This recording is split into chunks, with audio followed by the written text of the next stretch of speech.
Alright, how's everybody doing? Good to see all you. Hope you're having a wonderful day thus far. Hope you're having a good weekend. It's not been too long since I saw you last. Yeah, Kevin. As soon as I started talking, man. What are we doing? Exile, Snow, Ace, Atomic Donut, Danny, Sora. Anyone else who's lurking?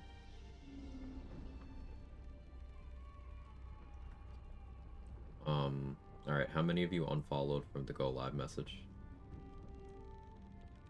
Just show of hands or pitchforks.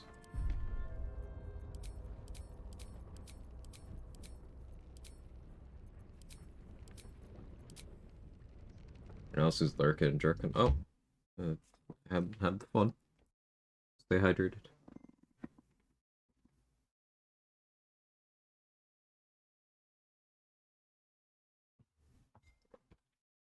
We're back to playing Bilf. And Bilf is what, like 8,000, 9,000 XP off of being able to do the smites that the run structured around. Didn't see it. So, On my way. here, I'll just copy paste it.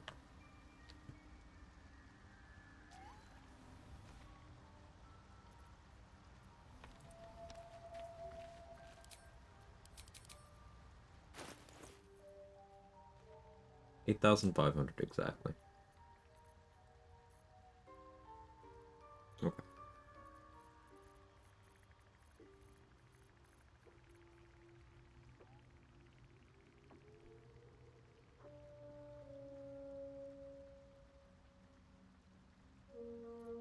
Picking.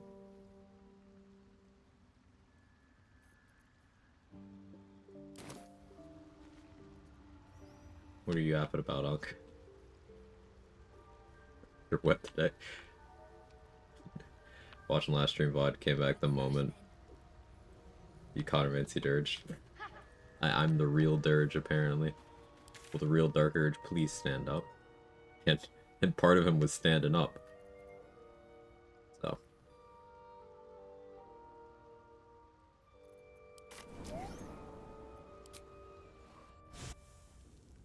Like 4 different eras of internet speaking that. Thank you, I worked hard on it.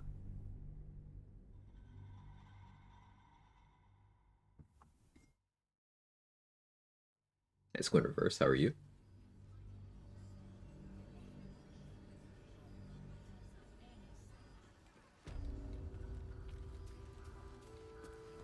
Breathe deep and move. Oh yeah, I forgot I ability drain damage. He's just gonna have that the rest of the game. Whoops. I suppose I could make him go prone at some point.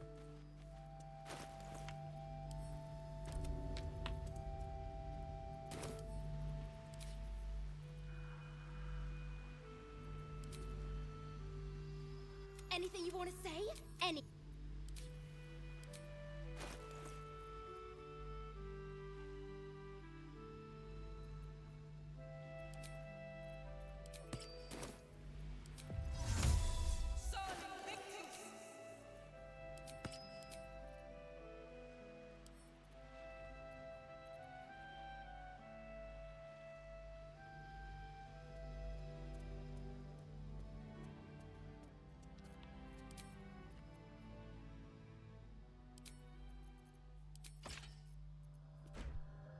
Suppose Drake Throat makes sense right now.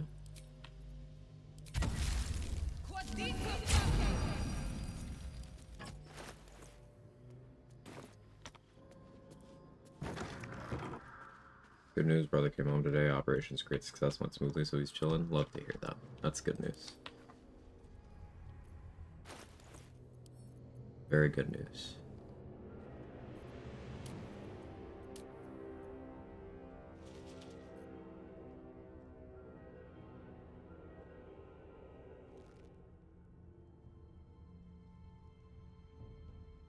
Well, I have shit for elixirs.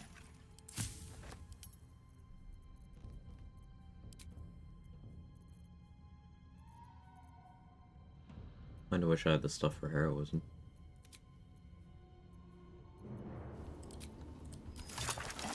We'll get big.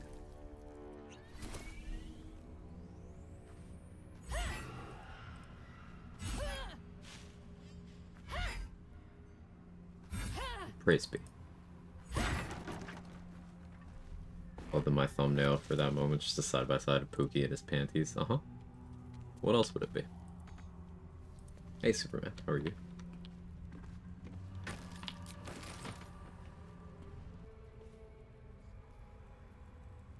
I'll give it a shot.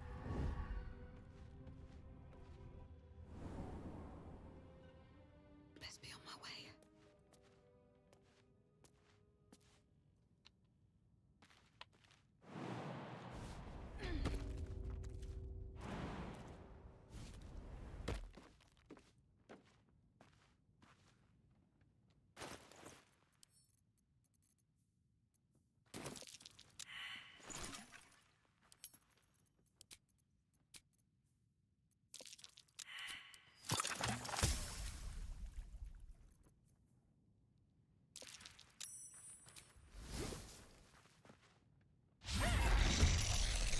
Those claws look deadly.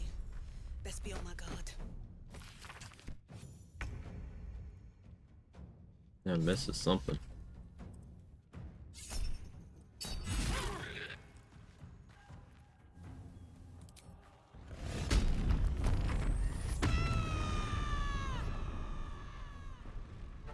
Resub to WoW? You going through it right now, huh?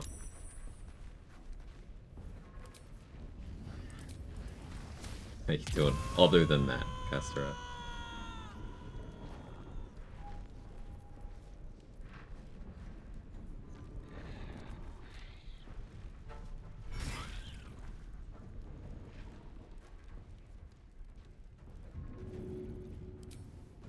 That should work.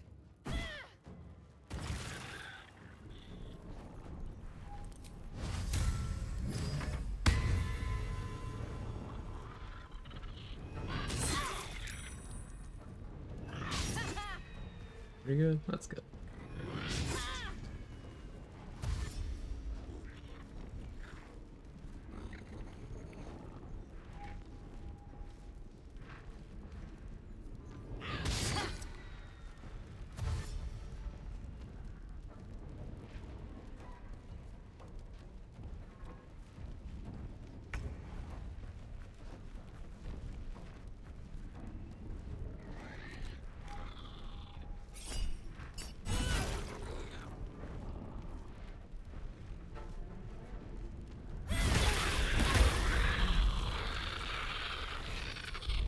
Cool.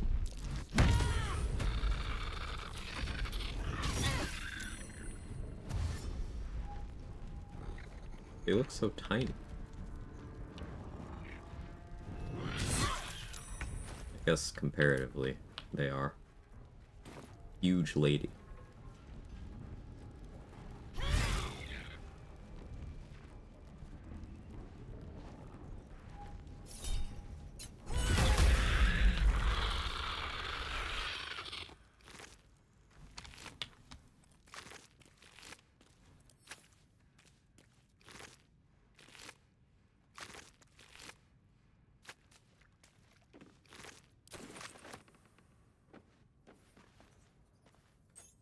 Time to press ahead. Realize I enjoy having content more than I enjoyed not paying a sub. Valid. What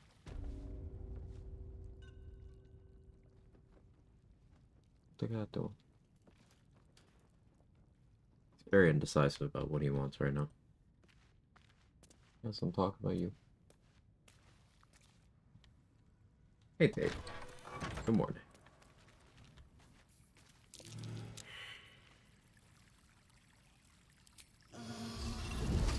Do you hear something? I believe there's a Kevin near you.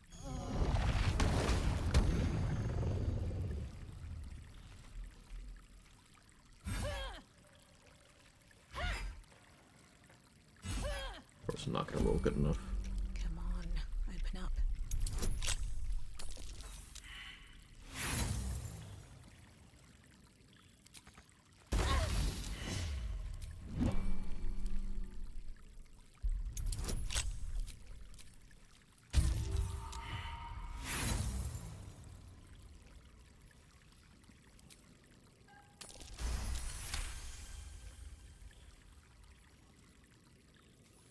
Hey, shoot. How are you?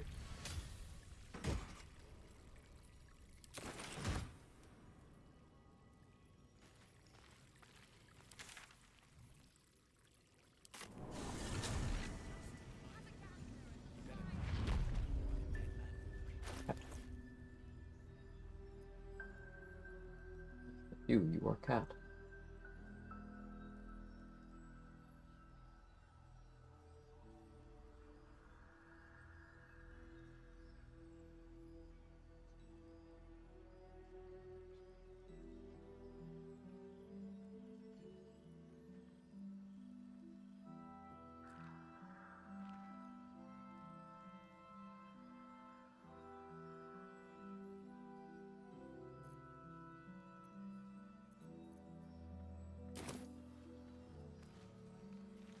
I wish we'd gear up and head out. All this standing In the interest of expediting this, I'm kind of willing to throw some harpers around. I don't. I do. That's why we're still standing around. Do I have spare cloud giant stuff? Not really. See any movement out there?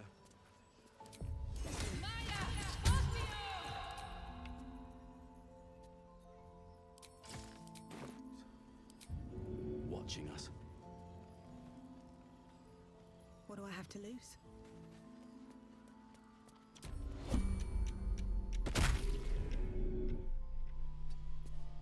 I didn't cancel that fast enough.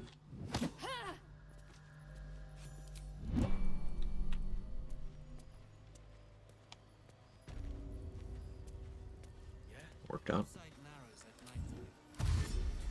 And your eyes become so big as new. Ain't my neck of the woods.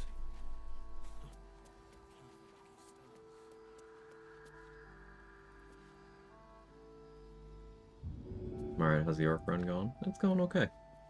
Just kind of in an XP grind right now. Level 9 is where we can really actually start doing the build, instead of just kind of basic barbarian stuff. So we're working towards that.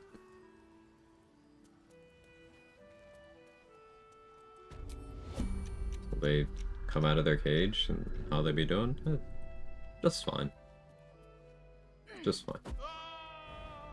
An idea for a monk paladin, weapons-based monk run named Oath of the Cage. So, do they have like a steel chair or something? Or I'm a dead man. Do they do cage matches? Walk me through it.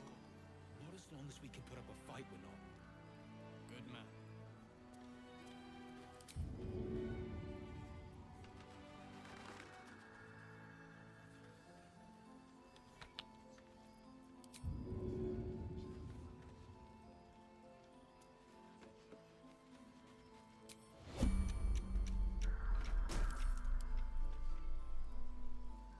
Oh yeah, when you're big, you can't really climb on crates consistently.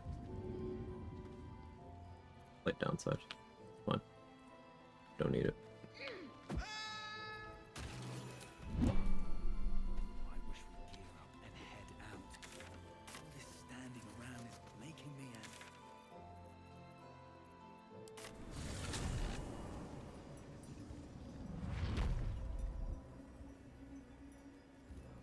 Want to pair fangs with smites? You'd have to do like fangs and then follow up on a separate attack with a smite, but you could. I guess it'd be kind of an interesting loop to offset not having very much of either one of those with having access to both of them. Just kind of use them all sparingly. I'm not worthy. Monk offsets Paladin having bad action economy and bad movement. She gives them to you. Paladin offsets Monk having bad gear proficiencies. You hear? It could work. Many hearts, one soul. Of many thoughts, one mind.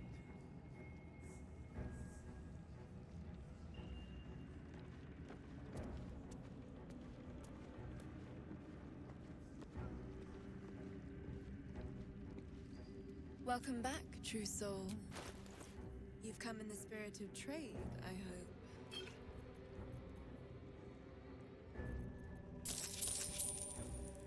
That.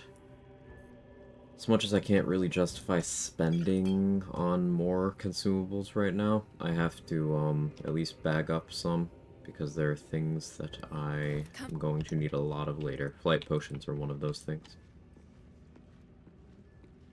We are each of us threads in her design. Even those we once called.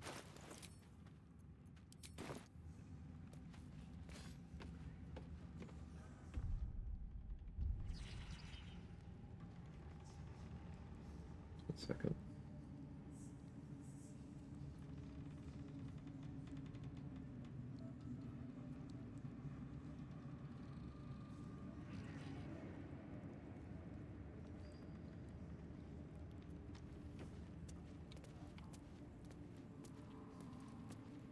Where do you hail?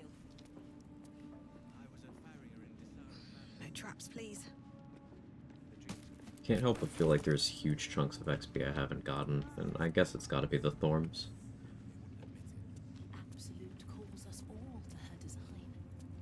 Your family will We could answer. do some interesting stuff against Thizabald. Can maybe smite him with a Shadow Blade. That could be interesting. So which of the Thorms am I not going to,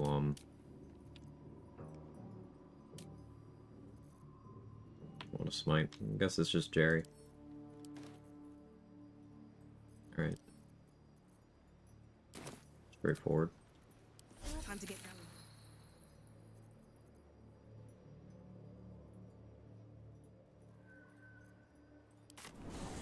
Deal with her.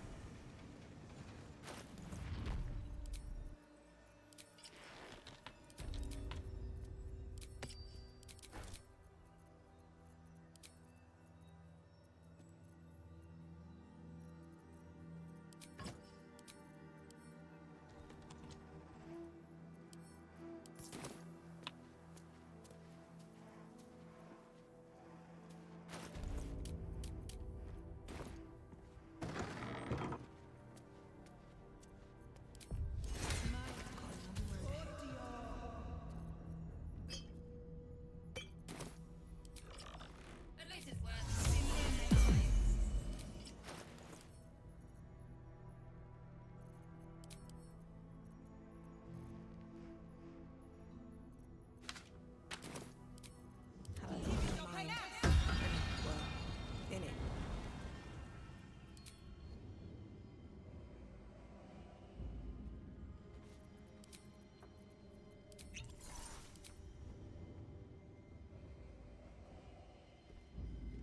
Never wanted the easy path.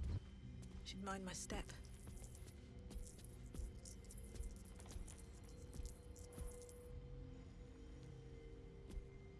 Tracking her by audio, and I got the, I think I got the timing right, but I was a little bit early on using the feather fall. Can't risk being in open view.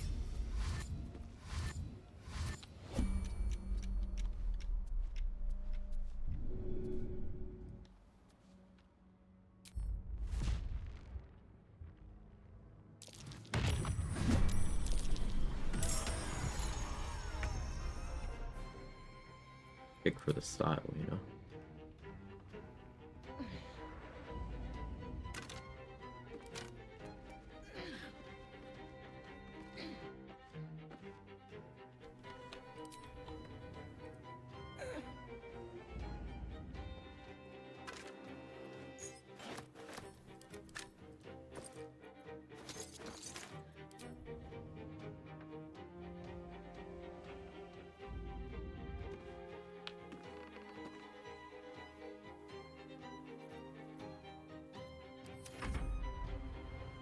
Surge, can you still yeet or in the duel? Not in the duel. In the duel, both you and Orin are immune to being moved against your will. So neither of you can knock each other or throw each other.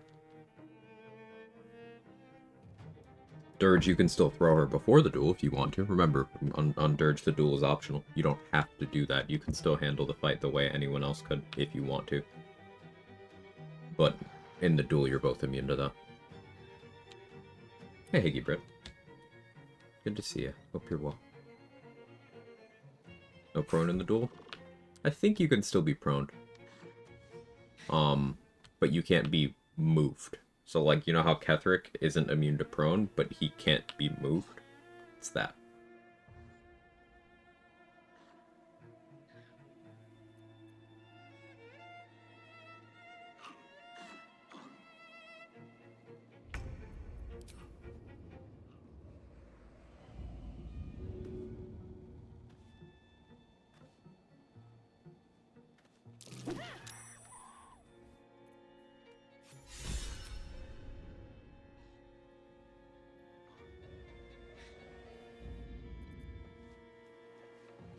Don't have Featherfall anymore.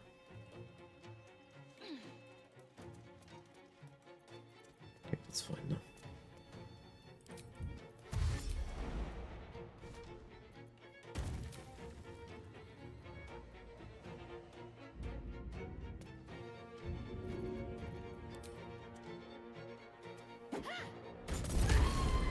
Free from the curse now. Perhaps you'll find peace.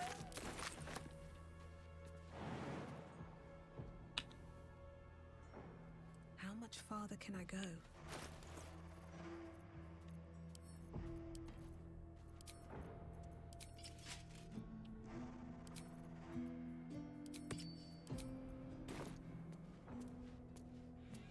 Supposed to be touching grass today, but my dog's really snuggly. Enjoyed dog workout. Might be useful.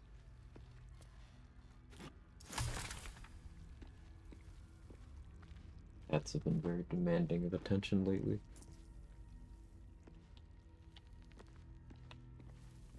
No, I can relate.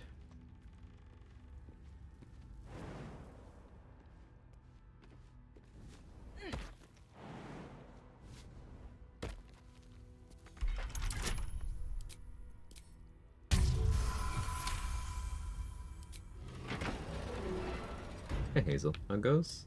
Yeah, it's going.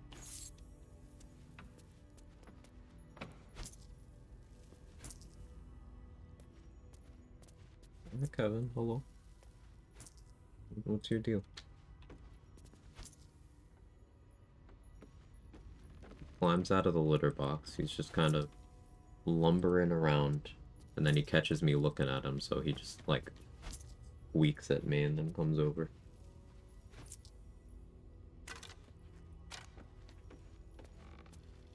Yes, hello. Are you getting comfortable? Yeah.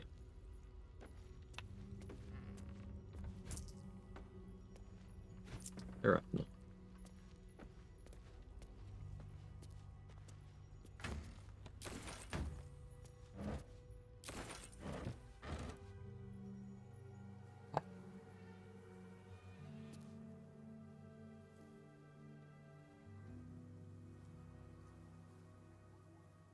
Did you have a good poop?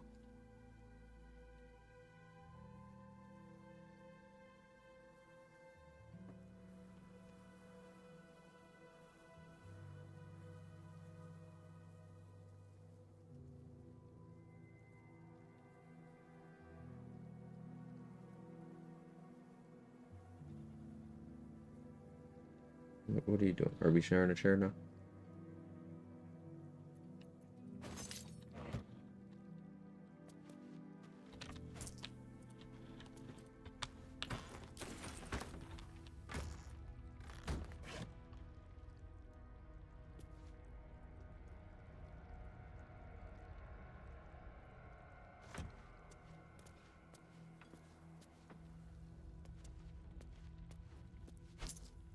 I need you to keep those back claws in. You are near dangerous territory. A couple turns should do it.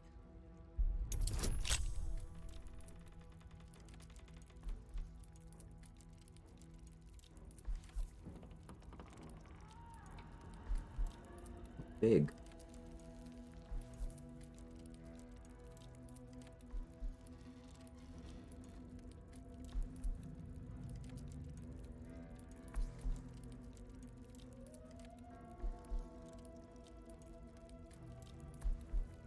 Oh, I also thought cats had hands. Oh, yeah, yeah. His rear hands. Yes, I got your rear hands right here, etc., etc. Degeneracy. Yada, yada, yada.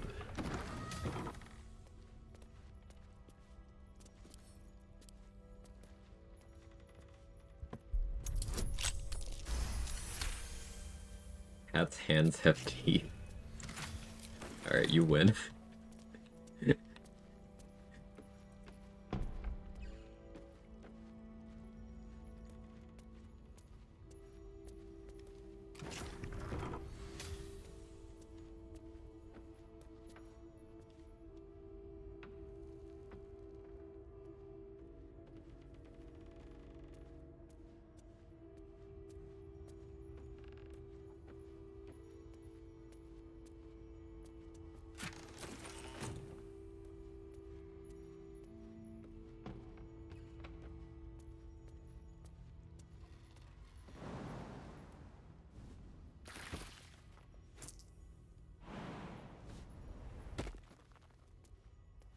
That starring looks weird.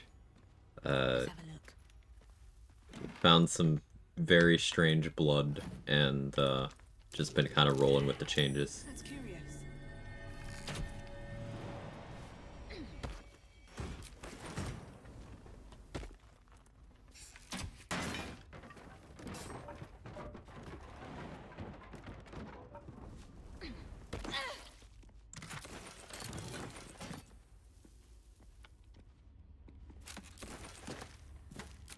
As a great poet once said, keep rolling, rolling, rolling.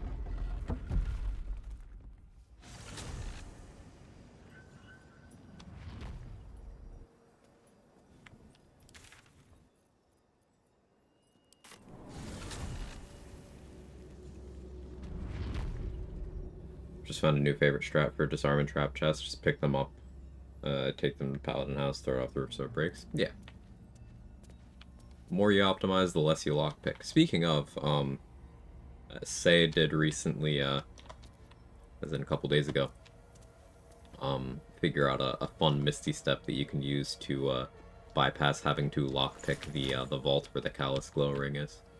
You can Misty Step into the vault from inside the final room of the soft step trial here. You just Misty Step straight up. So there's almost no things we have to lockpick in the game left at this point. Almost none.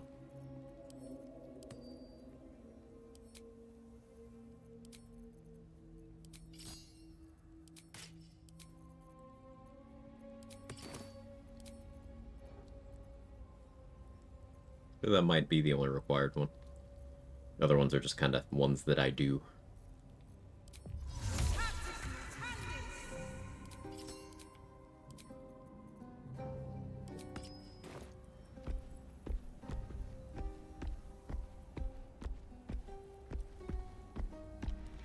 I feel like that's slightly suboptimal time-wise.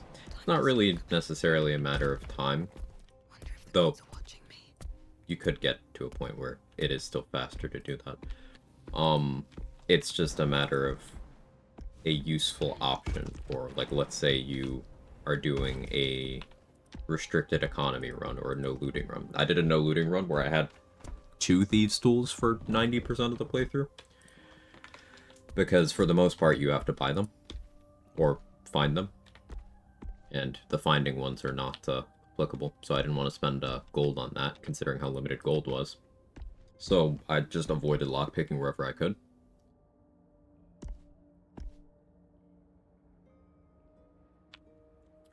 Being able to use a Misty Step in that way is interesting for things of that stripe.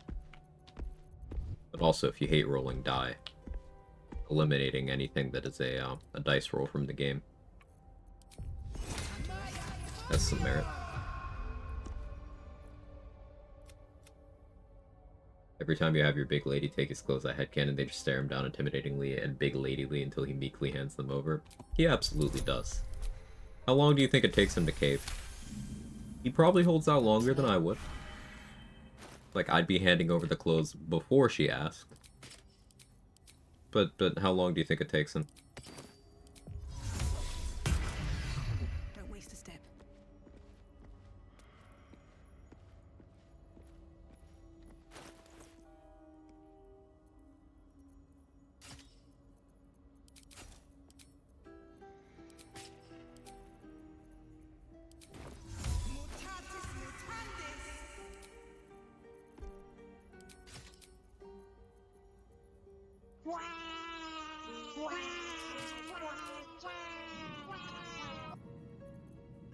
Take care. What mandatory picks can you think of? Outside of that one, none off the top of my head.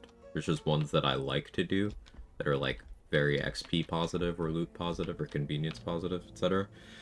But outside of that, now that we can Misty Step into that door, I cannot think of any right now.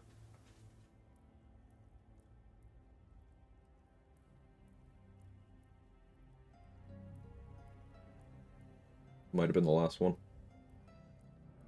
Because every chest has a key. Every plot relevant door has a key.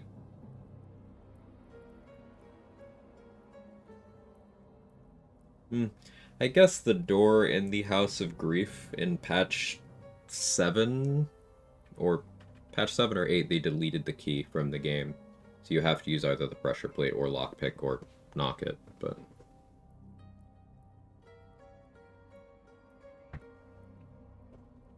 my chests have a key? I wouldn't know.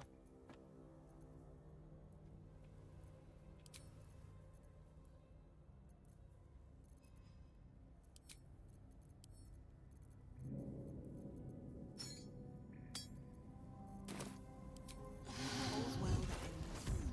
Not as bad as it could have.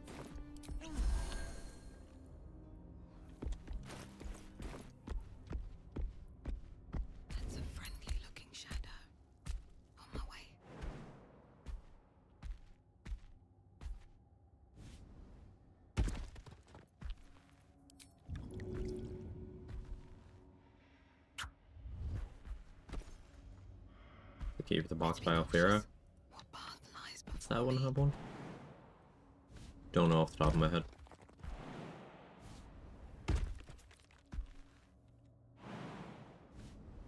It didn't super. Don't think it has one. That one may not.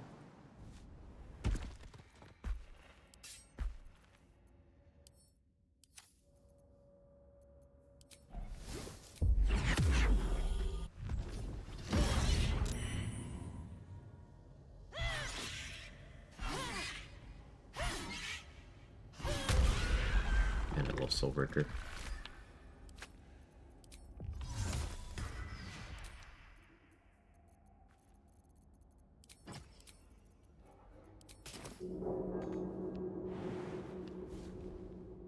Light on my feet.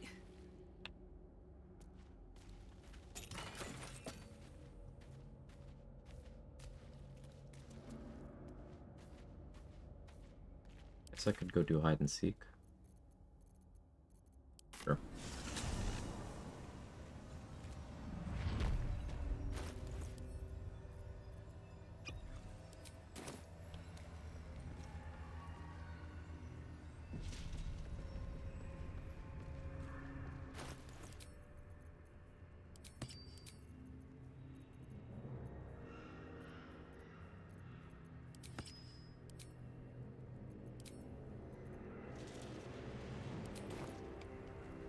She was no fun.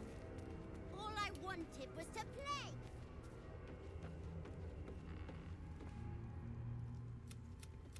Will you play with me? I'm Oliver. Or find me, and you will get ready. And no cheating.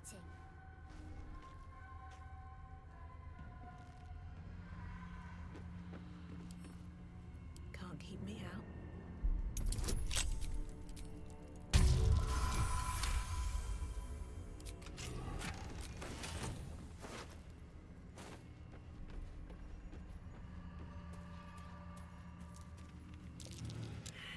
Where'd that child go?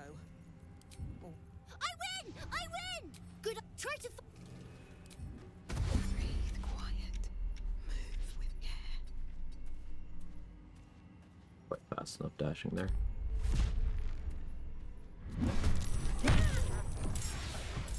Didn't get the surprise round, but it's still good. at the ready.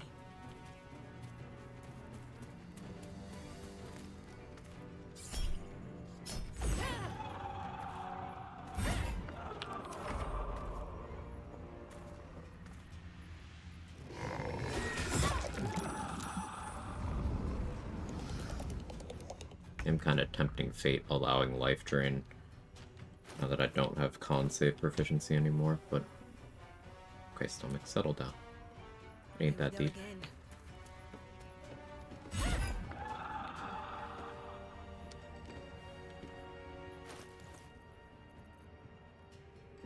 Where's my moon lantern?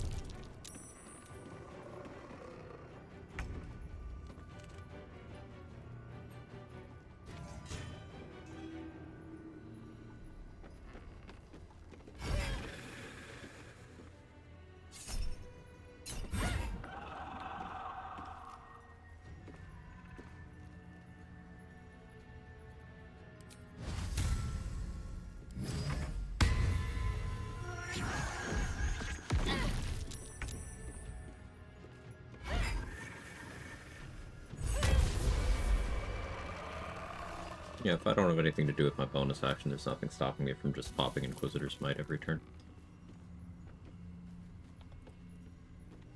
Just It's aggressively mid, but it's technically damage. You If not over, then through. Do have a cloud kill for this.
absolutely in my autobiography, etc.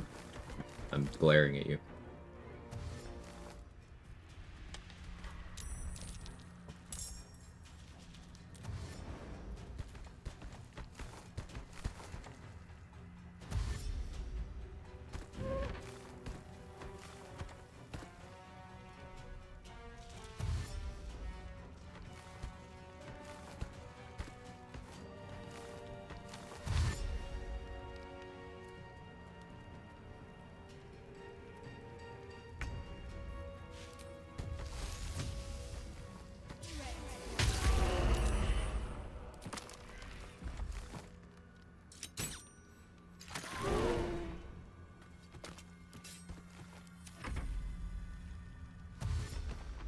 Also, no you, Tony, huh?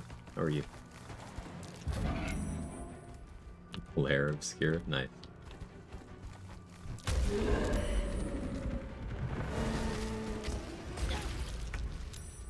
Not very cash money. What do I have to lose?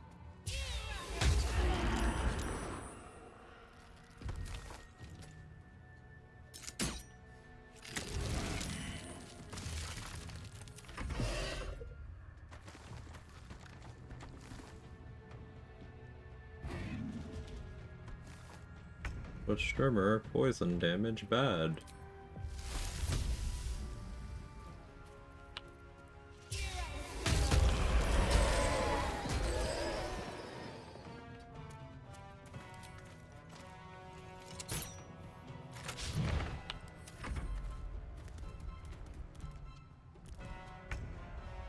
Good, thanks for rating CZ yesterday. Y'all legit so kind goats. So, what kind of you to say?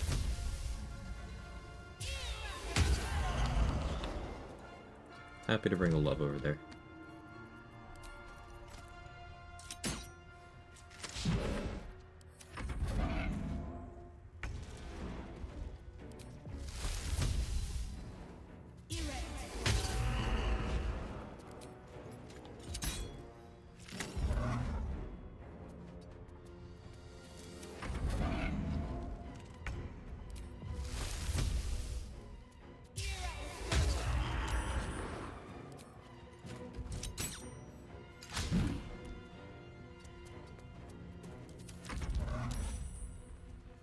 You saved. Good job.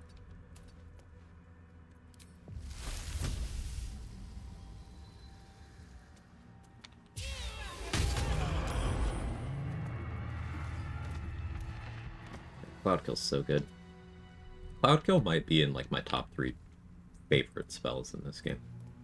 Number 1's definitely still Dissonant Whispers. It's just so cool.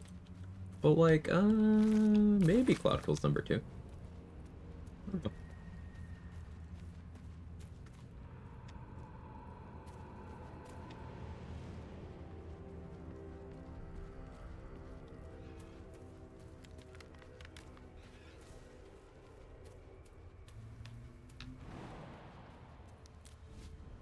Number 2. That's the sex number.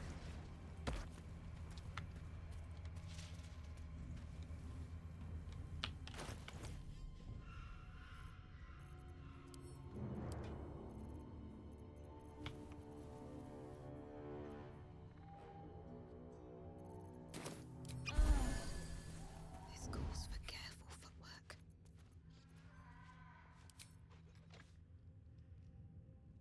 Hope your soul is in good hands.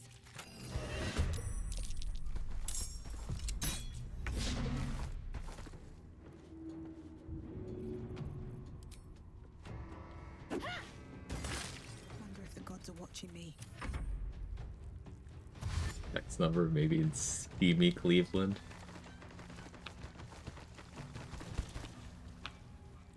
Well done.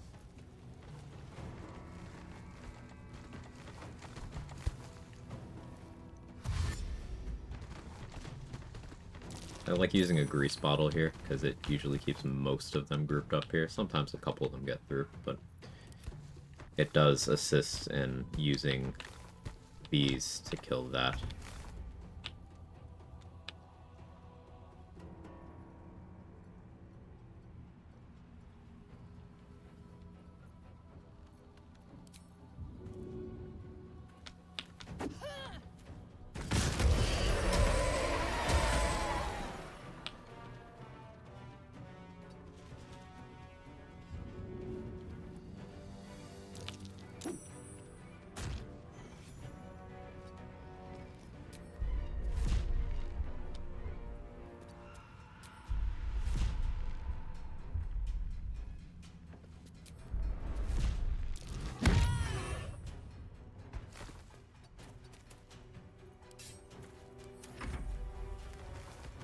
Beyblade. Hey, Manly's here. Already in Act 2 with this character killing stuff? Yeah, once I finish up the Goblin Leaders, I usually prioritize going to Act 2, and then I do, like, very limited Mountain Pass stuff. I can't really see my map right now, but I was gonna show you the only waypoint I have is the monastery for that map. I delay going there.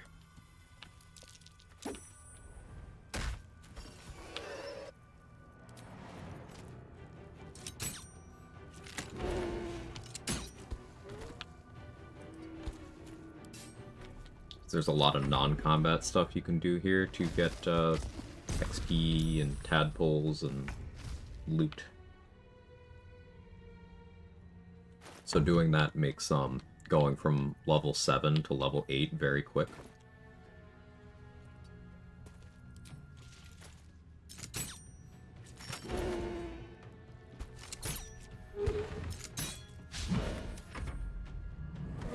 Choice matter of preference too? Yeah.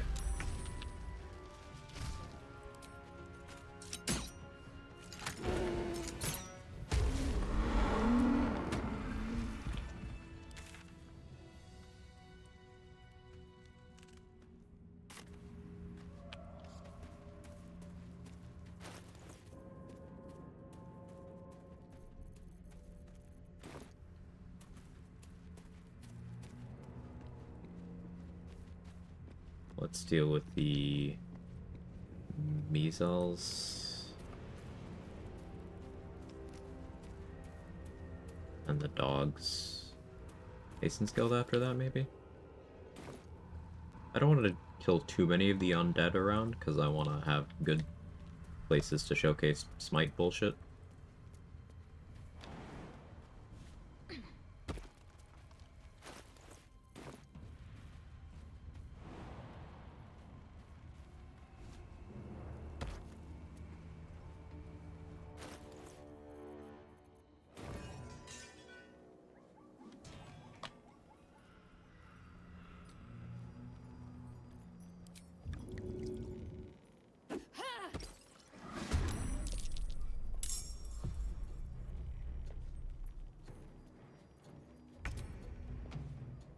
Another day, another fight.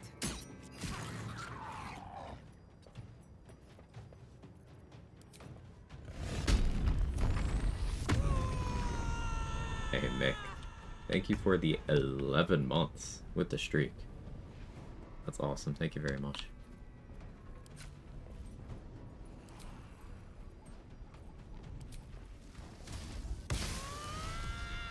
One of my favorite tricks here on Giant Barb. Elemental Cleaver, my main hand crossbow. So we're going to unequip it. Elemental Cleaver, this one. Now we throw the one that we unequipped. Got a candidate. Just need a better angle.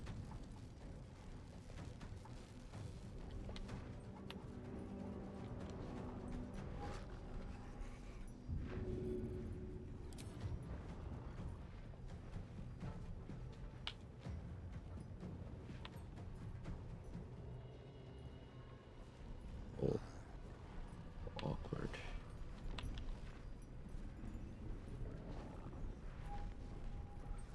Maybe here. First step is the hardest. Then it comes back and equips my offhand. So now I have both of them equipped.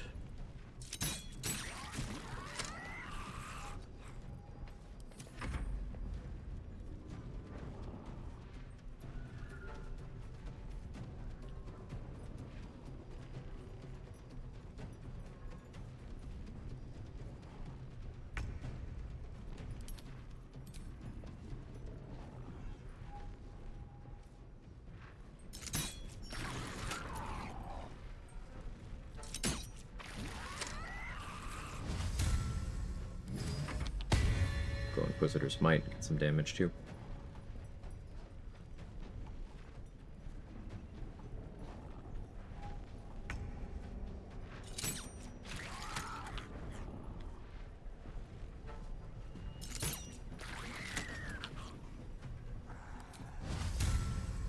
More damage to do that? No, it's more damage to just...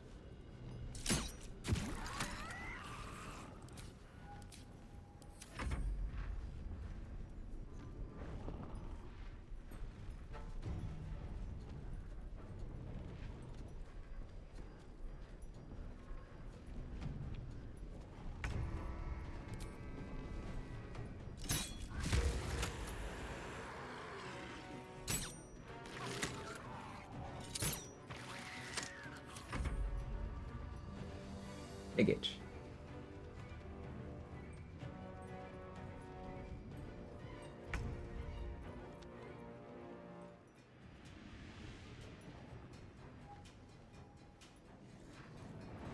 Survival is all that matters.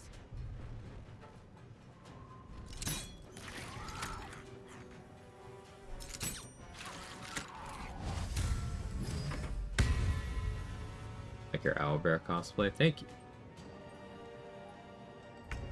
Like the Speedy Elite.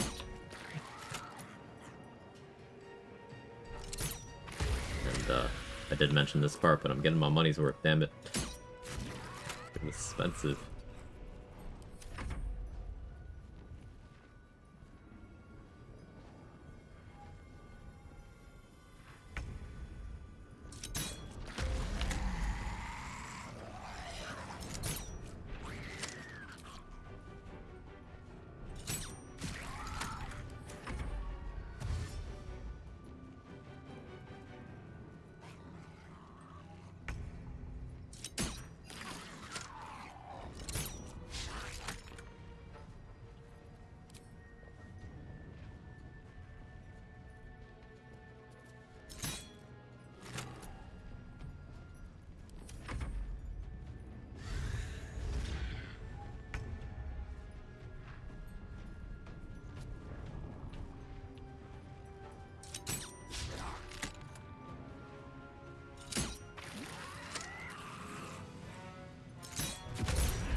I really thought about it before. If the owlbear we meet in the cave would technically be Big Lady, right? Yeah. Yeah. Gargantuan Lady, even.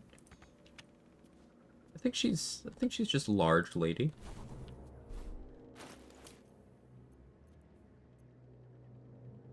This is medium lady, and then with Giant's Rage becomes...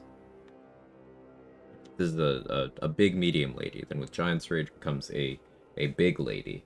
And then with Colossus on top of that becomes a huge lady. One more size category increase would be a Gargantuan lady.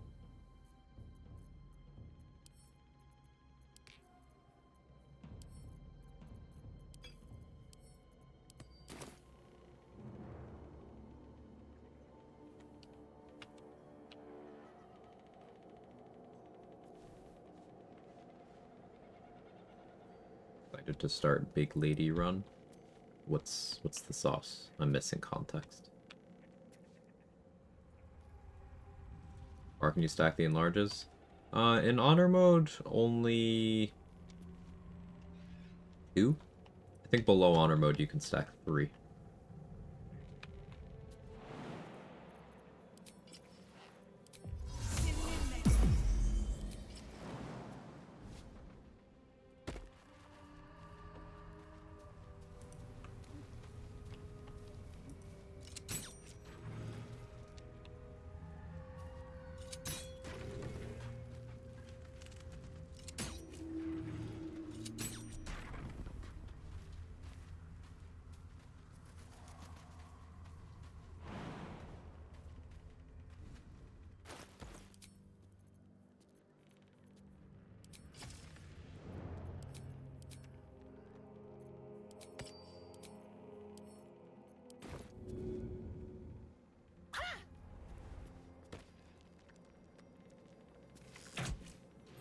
Softer than a whisper.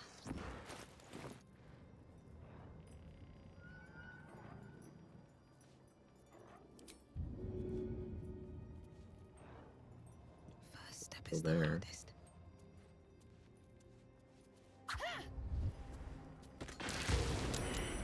Why would I not? If everyone else minds their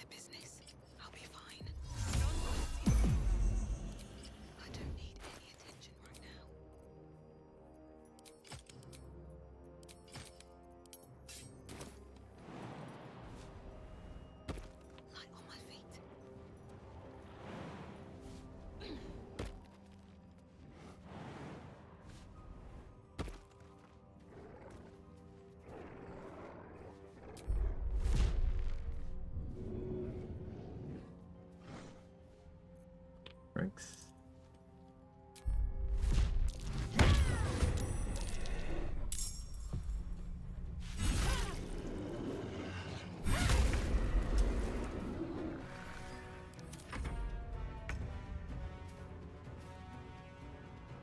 Giant shard is me after Taco Bell. Poop joke.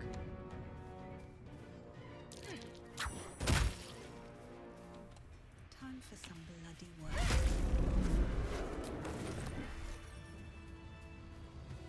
Hands are killing me. Just spent 2 hours playing Celeste practicing for the Golden Berry. I don't know what that means, but make sure to take care of yourself.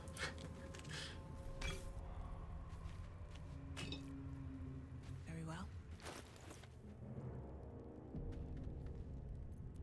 4.5k. Don't worry, I'm fine. Okay. How you doing, buddy? Deathless precision platformer. Yeah, that'll do it.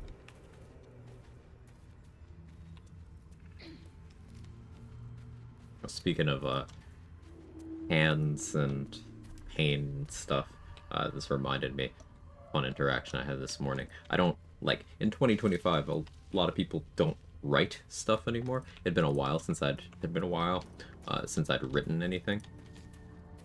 And at some point, I'm not sure when, my handwriting changed. I think it's because with my health stuff, my hands are often not in great shape. So, like, I'm more deliberate with writing than I used to be. So my handwriting's just kind of completely different. I noticed it was like, who wrote that? And it was me. It got better. So I guess I'll take the win.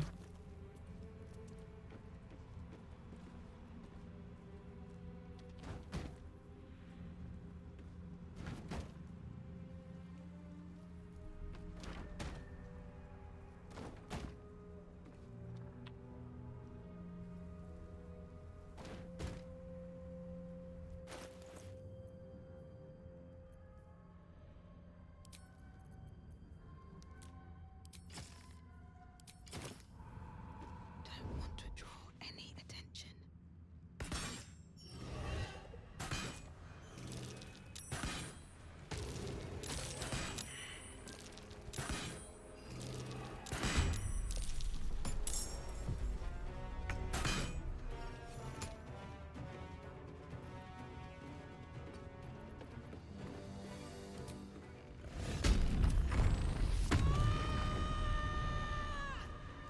Good handwriting was never something I learned, just 'cause I didn't feel like it was important as a kid. Same with cursive, just refused to learn it.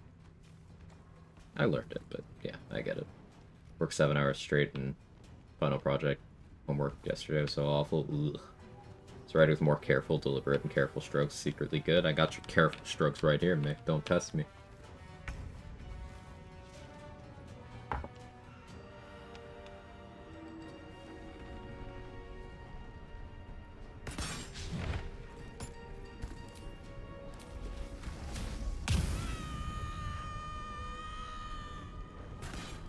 Yo.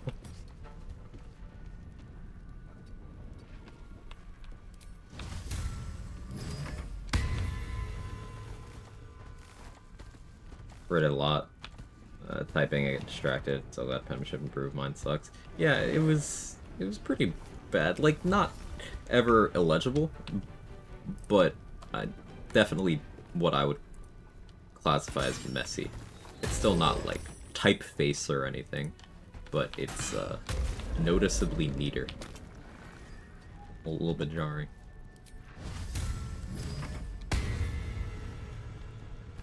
About golfing, right? Yeah. Or swimming.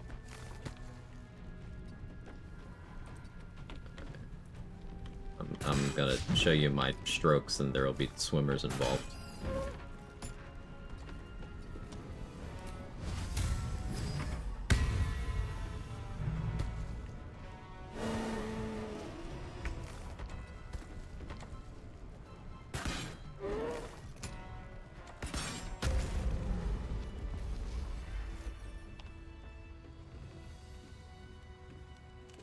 Metal box strats. Yeah, this one's right there. It's right there. So I like to use it.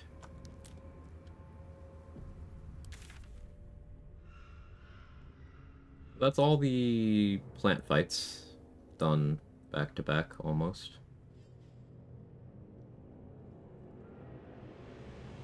Cherrythorn's down. Malice and Disabald's still there. Center of Wraithwind Town's still there. Animated armor. Good shadow print. Would make sense to do so. Do it. Didn't block the ladder, thought the small ones could climb it. Nope. There's no way they could get through. Also, they didn't have enough time to.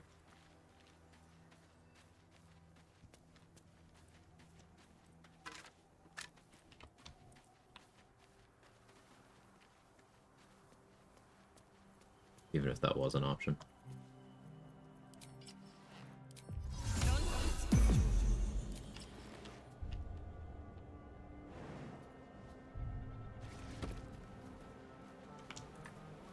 Seems simple enough.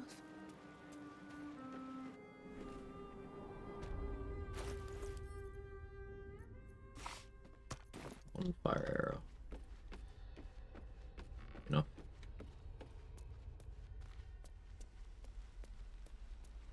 Out of sight, out of mind.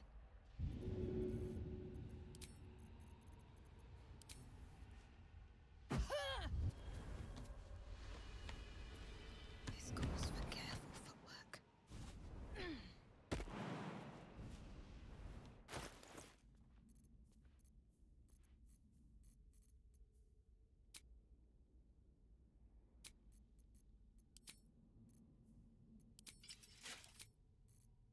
Expeditious retreat. Let's go grab Sorrow.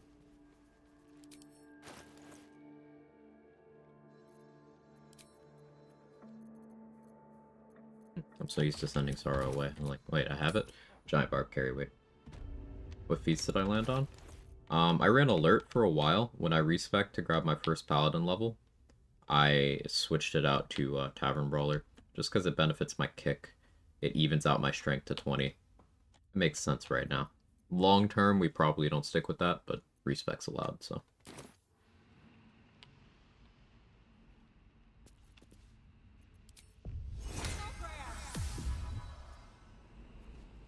I don't need any attention right now. Breathe deep and move.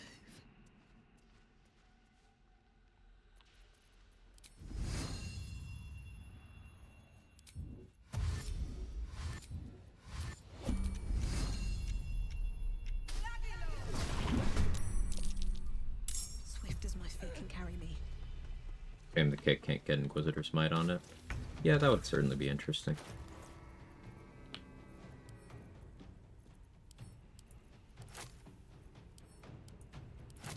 You can have 2 bombs. As a treat.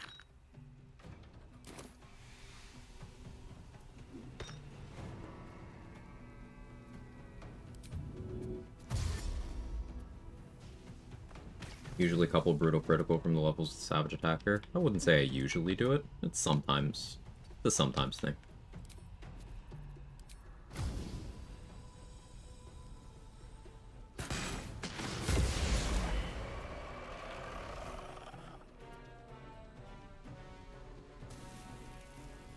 I forgot to turn Call the Week off. Real issue. Oh well.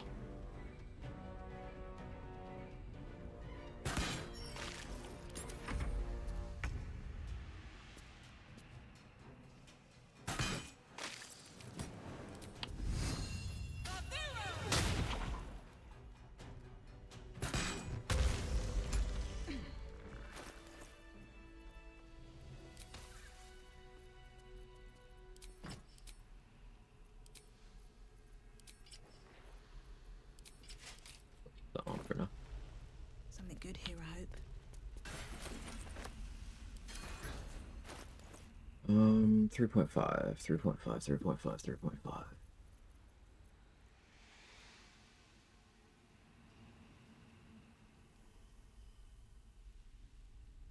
Kobolds. Kobolds.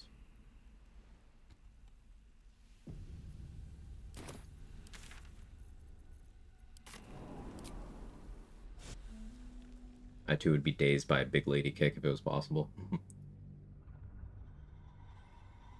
Me when I'm in a pissing tournament and this is my opponent. I miss Wizora. I wonder if the gods are watching me.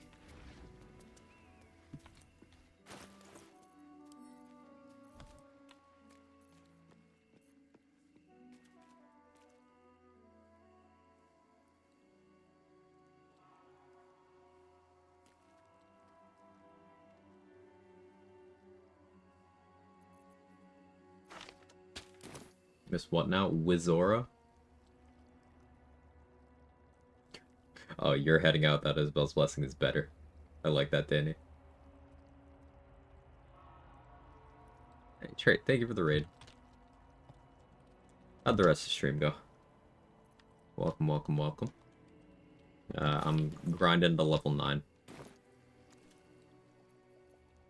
So the build can actually turn on. Fall by my hand.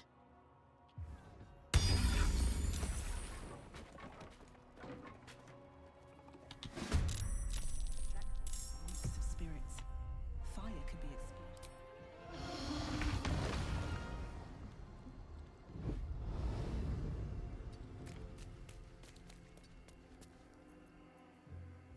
This position's really good for the blue. Well, only Raphael remains. Good stuff.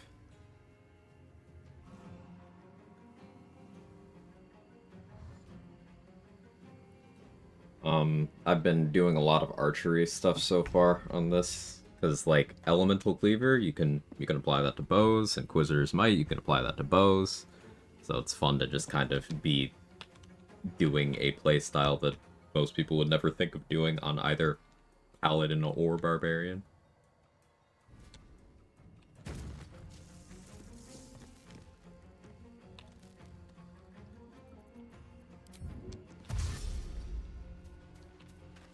I have the wrong boots on. I guess I'll take advantage. You're here, recruitment on the horizon. Oh yeah, you have to succeed the role and then keep them alive. I guess the keeping them alive part isn't too bad. You have attunement rules, so getting spell save DC for eye bite is annoying, but like you just have to stick eye bite to Raph once, basically. It's unlikely he breaks out of it even when you have mediocre DC. What's your plan there? I guess you could always just throw Raph over the railing.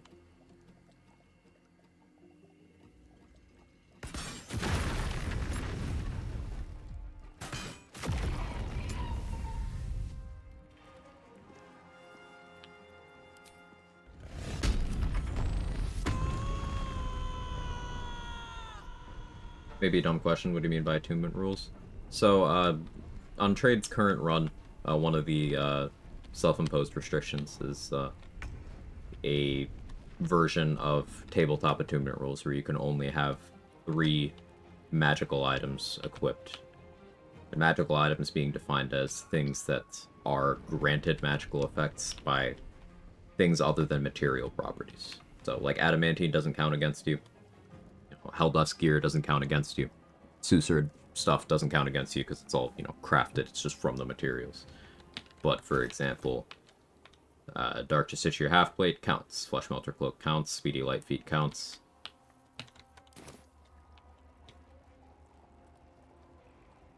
Hero walked in a household prepared to concussive blast himself and you.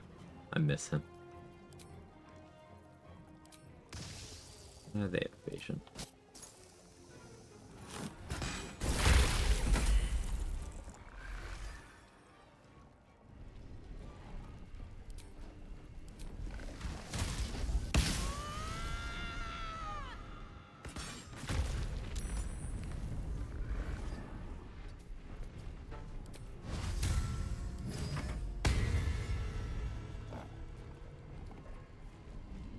I wish I didn't use my halfling elixir for Act 2 now.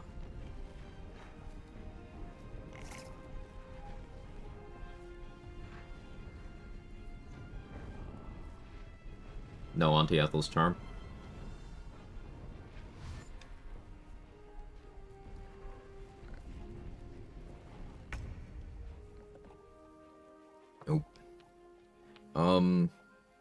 You could use one of your attunement slots on...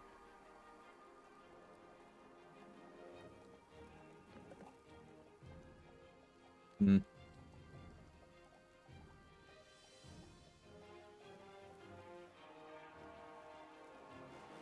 Like, I guess Cloud Giant plus an enlarged scroll, just if you're worried about the athletics, is fine. But if you're worried about the dialogue, I guess you could just go Mutilated Carapace for that fight. Be a little sketchy in terms of defenses, but... You have a specific build gave you fastest completion? No, I've never really tried to go particularly fast. Like, in that vein, I think my shortest successful run was my level 1 Warlock run. Because I didn't do much optional content.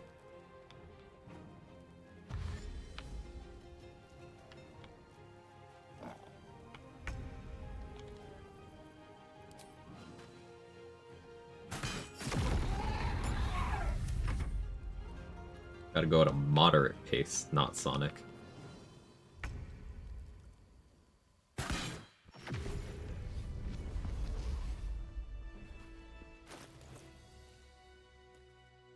$2.6k left. That's good.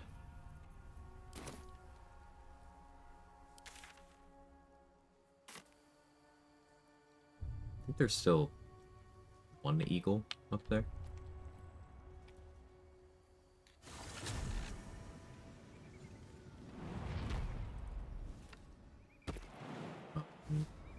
Let's try and get Dawn Master's Crest. Oh, not stomach.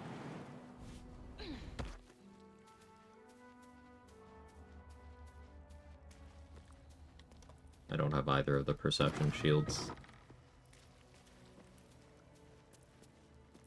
I'm just gonna roll good. Fast Ramadan Sonic.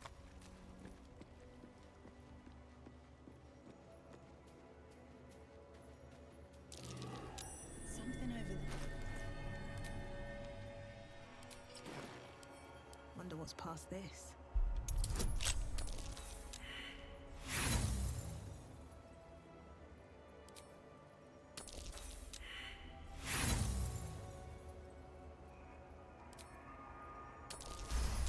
But all the levels in that Sonic game have to be at night,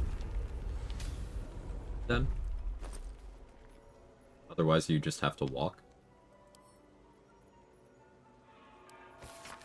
This blood sounds important. Could it still be I'm here overthinking this. somewhere? That'll fit in my pack. Let's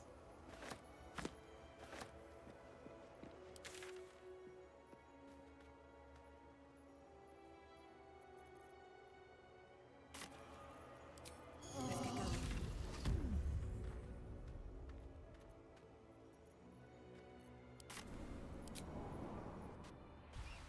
Hey Christine, how are you? Shadowblade, Helldusk Armor, Dippin' Cleric, take 1 level Wizard, Labubu, Dubai, Chocolate, Min-Max, Ratbat, Skibbity, Rizzler, Gloomstalker. Okay, I know you want me to pin your message. I know you want that. And I want to do it too. But it's the principle of the thing. I can't. What path lies before me?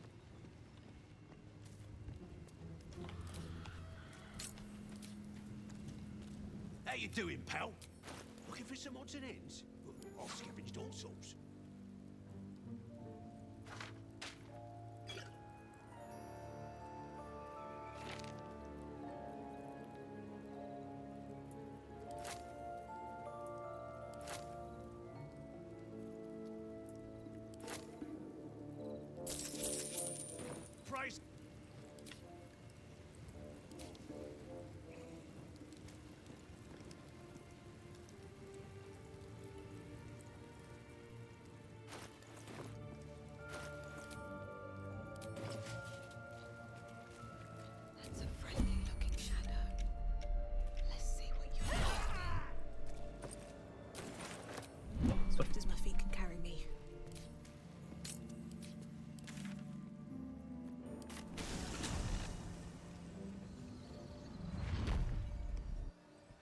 It's bonus. Friend constantly loses their turning pike, doesn't return, is playing giant bar. I believe it never happened to us before. What gives? Are they throwing? Well, first thing, tell them to stop picking it up again. Because you're like, if you're a giant barb, you don't need it anyway if you were using it just because it's a bound weapon. And like, even if you aren't a giant barb, it's just actively bad. So like, stop using it. Bad.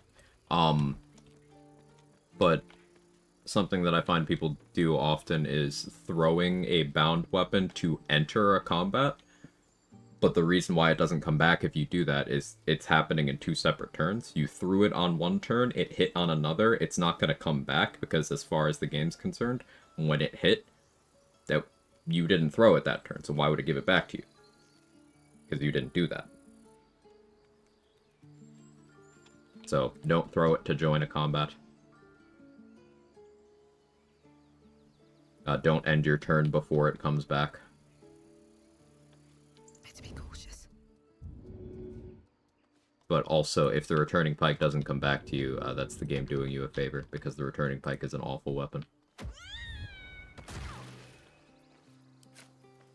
May the gods take you first.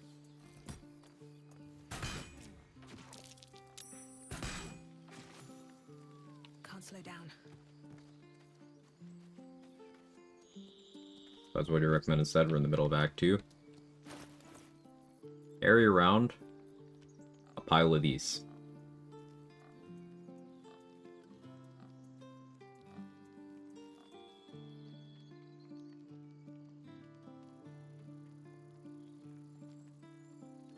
You can get daggers +1 as well. You know, those are better. If you're in Act 2, you can get 2 lightning jabbers, and those are quite good. If you're in Act 2, you're probably high enough level for Landharv and Roa to sell daggers +2 even. Explain why daggers are better? Sure. You get a better throwing arc on daggers. Let's compare. I don't even have something that's like a bad throwing arc on me right now. Let's see. Maybe I have the garbage pike in my camp chest so I can show this. I do, actually. So let's do some comparison.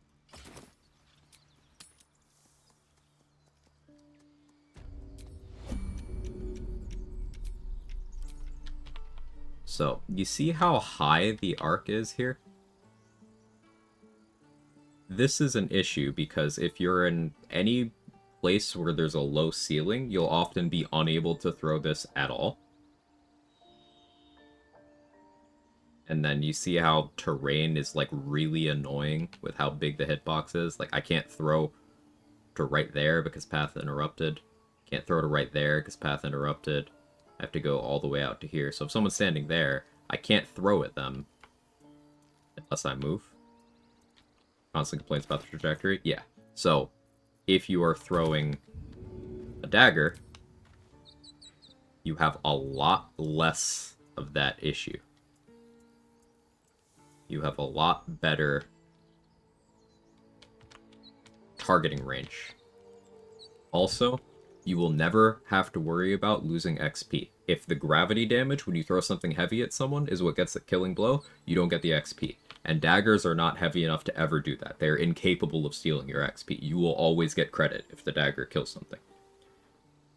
So, there's that. But then also, the returning pike is a two-handed weapon. It takes both of your weapon slots. And when you throw it, it comes back and equips. So you don't have another weapon equipped while you're doing this. But if you're throwing daggers, which you can throw from your inventory, you can have whatever you want equipped. So if you wanted, let's say, Harmonium Halberd to increase your strength for more accuracy and more damage, you can do that and then throw daggers. If you wanted Knife of the Undermountain King and a shield, you can do that. In the late game, you can do things like Rhapsody for a lot of damage. Dueling fighting style is something you can get on some builds. That's +2 damage as long as your offhand is empty or you're doing sword and board. That works on throwing as well. So not only does returning pike have a ton of downsides, it also just does less damage than throwing regular daggers.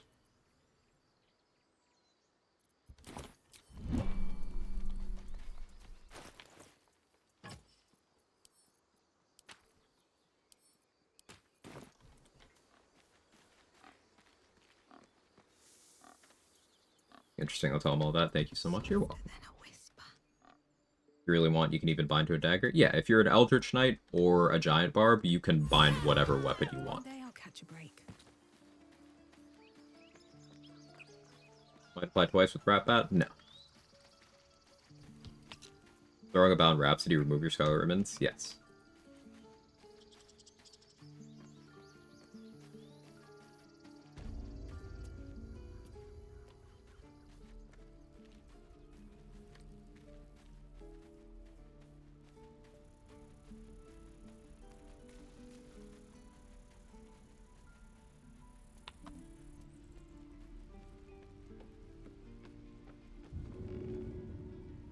Lost my Sucer Dagger in the Yurgi Arena, got stuck in the middle of the rocks. The Sucer Dagger does this weird thing where it... Like, sometimes when you throw it at someone, it goes into their inventory, even without them picking it up, and sometimes it just disappears. It's very weird. I have no idea what's wrong with it, I have no idea why it's like that, but the Sucer Dagger is weird.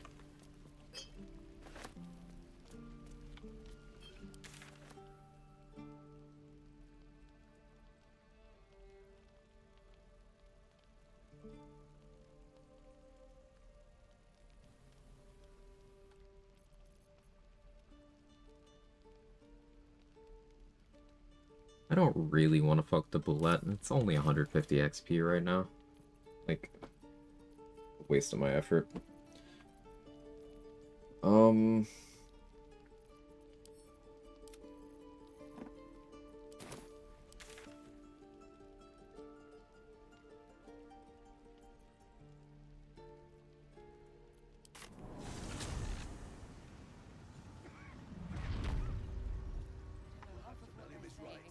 I don't think I've even legitimately used Sucer Dagger. Sucer weapons can be useful if you are in need of a +1 weapon early in the game. The silence can also be situationally useful, though I would never rely on strategies that are based around applying silence that way, because it's a saving throw effect.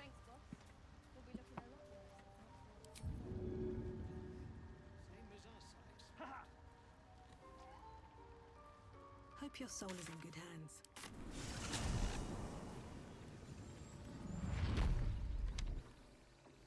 Oh, I messed it up.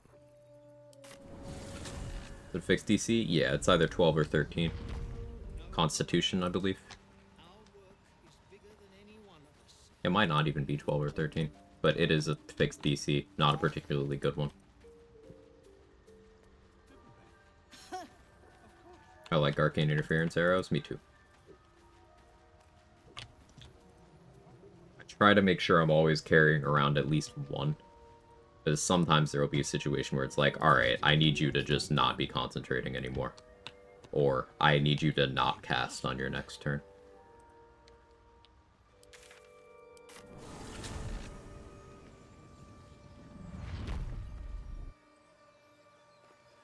DC 12, thank you. If everyone else minds their business, I'll be fine. With haste.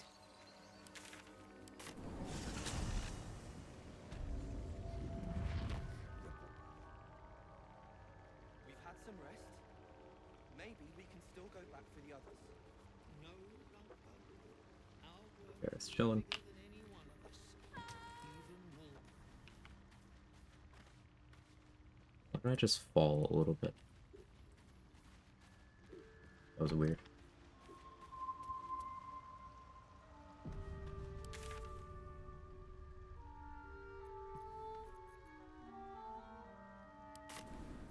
Alright, let's clean up some Harpers and some Moonrise stuff at level 9.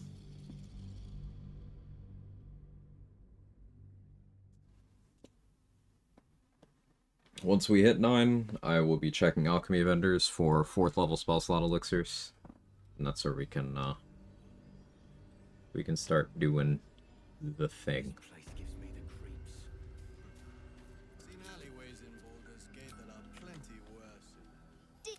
want to say anytime. Another step Two forward. steps in, and you're likely to become some dagger's new sheath. Ain't my neck of the woods.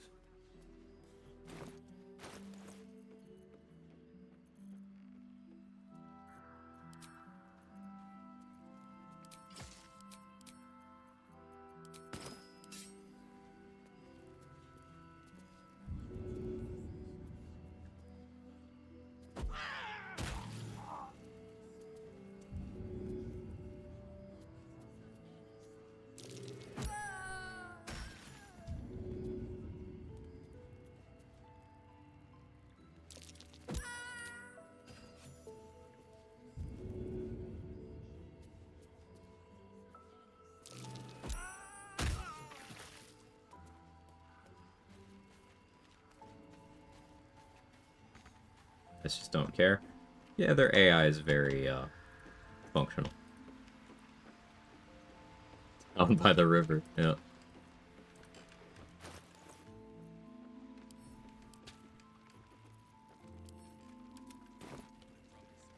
iron hand knows. Awful. Premium trinkets and doodads.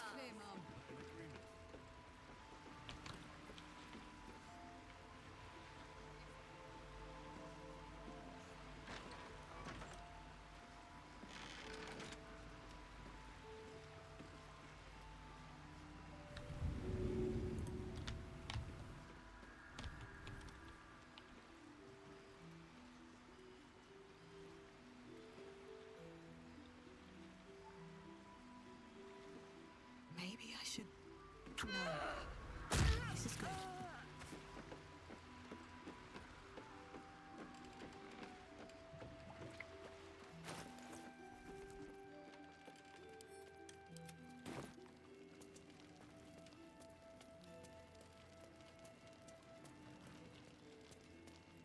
What, drown in the river?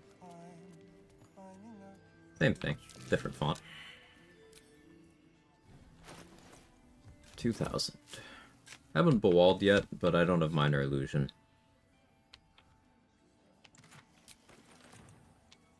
Oh, I won't have that for a while. Anything of use?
Fearsome black and Live in the wind.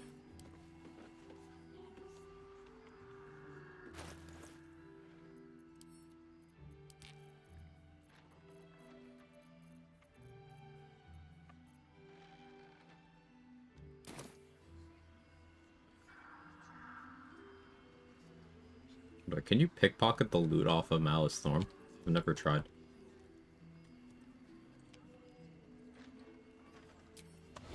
Be a funny experiment.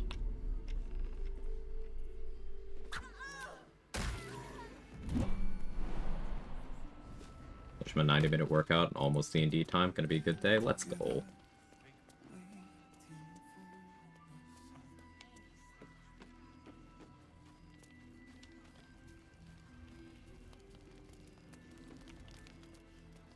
Hellstorm has pockets? Yeah, I mean, surely he's got pockets in that jacket, right? Ravenguard's still alive, you reckon? Not as long as we can put up a fight with them. Cutting to the chase.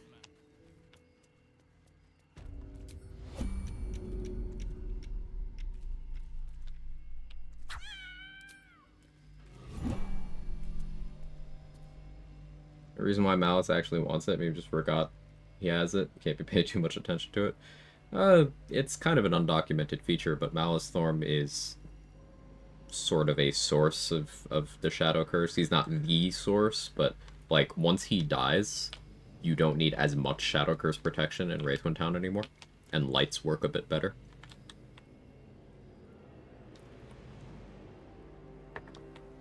So, he's probably, doing something with it.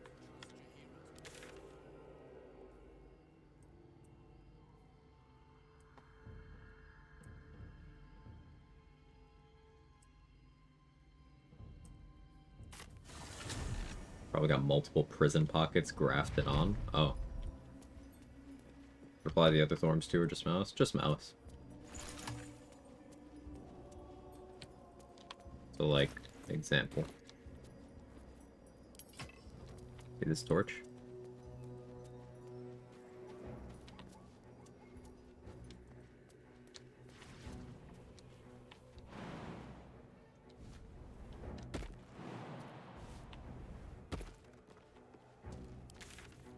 Let's go... Maybe the Pixie Blessing's actually preventing this. Out of sight, out of mind. Me when I lie about things. Okay, there we go. Yeah, it is the Pixie Blessing that's, doing some kind of thing there. But see how the torch works when I have it? But if I drop it, it gets put out.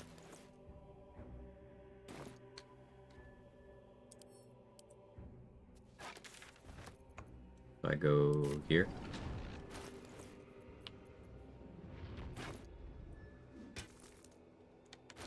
Having fire damage on your weapon is enough to make it light things. Gets lit, goes out. Gets lit, goes out. That'll stop happening when Malice dies. This applies to most forms of light. It also applies to a couple effects. It applies to Moonbeam. Moonbeam cannot persist in this area while Malice is alive. Can't risk being in open view.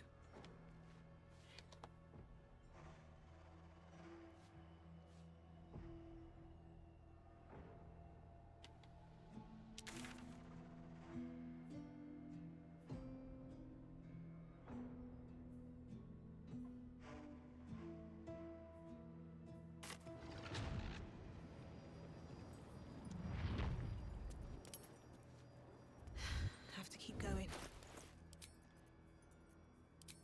Should mind my step. So let's do that.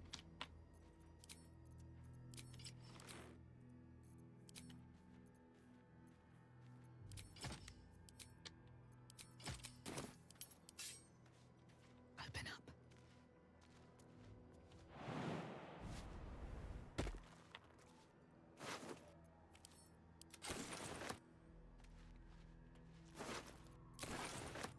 What's hiding I here? thought Moonbeam was just buggy in Act 2, which makes way more sense. Yeah, it's actually a narrative thing. I would love to know if there's a book anywhere or anything that explains that, but it is just an undocumented feature. To my knowledge, undocumented. Don't call ice.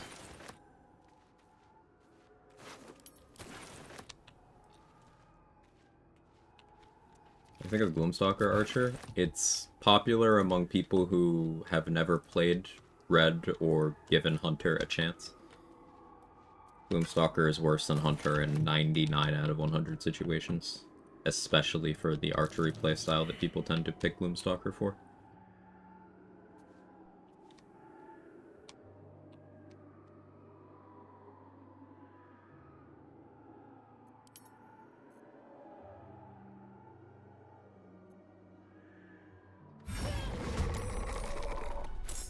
Okay, I should put down my moonlight here. That'd be smart.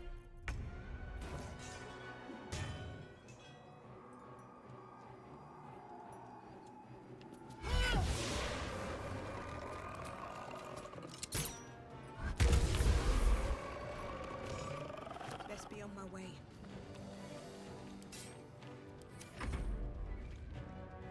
like Gloomstalker primarily because people that want Rogue have easier time accepting it as a multi-class due to flavor.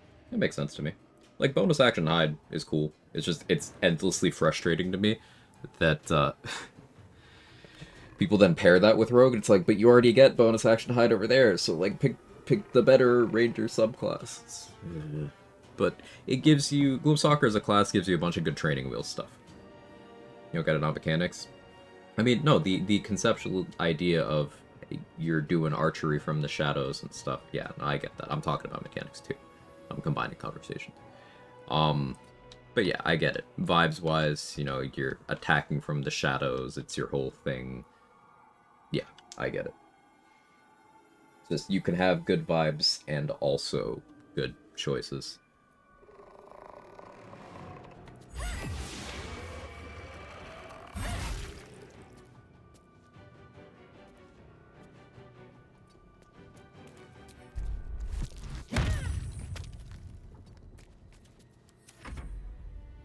Colossus Slayer plus sneak attack. Yeah, it's comfy. What about second big damage die once per turn? Might be worth a look.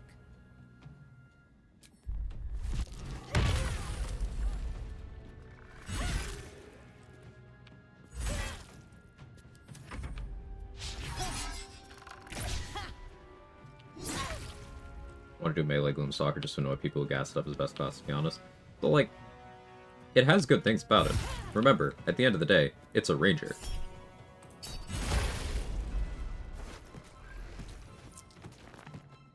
And rangers have the exact same amount of support for melee and ranged stuff. Exactly the same.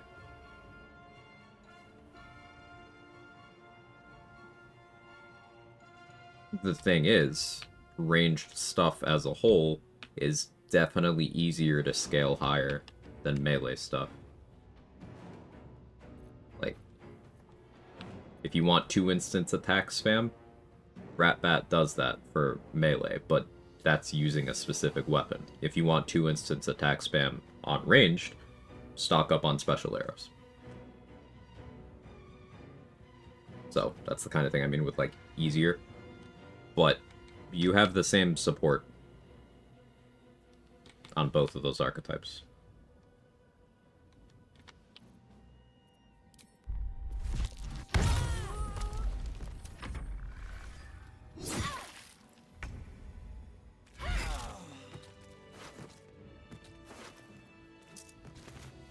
Dread Ambusher has both a melee and a ranged version. Matches your weapon damage type, so if you want to capitalize on Vuln or whatever, you can do that. You do have multiple fighting style options. Easier to scale, scales higher, and has, you know, range. Do you happen to know off the top of your head what you've gotten to for the ceiling for ranged Don't mind if I in do. like solo compliant environment, Pastor X? I know you're a number cruncher. Like round to the nearest 100 if you have to for damage.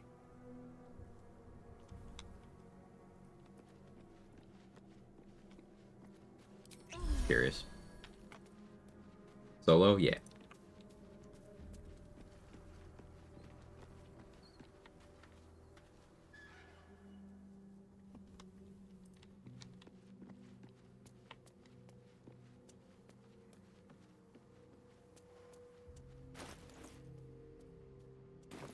All 100.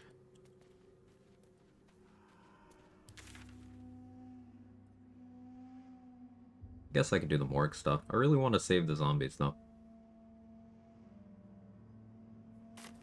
Sure, there's some easy XP in Moonrise. Did I fight the hook horrors? I don't think I did. Let me go do that. I don't have much solo math. That's okay. I was just wondering. Appreciate it regardless. But, I'm not worthy. 2 seconds? Okay. I never learned the words. Like, for range damage, in general, you can just scale it higher. It's easier to apply. It's less gear restrictive. It's safer. you can usually scale it higher. But there are still things like Rat Bat, Magic Club, Monk stuff that you can start to challenge. Things that go beyond traditional melee's sort of soft or hard ceilings. And if you wanted to make a melee Gloomstalker actually, like, good, beyond just being a ranger swinging a melee weapon without any notable features, then you would be leaning into those same sort of outlier things. If you were trying to, as a concept, be like, hey, this melee Gloomstalker is stronger than this ranged Gloomstalker. You know? You haven't felt like prey in many.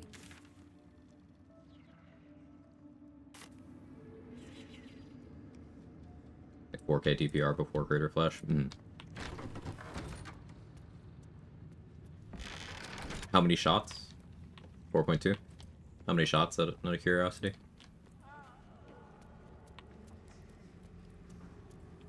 Where do you hail? Let's see what this does. I was a pharaoh.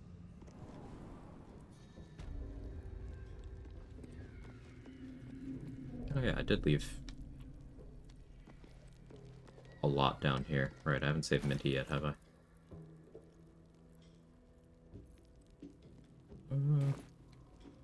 You. You first.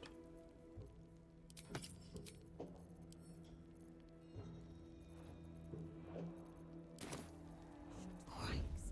Time to skulk about.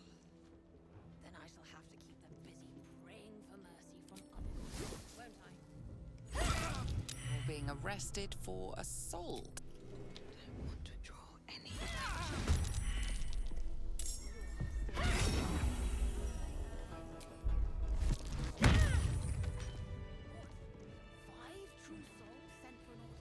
11, 12? Sounds right.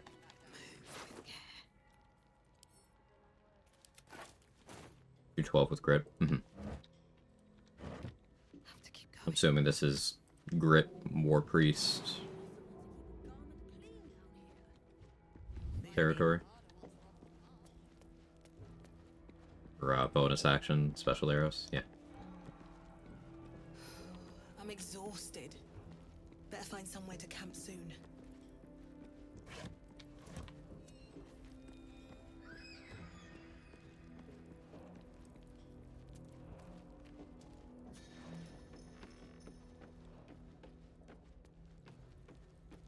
Just out a few. They fix War Cleric charges? No, they still kind of feel like shit to use. They're one of those things that, in a vacuum, they are good, especially if you are willing to long rest. But the type of thing I prioritize is consistency. And I've had a few too many instances of, hey, you just arbitrarily cannot use the action you want to because I've decided to convert your action cost in a way that doesn't make sense. So, not for me. But in things like DPR calcs, it is something that you do have to acknowledge.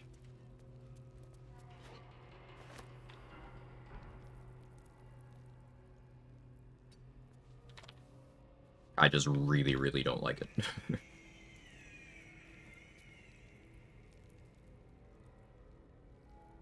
Full party start pushing 5k for Greater Flesh. Yeah, that doesn't surprise me.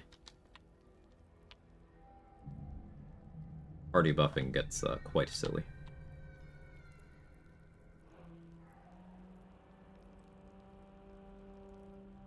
I'm debating whether I fight them here. I don't think I do. Breathe quiet. Move with care.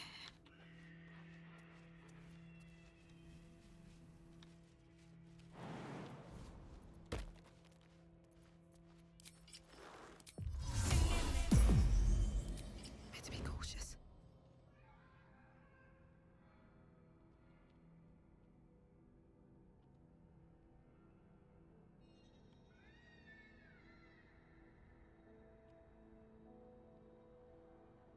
You just live there now?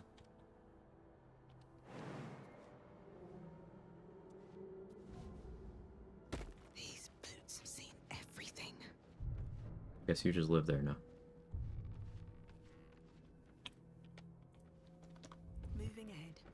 Okay.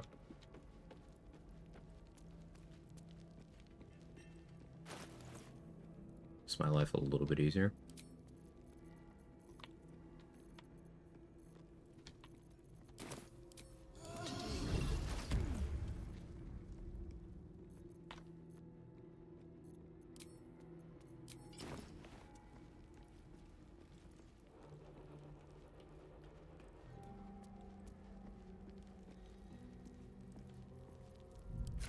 Just out of You're being arrested for.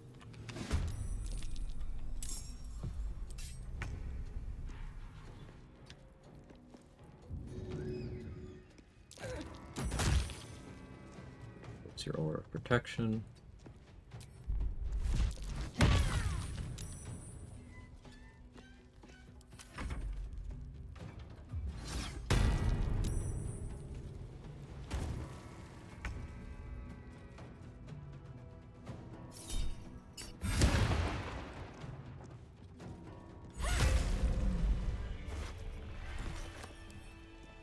Best be on my way. 30 times, catch y'all later. See you later, Danny. Have fun.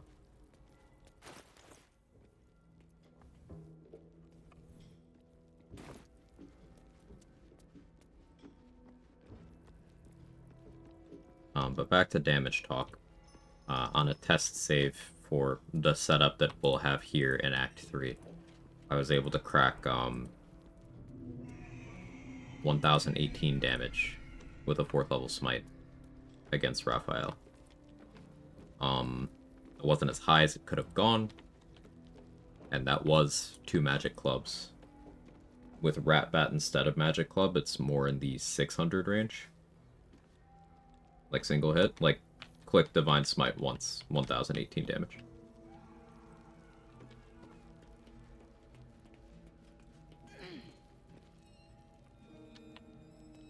This area is off limits. Perhaps the.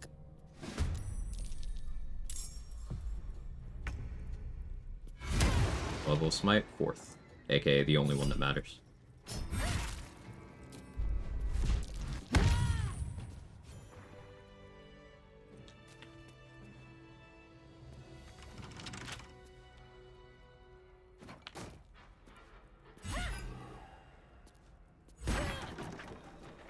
Like, Divine Smite is bad. The thing about Divine Smite is, it's bad at being a damage-dealing ability. Straight up isn't good. However, 4th level Divine Smite is mechanically different. 4th level Divine Smite, when hard passed from your bar, as in not using it as a reaction, the smite damage is set up as its own instance, so it gets riders an additional time. And that makes it good. I'll take that. But on top of that, if you are targeting a fiend or undead, the additional d8 of radiant damage that Divine Smite gets against those creature types, that is also a separate instance if used in that way. So a 4th level Smite becomes +2 instances.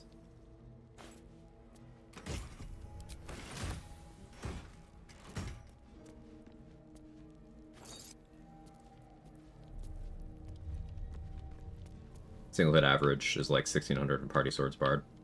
With bow. Yeah. Sounds right.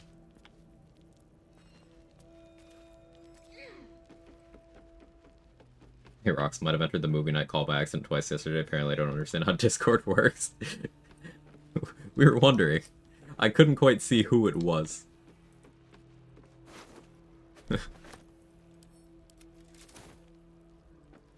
That's okay. Hope you're well. Breaking the 1K mark solo is pretty impressive. Yeah. And it's interesting that, like, this belief that Divine Smite is good is right, but for the wrong reasons. It's by doing things that nobody is doing with Divine Smite. It's like, okay, if you are a barbarian, a half-orc barbarian with a 4th level spell slot elixir, a hexblade dip. That's all 12 of your levels accounted for, by the way. And using this against a very specific subset of creatures. With Hex active, with Psionic Overload, with Callous Glow, lightning charges, like, you know, all sort of crazy shit. If you apply Bludgeoning Vuln, which a lot of people are unaware that Bludgeoning Vuln is actually kind of easy to apply. So that opens up a whole sphere of things. Like, you have to do a lot of setup for it. Not meant to. True soul business, not for us. If you could apply Radiant Vuln on that, then it would probably be quite impressive. But applying Radiant Vuln to Raphael, I think that requires the Slayer. I can't think of any other way to do it. Anyone else?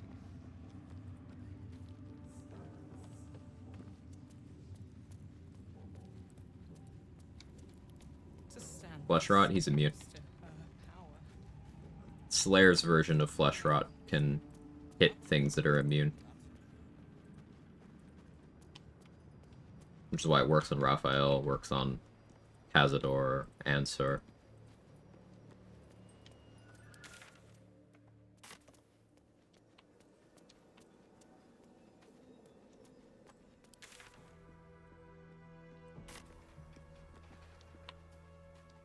Maybe Planter Binding. I'm kind of assuming he's immune because Yurgir is. It'd be weird if Raphael isn't, but I suppose I haven't tried it.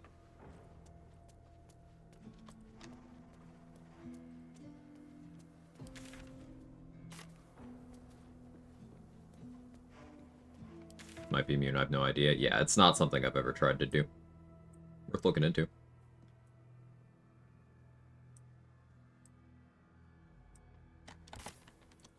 But the, some of the roadblocks for getting certain things to be relevant in top-end damage discussion is easier access to Radiant Vuln, easier access to Slashing Vuln. Those are things worth looking into. I have some ideas for Necrotic Vuln, but I don't think they're practical. Like, one of Balthazar's skeletons can apply Necrotic Vuln on a bonus action. But having that happen organically is so awkward. Can you turn him into a sheep and apply Flesh Rot to that? Softer than a whisper. I doubt you can turn him into a sheep, but like if you can, then Don't waste a step. I still don't think it would change anything.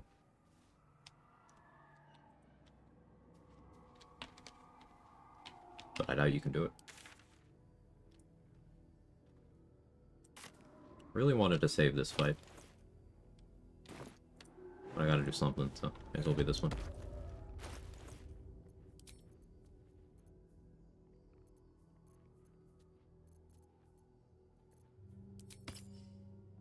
I think we rage on this one.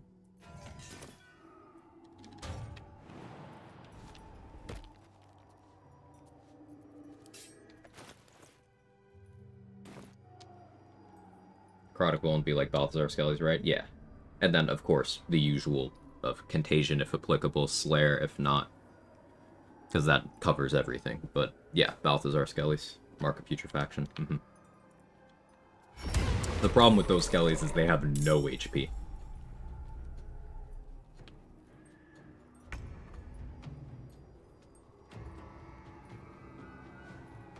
And their initiative's quite bad. So to use them effectively, you'd have to, like, get a surprise round while controlling one with Control Undead, and then hope it targets what you want it to. Or at least limit its sight cones so it can only target what you want it to.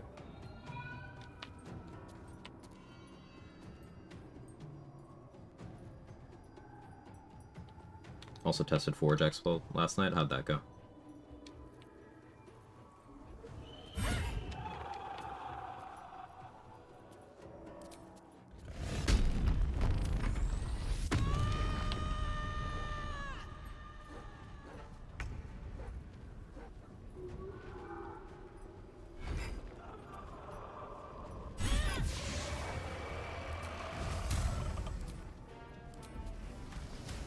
Not well, only way you can reach the platform is a sheep using Stormkeeper teleport unless you use a flight source. I guess having flight scrolls at that point is not unreasonable, but the problem is you can't have flight scroll and polymorph scroll at the same time. The entire platform is the trigger itself.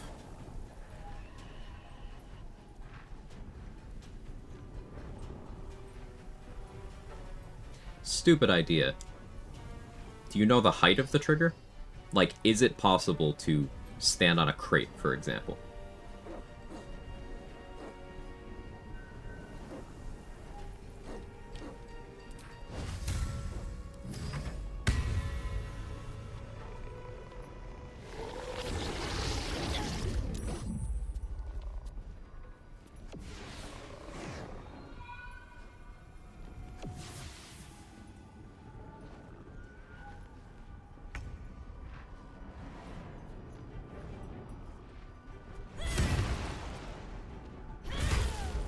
One thing about attacking from this spot is you do get high ground bonus. Nice hat, you're nice.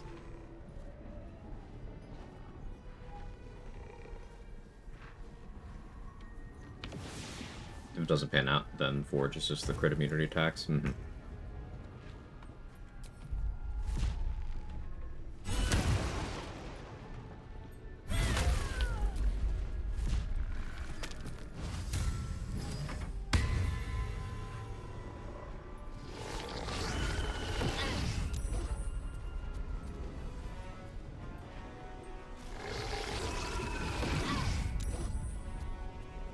I miss my saving throw proficiencies. Why does Paladin have to have just such shit ones?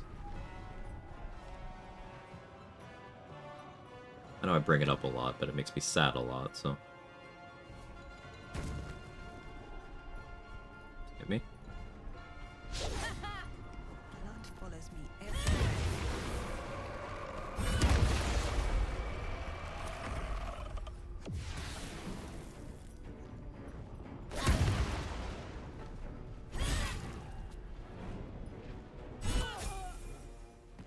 There's my level.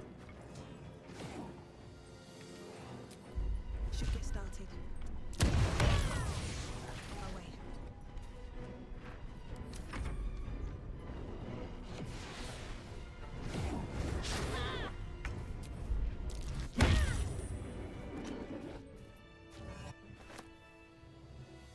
I don't know either, it's like the only martial in the game doesn't at least get a physical one.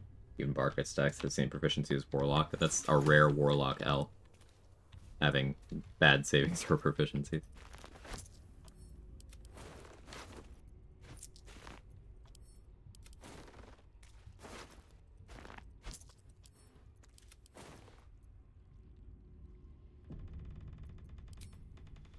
Alright, only took 2 hours. We're finally at the only paladin level that matters. We're gonna take great weapon fighting here. Defense would be, like, better for overall gameplay, but we're going for unrealistic damage stuff, so. Hey, Ladybug.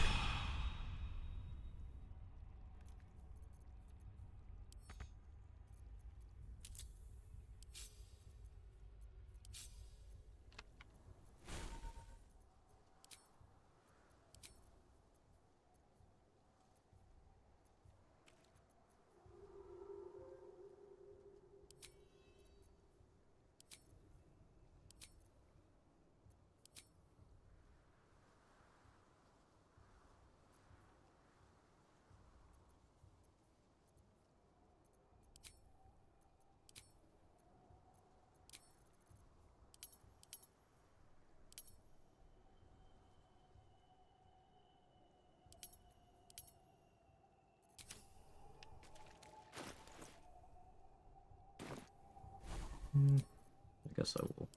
You ask me about those.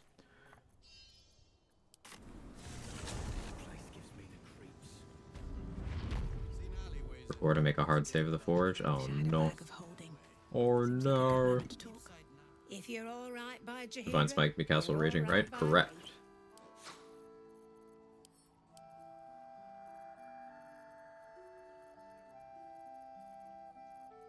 because it is not a spell.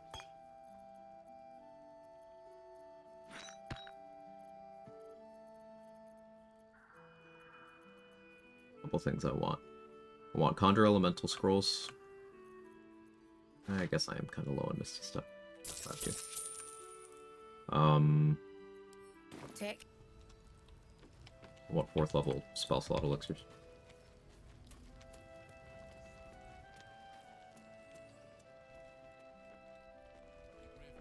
Shield also be cast as Raging Barbarian in theory. I think in the past it was possible. I don't know if it is on current patch. Hellish Rebuke used to also be castable while raging. I haven't checked to see if it still is. I plan on taking it when I eventually get a Warlock level, but that probably won't be until level 12.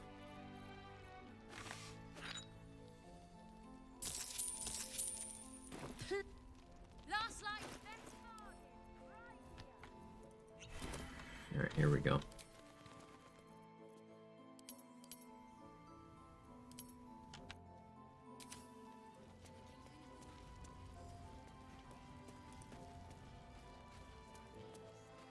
We have the Smite. The Smite.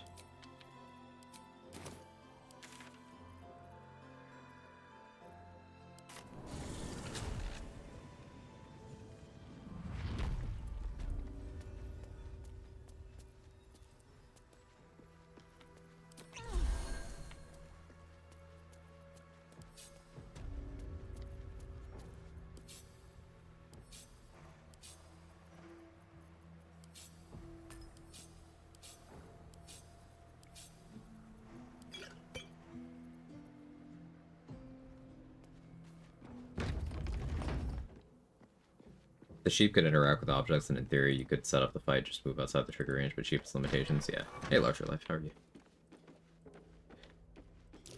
Something over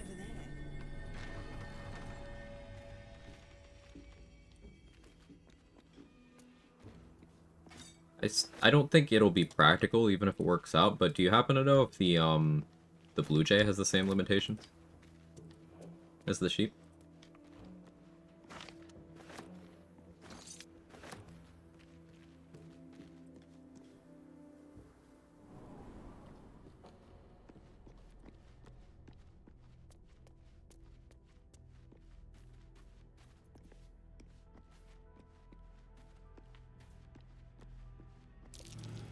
That might be worth a look.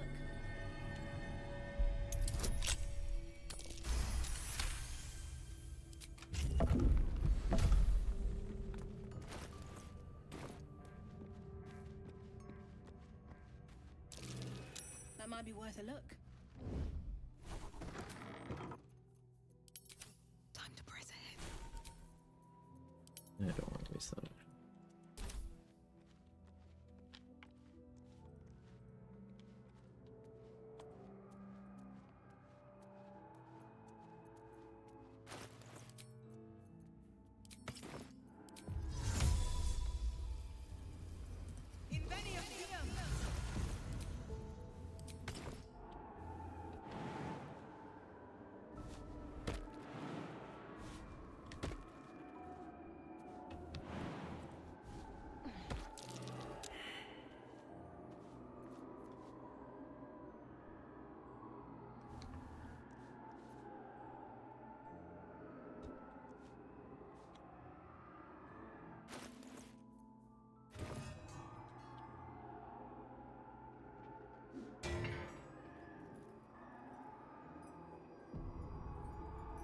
Right.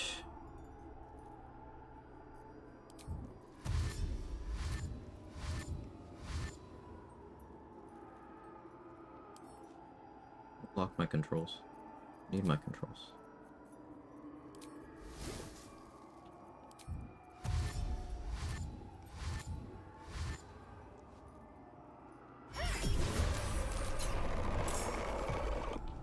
Breathe deep and move.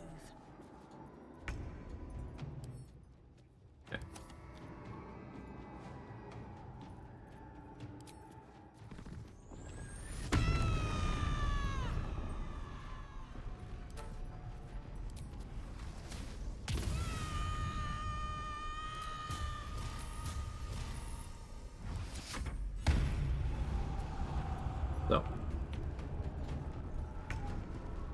you can see the smite damage got Callous Glow.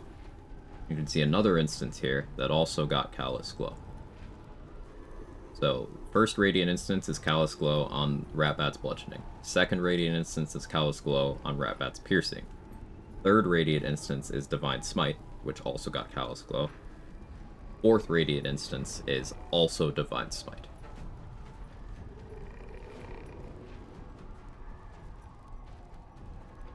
And that's how much damage we did on a bad roll on Smite, non-crit, neutral damage on the Radiant.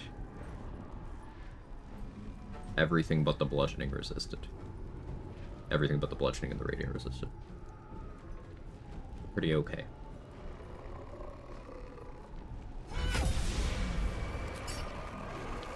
We'll go get magic clubs after this fight.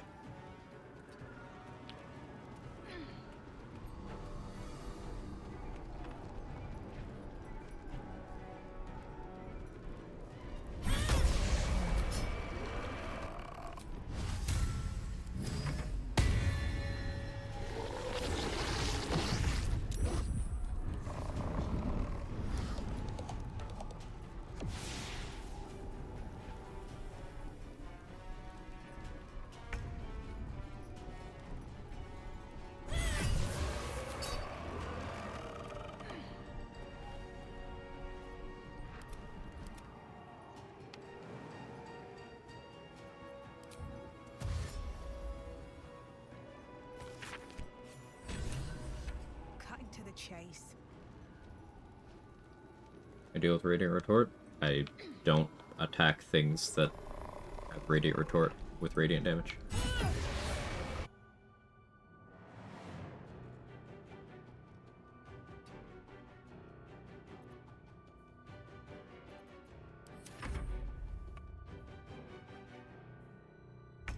Good crit.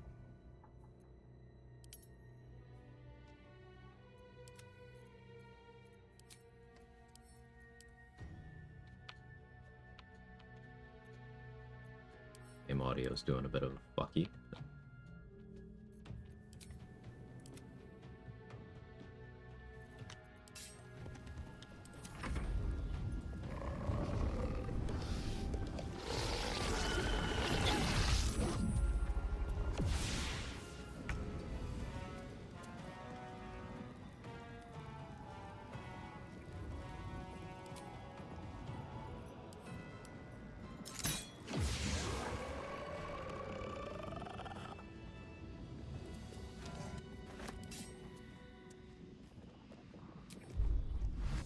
Watch how you go. There's a trap.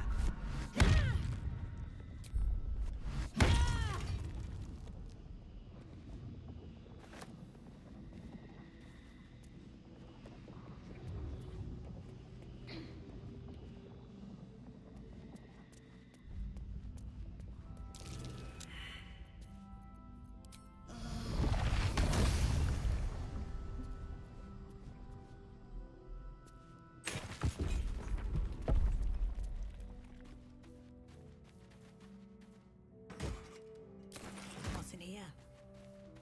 Kicking build at some point seemed kind of fun. The kick is very fun.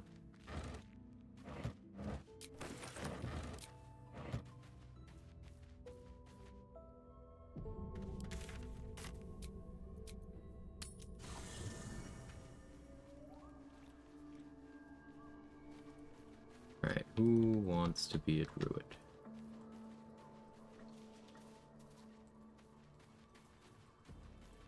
Will, you want to be a druid? Be nice. The menacing Githyanki machine and its jagged pincers held no cure at all. That's well met.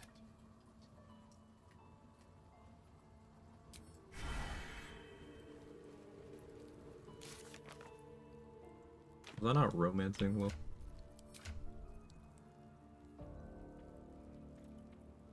Yeah. Doesn't have anything to say. Well met. Weird. Jay also can't interact with anything. Ah, thanks for testing.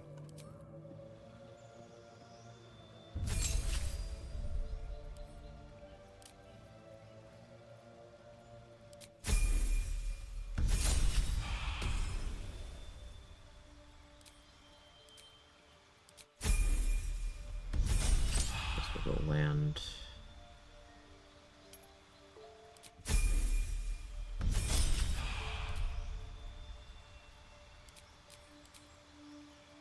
I'm just kind of cooking stuff.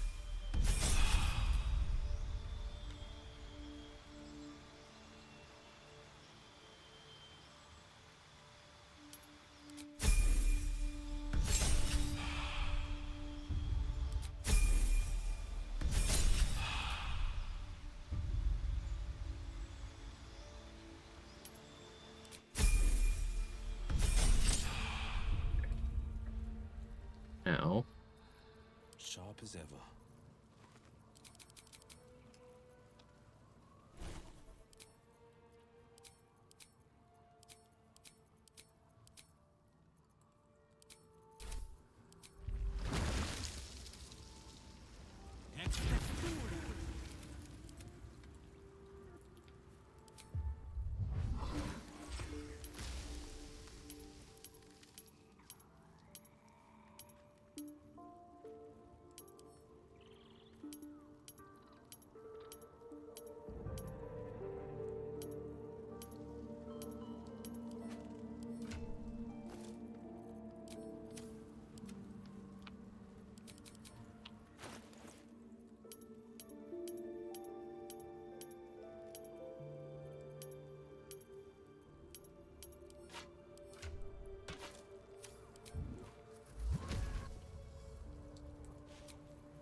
I'll fill that one later.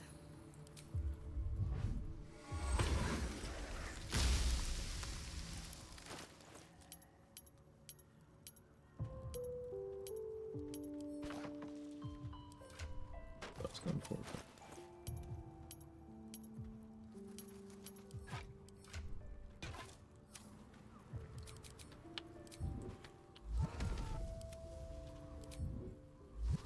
Looking ahead. Well met. Are you sure? Ah,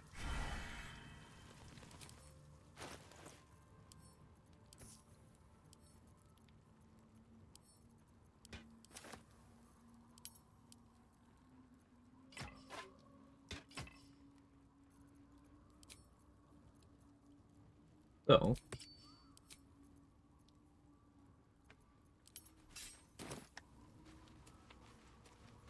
Never Hey, wanted Roxy, the easy how are you? path. let's find it undead.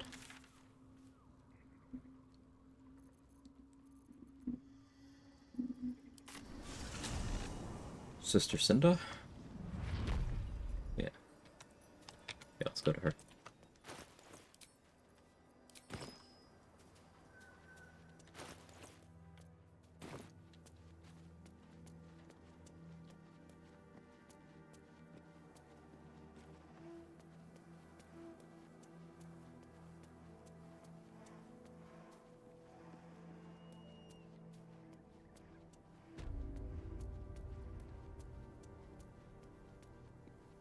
All right. Time to skulk about.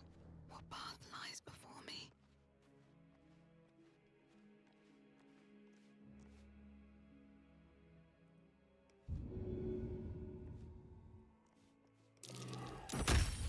You sort of.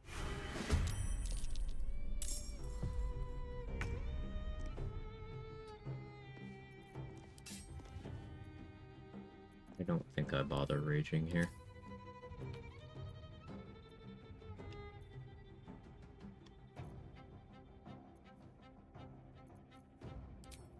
We'll do this then.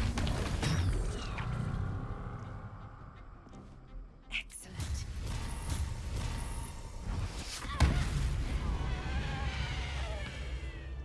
Okay, so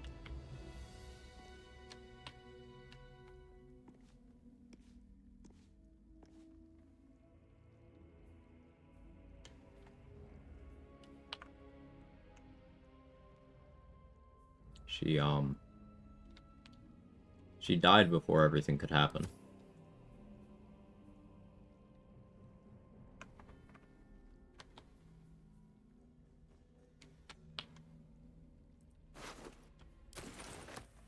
So let's run that back.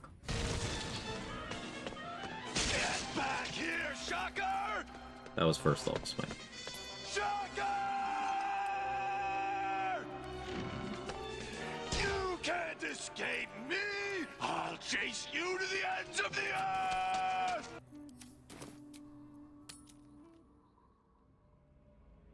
Try this with Malice now? Probably will.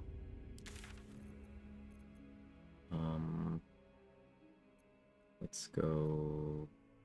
Let's go here.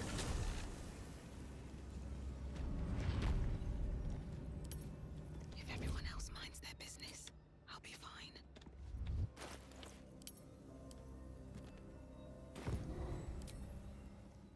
This lady catches. Honor's an undead, so this works out fine.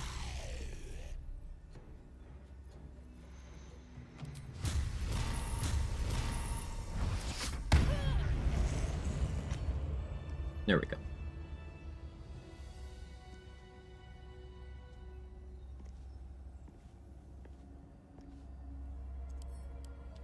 We also had a water elemental as a treat. I like the way you think.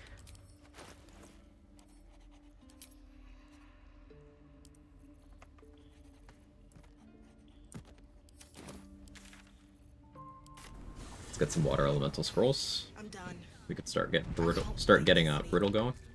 I think for Malice, I want to do If you're all brittle and then force a divine smite crit. See if I can make that work, but that's the hope.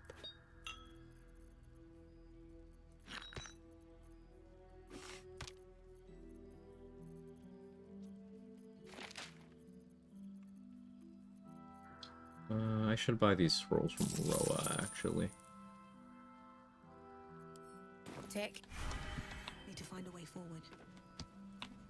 Tritos. We support my friend for her first honor mode run. Nice. What's up for discussion? Welcome back. Are you looking for something in particular?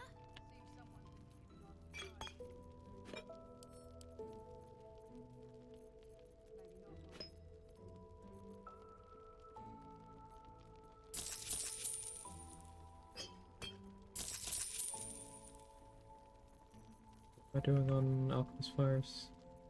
Okay. Take another one. I dual wield magic glove, you swing with only one, backstab with the second? Yes. If you have a magic club in your main hand, then both hands magic clubs will work.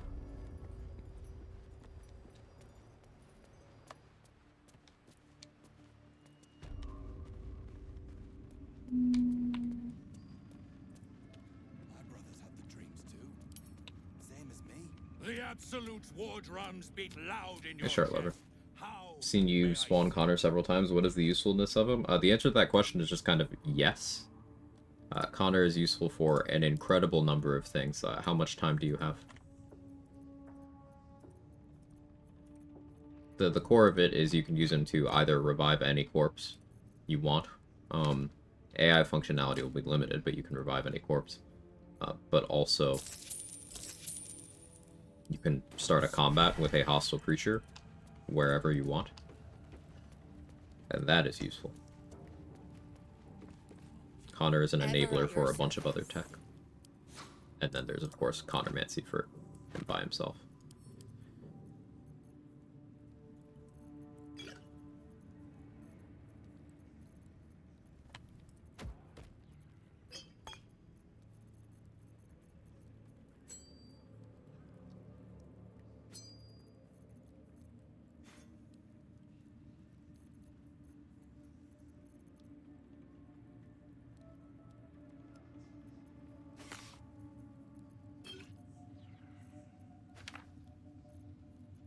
Water alley.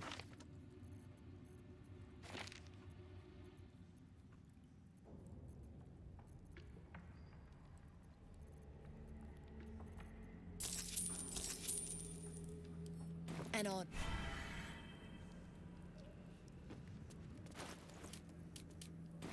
This.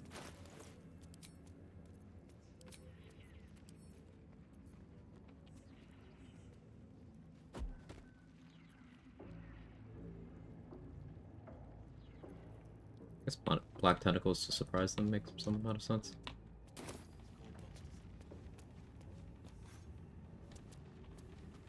I don't want to get used. So maybe what I want to do...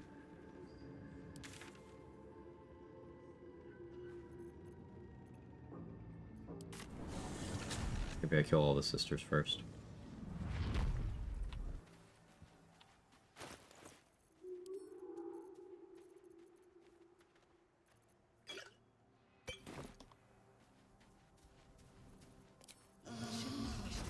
Interesting times.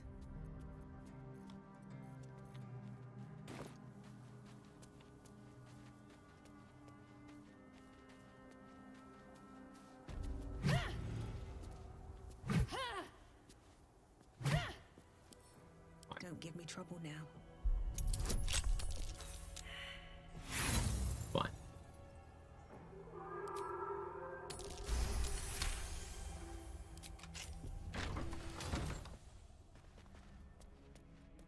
Ooh, maybe I go through the dialogue to have him have all the sisters kill each other. And then I flee the combat, come back, get a surprise round.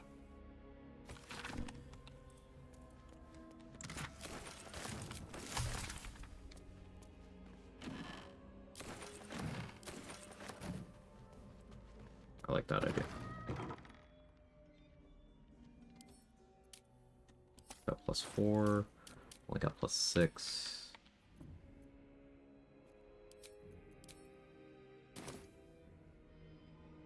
Bow of Awareness, Fistbreaker Helm puts me to +8. What's your dex? 18, so he would win the tie.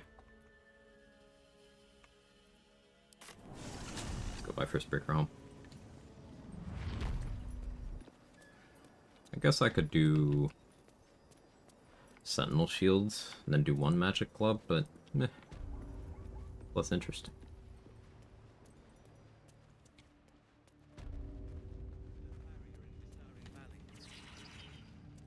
And the dreams came. My brothers had the dreams too. The absolute war drums beat loud in your chest. How may I serve?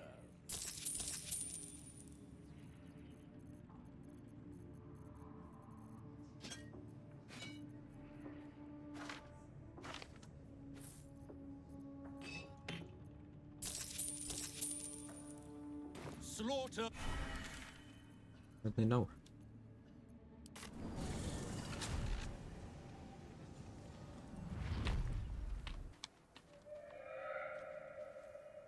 Okay, so what we're going for here is giving Malice Thorn bludgeoning vulnerability, and then we're gonna be hitting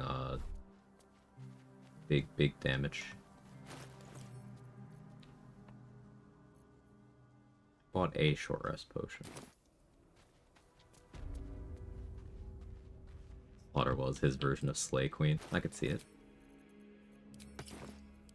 Stayed interesting.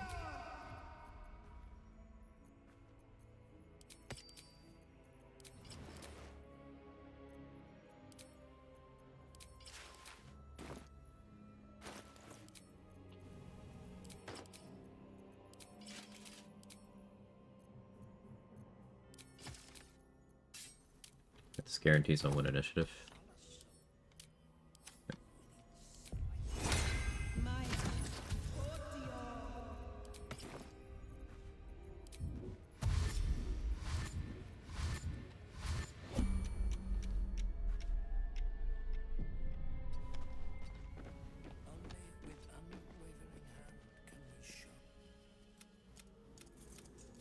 Come, step forward. Abs. But we do not wish to see you suffer, son. Let us cure you.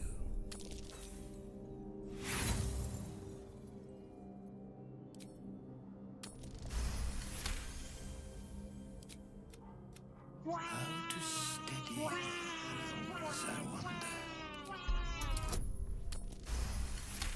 Just roll good. Hey, Mark. Yes. Come, I will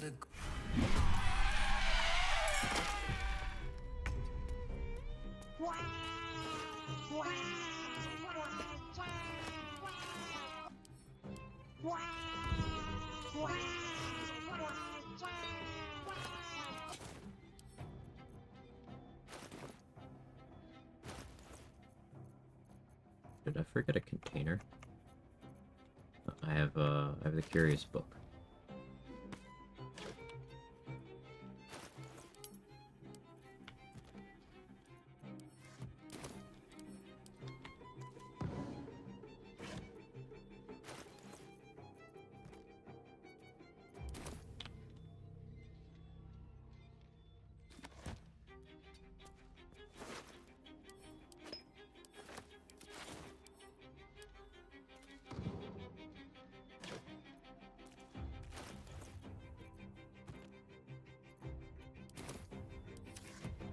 Hit me. Good. That gives me time.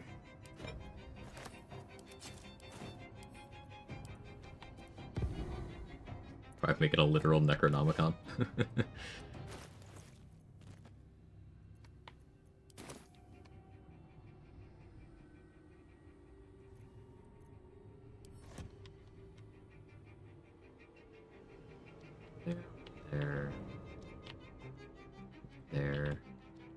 There.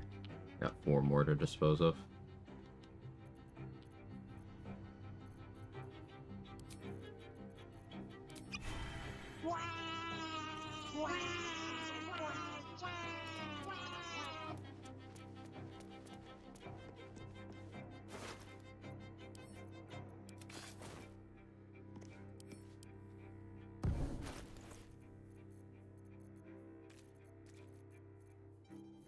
Really don't have more containers.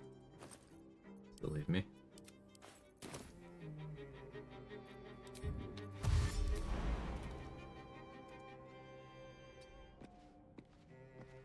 Open up.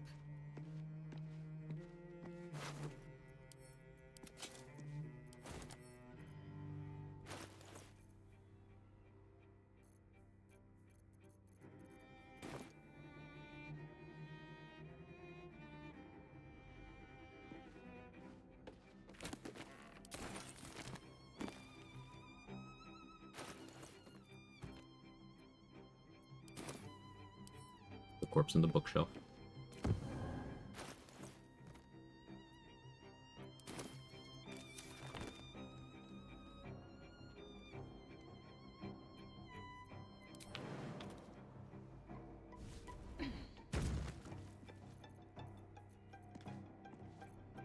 Do I have there as a transposition? No. Should have done this way earlier.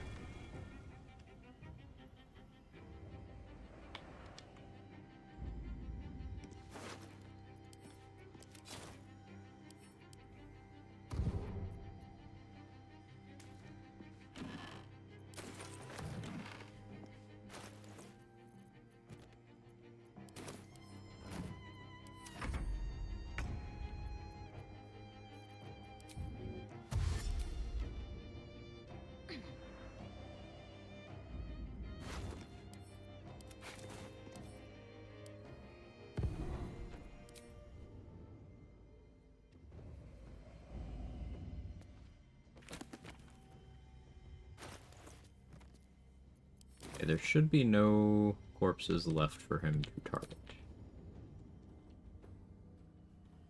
Now that I'm flying, I should be able to just dip the fuck out.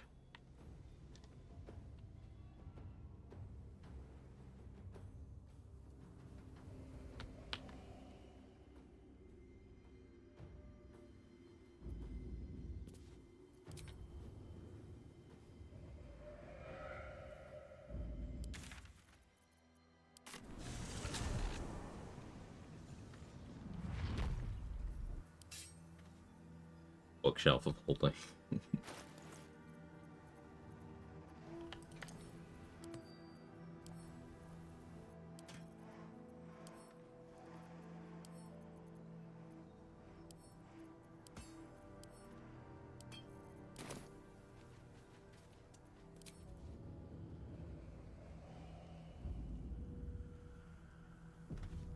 that not what you generally keep on bookshelves? Not anymore. Not after the incident.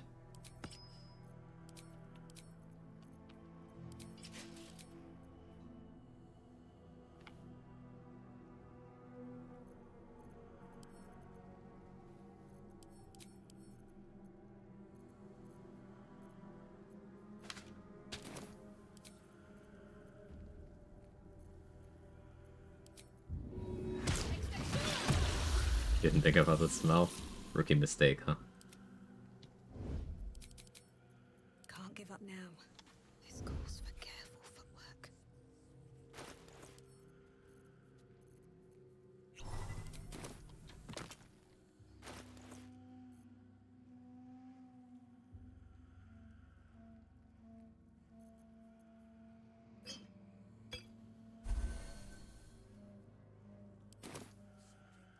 Never wanted the easy path.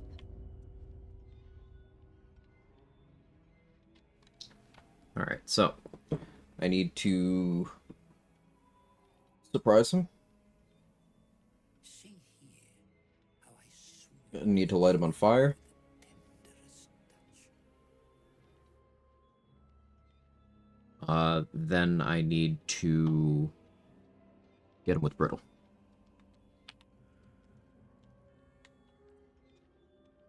Your eyes are sharp, sisters.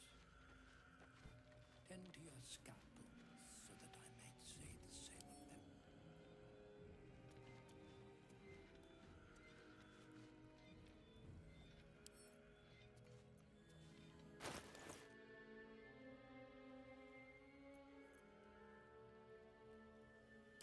As with each slice,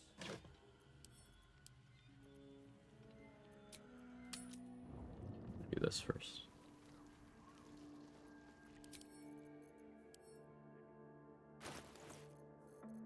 I gotta hope that my elemental, being this close, doesn't get put in. Absolutely for this.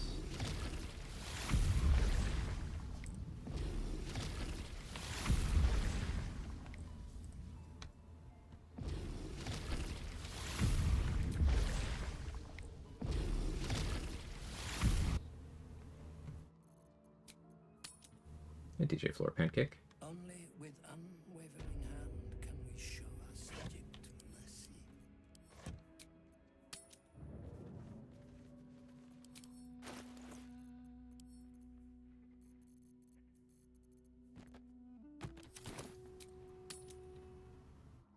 See here how I soothe each vein with the tenderest touch.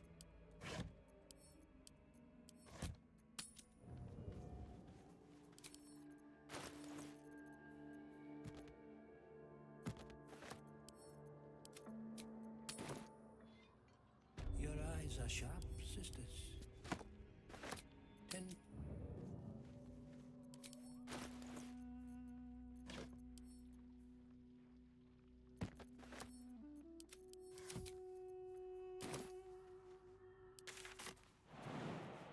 What path lies before me?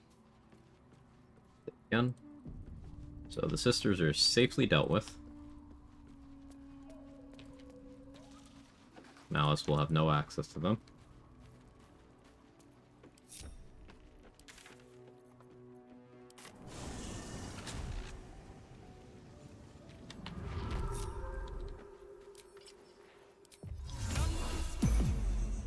Out of sight, out of mind. Light on my feet. Now the question is, how do I open? I want to surprise him.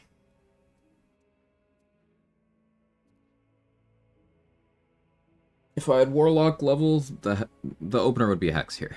That'd be pretty great, but I don't.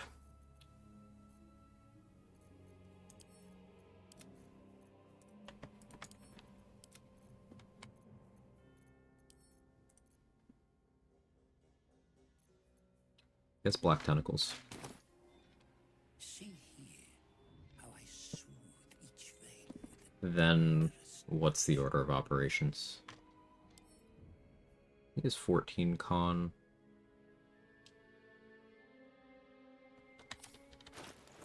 get Reaper boots on.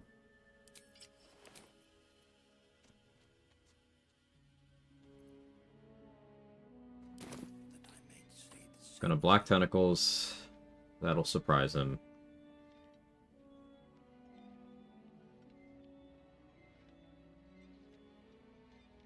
Okay.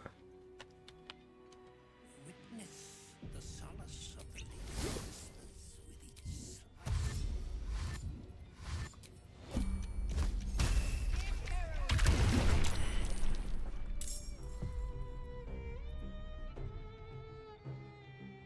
That's all I wanted it for.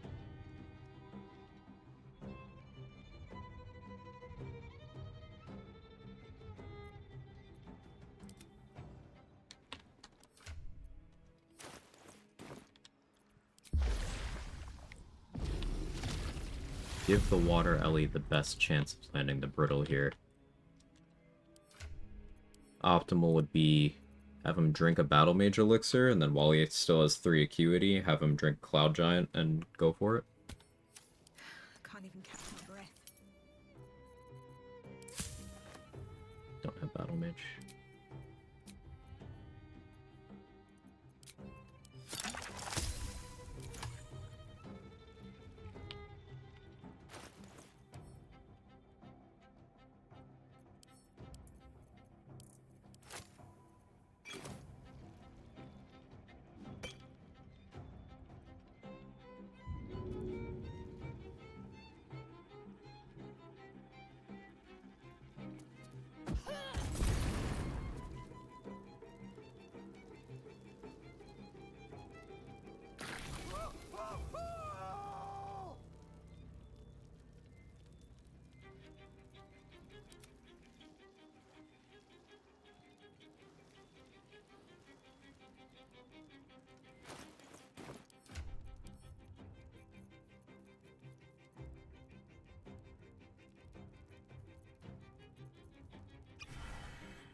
Rage. Sonic Overload next turn. Yeah.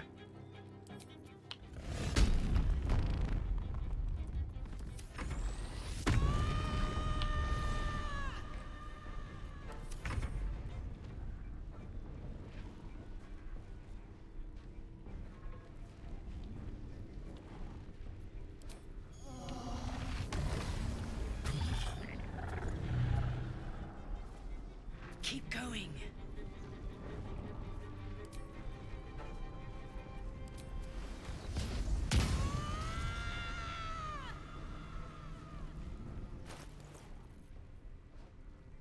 Wish my accuracy was a little bit better right now.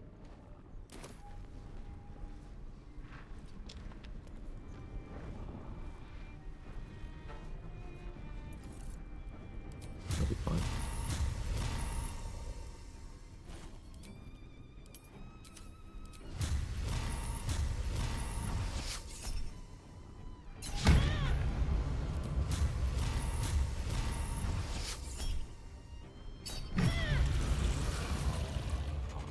Okay.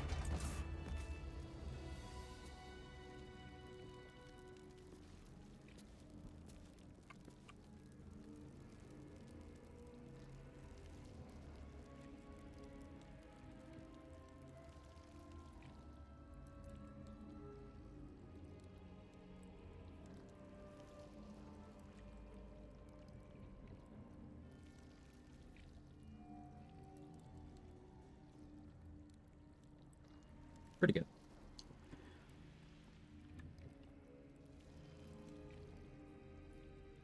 Just as an aside, this is nowhere near our top end. We do not have the level 9 Barbarian feature, Brutal Critical, to add an extra die to every single one of these bludgeoning instances and also the 2 big radiant ones. This is not Act 3, so we don't have Crater Flesh Gloves. We don't have Vicious Shortbow. This was me raging and having Elemental Cleaver, but me being outside of rage and using Hex, and then also having Hexblade's Curse would be better. I didn't have Inquisitor's Might on.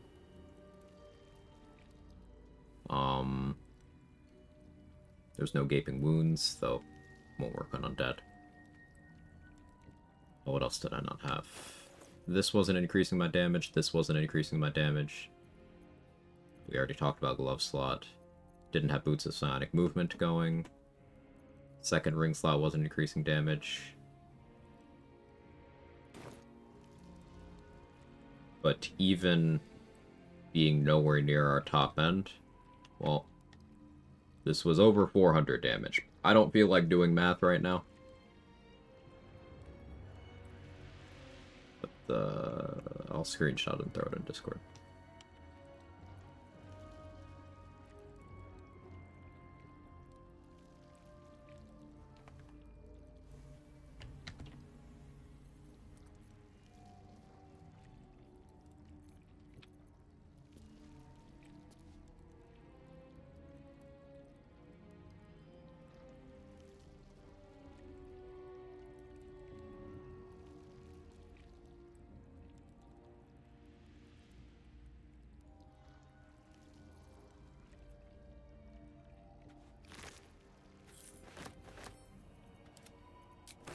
So, once again, and I cannot stress this enough, Catch a break.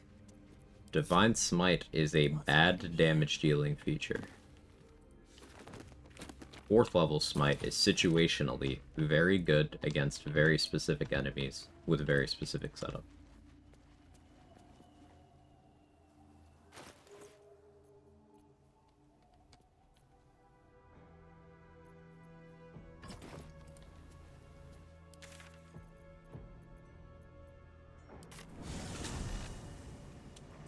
Paladin broken? No, Paladin is shit. Paladin is the weakest class in Baldur's Gate 3. It isn't even remotely close. I don't know if that's bait or not, but I'm making sure to be precise here. 379, 379 we got Call of Week. Thanks, Mick.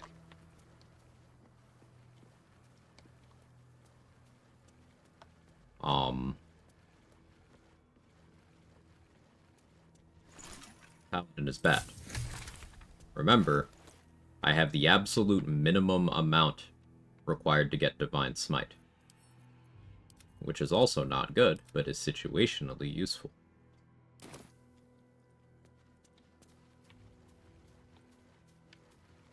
Unless we can solve the radiant damage vuln part of the puzzle,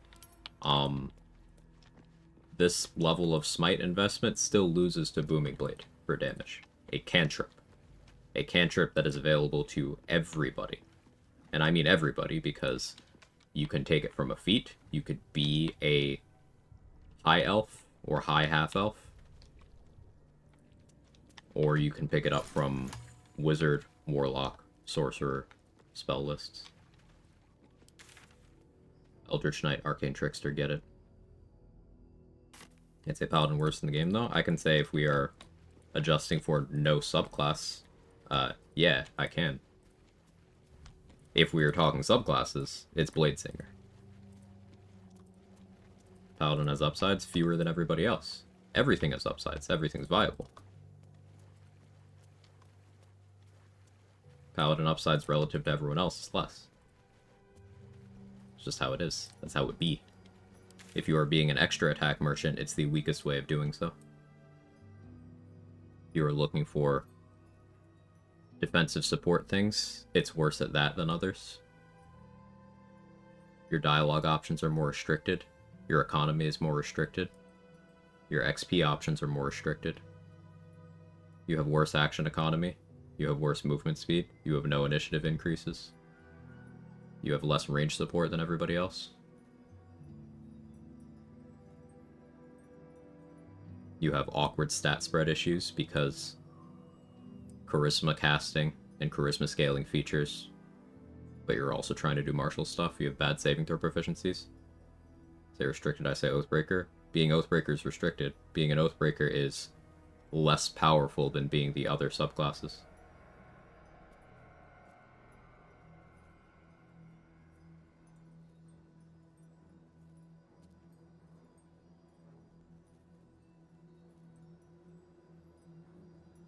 And again, for practicality, if you are playing around the whole issue of oaths, as soon as the Oathbreaker Knight dies, you lose build options. In a run where you are allowed respecs, you are shackled by that. Oathbreaker Knight 640 XP, if you don't give a shit about Paladin stuff. People that just play the game Paladin being Charisma class already puts them way up the ladder, but Charisma doesn't do half the shit people think it does. For example, there's this idea that Charisma scaling your weapon makes it better. It doesn't. It often makes it worse. It's harder to boost Charisma than it is Strength. How may I serve?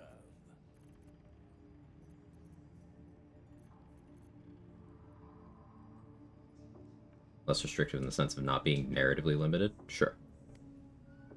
Love your owl cap. Thanks, Blair. Thanks for the 11 months. Just rewarding people for going with Charisma class for dialogue checks. Bard is better at that. Rogue is not a Charisma class and is better at that. Warlock is better at that.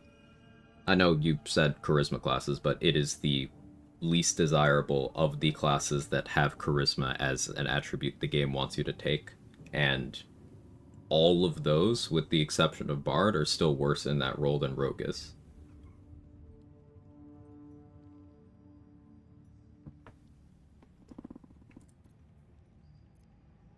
I'm saying top of the ladder, just up the ladder.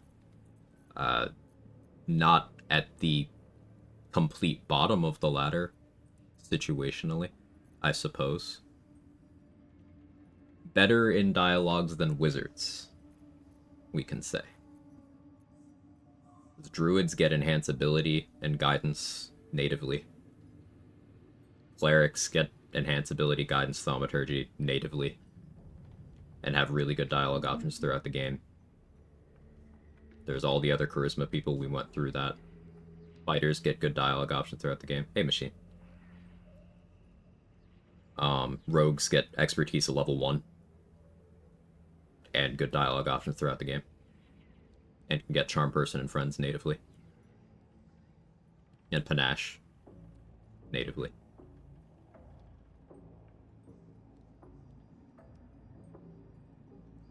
Better than monks in dialogues, I guess?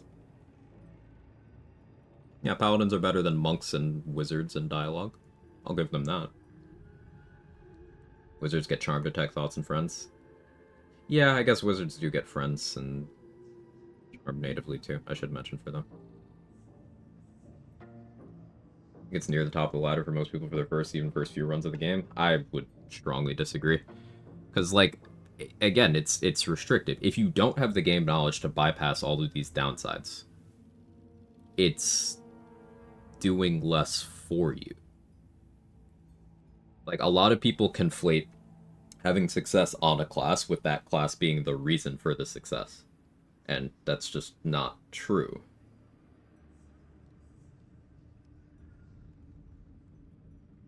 Like, especially when you're in that area where you have less game knowledge, you wouldn't necessarily know, okay, the monetary issue of managing your oath, that's not really an issue because money is infinite in any number of ways.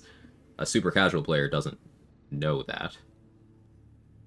And you know very well as a damage optimizer, Paladin provides nothing, almost nothing, for the ranged sphere of stuff. It provides almost nothing for the throwing sphere of stuff.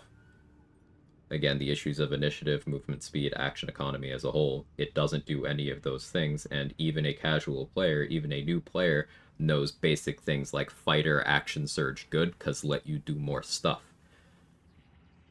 Thief dip on bonus action heavy builds good, cause let you do more stuff. Wholeness of body on open hand monk good, cause let you do more stuff. Actually kind of a throw at an apologist. Based. I'll let you cook. The party auras of throughput, but the auras are the size of, like, Shovel's butthole. Let me show you aura protection radius.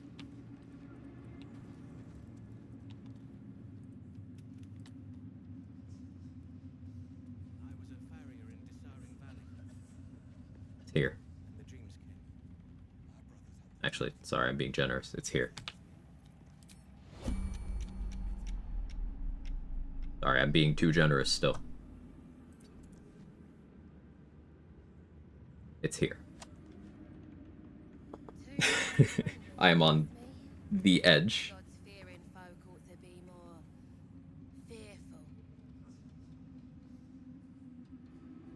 There's this belief among a lot of people, particularly people with tabletop bias, that Paladin Aura of Protection, or the other auras for that matter, are relevant group support, and they're not, because is anyone seriously going to play in a way where their entire party is grouped this tightly? At all times. Like, remember, if we are viewing this information through the prism of someone who's very casual, low information, not experienced, maybe playing like traditional archetypes for, you know, whatever class. Like their cleric is a healer, their wizard is standing in the back line, spamming all of their spell slots on the first turn of every combat. You know, they've got a rogue that's hiding on the fringes, traditional build archetype type stuff. You think all of them are going to be standing this close, right next to the party's paladin, who is going to be on the front line because they want to be smiting anyway? I don't think that's going to happen. I don't think that's something people would organically do. And even if they did, there's the thing we have to confront, that Aura of Protection is still going to do fuck all.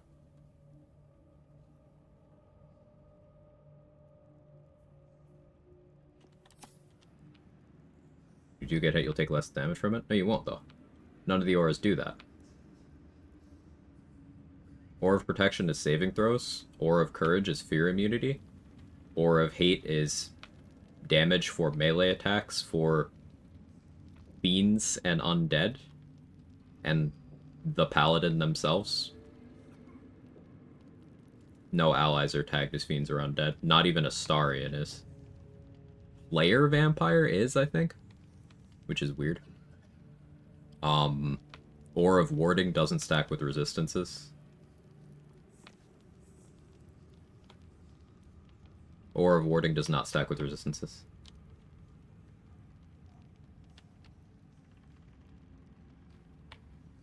So, like, if someone sent Blight at me right now, Aura of Warding wouldn't make me take any less damage because I already have necrotic resistance.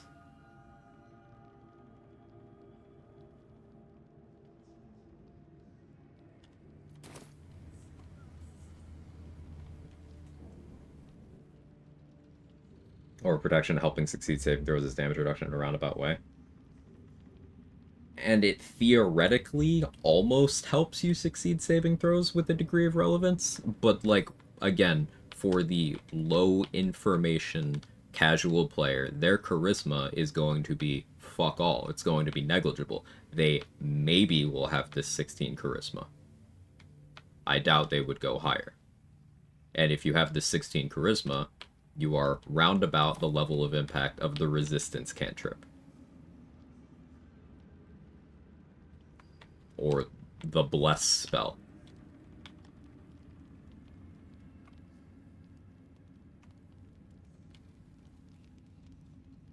Fear Aura sounds good for certain situations. Are too many items spells protect from fear, right? There's actually a lot, Pigeon Monday. That's the thing. Protection from evil and good, first level spell. Available in scroll form. And there are several guaranteed drops of it throughout the game.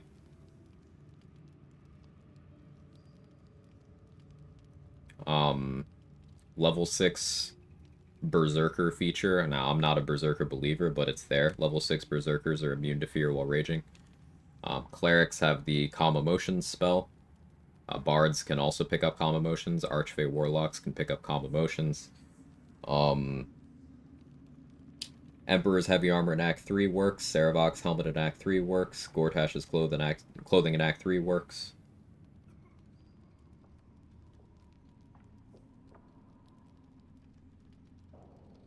Heroism spell works. It's available on Priestess Gut's shields. It's also available in the Bard and Paladin spell list. There's even Paladin gloves that are really good because they give you non-concentration heroism for 10 turns after using a Channel Oath feature. Those gloves are really good, by the way. The ones in the Toll House in Act 1. If you are using a Paladin where you use your Channel Oath ever, keep those the entire game. They're really good.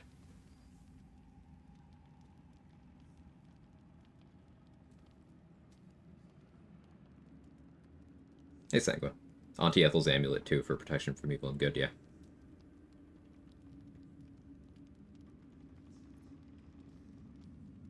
Based on that description, does fear count as possessing someone then? No, it's just... This spell isn't really honest. It says... So, like, it reads in a way that implies that with this them, it says, it's like, okay, you are charm, frighten, and possession immune from these creature types, but that's not the way it works at all. It's just you are straight up immune to these effects, period. And then it goes back to talking about those creatures. So it's a very bad description.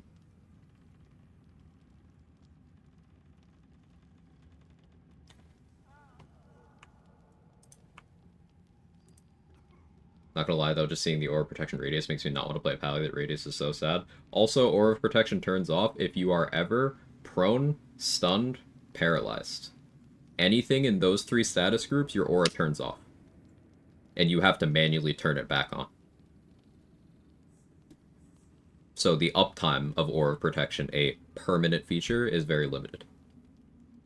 So not only is the uptime limited, the radius is tiny, the impact is small, and it is a level 6 Paladin feature, meaning you have to go well beyond the point at which it's more efficient to stop taking Paladin levels.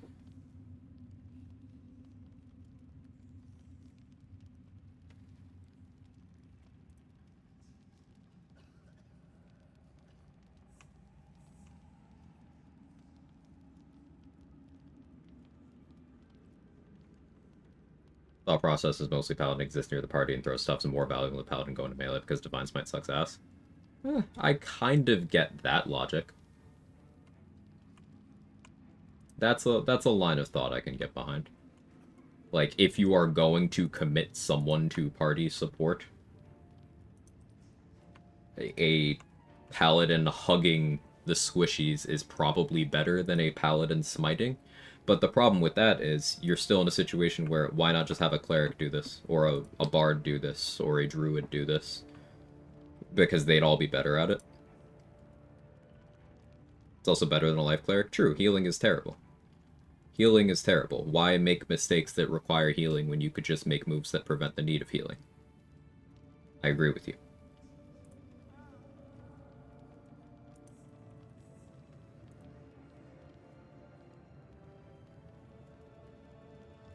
If Divine Summit sucks, would my character be stronger without the Paladin dip? Yes. Disagree on Druid Cleric being outright better.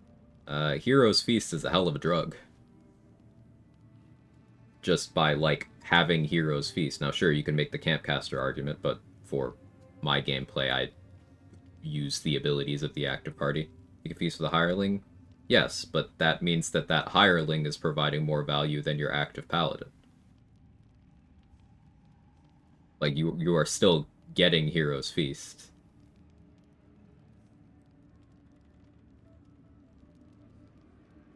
Like, we're in agreement here. Hero's Feast provides more than things like Aura of Protection do. Just with my interpretation of how I play the game, I don't campcast, so I have to choose.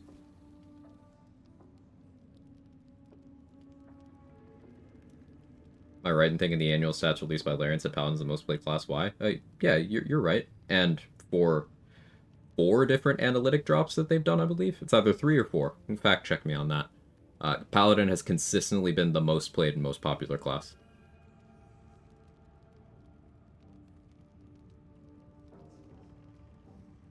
Like, it's physically impossible for a life cleric to compete with Fight or Throw Potion. no matter what class we're at. Right, healing is bad. It just isn't worth building around unless a rule set is specifically pushing you in a direction. But what So Black is touching on here is something that I want to address as well. He says Life Cleric still a cleric with heavy armor taking life over Pally all day for support, and I agree with that because baseline cleric kit is better than any version of Paladin for support.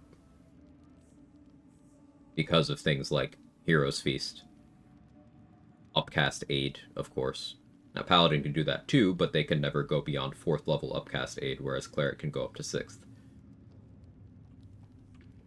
Even just things like if you want to include the Cleric spell list allowing you to get very specific, powerful summons onto the field as a form of support, you can go with that too. Like the Jinn summon, the Jinny summon, if you've not used it, bro's cracked. Fully buffed, he has almost 200 HP.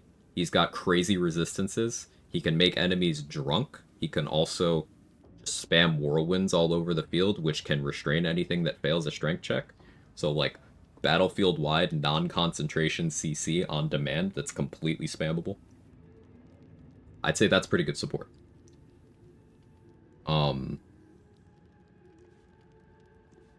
Clerics can be tossing out sanctuaries, and again, there's one paladin subclass that can be doing that as well, but they don't have the spell slots to do it sustainably.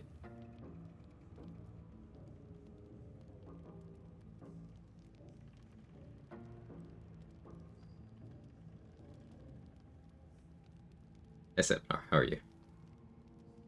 Weird, I've only heard people say Paladin's good, never really understood, especially when I joined your stream. Chat goes Paladin. I agree with you. A waste. Well, it's just... it's vibes-based thinking. Bitchin' Monday. Like, people who delve into game mechanics, optimization as a whole, build crafting, whatever you want to call it, are always in the minority of every single community of every single game. That's just how it works. It's always going to be a small percentage of the player base, especially people doing it, 2 years after a game came out. It's never going to be... you're never going to see something like widespread, commonly held beliefs be dominant in the theory crafting space.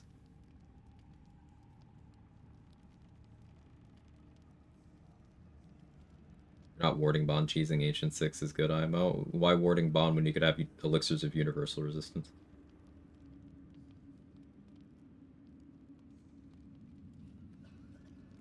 Level 6.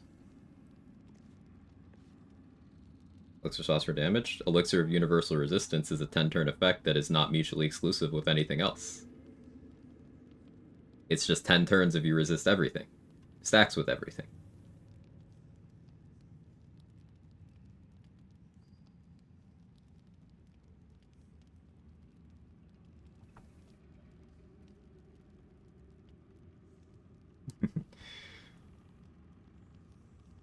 I think Paladin's continuous popularity could be an example of information cascade. For whatever reason, it's the most popular release, which shapes people's perception of how the game works.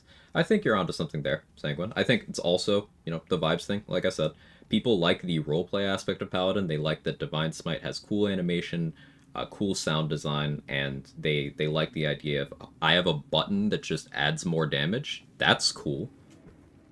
Vibe stuff. There's also tabletop bias. 5th edition Paladin is very popular for support archetypes and for damage optimization stuff, to a certain extent. So, like, people like doing that.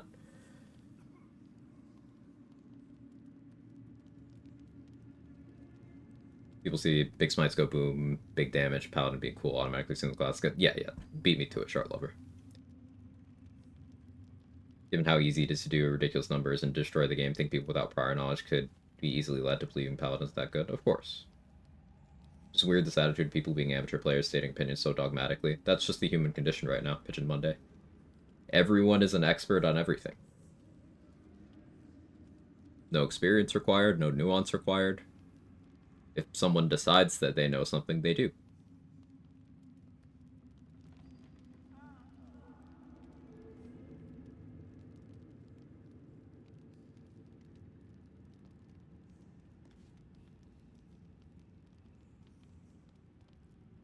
I think maybe Paladin popularity could be due to some nasty enemies, especially when you first play. That doesn't make sense to me, Pigeon Monday. Like, could you expand?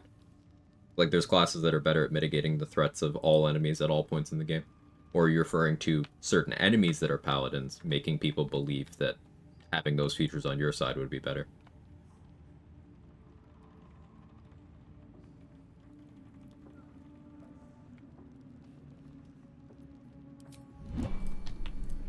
Why was that in turn-based mode? Oh, yeah, I was checking range.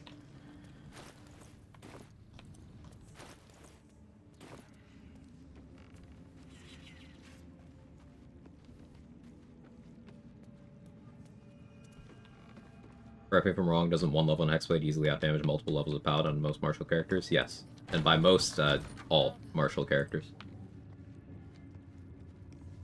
Because again, even that filthy Divine Smite I did to Malice Thorm here, which Mick said was 379 damage, I think? Even this 379 damage Divine Smite, which is very high for this point in the game. Even this is less than I could have done with Booming Blade. Booming Blade being a cantrip you can access at level 1. This is less. And to have Divine Smite at all, you have to commit to minimum 2 Paladin levels. Which, opportunity cost, you're limited to 10 levels of other things. Which lowers your DPR. Because you're losing things like improved extra attack.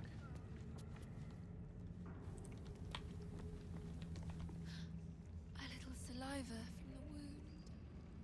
Saving that. Welcome back, true soul.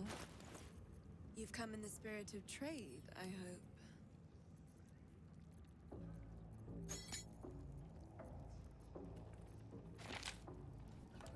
Come. Blades fine ability IMO helps bridge gap between ranged and melee. I don't think that that gap is necessary to bridge, because even unoptimized melee does far above what you need for anything in this game. Even with difficulty mods, melee still does far above what you need to do well in this game. It's like bridging a wealth inequality gap between billionaires and trillionaires. Like, you don't need to put resources towards that. Yet people manage to be bad at this game? Yeah, but here's the thing, Casterex. There's people who believe that, like, me hitting this inspect button to see what resistances this barricade has, they think I'm cheating for doing that. When I was doing a routing run for my no-hit run, and I was in the shop, I was in the lab figuring out what I wanted to do about Orin, and I was testing success rate on throwing Orin, there was a first-time chatter who came in complaining that that wasn't a legit strat. That throwing a boss that Larian did not give immunity to being thrown the way they specifically gave that boss in a different version of the encounter, and that boss with certain status effects and other bosses, this person was like, this is cheating, actually. It's like, I don't think that balancing or discussing the top end of what is possible through the lens of people who have viewpoints that shouldn't be considered at all, I don't think that's positive. Like, at the marketplace of ideas, not everything is equal. Automod, calm down. Didn't like, I'll hit you.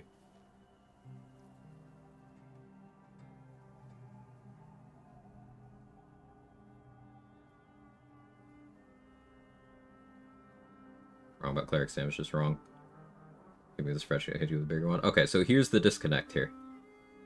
The valuation of damage can be argued for a Divine Strike as a DPR tool, depends on your framing.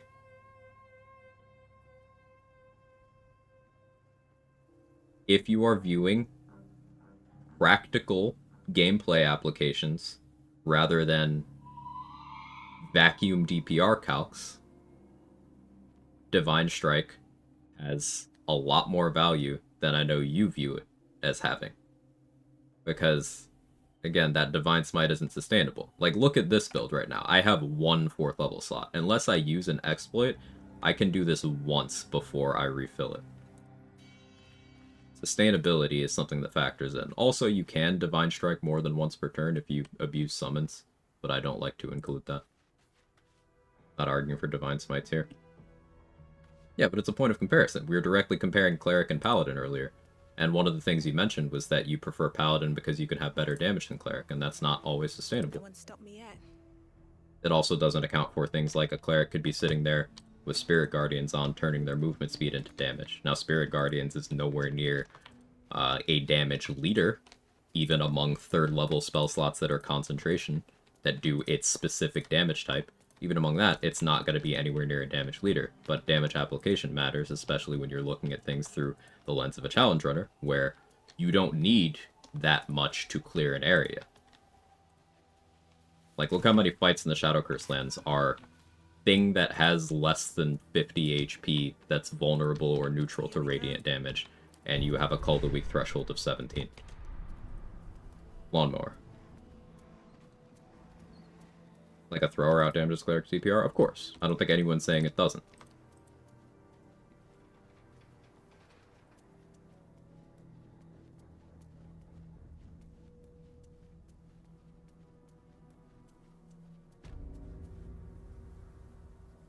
So Black is? No, he's not. Unless you're talking about Paladin Thrower specifically, but that's the thing with throwing. Agnostic of class, if you are an extra attack merchant, throwing, yes, you do crazy damage. That's not something that people tend to associate with Paladin, because Paladin still does that worse than other extra attack merchants, for the most part.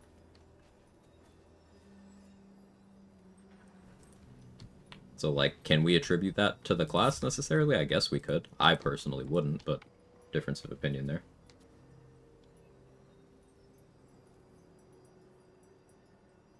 Divine Strike works good as a DRS on Honor if you use it raw off the bar. The same as Divine Smite here with the 4th level. So like this Smite, this is not a DRS. This Smite is. But neither of them would be as a reaction. Divine Strike is the same in that regard. Let me find something to fight. I've been yapping a lot. What was I going to do? Oh yeah. Let's refill the slot and let's fight some zombies.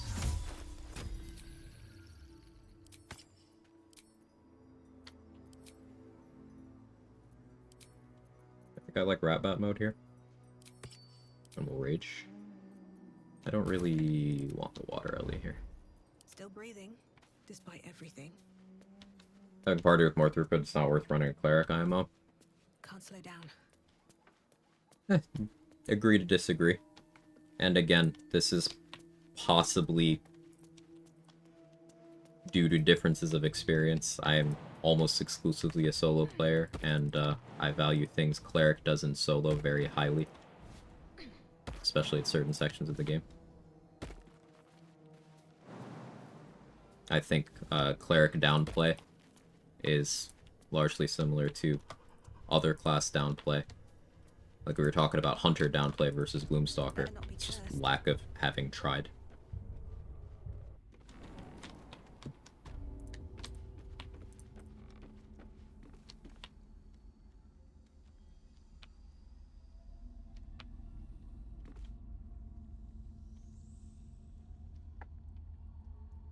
What other examples are there where you should use something from the bar that can be used as a reaction? So situationally, Divine Strike, Divine Smite, Sneak Attack, Reckless Attack. All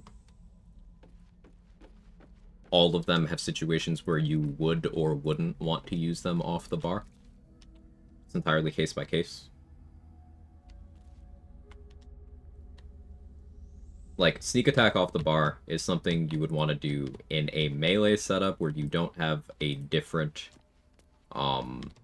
action to do off the bar, and you want to capitalize on Vuln, and then do something else as a reaction off of it.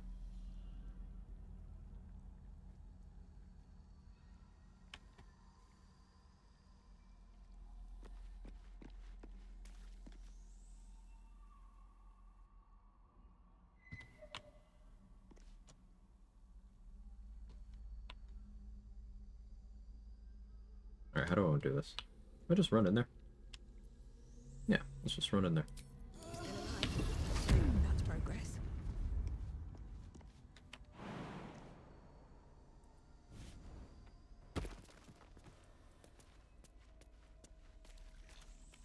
Y'all gonna...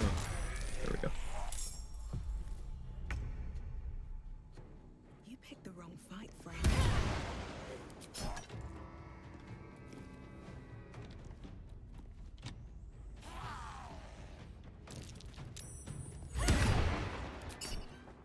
I might have to have it stop asking me. It's already annoying.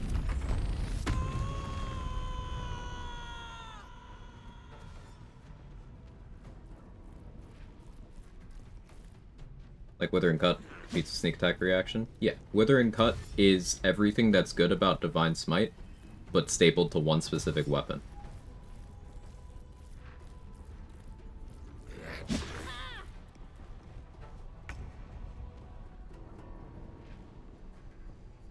Cleric has bad DPRs, confess you don't know how to do damage.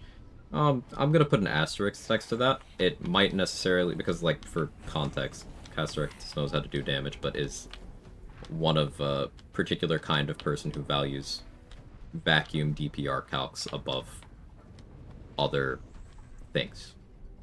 I'm not here to say that's wrong or anything. Everyone has their own prism through which they view this information. But how do I explain this? So remember we were talking about War Priest charges earlier? War Priest charges as a feature are theoretically good. Practically, feels like shit to use, so I don't like them. In fact, when I do play War Domain Cleric, I waste the War Priest charges intentionally at the start of every day so that I don't ever have to deal with a situation where the game's forcing me to burn a War Priest charge and a bonus action on something I would rather have used a main action on, because the loss of control is something that I do not like.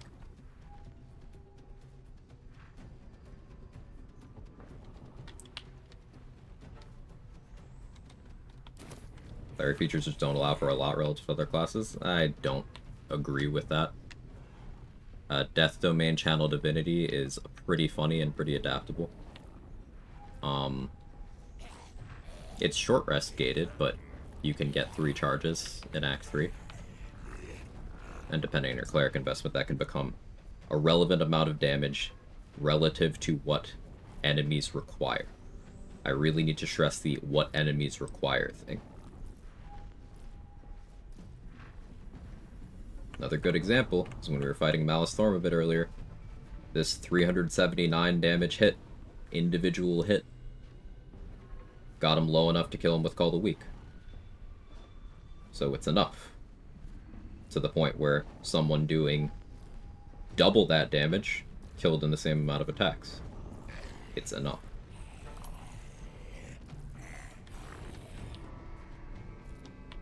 Hey Athena, how are you?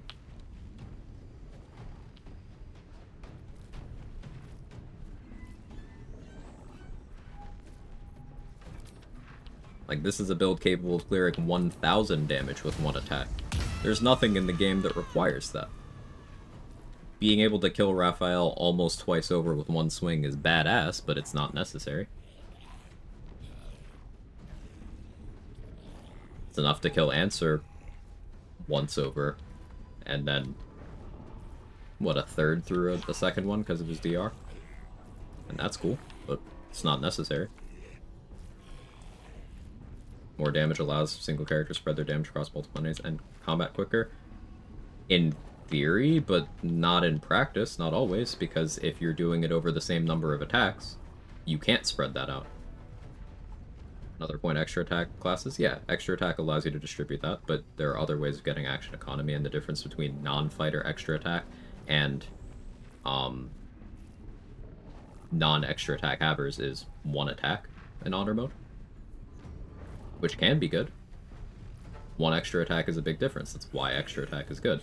But that's not always a disqualifier.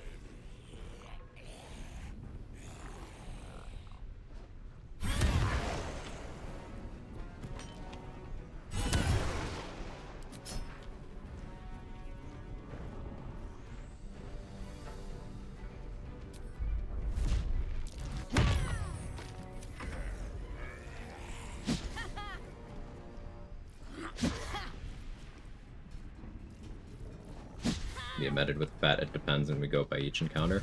And I think that is a very important thing to do and acknowledge is being done with valuation of class mechanics. Because that it depends completely changes the value of a lot of things in the game.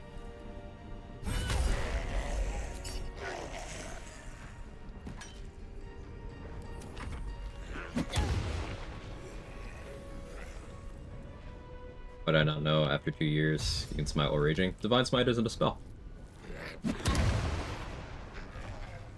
Because it's not a spell, it's not blocked by rage.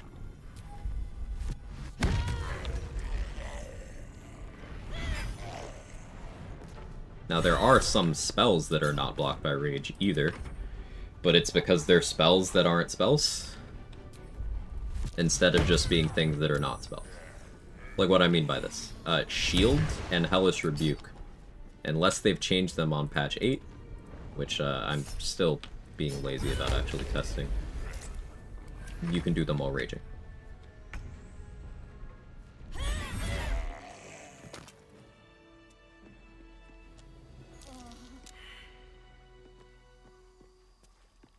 There's the whole questionable sphere of interactions with Spore Servants, how many of them have spells that are classified as class actions, and as such, don't interact normally with things that question whether something is a spell or not. You know, counterspell, silence effects, the Spore Servant tag as a whole. I can't wait to sleep.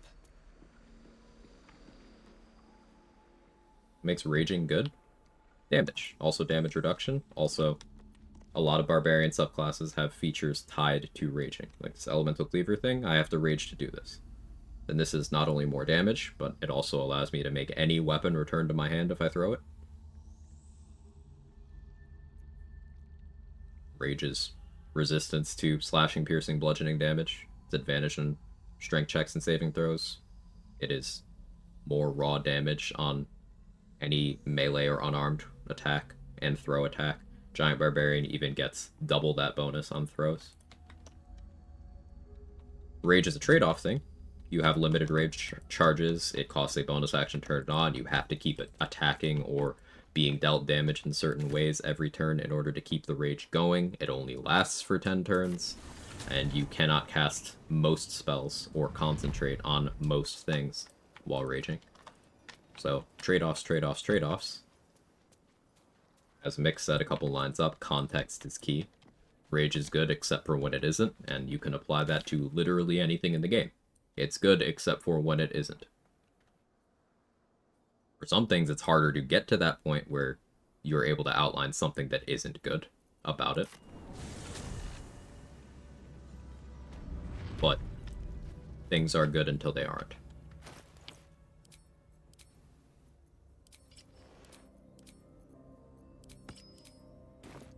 Let's do this fight up here. I'm going to keep the water elemental in reserve in case I need it. But with rage, I don't think I'm too worried about resists. Let's put light on my weapon so they can't Beckoning Darkness me.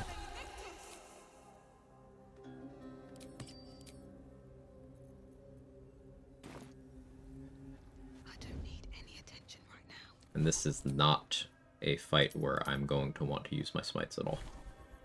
I'm not going to change elixirs, so we're effectively raw dogging. Wonder if the gods are watching me.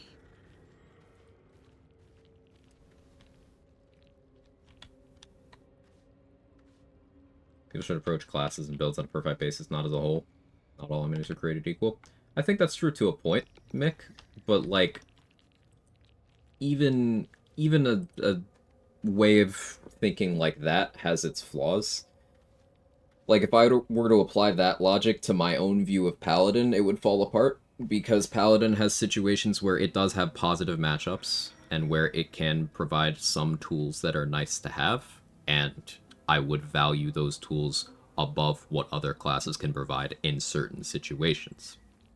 But looking at the game in its totality, there's fewer of those for that class compared to every other class or every role that I would want to use Paladin for. So, I amend that to the shorthand of Paladin worst class, because it has the fewest cases where I would want to bring it over something else. That's a lot of words to say that, though.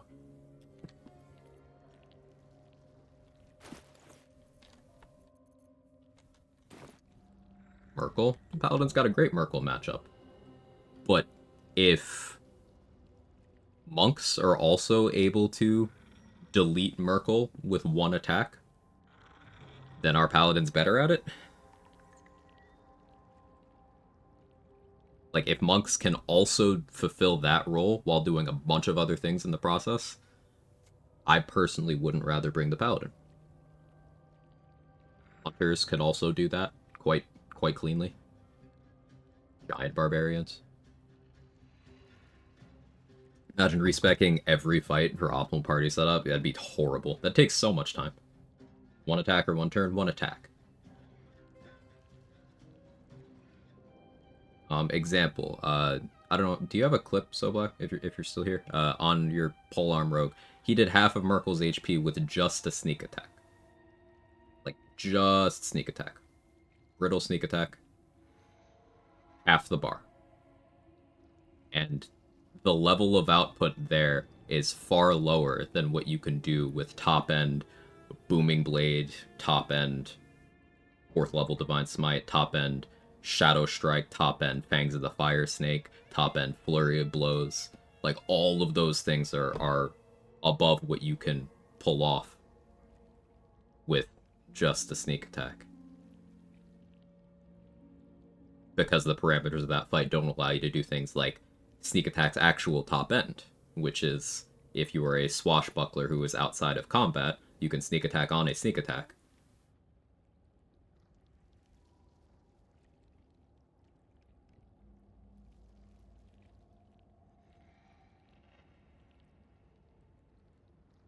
Moon Druid Rex Merkle? Yeah, Moon Druid's got a filthy Merkle matchup. Because the extreme, why make builds when you can smoke powder? Yeah, like smoke powder bombs, you can do thousands of damage per round with no class features at all. But for me, part of the enjoyment is, okay, this concept, how far can I take this concept? And that's why I've done enough playthroughs that I've lost track.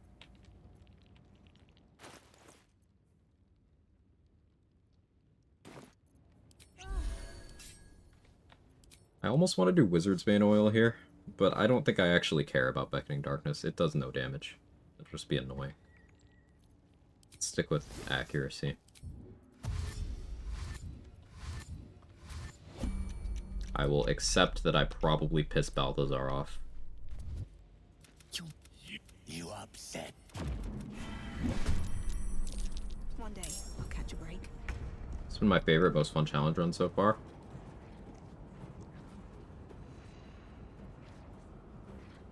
John Normal was an iconic run.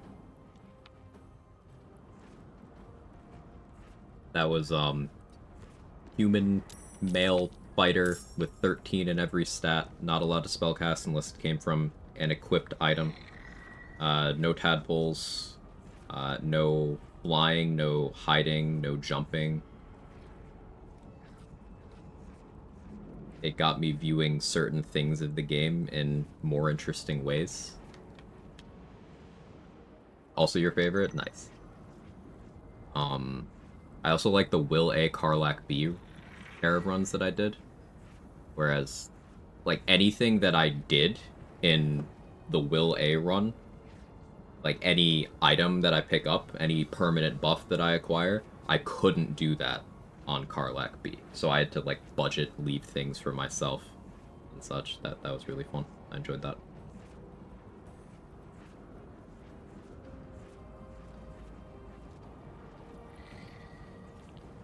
I like succeeding the save so I can backlash it pretty much every round. Beckoning Darkness is wet noodle anyway. Yeah.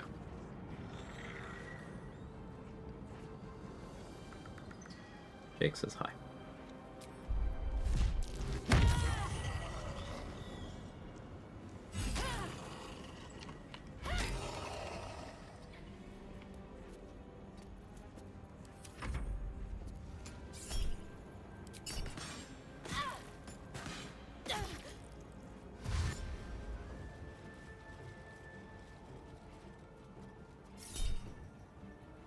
Too late in the turn for me to want to shield.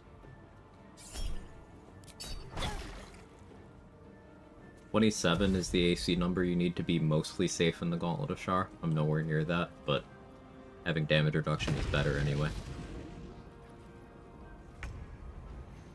Your health bar is a resource. You should use it.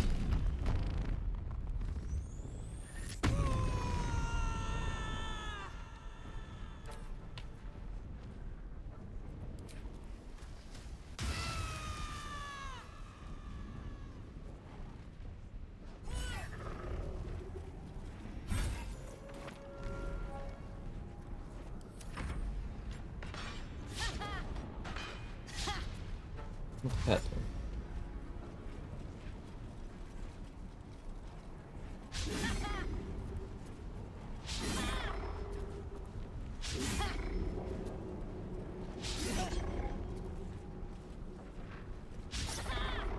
Because I think it's an interesting thing to go back to. Looking at classes from like the perspective of, hey, this class checks boxes in a wide range of scenarios. I think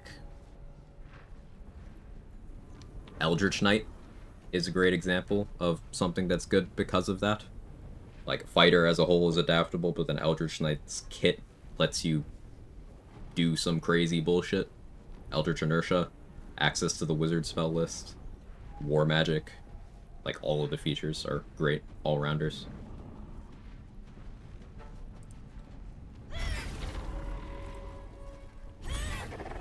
Yeah, like, gun to my head, if someone forced me to answer the best question, it's Eldritch Knight.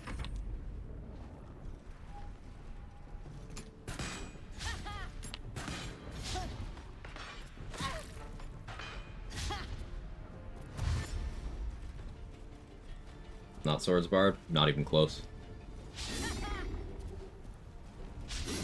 Eldritch Knight gets more feats, imposes disadvantage on saving throws unconditionally just by hitting weapon attacks. Is Swords Bard overhyped? Yes, but it is also good. Things can be both overhyped and good. Eldritch Knight has access to a better martial supporting spell list, better gear proficiencies, better fighting style access. Did I mention more feats? More feats is a big deal. Like, none of this is saying Swords Bard isn't good, because it is. And Swords Bard has a couple of things that would be nice to have in Eldritch Knight. Like, Mobile Flourish being an unconditional push is quite cool. But at the end of the day, I would rather have Eldritch Knight's kit. Say Half-Orc's the best to pick? No such thing as best. Because, like, best at what? Best for what?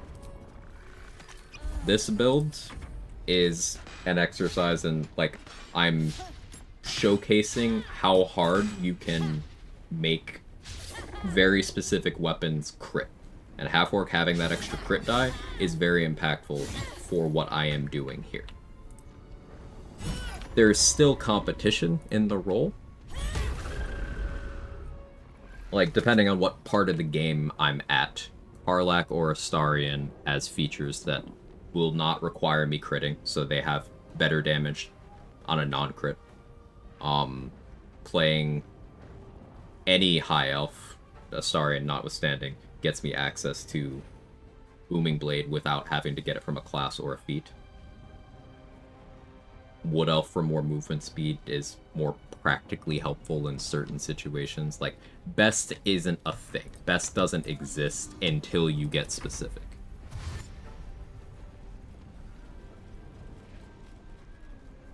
Either be the type of player that benefits from the cheat death, either because you deliberately eat deaths for action economy, or because you're careless or died. Half-Orc is good, or the player that doesn't, and Half-Orc is pretty bad. Well, the crit is good. If you are specifically min-maxing around, I want to show you what a melee crit does, the extra crit die is good. Half-Orc and Dragonborn are also slightly heavier than everyone else, including Karlach. So, like, medium-sized creatures are 75 kilos. I'm enlarged, so I can't really show you my normal weight right now. Medium-sized creatures are 75 kilos. Karlach is 90. Half-Orcs and Dragonborn are 100. This means you are slightly harder to push. You don't get pushed as far by enemies. So you're slightly safer if you're not taking precautions there. It also means you do more damage when you are crushing people, which is something that's technically useful. You also get dark vision. Dark vision races. Dark vision is a nice thing to have. And you get some favorable dialogue options throughout the game.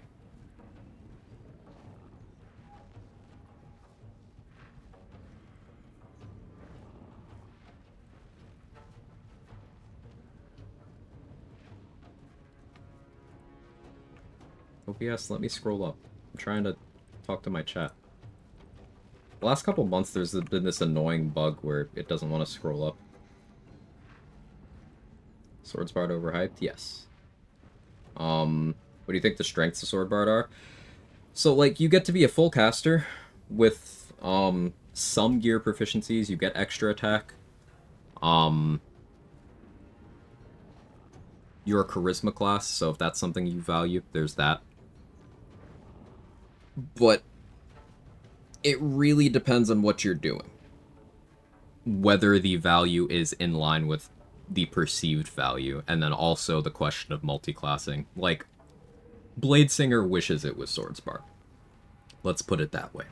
There's very few things that Bladesinger gets for the purpose of, hey, I want to be a spell sword-ish martial.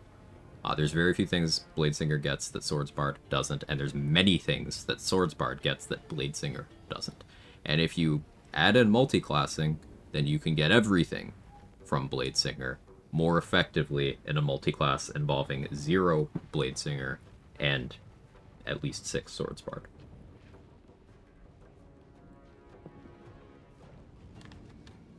I agree with Soblack that Swordsbard is lacking some gear proficiencies. Valor has better gear proficiencies than Swords by, like, a lot.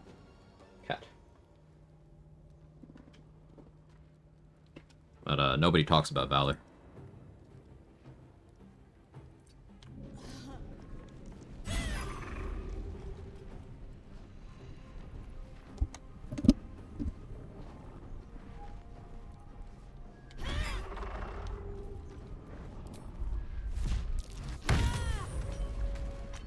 When I click one level of Wizard, become an amazing Bladesinger. So, the funny thing about that is,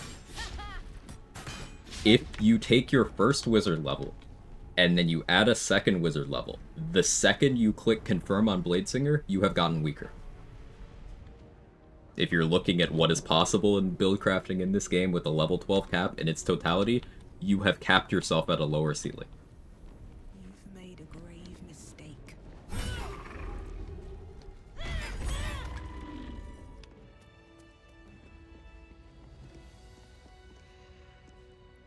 Like, level 1 Wizard dip? Good. Level 2 Wizard dip? Certain subclasses? Good. Open up. Certain subclasses, one of the worst things you could do to yourself.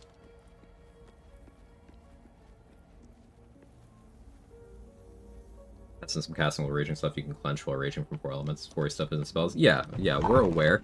It's the thing that Rage says here, on top of you can't cast spells, it says you can't concentrate. I imagine what Trade was trying to figure out is if the concentration works, because we know that the gloves sold by the vendor in the Murder Tribunal, you can concentrate on those. But it was unknown if you could concentrate on the 4 elements and Shadow Monk abilities that style themselves as spells, but are actually not spells in almost any capacity. Like, you can use them to turn on Boots of Striding in builds where you don't have medium armor proficiency, for example, because equipping armor that you're not proficient with blocks your spellcasting, but they're not spells. So, use that in my no-hit run. That was pretty good. I want some water. I'll be right back.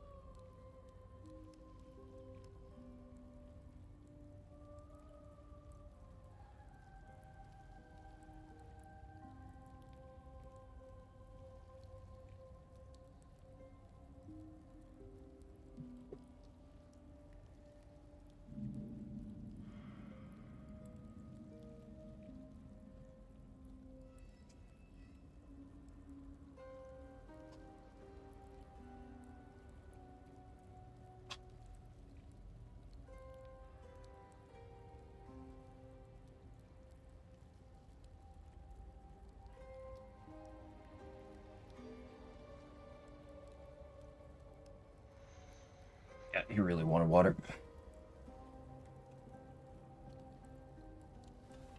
I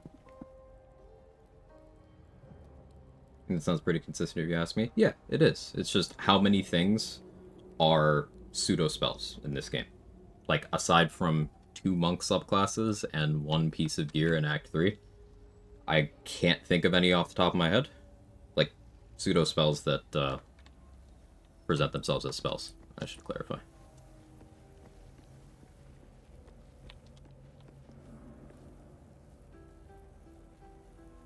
Blessing of the Trickster. Completely forgot that existed. I'm gonna be honest. With my current character, 11 Swordsword, 1 Hexblade, leaning heavily into Duel's Prerogative build. Here's almost entirely martial focused. Deal my damage to the martial character, use my spell slots defensively between counterspell, shield, extra reaction from the rapier. Approach fights, much less preparation, still get away with it. Understand Swordsword, full cast with extra attacks, naturally many ways to build it. Yeah. Yeah, so the setup that you outlined is one of those that's very able to do stuff that is popular in the YouTube Reddit sphere. Like, people really love Band of the Mystic Scoundrel over there, right? Hit someone once, upcast hold person or command or whatever the fuck, and then go hit someone again. It'd be very good at that. As many class setups are.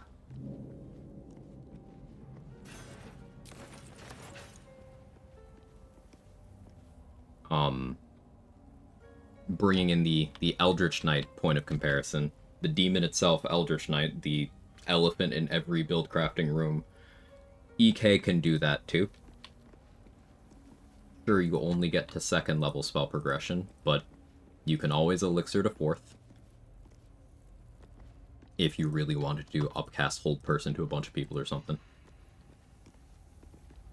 You have improved extra attack, so better action economy. You have more feats. You have better gear proficiencies. I know you're not making any claims about Swordsbard versus EK. I'm just taking it upon myself to make that point of comparison for why something like EK is so insane. EK get counterspell. EK can't get counterspell natively. There is one item in the game that gives you a cast of counterspell, but you also get the Tadpole Power Psionic Dominance as a pseudo counterspell as well. So you get 2 effective uses of counterspell per day.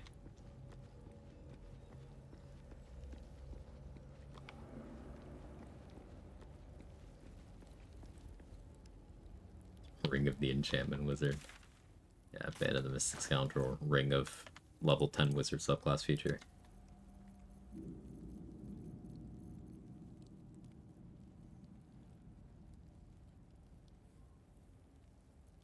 So I thought about, for Thizabald,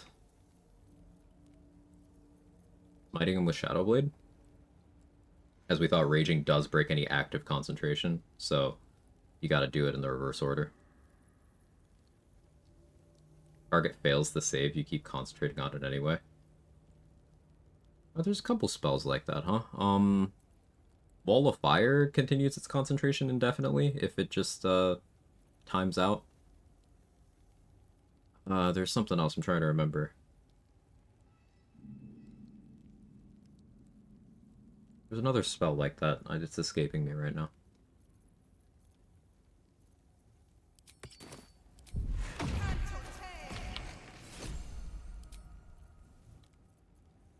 That's gonna bother me.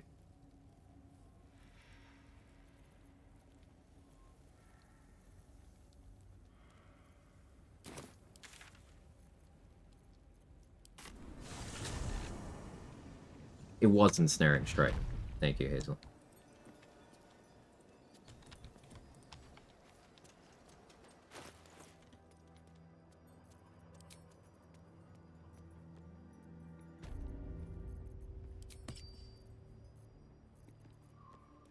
Should I do, poisons on him too? I thought poisoners are, right?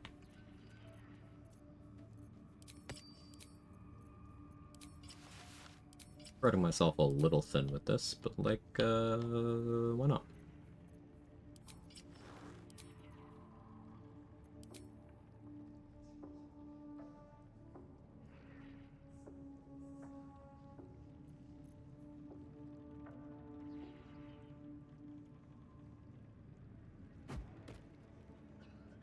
As long as I'm not doing fire damage, I won't need to get fire resistance.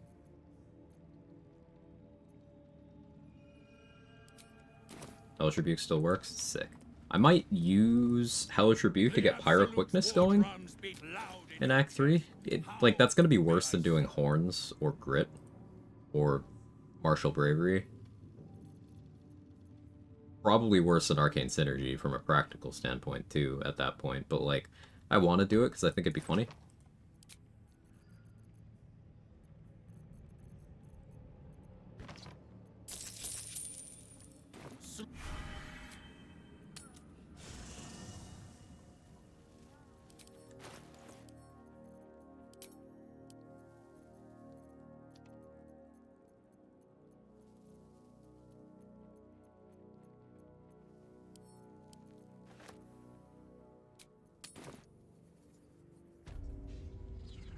It'd also be a way to get Elemental Infusion going while raging. Something that would otherwise be very difficult. That'd be like Backlash with lightning charges.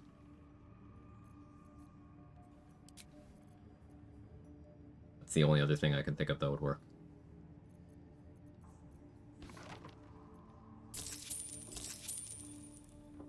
Viable is Shadowblade from Arabella's Ring in the late game? Extremely. Arabella's Shadowblade is situationally better than hardcast Shadowblade, because it's mechanically different. Here's a big example of how it's mechanically different. Where do you hail from? I can do that.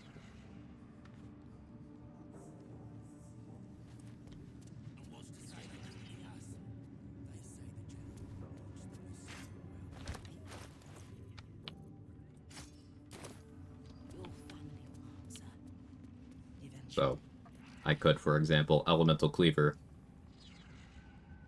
to give it the thrown property so it actually does its full damage, and then I have a psychic damage throwable.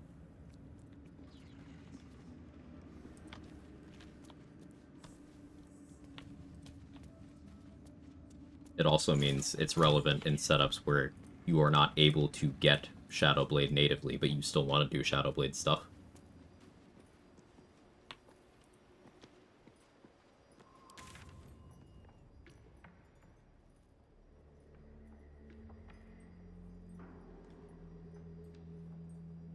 Weapon monk builds, for example. Now, I wouldn't do Shadowblade on a weapon monk out of specific situations, but if you wanted the ability to do so, that's how you do it. It's not the upcast that makes Shadowblade good, it's it being psychic damage with a 2d8 floor that makes it good.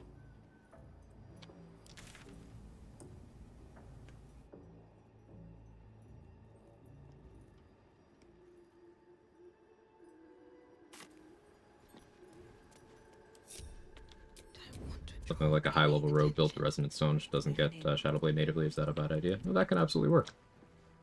Something that I referenced earlier is Swashbuckler has the ability to, if they're outside of combat, they can sneak attack on their sneak attack as long as they're not in turn-based mode, whether it's combat turn-based mode or non-combat turn-based mode. They can sneak attack on a sneak attack. So doing that with, you know, Resonant Stone, Shadowblade, is still going to be pretty good.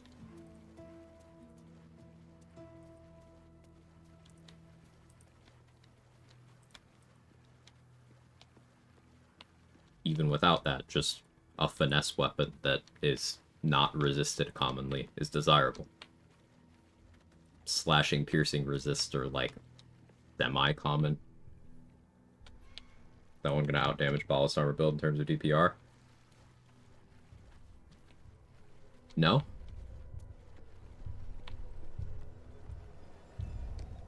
But a dead enemy is a dead enemy. Like, I think my personal best for Arabella Shadowblade damage in a live run is 324. I did that last time I played Swashbuckler. Hit it on, something in Cazador's estate. So, like, 324 damage from one attack is enough for almost everything in the game, you know? the stuff that survives that, we're talking some Act 3 bosses. Some.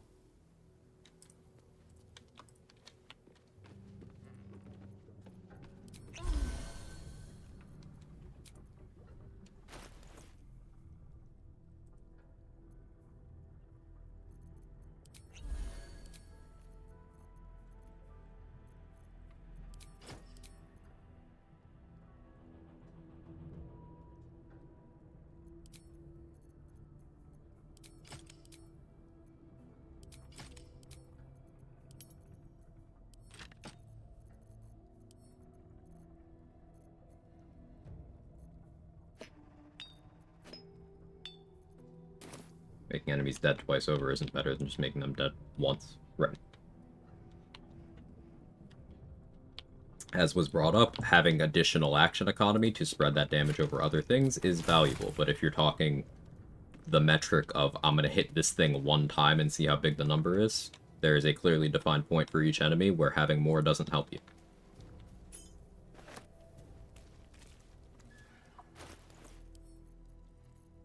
It's just doing it for the love of the game at that point. Hey, Hollow. How are you?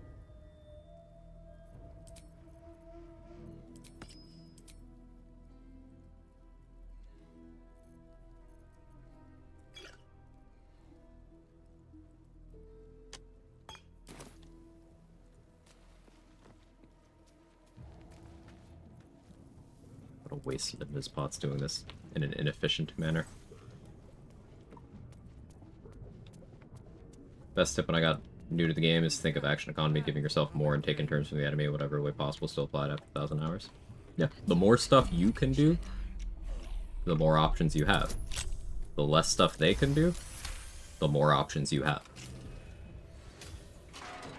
Don't waste a step.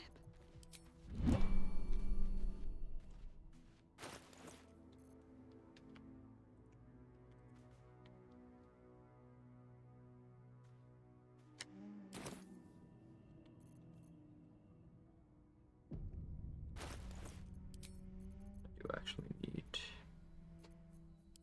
this so that my regular hand crossbow can still apply poisons. It's got to successfully do damage.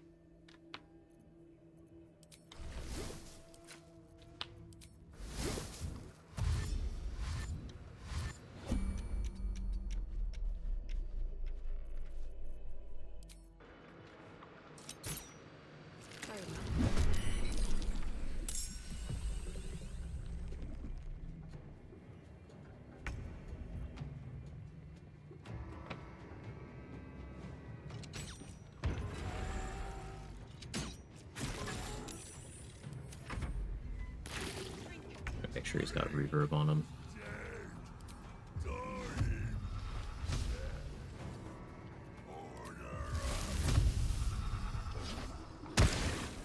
There's the poison ball.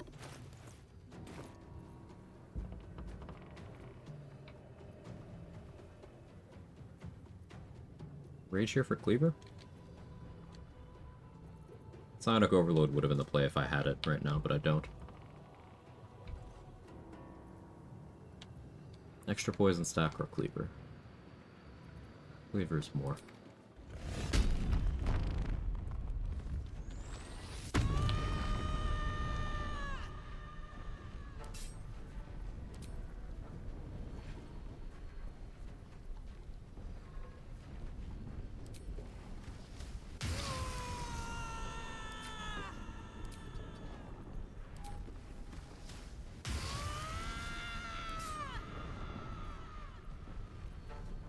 Have to keep going.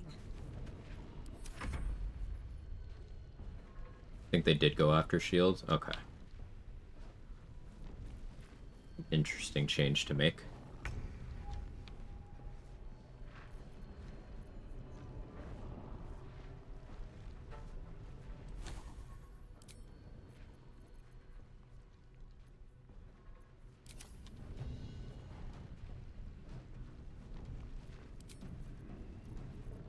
Do this.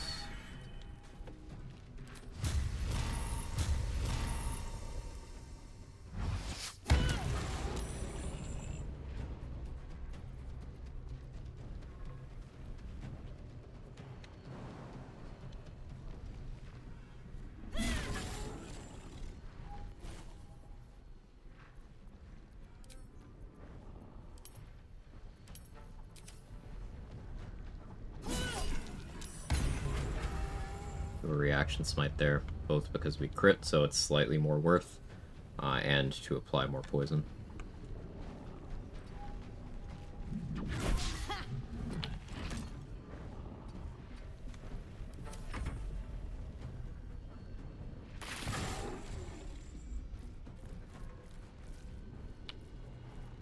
Too far to the right.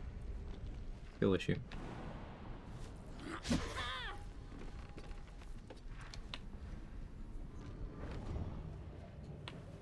Call me the United States because I moved too far to the right.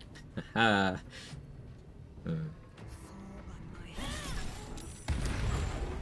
Was my Wyvern Toxin number so high?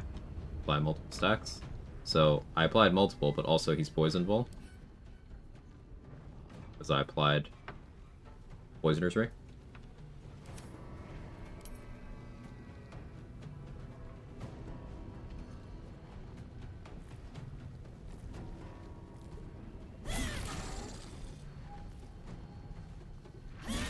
I've decided I don't care about the zombies. Not really.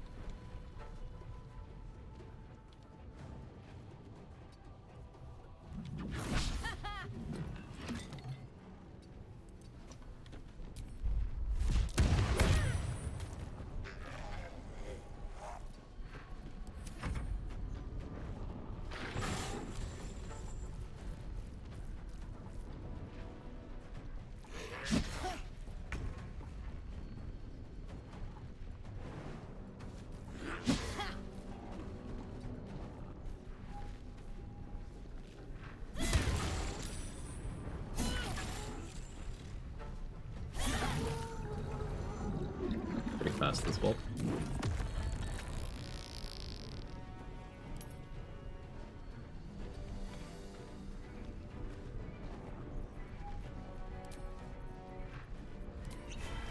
Cycle speed pot here because I don't want to lose my rage. Poison D tier damage type, by the way. Like, it's so dumb. Like, this idea that, once again, it's propagated by people who do not play the game. They just play fan fiction in Reddit threads of the game. Like, poison is really good.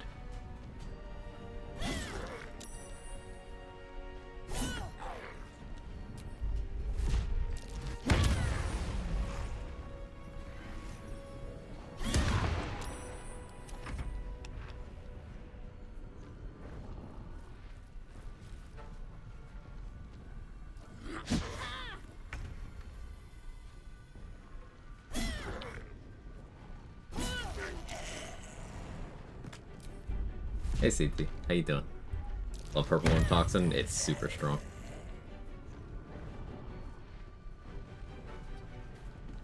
I'm gonna throw you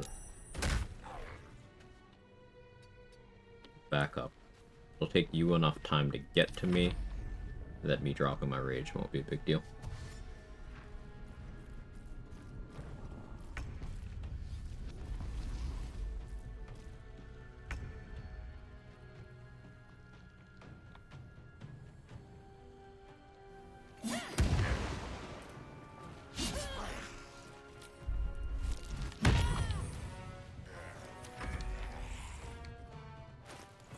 Guess I could use actions to switch weapons back.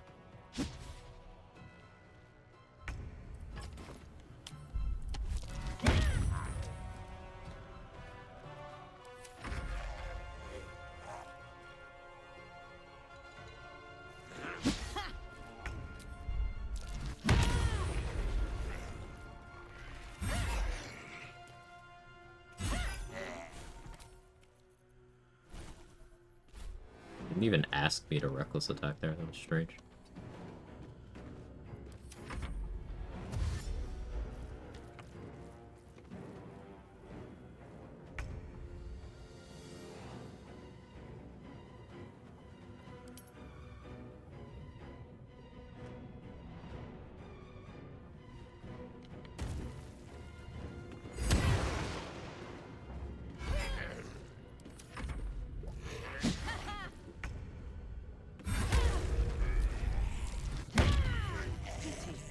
Athletics failed, but the reverb still killed him. didn't steal my XP, surprisingly. There's been cases of Reverb stealing XP, but, maybe that was a neutral target or something.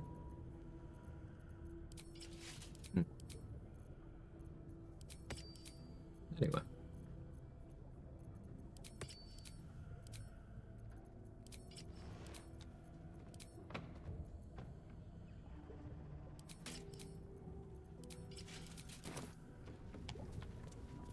If I had Booming Blade, I feel like I've said those words too many times today. If I was a high elf, for example, instead of a half-orc, then wearing Potent Robe would be something I'd be doing. That'd be an extra 4 damage on a Rat Bat swing. At least on the Booming Blade one. 4 damage before Ball.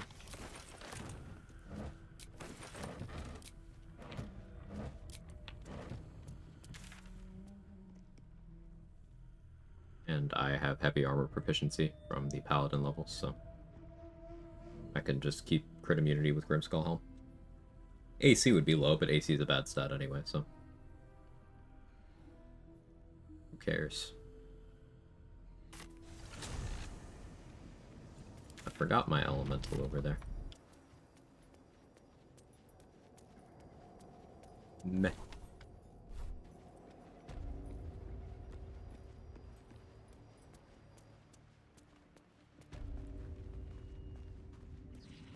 I think I want short rest potions.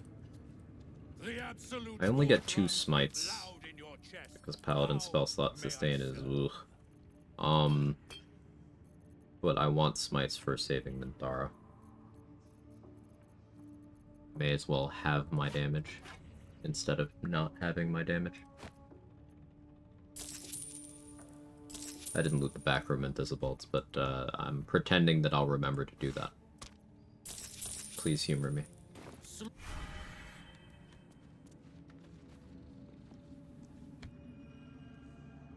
Did I do the roof already? I feel like I did the roof already. Just saving throw proficiencies work when multiclassing. Rewatch the VOD, wondering why I chose Paladin over Barb for that. So, I respect from having Barbarian proficiencies so that I could have Paladin gear proficiencies. I wanted heavy armor proficiency. So I swapped having the very, very good saving throw proficiencies the Barbarian gets for having the very, very aggressively shit ones that the Paladin gets. Your saving throw proficiencies are determined by your starting class, and outside of that, you can get proficiency from certain features. Like, Gloomstalkers get proficiency with Wisdom at, like, level 7. There's a hat in Act 1 that can give you Wisdom proficiency while you wear it. The Resilient feat can give you proficiency in whatever category you want. There's ways. But in terms of getting them from a class, if you did not start as that class, you do not get proficiencies. Paladins get Wisdom Charisma, which are the worst 2. You could make a very vague argument that Wisdom proficiency is better than Intelligence, but I don't know if I would agree with it, but you could make the case. But Charisma is unquestionably the worst.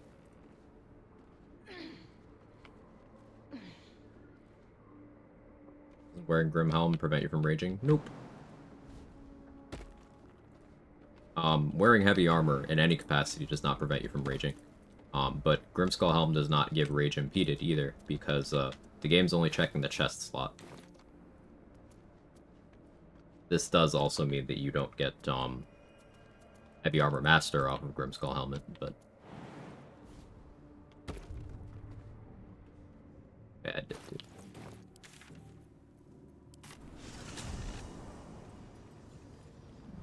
Forget her Psychic Rend into Wiz, I believe Wisdom. But if you're talking about Githyanki Ardents, they have Potent Cantrip, they still damage you even when you succeed. So rather than worrying about proficiency, what you do is you get resistance and reduction. So that it doesn't matter if you succeed or fail, you take negligible or no damage. Shadow Monk things work the same as 4 elements, can't use minor illusion since the one they get isn't unique. Gotcha. We are each of us threads in her design. Even those.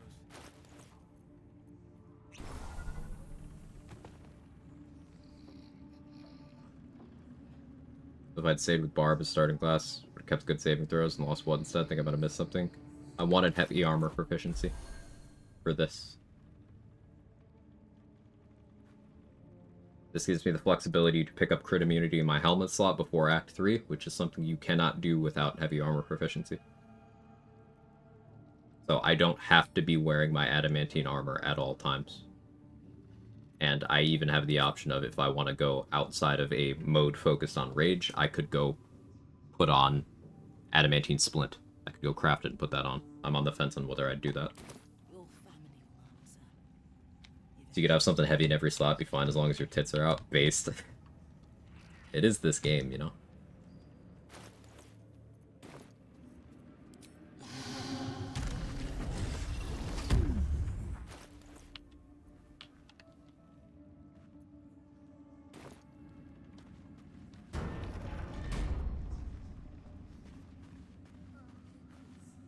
I will not be slandered.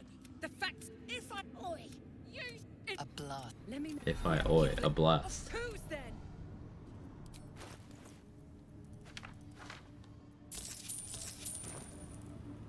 The goblin. You and what? They. True. Make her passing. No. I miss Sheep Thara. Mercy. Anybody remember the Sheep Thara days? Bye-bye, princess.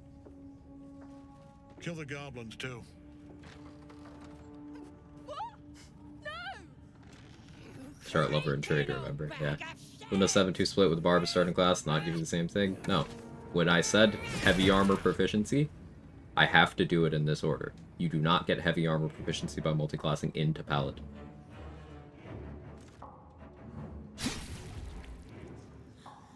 Heavy armor proficiency is not granted by multiclassing into a class unless it is a subclass feature or selectable option. So, multiclassing into... You mean Paladin. Multiclassing into Fighter and Paladin does not give you the proficiency at all in any capacity. Multiclassing into Cleric and Ranger can, because you select your Cleric domain, and that is what gives you the heavy armor proficiency, so you can get it that way. You select the Ranger Knight feature on Ranger, and that's what gives it to you, so you can get it that way. But going into the classes natively does not do it. Dispose of the rest as you see fit. Or better yet, put that true soul to use. You have far Hallmark more to pick his important girl up. matters to attend to. Of course Should we give him some Tupperware so we can pick all of her up, or... You heard the general. The goblins are your dude. Here. Yeah. You ain't gonna do anything drastic, are ya? We've been nothing but loyal. Why can't I fight them? Anybody know why I don't have the option?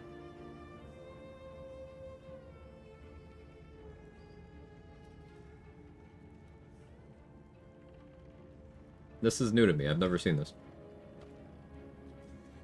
There should be an option where it's like, I get to do it myself. Dirge exclusive? Nope, I rarely play Dirge, and I do it every run.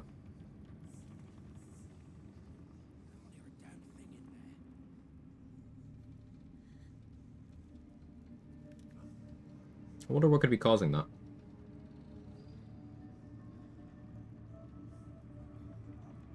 Well, that's minus, like, 220 XP.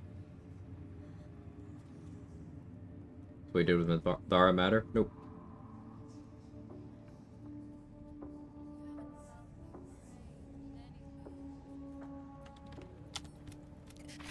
The seat of the Absolute's power, occupied by a general that cannot be killed. But his That's my oath broken too. flesh and blood. We must learn more about his power. But no Inquisitors might anymore. Spasm grips your chest. Yeah, it do be gripping.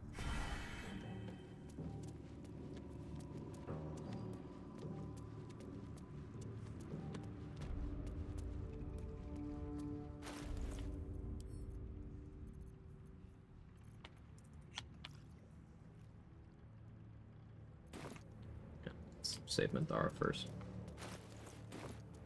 Barbarian and Paladin exclusive options conflicting there somehow? That's a good theory.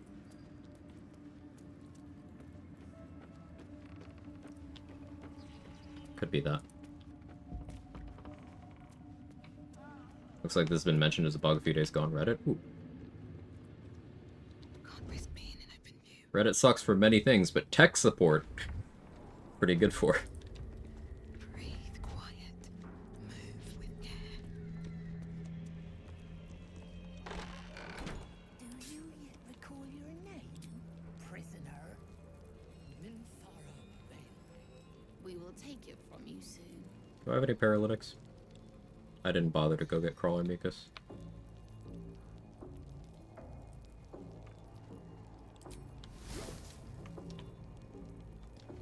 Excuse me. I don't need any attention right now. Free for the taking. Cannot hear you. She has forsaken you. There are no gods left. We witnessed assault.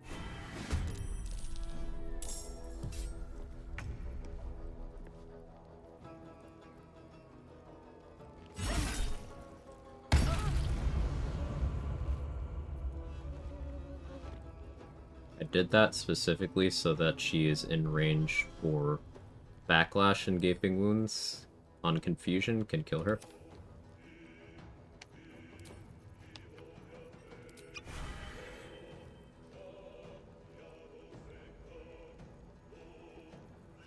You I'm a little more worried about. That was just to do damage.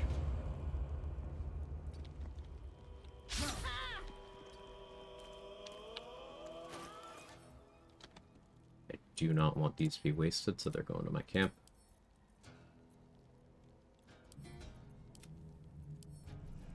Those two, just in case. Care less about all of this. What path lies before me?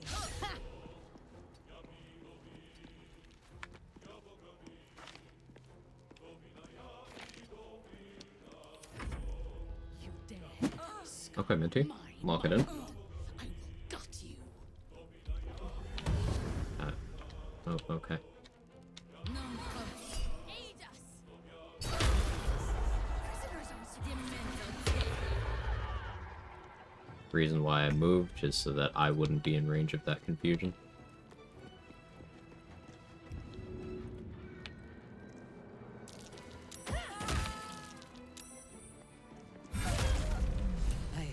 I didn't think anyone would come from a group. I will pretend the intent. Lead the. This is a good example of a fight that, I do not do normally. Everything I did there probably looked very weird, but these two are extremely dangerous. They kind of seem unassuming, but they both have Confusion.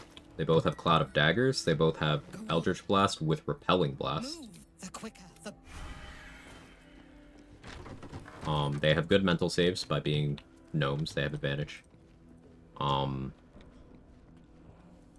they have enough HP that certain, like, I'm gonna spam low damage stuff that's guaranteed to work, is going to require more investment to work. Stuff like, magic missile bullshit.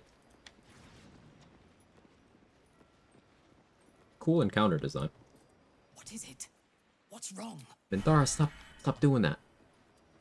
Let me cook.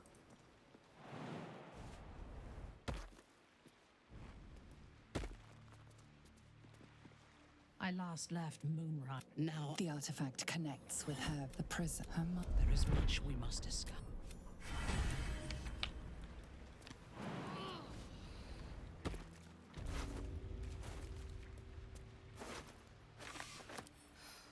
I'm exhausted. Better find somewhere to camp soon.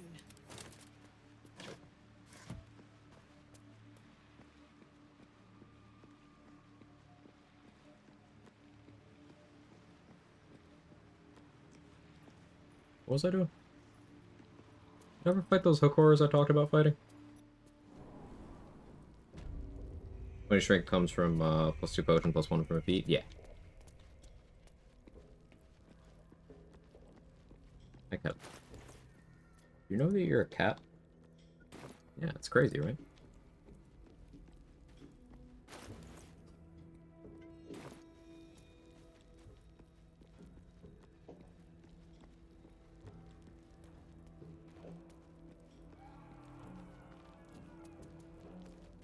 Why did I go this way? I don't know.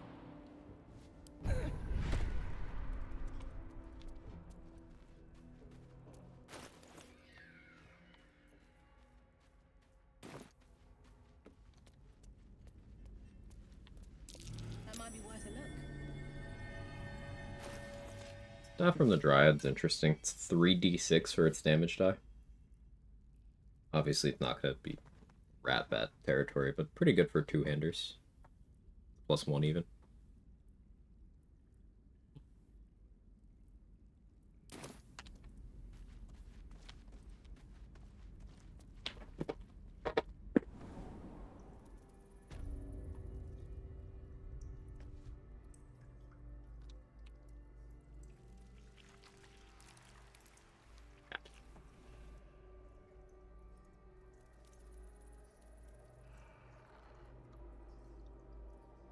Me too.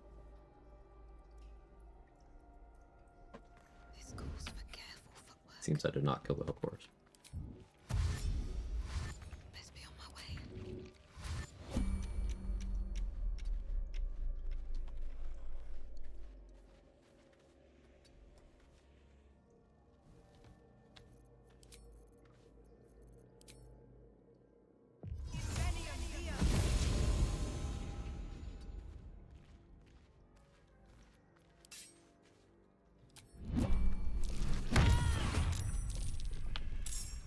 Open for the bleed there.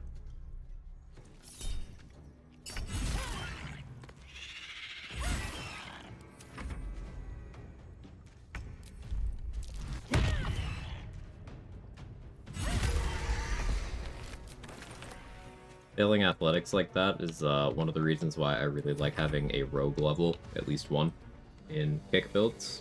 1 level for athletics expertise. Pretty comfy.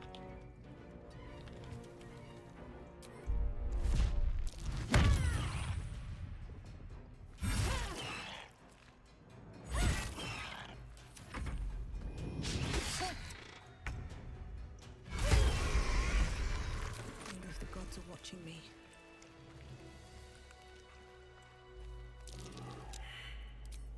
Don't actually need to go further, because I already got Zealot Christ. I should learn how to do the Mage Hand early Resonance Stone. I don't have Mage Hand on this build right now, so I don't care about it, but Let's like, see. something I could do with a Warlock level. More tricks I have to actually bother learning.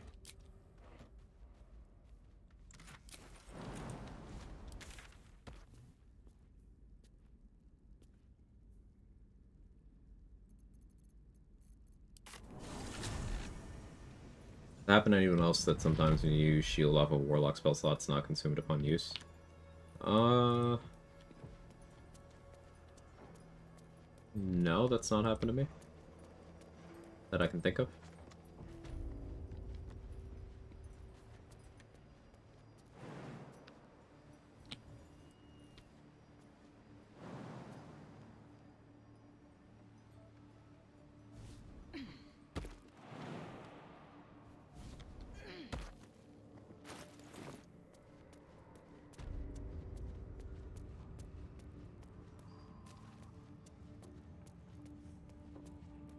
Don't want to draw any attention.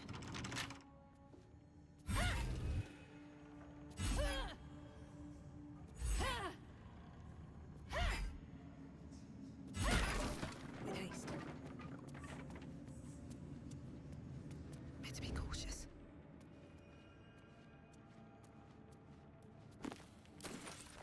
Have to keep going.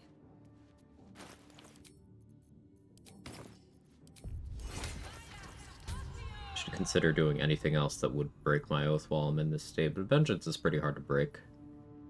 Already dealt with Ethel, Strange Ox.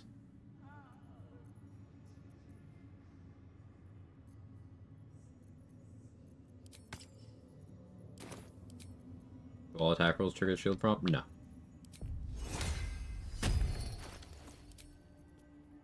The game will only ask you if shield would cause a miss, mathematically.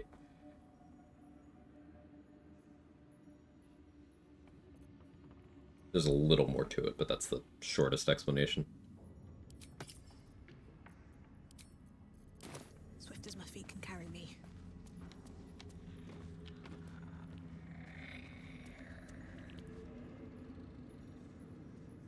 Hey, where's Zarel?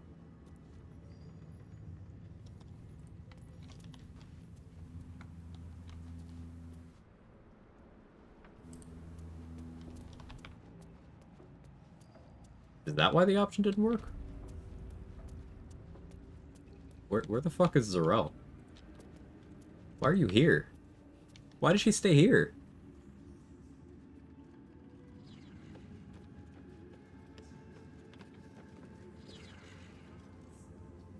General Thorm's prayers and preparations must not be disturbed. The rooftop is off limits to everyone. Even you, Disciples Realm? Okay. Every excellent time. The goblins. No. Her might pull. Oh, I like you. You can. Every emotion soaks into her. Court. She gave me everything I wanted. That's it. Play along. The relic, but we have lost contact with him. It is something that General Thorm desires. Take one, but don't. So why are you here instead of out there looking for him?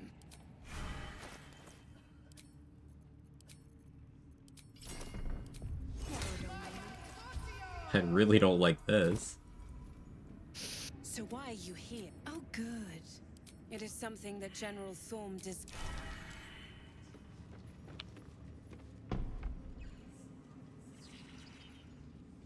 Oh well. No render of mind and body or dwarven splint.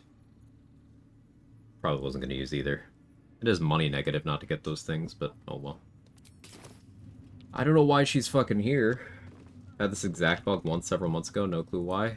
This is the first I've seen it. I'm kind of at a loss. She's a half-orc, so she's too heavy for me to move without a cloud giant. I don't know if this is a position where her AI will work. So we may actually have a hard mode Zarel fight in this run. Oddly.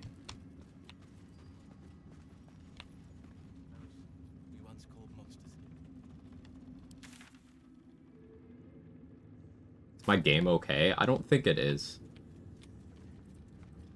I don't know what's wrong with it, but it's having some issues.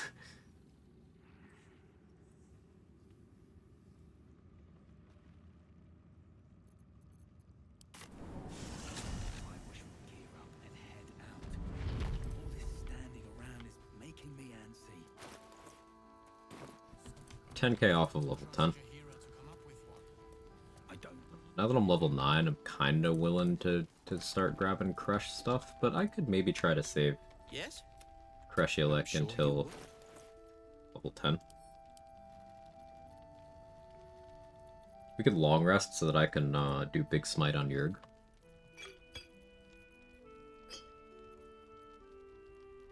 Oh, I'd like to have Amulet of Branding for that. Because I can't make him brittle.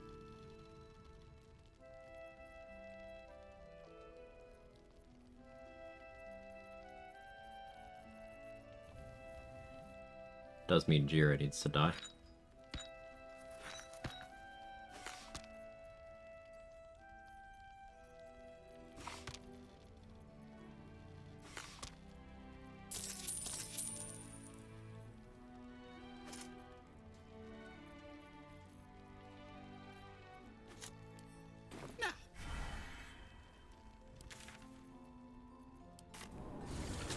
Thinking Bludgeon the Weak, Prepare Swap.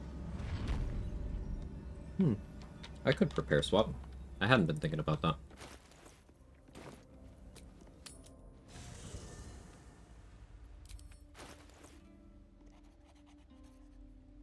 Prepare swapping to double magic club will be a very tight timing window. I think I'm down to clown though.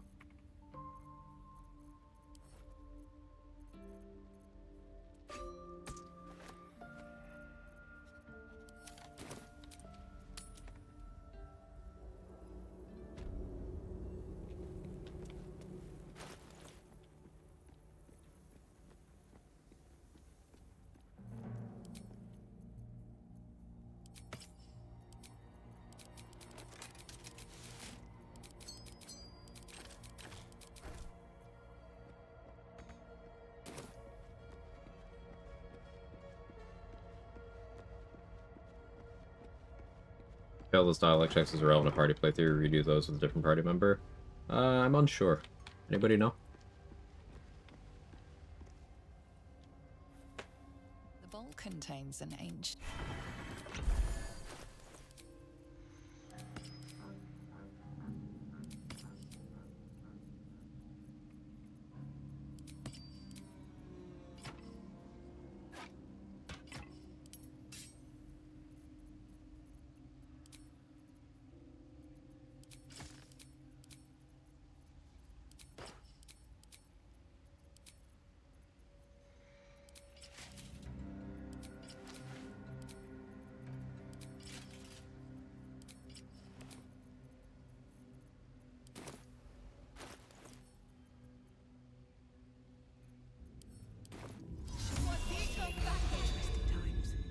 You can bring people until you pass. Cool. Breathe deep and move.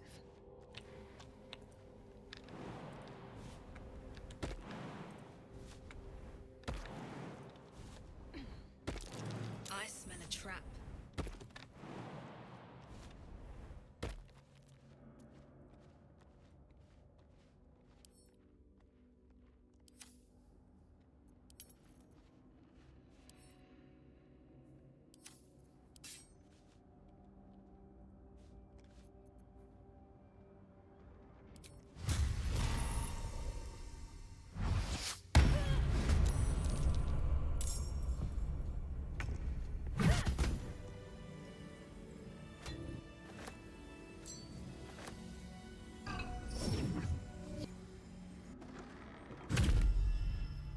At the ready.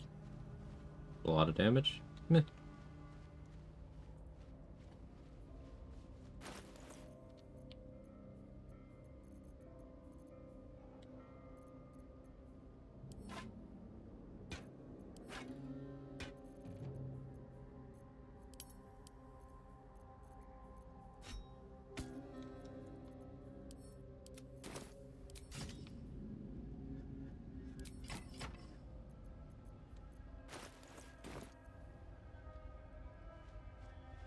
Self-same trial, only do every level in every class. Think jack of all trades, do that for every multi-class. Every multi-class. So, your clone and self-same will be 7 levels in every class that you have.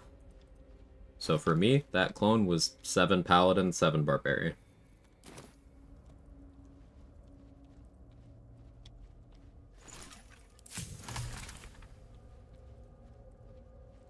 If I'm doing that swap, I put on my long duration buffs, then dash, prepare, switch to clubs, and biz turn base.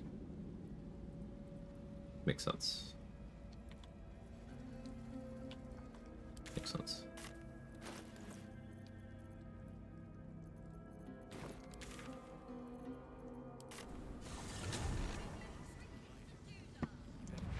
Let's get money. I'm gonna want to buy everything useful that Jira sells so that I can kill her to get Amulet of Branding.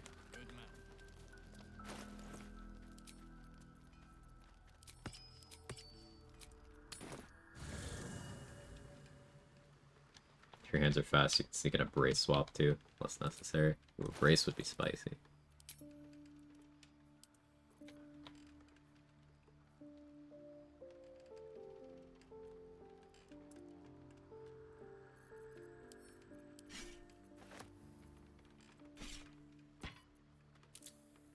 Garbage Pike finally gets a spot on a bar.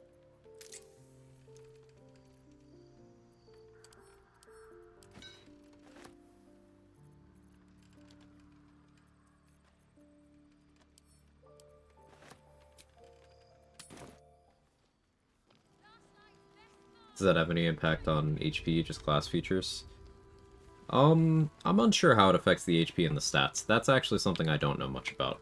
But each of the class clones has a curated list of features. Thanks for handling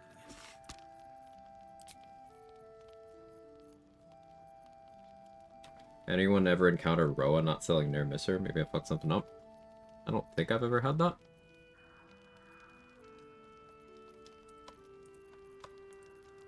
Alright, just verifying. You're in Act 2, Pigeon Monday?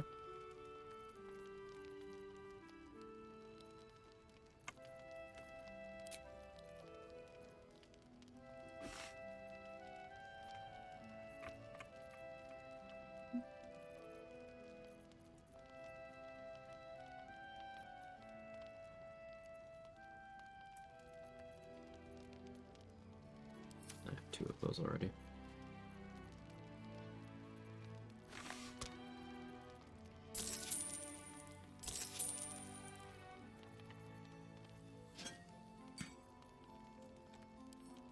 I'll be here if you need anything.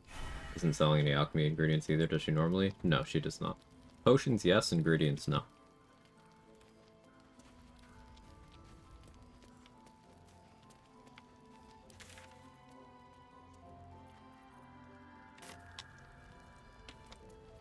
Guess I'll get Karlak fixed.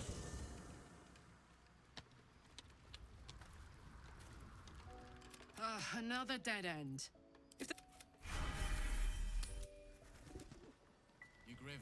Do I care about my oath? Not for a while. Not until I have one of respect. Not having Inquisitor's Might's a bummer, but...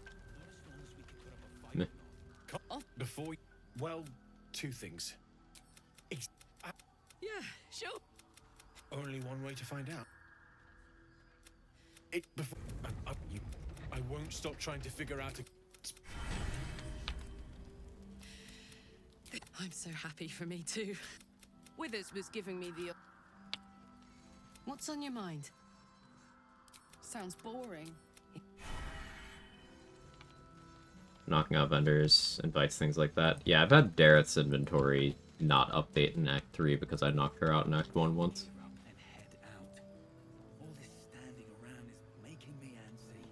Got to have a plan first. Got to try.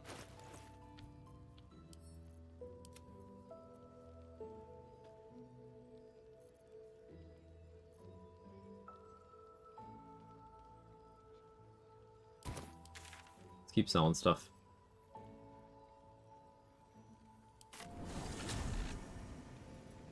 Connormancy when the time comes in parade. You can't talk to her if you Connormancy her. And if you Connormance a vendor, they won't have any of their unique stuff in their inventory if you've already loaded that act. I think you can, like, raid the Grove and then Connorman's Damon in Act 3 to still get his Act 3 gear. I think, though that's secondhand information. But short explanation is Connormancy won't help with your current problem. Yeah, if she doesn't have it now, she's never going to have it.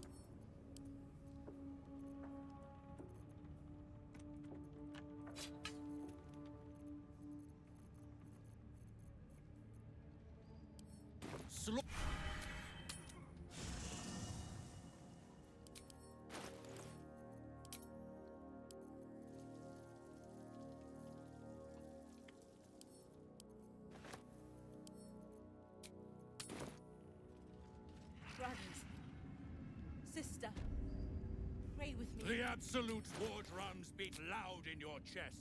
How may I serve? Getting there. What do I even want from Jira? Daredevil gloves, Vital Conduit boots, Lorethian's Wrath.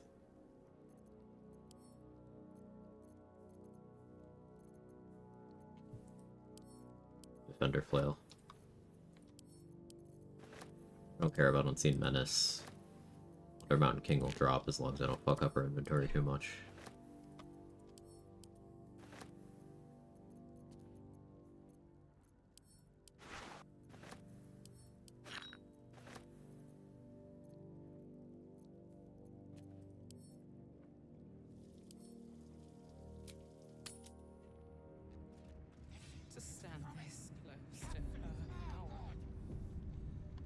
The Absolute war drums beat Still annoyed about the XP loss in the throne room because that weird Zarel thing.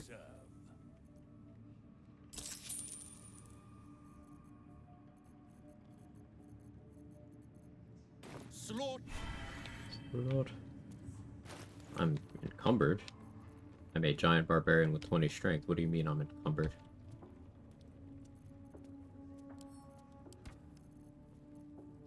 Oh, I gotta give the loot. Right.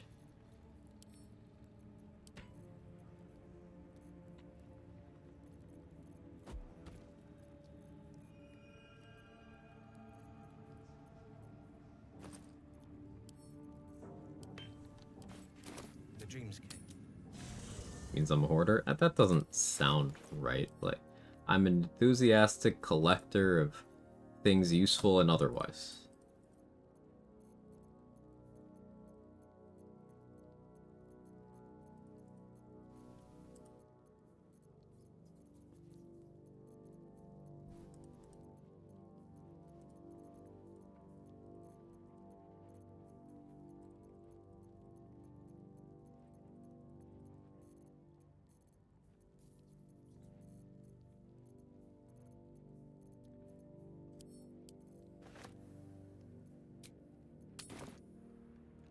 Sounds like some vendor NPC dialogue. Did I pass the deception check? Ever at your service.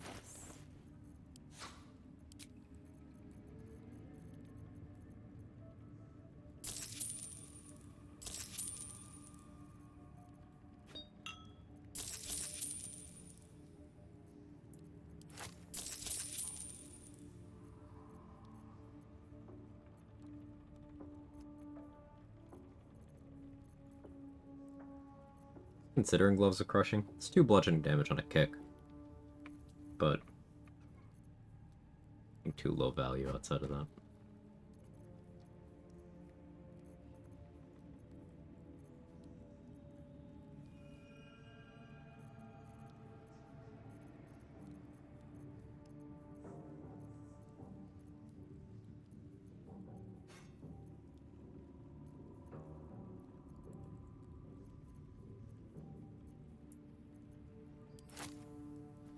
Shouldn't buy this now, but having an ice storm around is so comfortable. How am I doing on invis? 7. Alright, that's fine. The portal fight yesterday, I didn't kill all the NPCs, that an XP loss, got the total 750 for completing the quest. So, you get the XP for everything when the fight ends. You should have gotten a total of 1,000 XP from the enemies, not including quest stuff.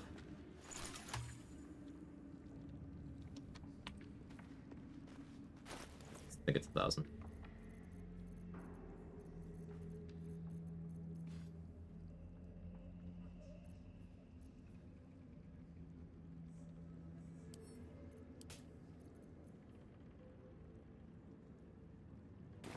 Calls us all to her design.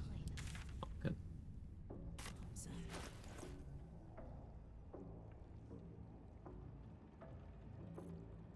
We don't want to get the oath back yet.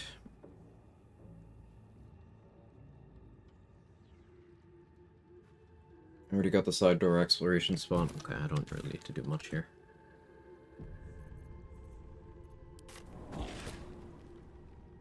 Give you an extra stack of Arcane Acuity and hitting someone Boom Blade in the Rat Bag glows of Battle Mage power? No.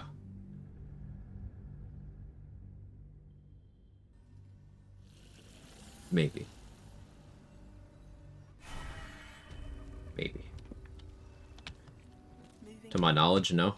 But something I'm trying to make sure that I am very direct about is when I'm not confident in how something works off the top of my head. I make sure to make that clear. So I've been doing a lot of, I don't know, today.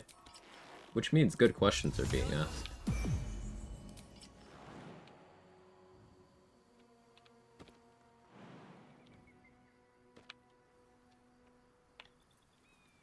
It's always okay to admit when you're not sure about something.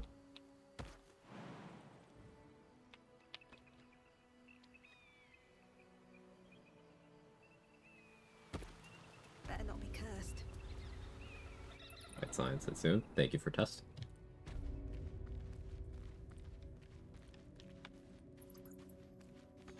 No. Guess I should kill these two first, huh?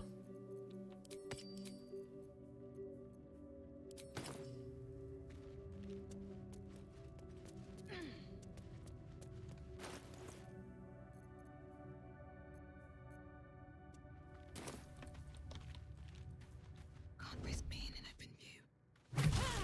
You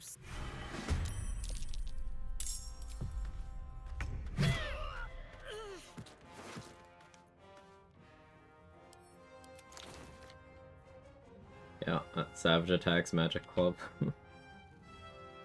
Actual hit, 7 bludgeoning, 2 fire. Then the 2 Magic Club instances, 24 and 17. with haste. Vile.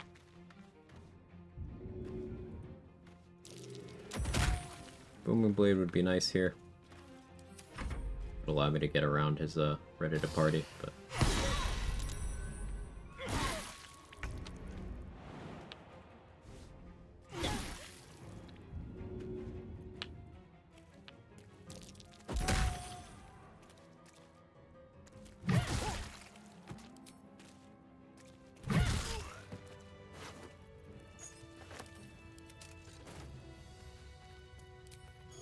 These things have stayed interesting.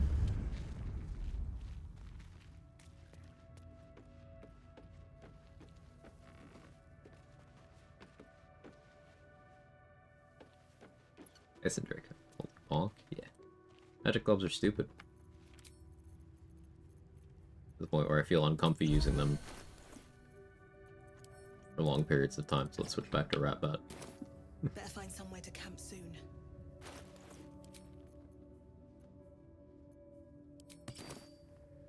Ugh, I'd heard this plane was this fine, but your paraphernalia had better be pristine. This, that, that.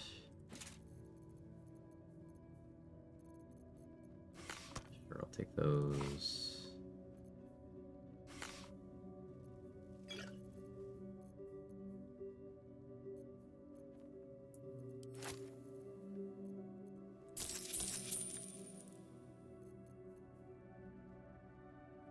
On your way then. Throwing followed by one attack with advantage, usually better than attacking twice, assuming no source of advantage, so I consistently go for the former given the option. Also assuming athletics is good. So in this case against that Githyanki, I did that because he had ready to parry. I didn't want to provoke an opportunity attack and take damage from that. So my main hand attack would have done nothing, because he would have just parried it down to very little damage. Throwing him prone is risk-free damage, and also it looks cool. The correct move would have been bait the opportunity attack, take the damage anyway, and hit him.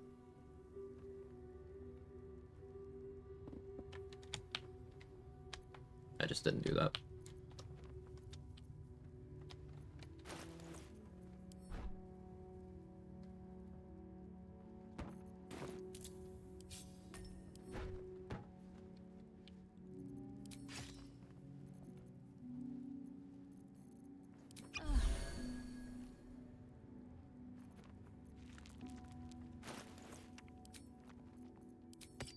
I checked.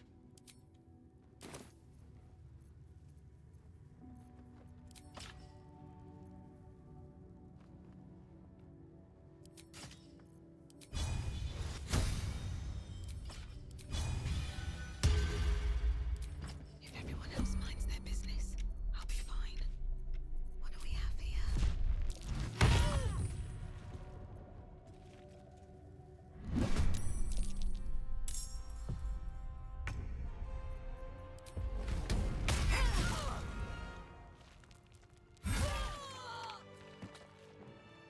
That was brace for effectively rolling damage with advantage, and that was prepare swapped onto it.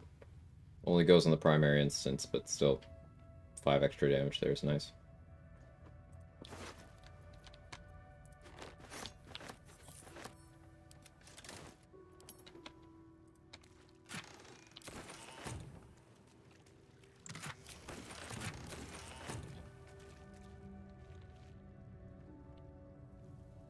wanted to practice the micro of doing that. So I think for your gear, the way it's gonna look is... I probably don't go for brace. But I think prepare, club. I think that's reasonable. Breathe deep and move. Out of sight, out of mind. The game is doing the doors thing.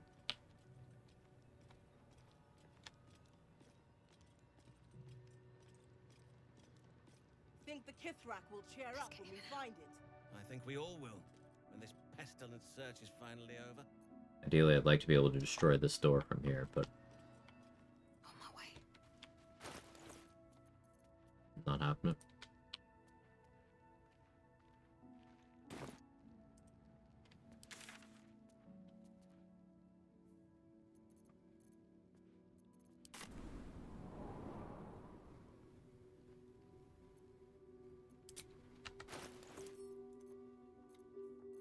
There.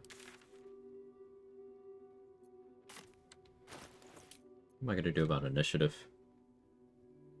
Am I going to need to use a bonus action to put the 4th level on? No. My bonus action is going to be Brand the Weak.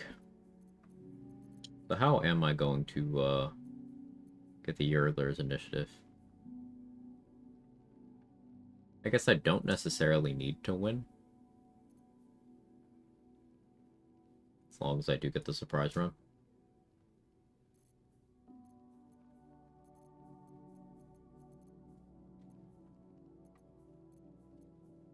But I might need to use an action to switch from Sentinel Shield to Magic Club.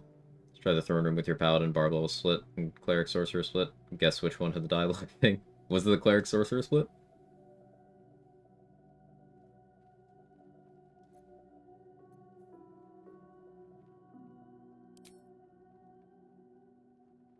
Guess again. Oh, so it is the Paladin Barb combo that does that?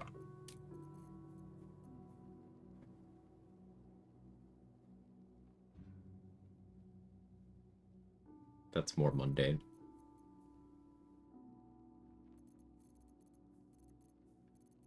See which one is culprit? Okay. Weird. Another case of Paladin is just less XP. Oh, this fucking class, man.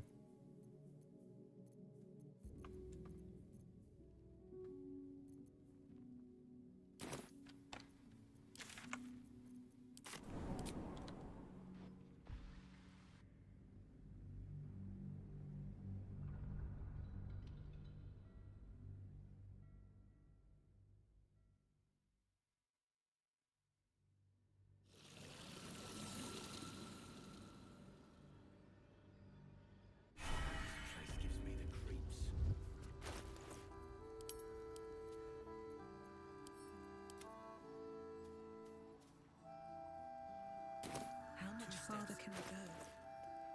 Beggar's new sheath. Ain't my neck of the woods. I'm just glad you're safe. I should speak up.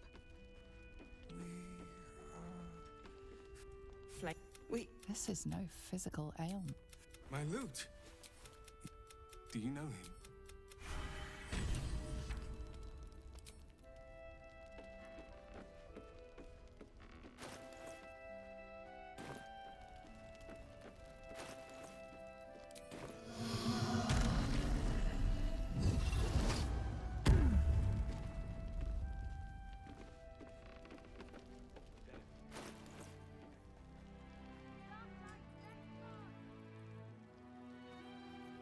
So...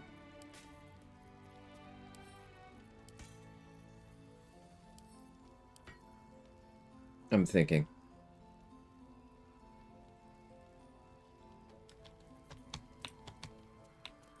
So we're gonna sign something. What are you looking? What? Maul gave it to me. don't. Welcome back. Are you looking for something in particular? Here, have this shadow blade. It totally won't disappear soon. Pleasure. Don't be shy. Have a.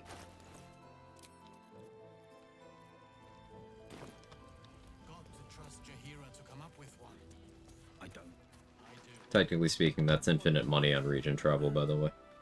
Yet another infinite money method. But money's already infinite on region travel if you have a house in Ormanthara, so. Or certain summons. I digress. Long rest in this map.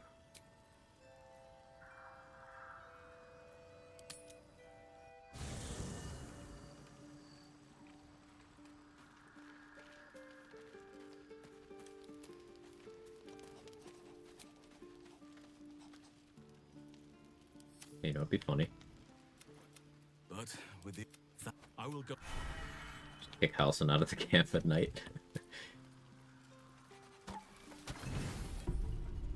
Better.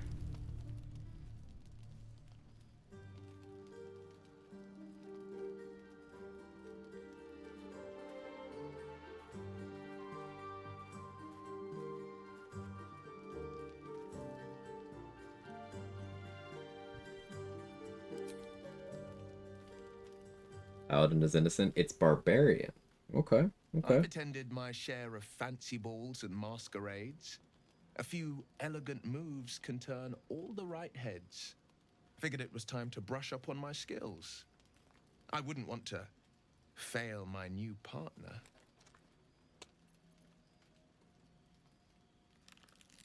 New partner? Who might that be? As luck would have it, she just arrived. May I have this dance?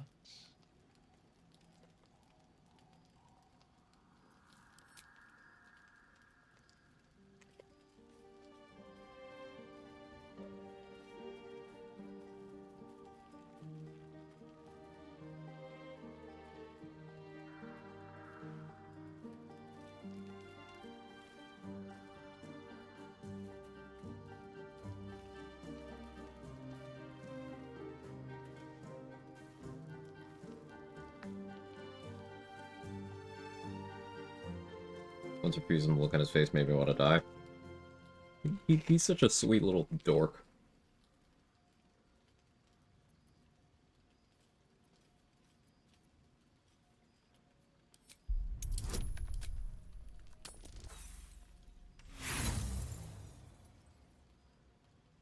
Does this matter? Are you still good if you fail these? Anybody know?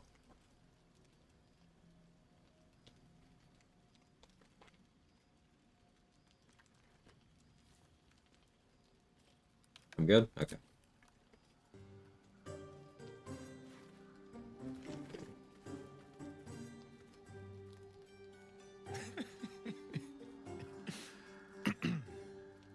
Don't you worry. It takes years to master the Volant.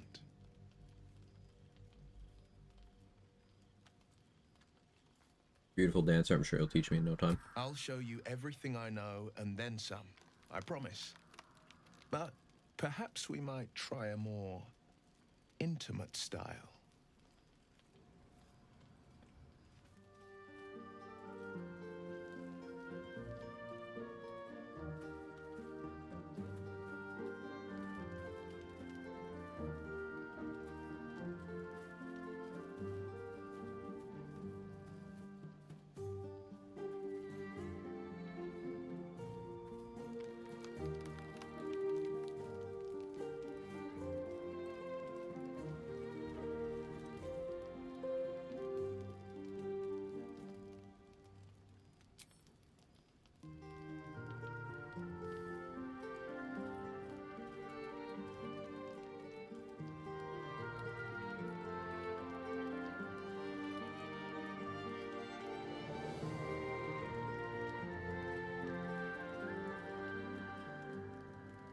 Will and Big Lady is just a good combo.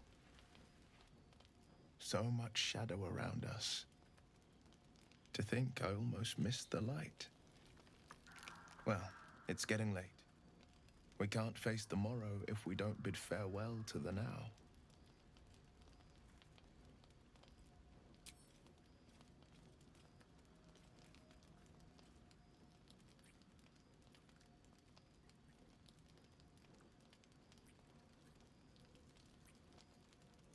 I'm still fight planning in my head.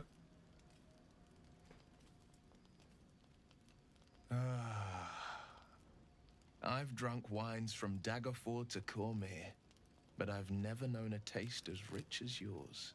Gods damn it! You almost make me forget myself. If I mess up the inputs on But I your gear, still that's going to be a keep vendor faith jail in the cycle, because I'll need to old get new tales of elixirs. love, the once upon a times and the happily ever afters. I'd like to do this the proper way. Till next time.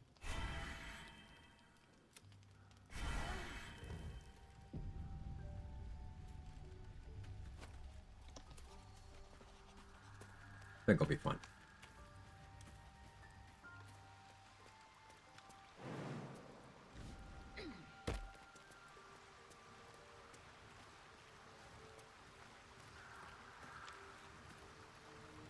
In my years as the Blade, I've Well, witnessed foreplay, no countless payoff, poor big cruelties, lady. It's faced okay, we can get it unimaginable later. evil. But and lest we forget, we've a devil to. By bull, since we don't have forever, I wager them. Indeed, I. And big lady's gonna have her back broken by Will in Act 3.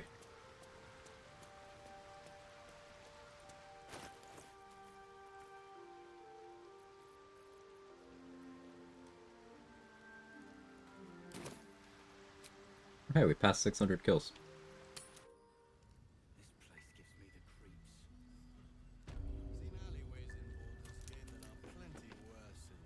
If you're all right by Jahira, you're all right by me. Now, how do you guys think the kill counter's gonna get?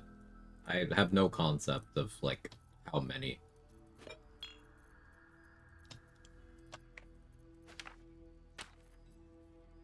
Alright, I'll stop. No, you don't have to. You're good. We'll need another one of these eventually.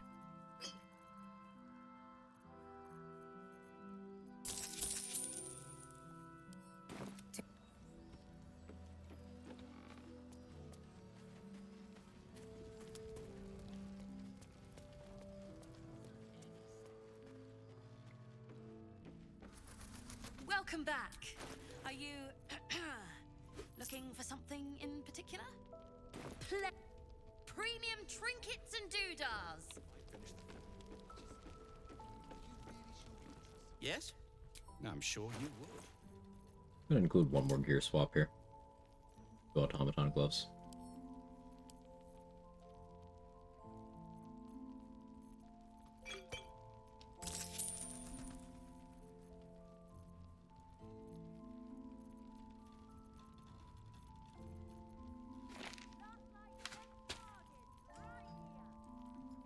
Selling to Barkus because stealing scrolls back from him shouldn't be very difficult whenever I decide I want to do that.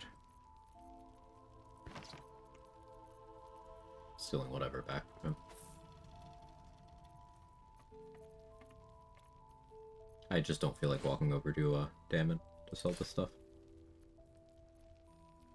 Lazy.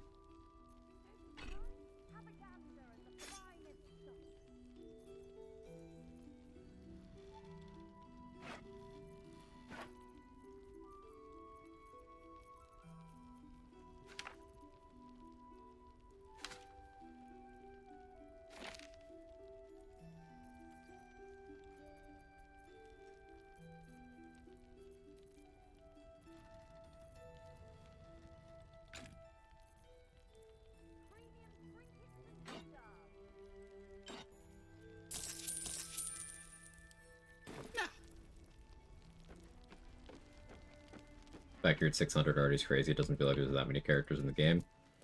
And there's a lot still standing. Barbarian's also innocent. I think there's some class tag confusion. The options doesn't exist in that scenario. So it is the combination. That's kind of odd. So yeah, I guess PSA, if you are a paladin barbarian, you're devoid of certain dialogue options that are very XP positive. Don't really get why it works that way, but here we are.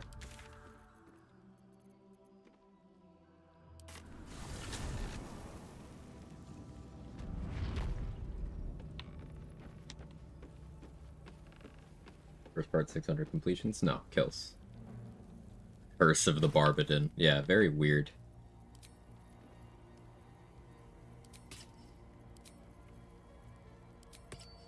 I have a kill counter mod on right now. We're at 602 kills this run.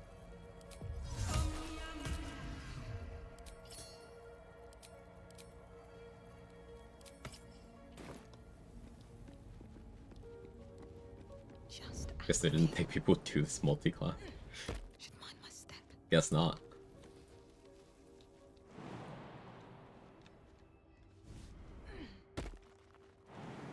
Which is funny, because in terms of maximizing the damage of Divine Smite itself, the feature Divine Smite,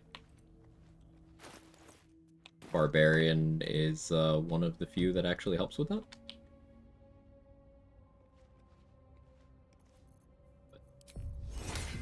Of course, the game's big enough that they were never going to be able to test for every interaction. I understand that.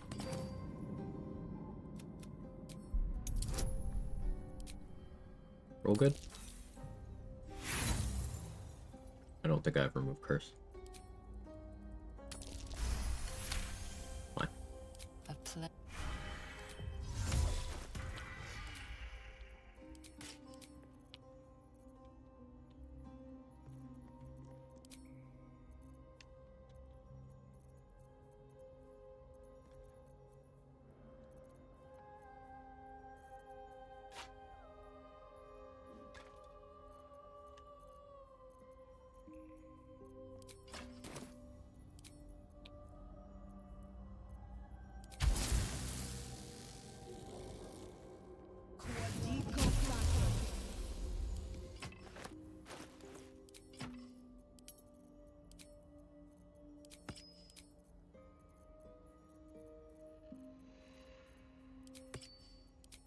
We'll do Killer Sweetheart on the Yergler as well.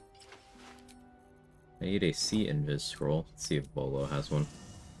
What should I eat? I thought about getting a burger earlier. I decided not to. I'm still not doing it because I don't feel like spending burger money. But I thought about a burger. So you should get a burger. Let me live through you.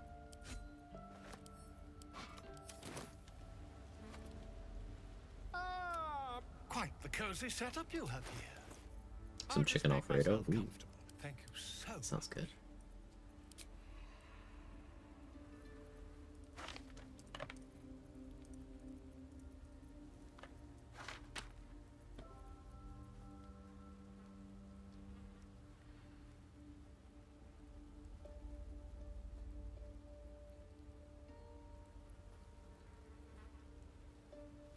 I want to try Freezing Sphere as an opener on a couple things. Just trying to figure out where. I'll buy it when I have more money.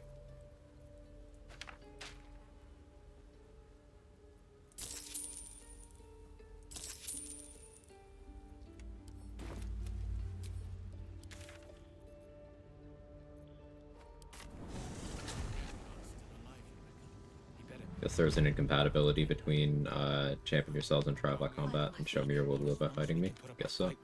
Hey, Tweedledum, thank you for the $25. I appreciate that. Thank you very much.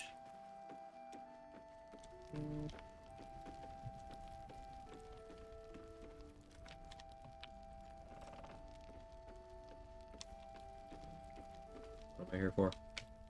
Let's see if it's... I have something to ask. Burger monies, I appreciate that. Yeah, that will go to today's meal fund. If you're all right by Thank you very much. You're all right by me.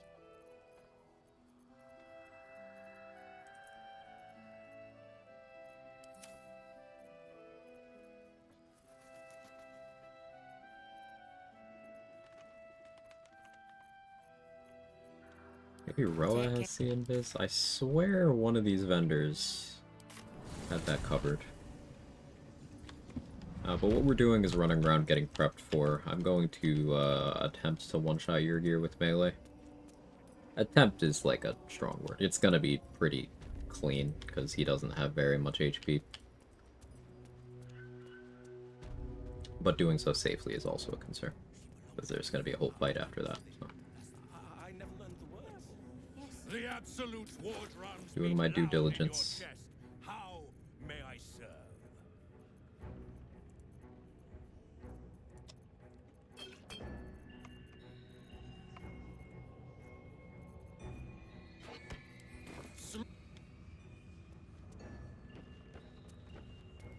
It's another remove curse crisis, something like that.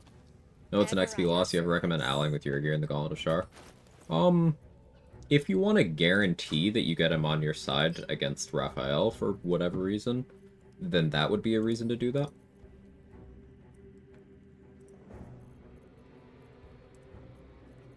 It's not something that I have found myself going out of my way to do, because fewer rewards overall. I tended not to want your gear on my side in that fight anyway, and then also, I just like doing the fight. But there is situations where that's a little advantageous. Really, no C-invis there either. Alright, guess we're going raw. And on. Unless Blurg has one. Try Devotion, Wild-Hearted, Copium, nope, same thing, class tags, just give up. I wonder if there's anywhere else in the game that happens.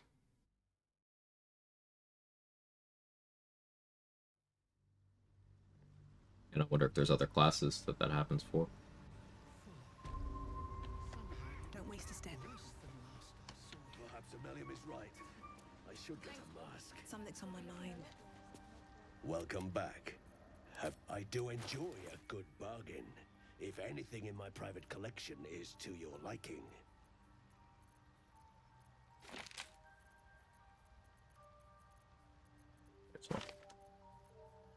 Nobody got me. Blurg got me.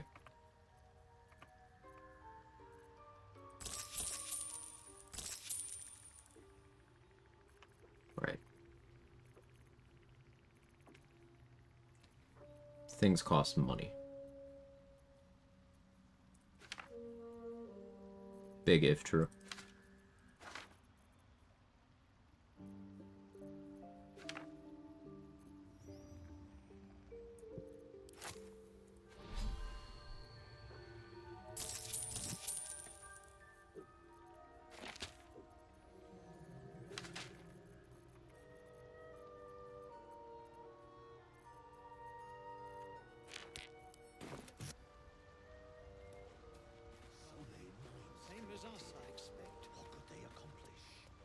Alright, we're gonna get Shield of Faith. Then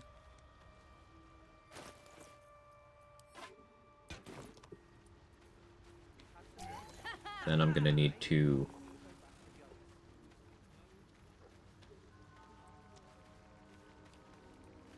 charge up Executioner. No point in lingering now I've got the noble stock.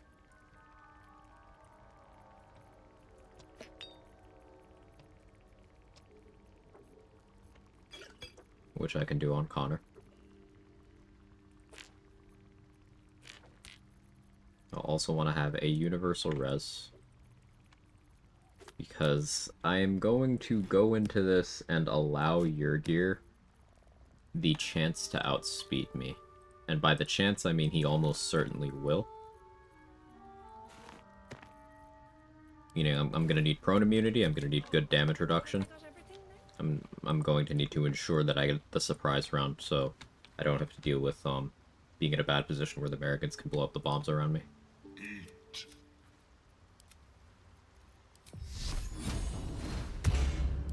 Looking ahead.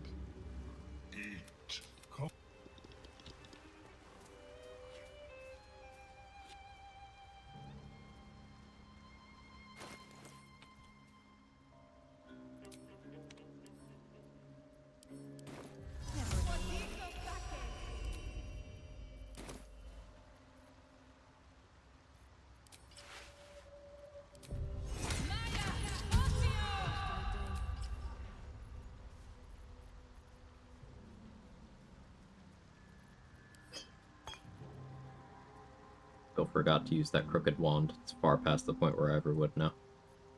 Rip.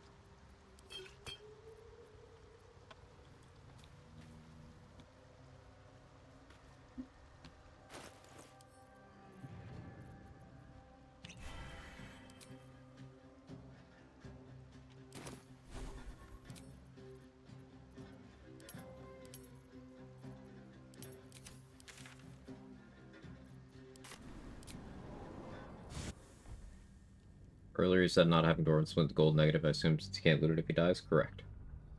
He'll drop other valuable items, but Dwarven Splint is an item that he generates every time his inventory refreshes. So you could, in theory, bag one of his Dwarven Splints every day and he'll keep making more. And you could steal them, you could spawn him with Connormancy so he generates another one, get that. But, it's not going to be a thing that happens.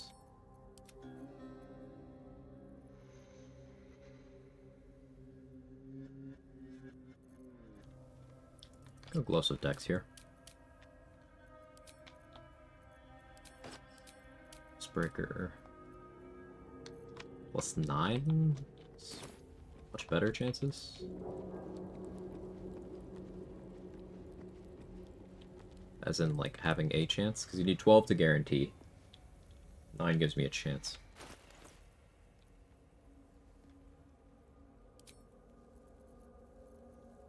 Yeah, I do just go here.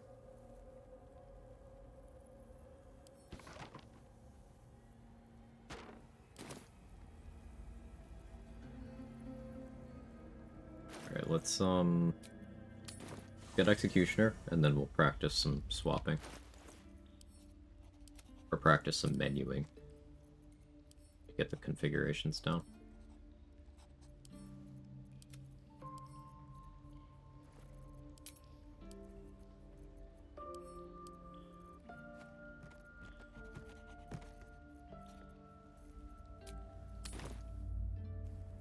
Broken Wand do? I assume it explode me. It does a fireball that's got a default range of very short.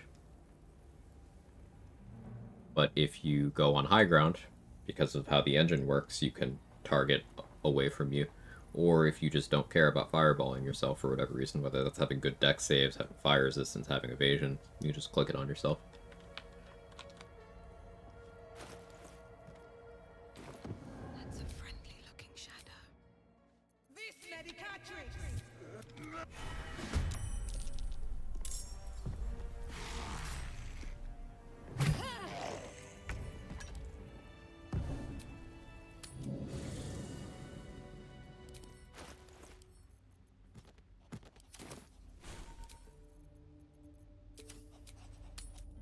Alright, that is Executioner charged up. Should mind my step.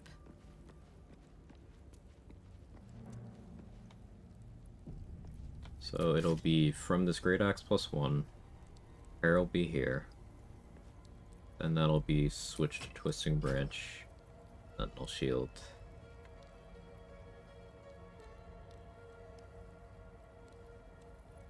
Hide Invis. Need a Flight Potion too.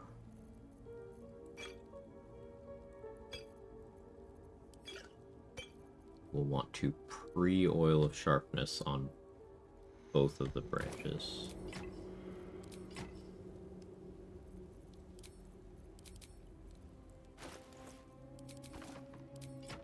So my starting point's actually here. It's Oil of Sharpness, Great Axe, Triple Dash. It's Oil of Sharpness, Great Axe, Light, Triple Dash, Club 1, Sentinel Shield, Hide, Invis, turn-based mode. Get Opener onto your gear with Bludgeon the Weak.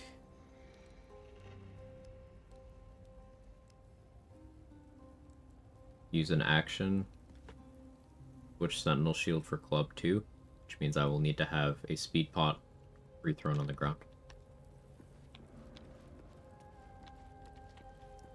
Like, sell it to someone you intend to fight, have them fireball themselves? Yes. Yes, you can.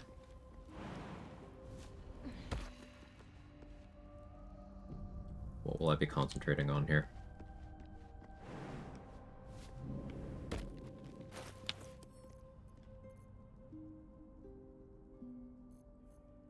I suppose Peg just makes sense, huh?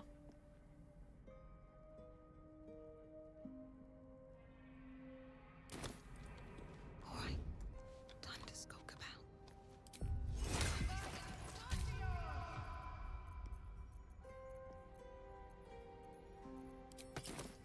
I don't need any attention right now. There's something.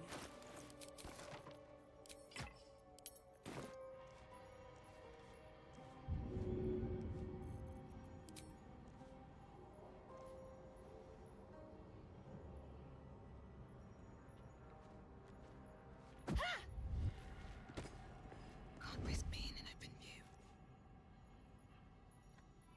If I throw the invis on the ground, that probably makes my life easier too.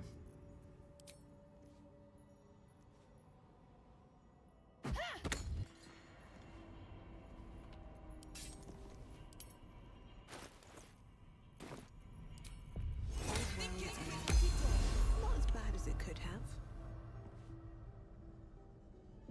Alright.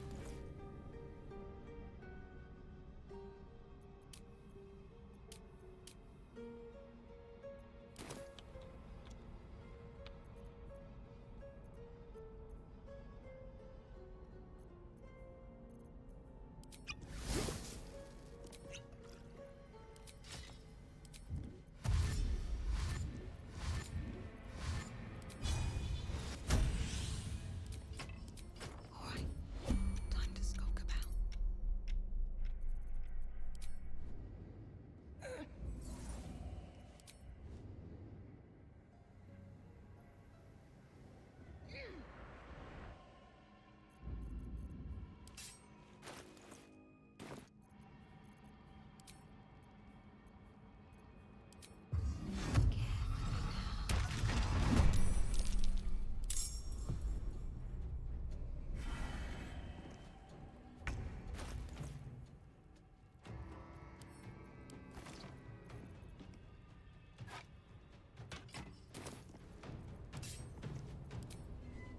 No Psionic Overload, no Rage. Obviously no Warlock features because I don't have those yet. Inquisitor's Might's unavailable because my oath's currently broken.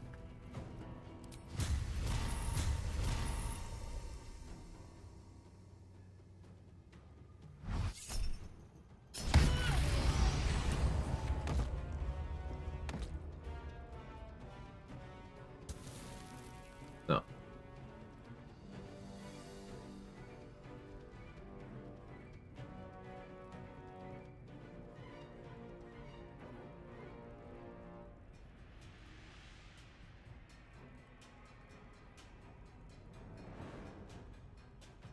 Is he okay? Yeah, I think so.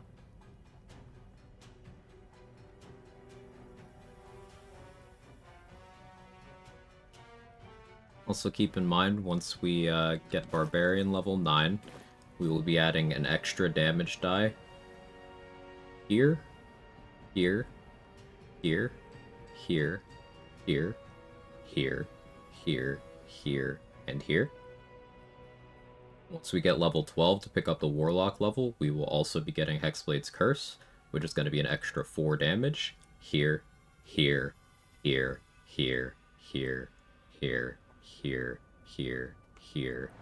And that's 4 damage before Vuln, so it'll be 8 damage on all of the bludgeoning ones here. We'll also have Hex, which will go on each of those. How much damage we see in here? Let's just count the bludgeoning for ease. 72, 100,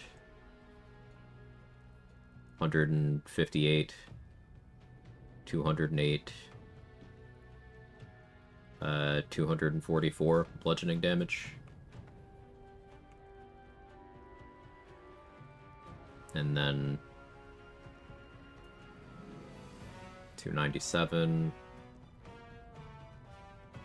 314, 316, 318, 320, 322, 324, 326, 328, after you add in the radiant. 332 with the lightning. So yeah, 332. Some of our rolls weren't great. Yeah. 332.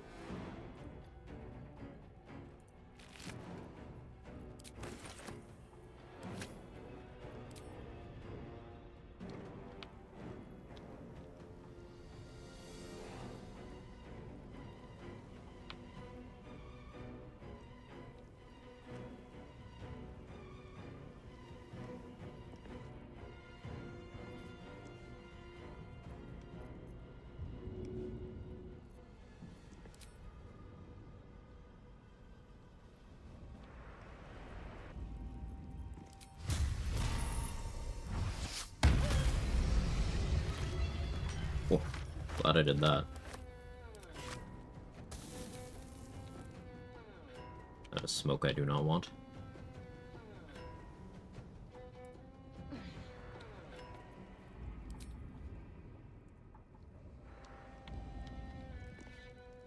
Can't wait for one Hexblade 9 barb. Yeah. What do I do to get all the extra instances of bludgeoning damage? Seems something similar to Ratbat. It's these weapons. Twisting Branches. They're the weapons of the Woodwode summon. So if you are a druid at level 7, you get a spell called Conjure Woodland Being. That summon is a dryad. That dryad summon has its own summon. So the summon of that summon has this weapon.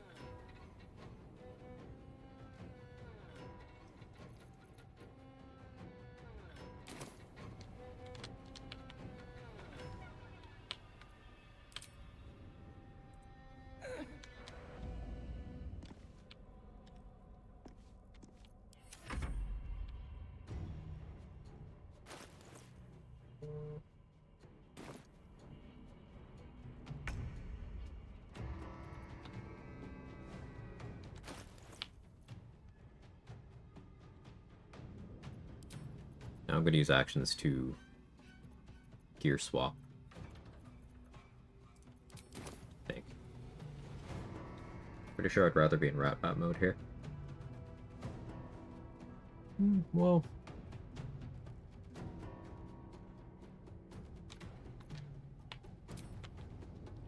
Maybe this is fine.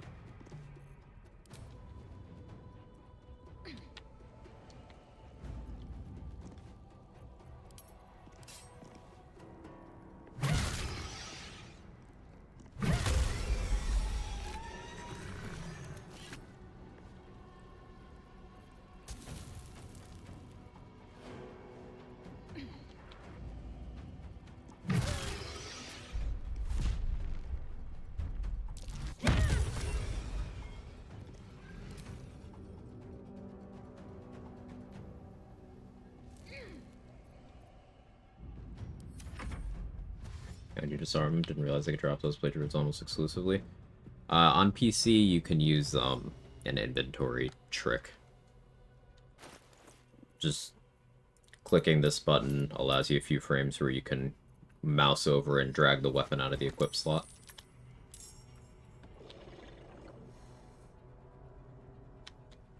There's tutorials on that around. Console has to use different methods. I'm unaware of how exactly it works on console. Alternatively, you can get the summon arrested with you, though that's a lot harder to pull off. It requires that certain NPCs are still alive in certain places. It's awkward.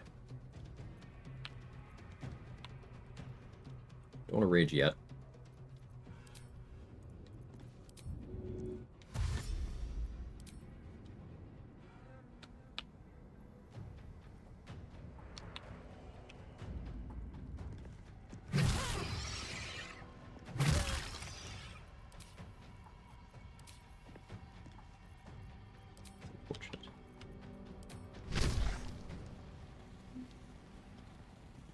I'm gonna knock this one that's next to me back to make sure I'm out of attack of opportunity range.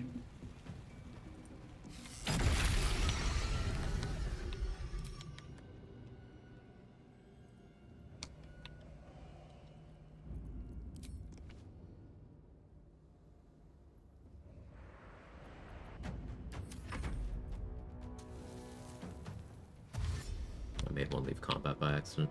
That was a mistake. Unintentional.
The one that left the combat walked off and despawned. They kind of do that after your gear's dead.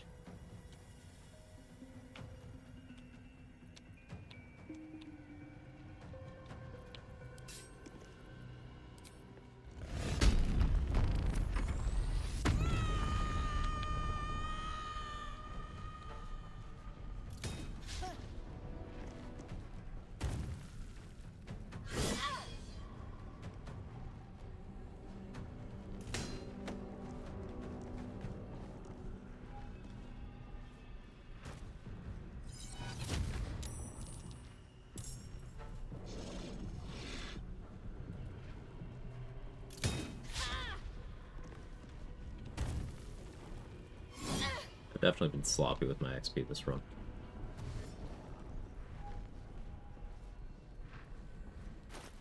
Whatever.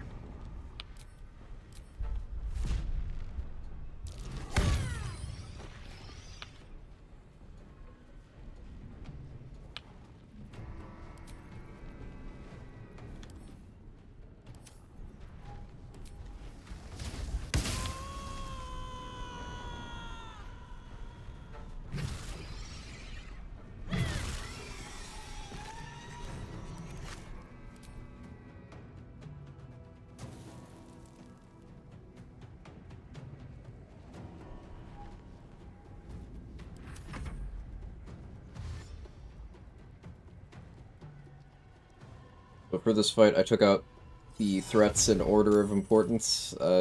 Your followed by the Hoarding Marigan. They're priority 1 and 2. Your for obvious reasons. Hoarding Marigan because bro's a scroll vendor. And you can have random leveled scrolls. The higher level you are, the worse those scrolls can be for you. In my case, he had Chain Lightning, Cloud Kill, and I don't remember what the third one was. Dominate person. He wouldn't have been willing to do that, but Chain Lightning or Cloud Kill could have been problematic for me.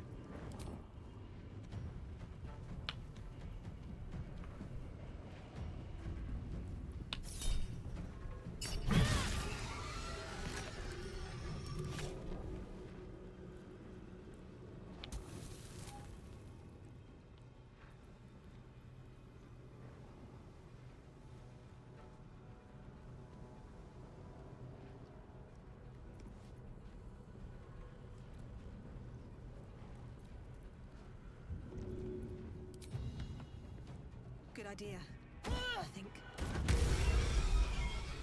Right.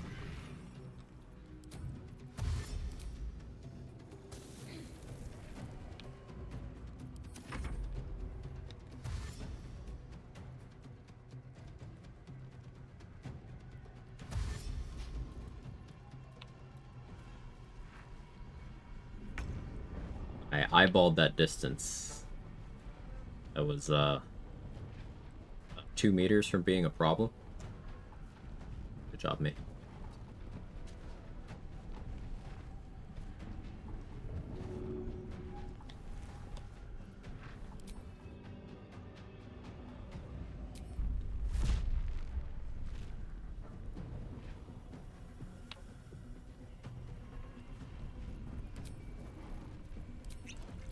Feather ball potion here, because I don't remember if I gave myself Boots of Striding effect.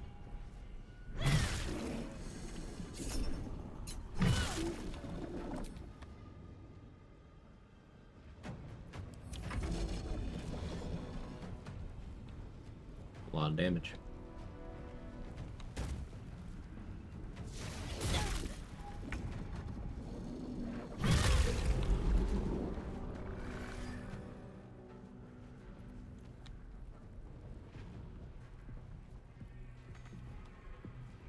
No time for mercy.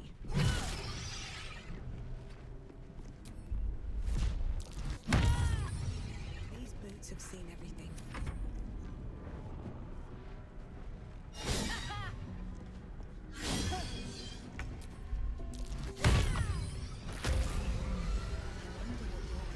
To a place like this. We'll never find out now.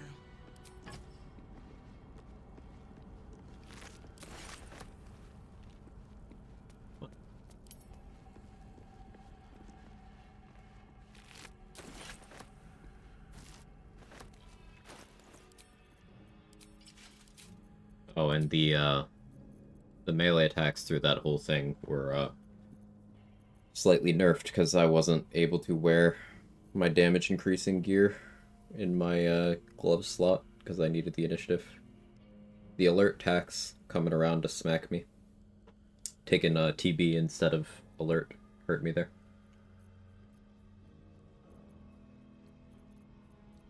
Because I had to make up for the initiative. Once again, you don't need alert to hit initiative thresholds, but you are often denying yourself other things by not having it. Not always, but often.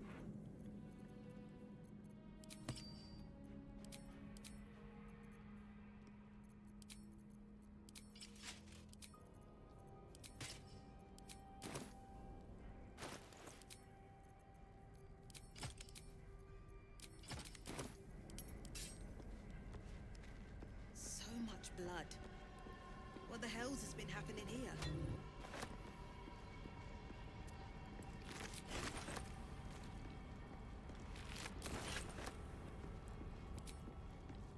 Maybe I need more pockets.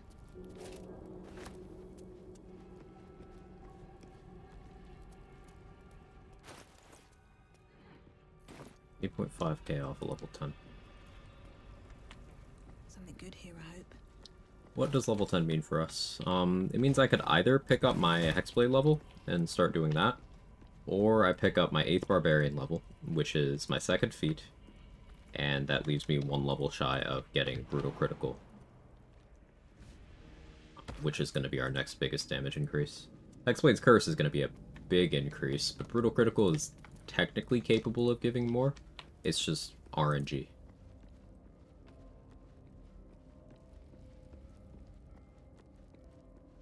I think...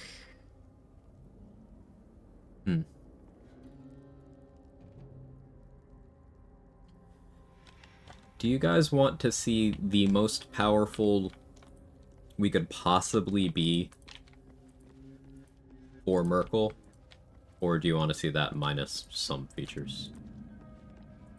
Basically, this determines whether I'm level 11 or 12 for Merkel.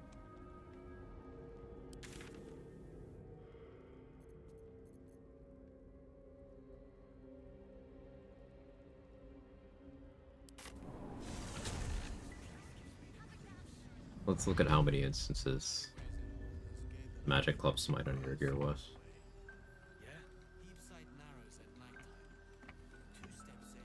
Jahira wants to know about supplies. Will we make it home? Burning through our oil, but it should just about do. Just about. 1, 2, 3, 4, 5, 6, 7, 8, 9. 9 instances. Hexblade's Curse applying to 9 instances. 4 damage each.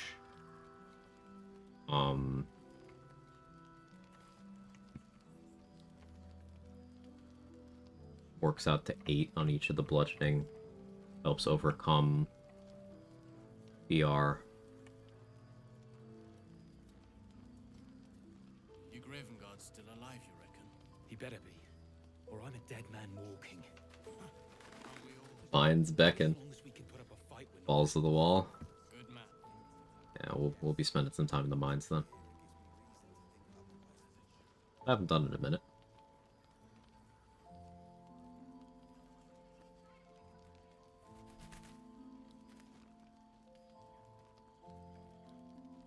So Hexblade's Curse will be 56 bludgeoning damage.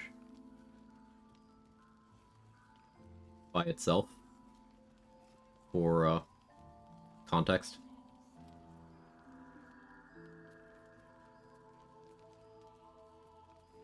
I wish we'd gear up. But that's also without accounting for what it does on the radiant damage. Making me antsy. That'll be another 8. I don't. I do. 64 damage out of Hexblade's Curse. Not accounting for Hex, not accounting for forcing my weapon to Charisma scale, which, if I get the +5 Charisma buff from Char, I can rework my stats in a way where I have 22 Charisma.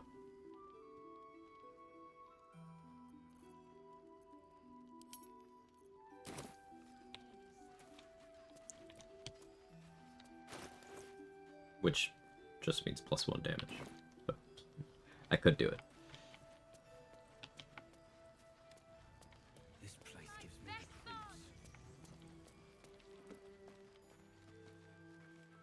creeps. Mines? Coal mining, Baylor. Get Coal spawns 7 zombies if you start combat with him under the right circumstances on his first turn. Those 7 zombies are worth 3 XP. If you region travel and come back, the zombies will have leveled up from level 1 to level 4, and they will be worth 20 XP instead of 3.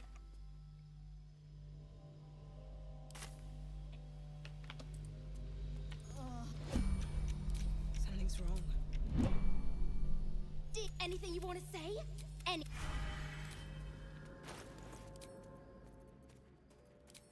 So, infinite XP. As long as you're able to consistently spawn those zombies.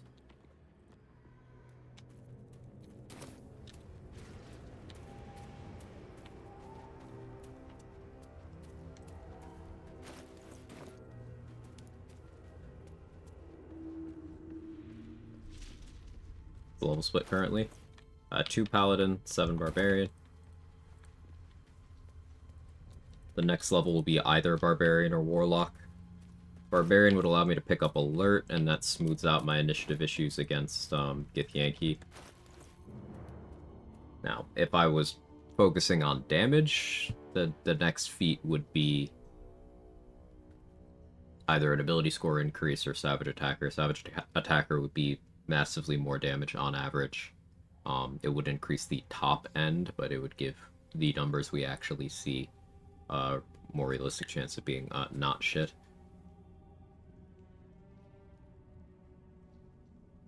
The spec we're going to end up in for Merkel is going to be entirely devoted to that task. So it is likely going to be an ASI spec. I could Great Weapon Master, but that'd be Great Weapon Master Ratbat instead of 2 Magic Clubs, and that wouldn't be noteworthy.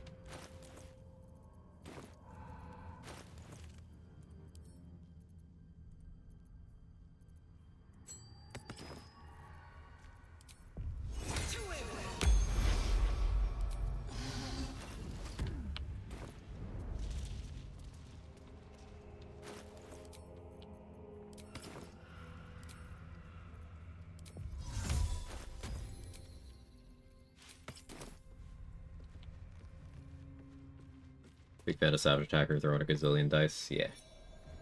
Any real risk to coal mining, mostly psychic damage to the player. Depends on how efficient your setup is. If you lose focus, well, you could be surrounded by literally hundreds of zombies, depending on how many you've printed. Get Cole himself does some pretty significant damage.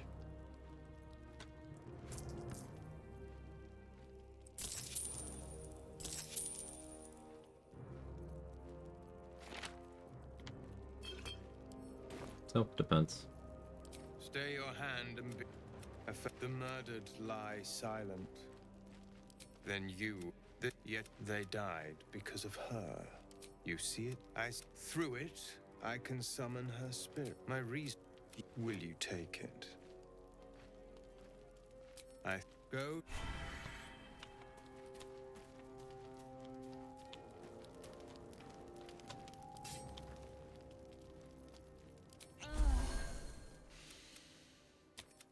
And you will be the judge.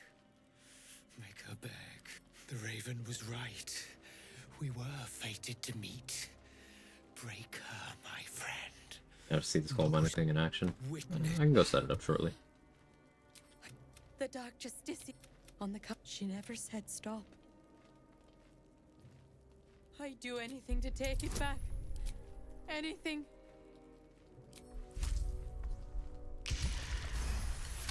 Yeah, charm doesn't work there.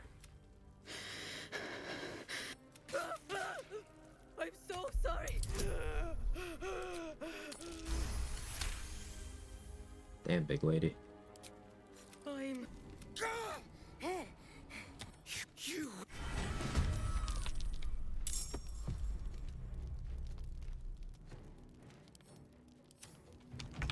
He's humanoid. Nothing interesting.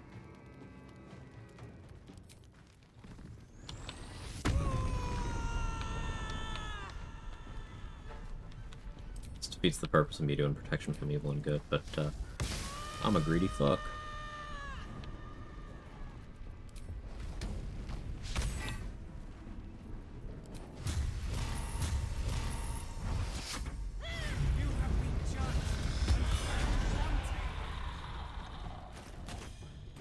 It's unfortunate.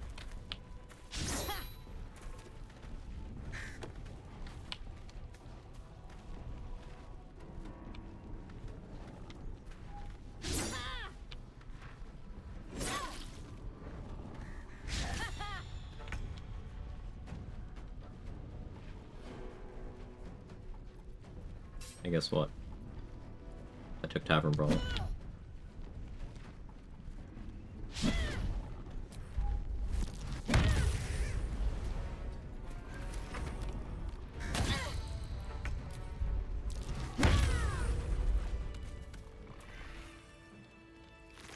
He thought disarming me made me less dangerous.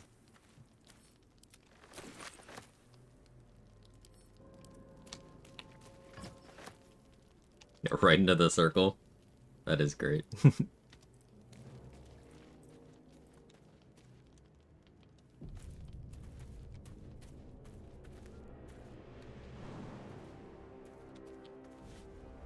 This guy had a scary spell one time. Yeah, one time he tried to disintegrate me. I killed him by doing sonic backlash on that disintegrate, but it was very scary.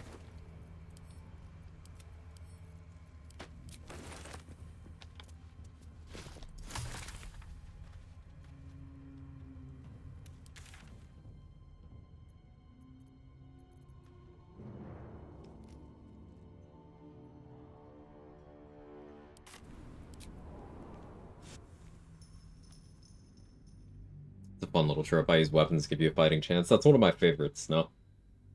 You think disarming me will end me? Acid splash pretty fast for me in the mines. Oh yeah, that's pretty good. Talking about this again with Danny yesterday. Welcome back, Danny. Fighting Freaky Deesh in the Underdark. Good session, I hope. Just the trope of a boss that, or a character that them using weapons is holding back. I just really like that. And Cazador manages to be the opposite of that. Think you can take me on?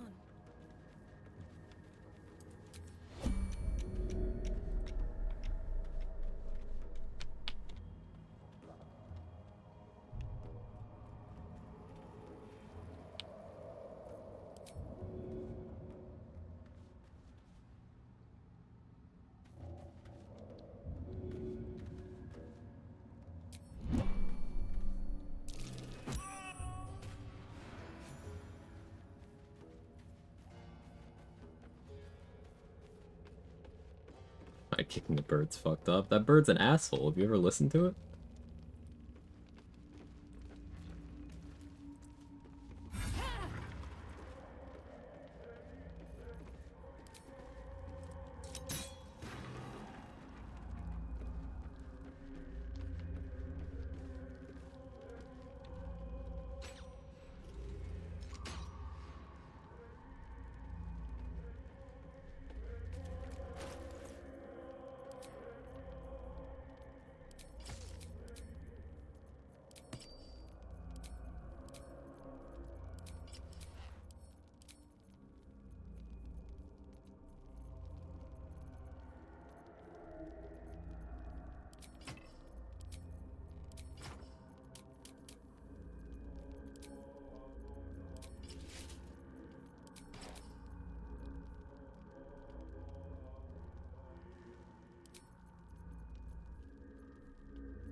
Hey, all-time lowly. Go to my character story climax. Fought a bunch of ropers, which are stone-like creatures that have massive 50-foot tentacles that can also eat you. Sounds fun. Also, the story and the fight and stuff was probably fun. My D&D character is a partial embodiment of that. Try to put together characters, use weapons, get a higher peak damage than him. Legitimately, he's already the peak of martial damage, the rulings and supplements you use. That's fun.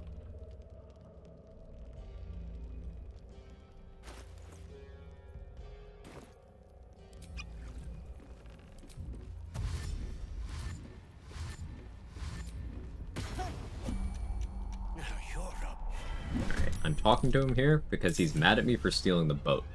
Me aggroing him through the dialogue like that makes him permanently hostile.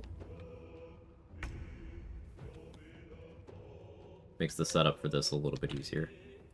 A use of a summon allows me to spawn them far more efficiently. But working with what I got. I'm gonna stand back about here. This version of Animate Dead. 7 zombies. Now, I destroyed all means for these zombies to get out of this No choice but to keep going. lower area.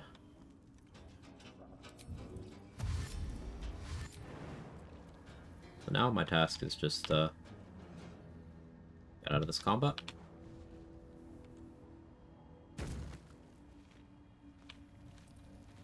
Better be cautious. These boots have seen everything.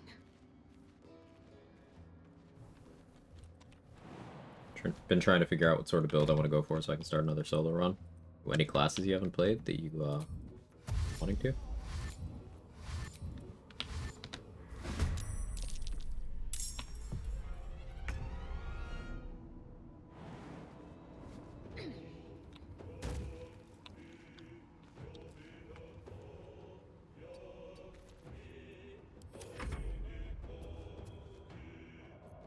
More zombies.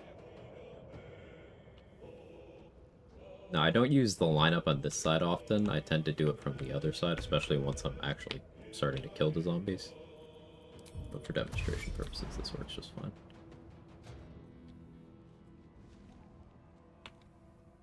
I find that Wizard and Druid have a very easy time with this. Wizard can just go all in on an Acid Splash build, Evocation School, and they have Enhanced Sleep and Long Strider, so they got the mobility. Druid can use... all of their AoE spells are good for this, but also Rote Wild Shape is incredibly good for cleaning up all the zombies down there. Those have been my 2 favorites for doing this kind of grind.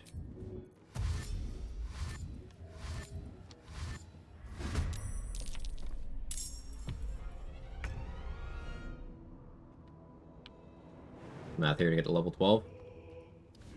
Each zombie right now is 3. Once I region travel and come back, each zombie will be 20. So they get 8,000 XP. Yeah. I don't want to think about those numbers. Waste a step. But we will be killing several hundred zombies.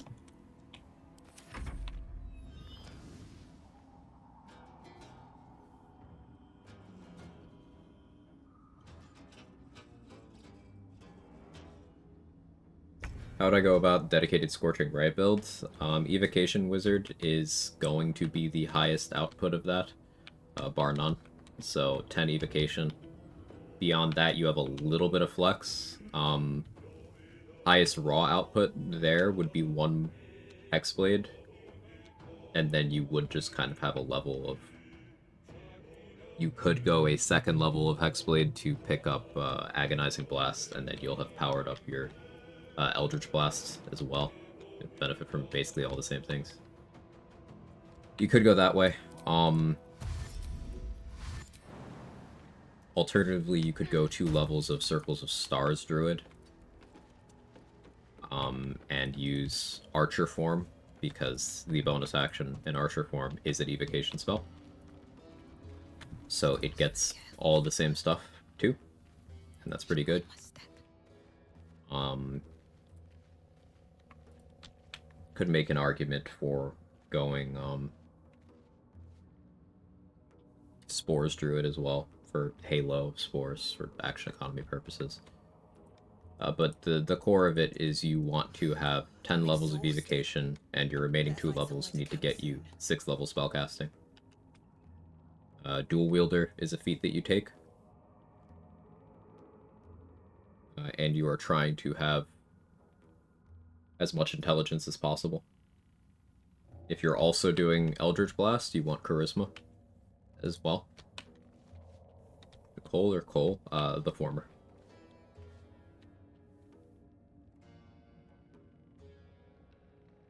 Debating between Wizard and Sorcerer since I've never taken either one up to level 12. Don't know if I have the comfort necessary to use either one solo. Be definitely a learning experience. If you're not sure about your comfort level there, all-time lowly, Abjuration School Wizard has got you. Something that I find helps a lot for, like, the squishies, like Wizard, Sorcerer, non-Hexblade Warlock.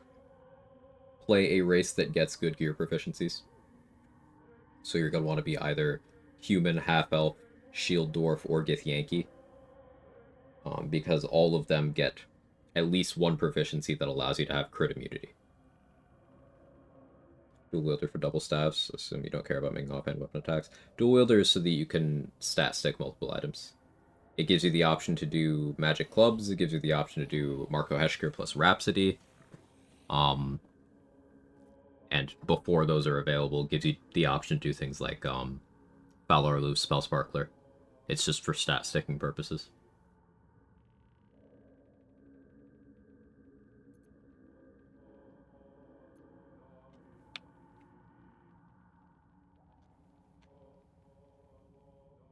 So, Marco Heschker, attuned to fire, is 4 damage on each of your Scorching Rays. And Rhapsody is 3 damage on every instance of damage attributed to you. So,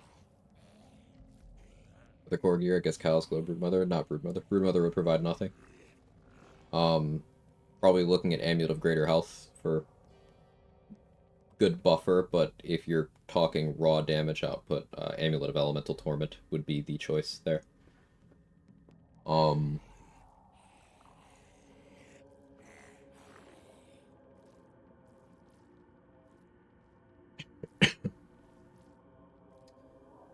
Callous Glow's an option. Yeah. Not sure what you're talking about, Isaiah.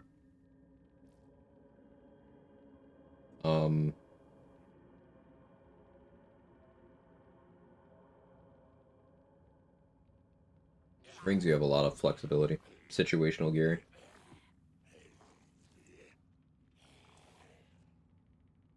Chest piece, you are most likely looking at either something that gives you damage reduction or Mutilated Carapace. Mutilated Carapace is going to be +1 to your attack rolls and +1 to all instances of damage that you do, so a lot.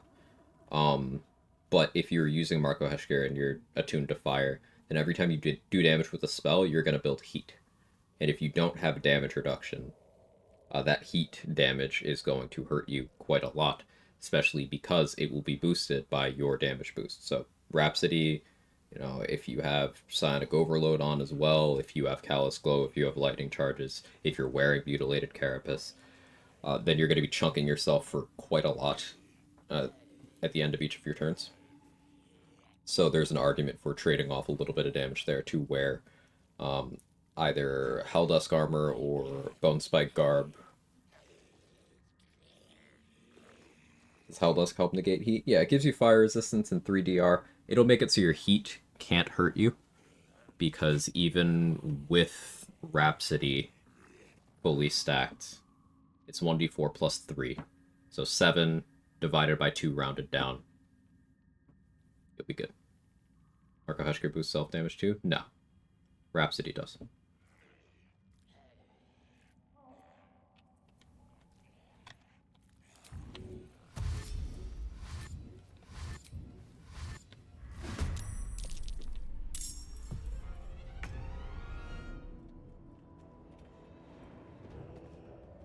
Need to find a way forward. Glove slot, you're looking at... The peak is Crater Flesh Gloves, as with, like, every damage-dealing attack roll build. Lol. But if you wanted to get magic club stuff going, then you'd be using Daredevil Gloves to change Scorching Ray into a melee attack roll. If you're looking for just a balanced setup, Spell Might will give you a bunch of damage with an accuracy penalty, but it's there. So as usual, Glove Slot is diverse and powerful.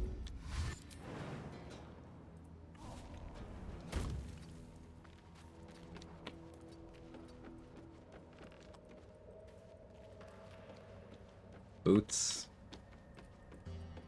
Nothing really applicable. Use what you like. That's a friendly-looking shadow. On my way. On my calculations, get 8,000 XP, need 400 zombies. Yep. You want to get full level 12 here, you need 2,600 zombies, 20 XP per piece. Yeah, we still have other things we can do to get XP. We won't need to do just this to get there. But basically, it'd be... The most likely outcome would be we do a few more other things. We coal mine from level 10 to level 11, finishing out level 10. Then we go claim the remainder of exploration spots and things I haven't done. Then we coal mine the difference between what I have there and what I'll have when I'm ready to go into the Act 2 finale. Arcane Charge would be your damage boots, yeah. A little awkward to work Arcane Charge in, which is why I forget about them so often, but Arcane Charge would be a lot when used well. Stormy Clamor is a practical crowd control option for that kind of build. But something to keep in mind is with the level of optimization you can get into it in Act 3, nothing will live long enough to be crowd controlled anyway. Like, I have used this build that we're talking about here to kill Raphael with Scorching Ray. He's fire immune. Just sending Scorching Ray anyway and just killing him with the damage riders.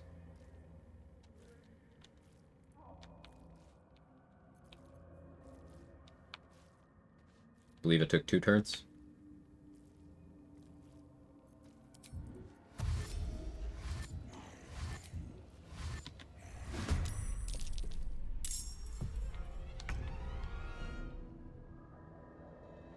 Another step forward.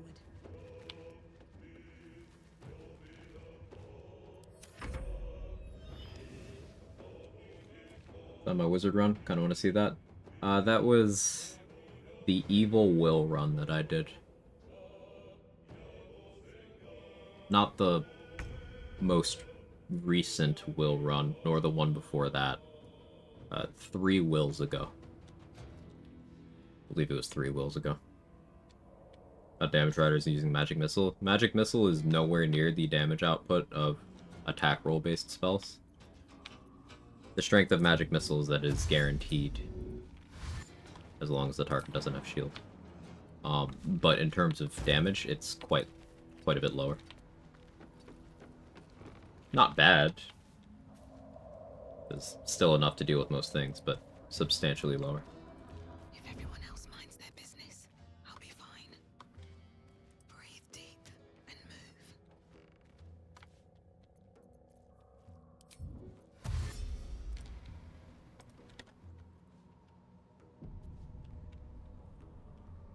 Things like Psionic Overload,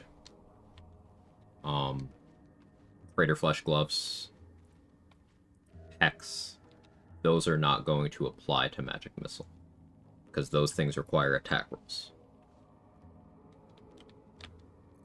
And missing out on things like that adds up quite a bit.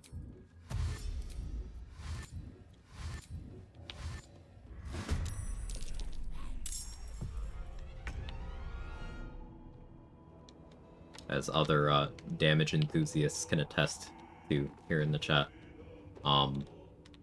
The final form of a lot of how much damage can I crowbar into this builds is figuring out how you can put Crater Flesh Gloves, Hex, Psionic Overload, Boots of Psionic Movement, Hexblade's Curse, Callous Glow, Ring of Elemental Infusion, Lightning Charges, Arcane Charge, putting all of those into things. Now, everything that I just rattled off there, you're able to put into weapon attacks. Weapon attacks that are spells.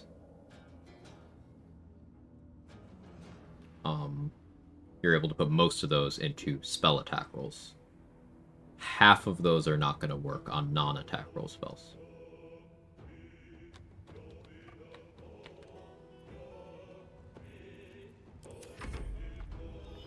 Dark Urge will run. I believe it was that one, yeah.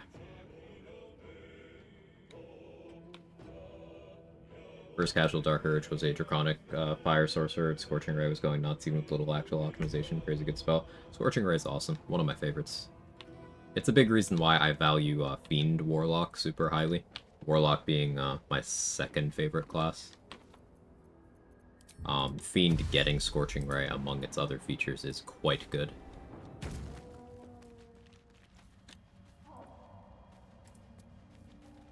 Crater Flash plus double Callous Glow plus Horns of the Berserker plus Rat Bat and your co-op partner goes hard. Should have had more damage riders. Yeah, it'd be crazy if you also hit for exactly 69 damage and made them pee a little.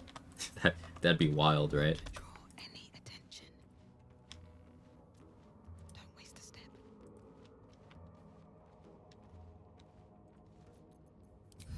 I'm exhausted. Better find somewhere to camp soon.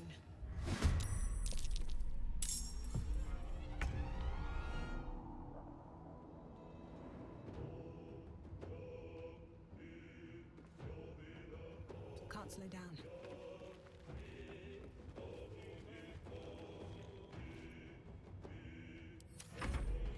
Be exhausted from all this dashing and flying too. How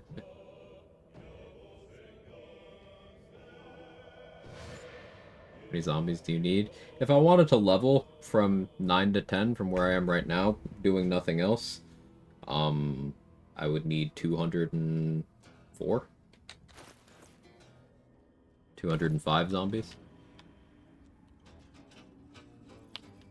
I'm not getting that many right now. I'm just printing some while I'm here to be harvested later. Sorry, I said you want a big lady to smash you, Erica. Got confused. Yeah. These boots have seen everything.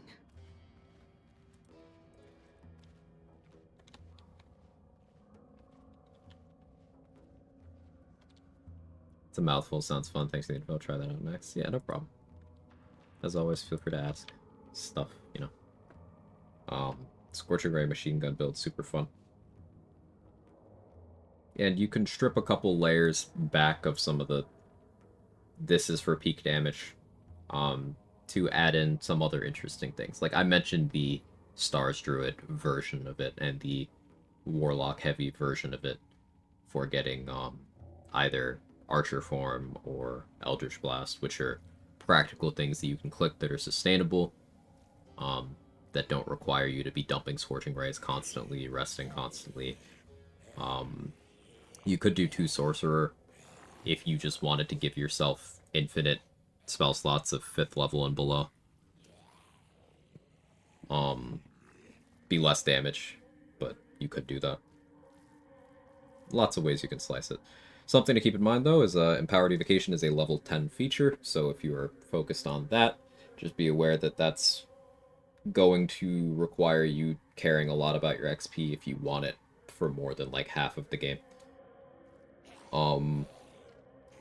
And this is probably why some people value Draconic Bloodline as much as they do. I mean, there's a few reasons. Quicken Spell Mana Magic is overrated because people don't do enough shit with their bonus action.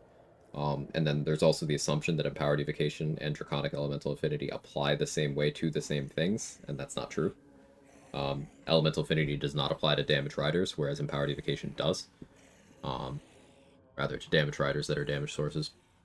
But it's the difference between a level 6 feature and a level 10 feature. So, if you want bonus damage on the Scorching Ray at level 6, that is Sorcerer territory.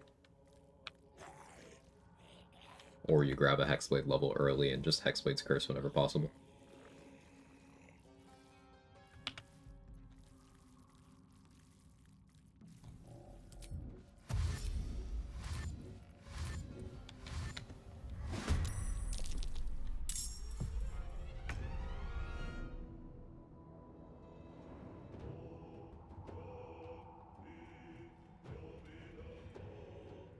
time to press ahead.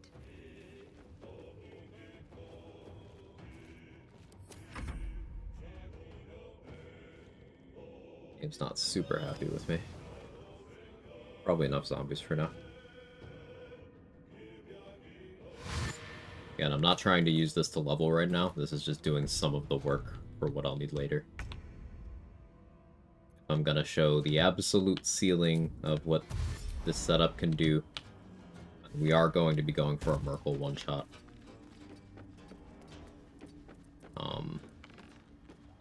Level 12 helps a lot.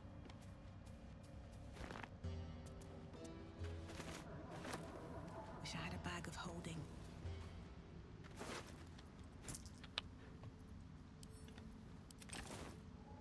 Corpses. These creatures did battle with Dwergar. Draconic Bloodline's awesome, and I'll die on that hill. Level 6 feature goes hard and cantrips Potent Robe. It's one of those things where... like, if you want a level 6 feature that supports cantrip, Evocation Wizard just does that better too. Like, Evocation Wizard can make Acid Splash guaranteed damage at level 6. And even someone succeeding every saving throw on Acid Splash and taking half damage from it, well, you can still do Necklace of Elemental Augmentation, you can do Potent Robe, you can do other damage floor stuff like Lighting Charges, Callous Glow, Hexblade's Curse, etc., etc., etc. And you could still get a failed saving throw, sorry, a successful saving throw, resisted Acid Splash, one-shotting most things as a cantrip.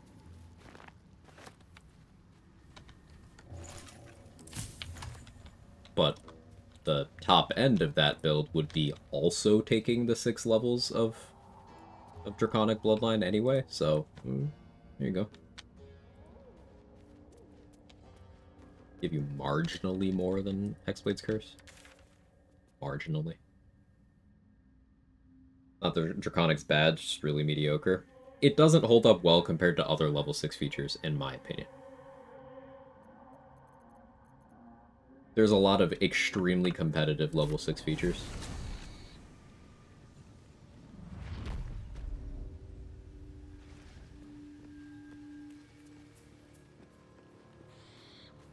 You do Death Cleric double toll and get saved for half. Yeah, just no real reason to, because Toll the Dead sucks. But in theory, yeah. How you doing, pal? Looking for some odds and ends? I've scavenged all sorts.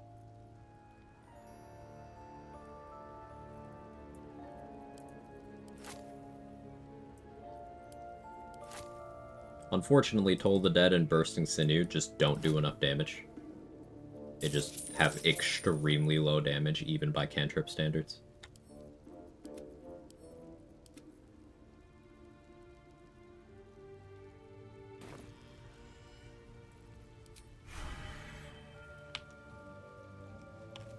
Out of sight, out of mind.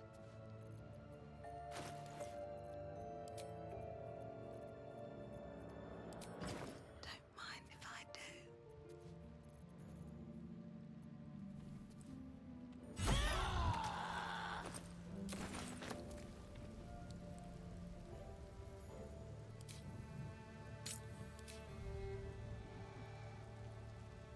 You just leave the region, come back, kill all the zombies, leave Cole alone, rinse and repeat. Add infinitum? Yeah. Have to keep going. Yep. The thing to keep in mind is you need to keep Gekkol's AI in a neutral state. So you're seeing, I am making sure that I am out of the combat on turn 2. If he gets another turn and starts doing things, it'll get to a position where you need to do like a dummy combat to reset him back to normal and then go back to printing, and that takes a lot of time. Bursting Sinew is like if Acid Splash was non-magical, did less damage, and needed ammunition. Yeah. I think in terms of just the level 6 sorcerers, Storm, Shadow, and even Wild Magic are worlds apart from Draconic 6. Well, Wild Magic at 6 becomes the best skill check abuser in the entire game. So, of course, Wild Magic gets crazy there. Heart of the Storm on Storm Sorcerer is absolutely fucked up and awesome. Nimbus is... On his own, Nimbus is, like, fine. Nimbus, combined with other things, gets to be really, really good.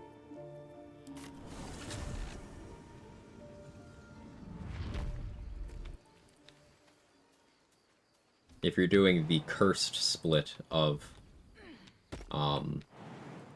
6 Shadow Sorcerer, 6 Hexblade, you get some absolutely insane summon tech. Like, that's probably the game's premier summoner. Like, if you're gonna play into that archetype, it's that.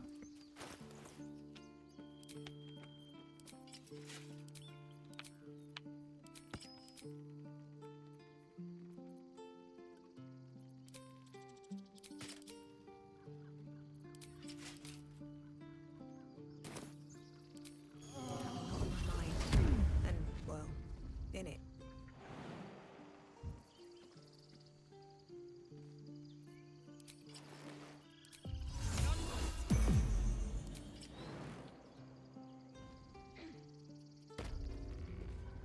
Kill Nettie real quick. Let's see what this does.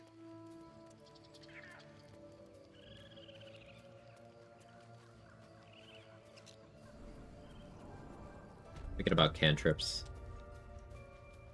I think the only bad ones are Bursting Sinew, Toll the Dead, and Poison Spray.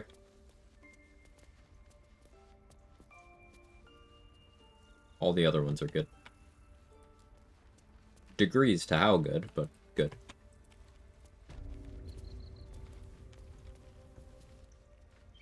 Sacred Flame's good? Yeah.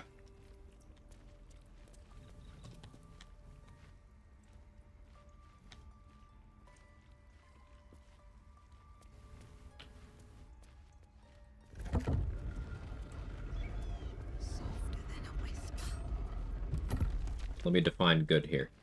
Able to work well enough to do something of value for you, or the fact that they are cantrips.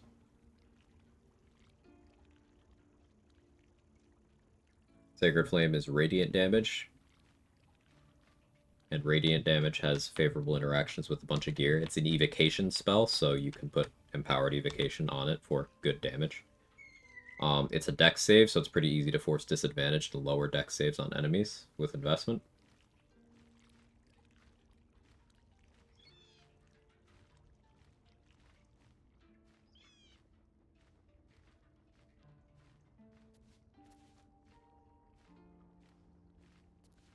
And if you think Sacred Flame's damage die are bad, then you think Divine Smite's damage die are bad, because they're the same.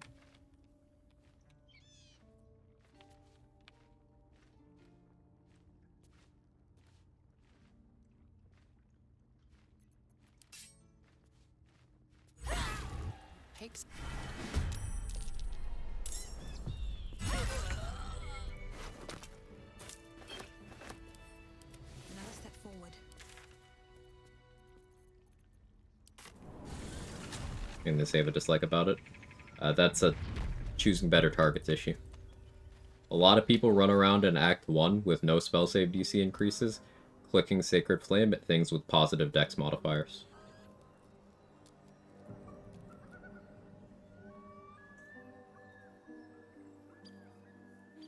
I'm exhausted. Better find somewhere to camp soon. That is a targeting issue, not a Sacred Flame issue. It's like doing attack rolls at things with high AC. Like, yeah, that's how that works. You gotta do some legwork there.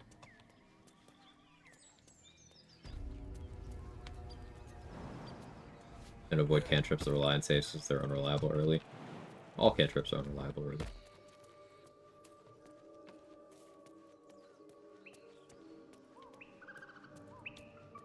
Clicking a offensive cantrip before level 5 is almost always a bad choice.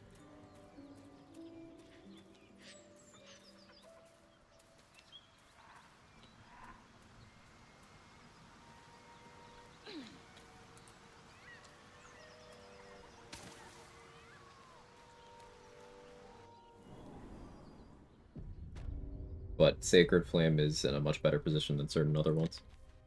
And again, you can boost it pretty favorably. in the mid and late game. That stench. Dead owlbear prey. Better off just shooting the crossbow. Yep. Breathe quiet. Important disclaimer, bows are just better than cantrips not named Booming Blade. Pretty much across the board. Even Booming Blade. Lower peaking than bows, but...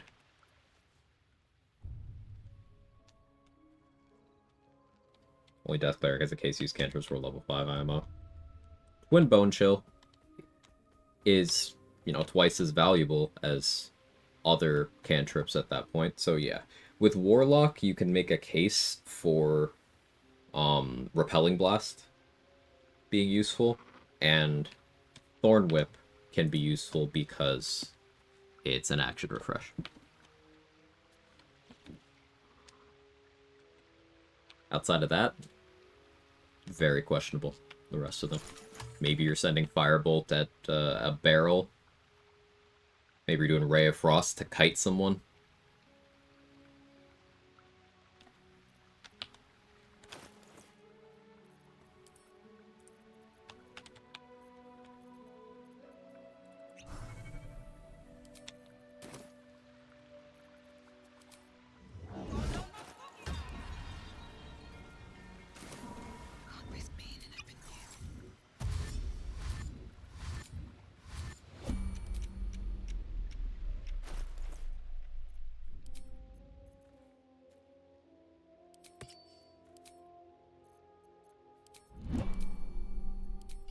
Here a little bit.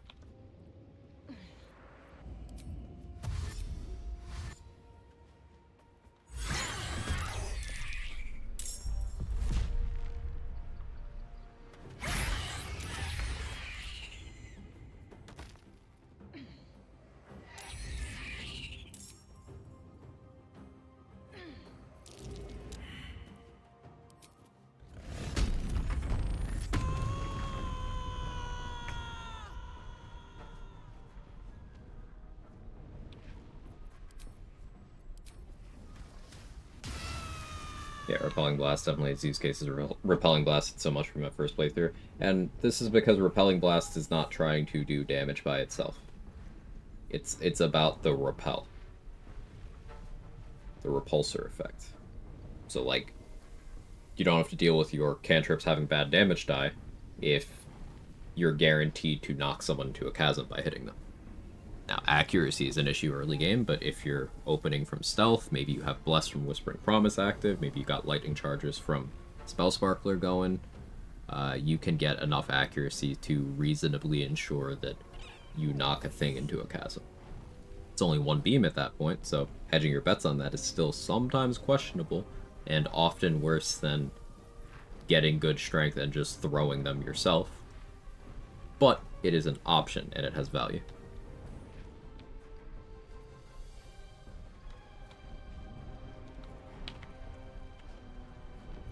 Sometimes the only way out is through.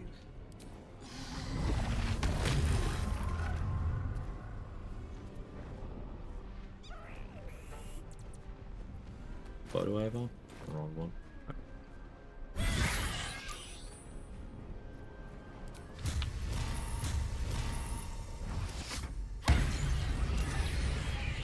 That's a good hit.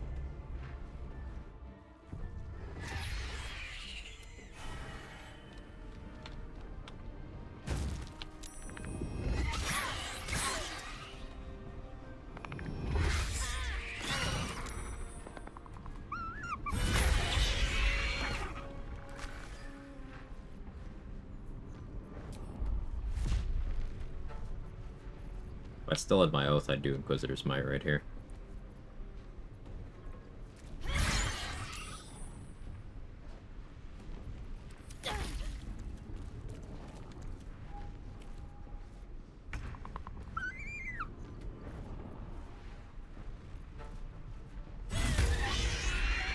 Cub looks from a single strike. You watch. Perhaps it will live. How'd the oath break? Killing the goblins in the Moonrise Throne Room.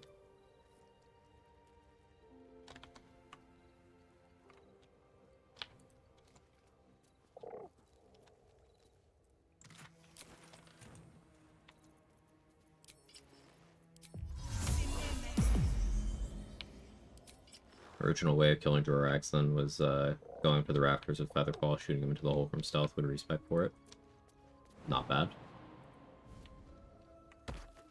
Depended on landing an attack roll, so I'm instinctually kind of about it, but as far as options and at that point in the game, genuinely not bad. Never wanted the easy path.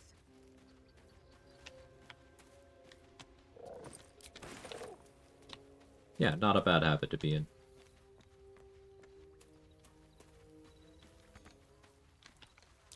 Looks like there's a little shrine over there.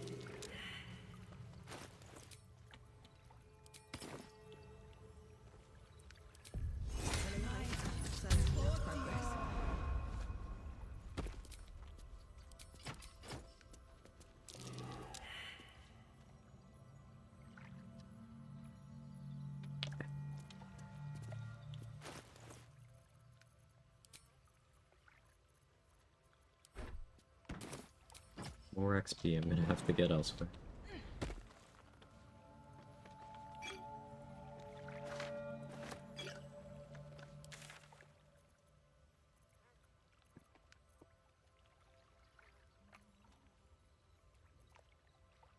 Gotta keep in mind I can't go to the Underdark Beach waypoint freely anymore. There's a lot of zombies there.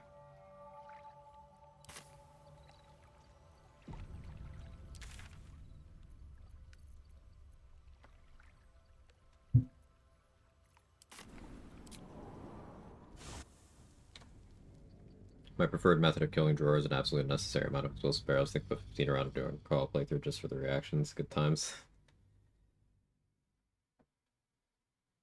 I got tired of the baromancy thing very quick.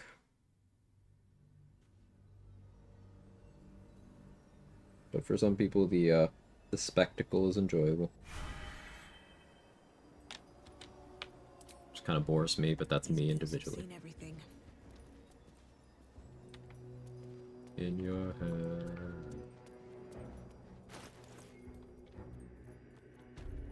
Oh, I forgot to automaton for your gear. Whoops.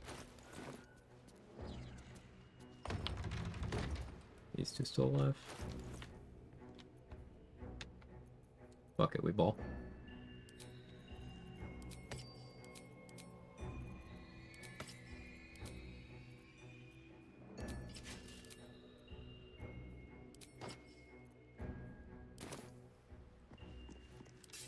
Out of sight, out of mind. Think about why my eye is itching.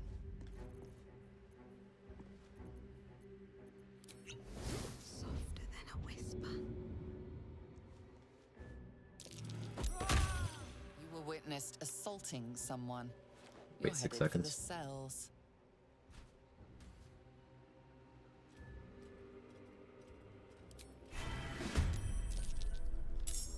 I have my extra attack from that throw, including, like, on top of my regular action, and this guy's aura protection is off.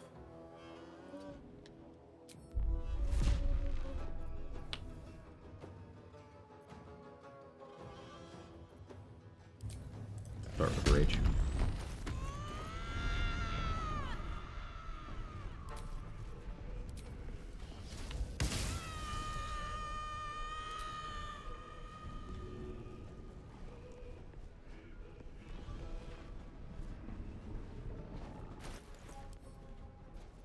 Up.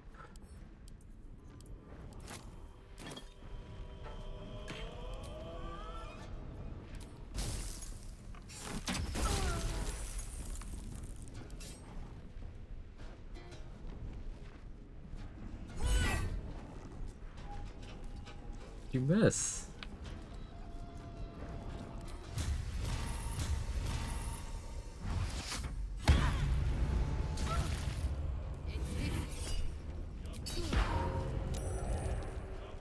This will hurt a bit. Hit me. Thank you. Appreciate it.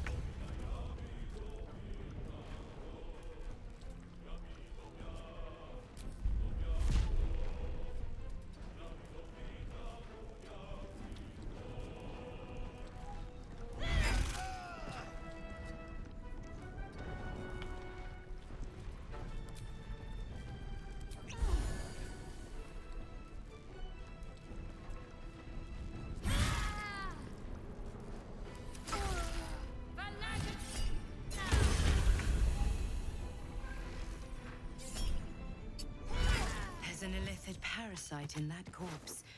You should take a look.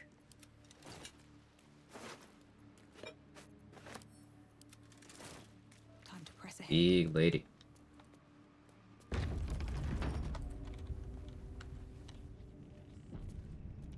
I want to have a word. Yes, you did. She gives them to you freely. Shouldn't have made me your enemy. Did she just say banana? Yes. Banana.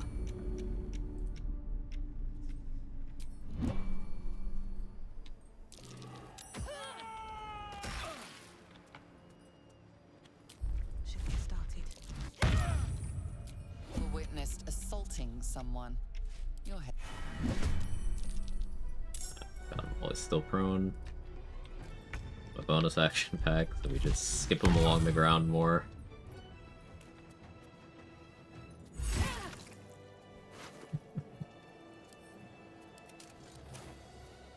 Look at the blood streak. Gonna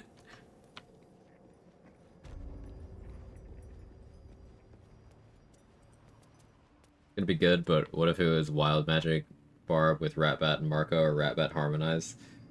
So like, yeah, it's not feasible, but technically speaking, Wild Magic Barb peaks the highest for this concept. Yeah. Find somewhere to camp soon. Like Giant, you get Elemental Cleaver, and you get the size category increase, which is cool.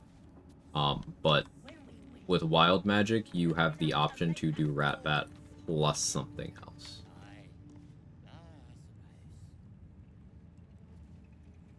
Caveat is, you're never getting that consistently.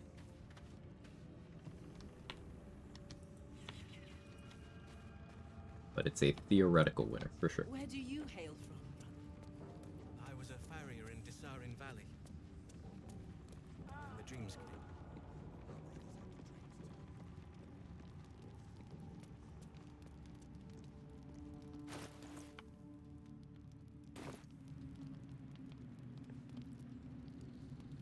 If everyone else minds their business, I'll be fine.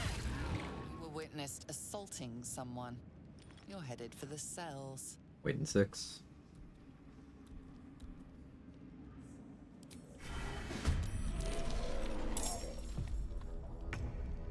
You're not aggro? Weird.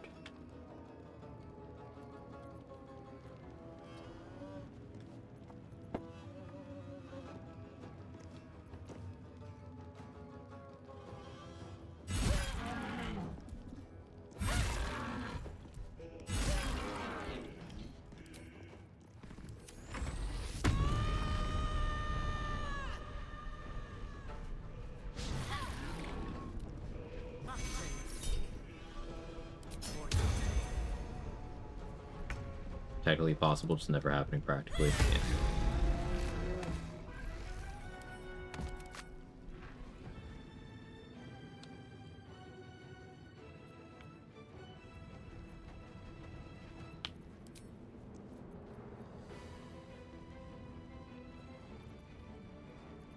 Of Darkness Arrow?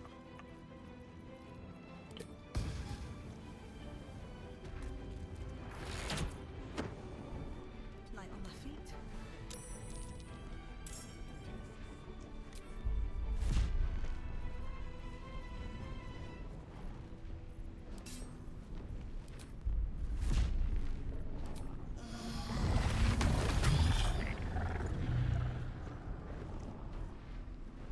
Say the same for the Wild Magic Barb. Damage Retaliation, really damn good, but impractical as hell. Right.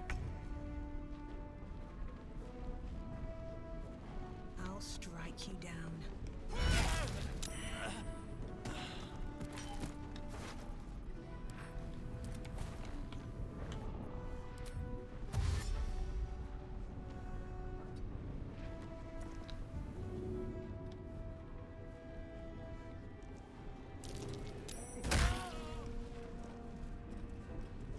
Duplex him to turn off the aura.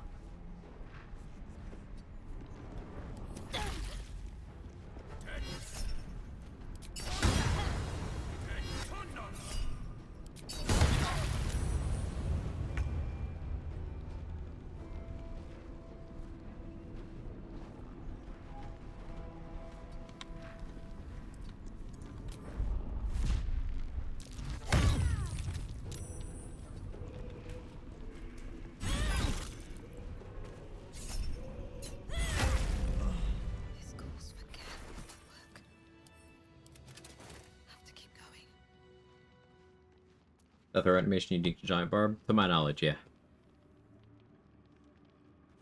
Hey Jay. All's well? Going okay. Question, do you know if there's any way to attack if you use a cantrip, like do another action? If not, the only answer is speed potion. It's not the only answer. Furthermore, just start Act 2. Fighters and others have extra attack, not sure spellcasters, anything like that. So, everyone can use, as you said, speed potions. A personal favorite item of mine is the Elixirs of Bloodlust. Get you an extra action point if you get a kill at a turn. You know, once per turn, but extra action point is good. Doing something like having 2 hand crossbows equipped. You can use your bonus action to shoot the one in the offhand, or if you're dual wielding melee weapons, you can use your bonus action to stab with the offhand one. Got those. Hot as balls outside, just tried taking the dogs to the park. They got there, didn't want to stay. Poor cat's been lazing around the coolest spots in the house too. Ugh, yeah, Chris. I used to be of the opinion that I prefer the heat to the cold.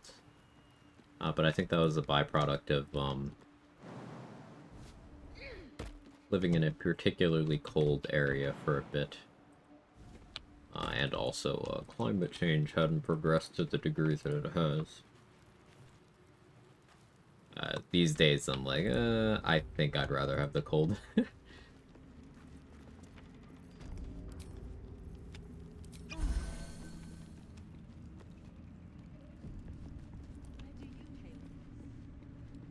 was a farrier in Dissaring Valley. Then the dreams came. My brothers have the dreams too. Same as me. Zarel just hanging out here is so fucking weird.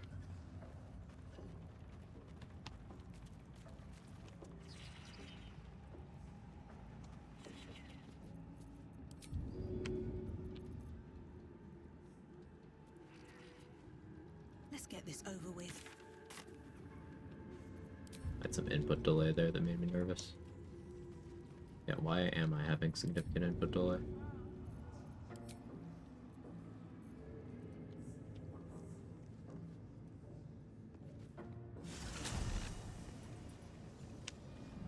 Breathe quiet.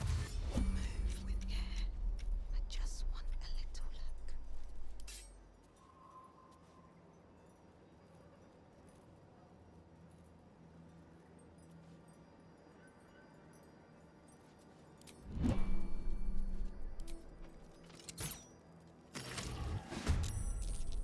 What path lies before me?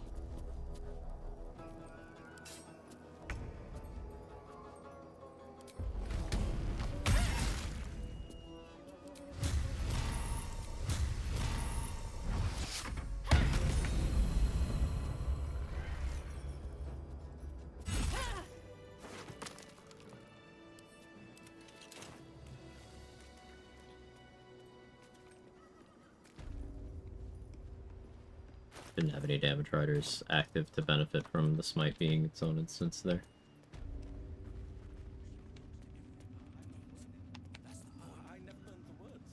Yes, you did. She gives them to you fully formed. Don't bloody feel like it all of You've made a grave mistake. All right. Time to skulk about.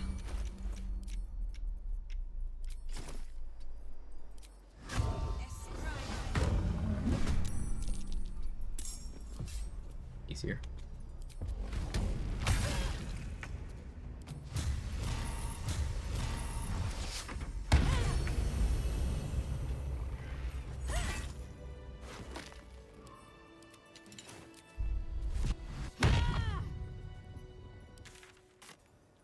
Best be on my way. I'm doing a themed run at the moment based on a show. It's ended up 3 of my 4 having Bard subclass. Everyone feels good in their roles. It didn't feel too bad. That's cool.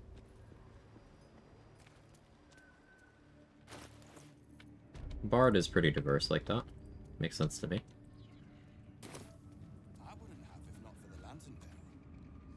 To think the absolute I'm done. grace is such a I can't wait to sleep. We are each of us threads in her design.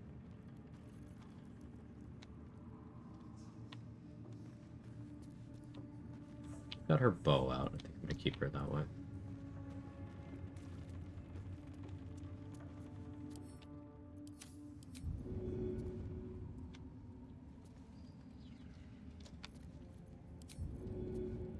Kind of nervous about Sorrel. Should deal with her first.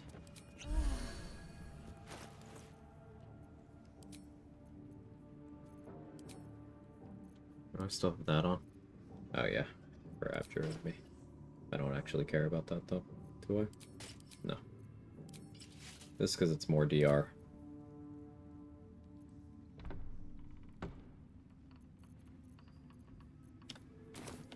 Don't want to draw any attention. Right. If not She's a over, half-orc. then I don't want to switch to Cloud John. I keep forgetting that that's a...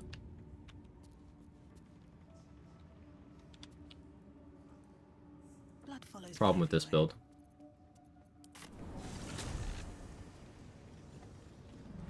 I don't need any attention right now.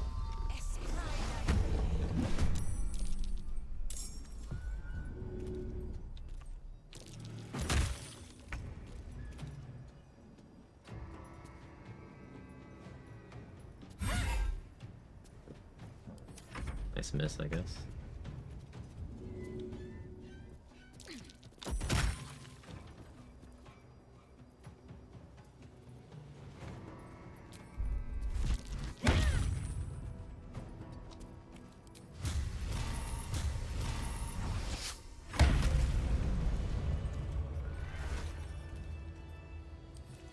Very well.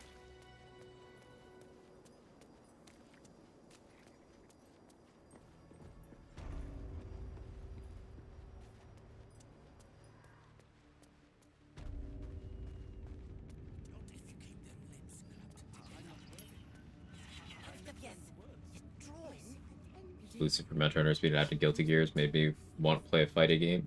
Take Cyberpunk content in any form. I need more info about the upcoming game, man. I need it.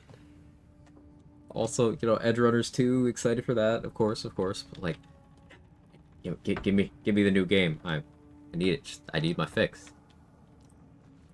Better be cautious. Cutting to the chase.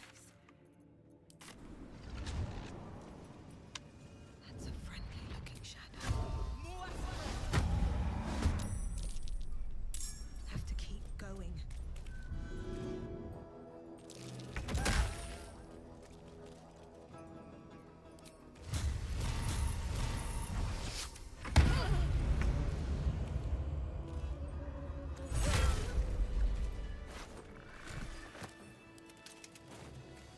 Again, 4th level smite, the only one that matters, the only one that's good. And I'm still rolling like shit.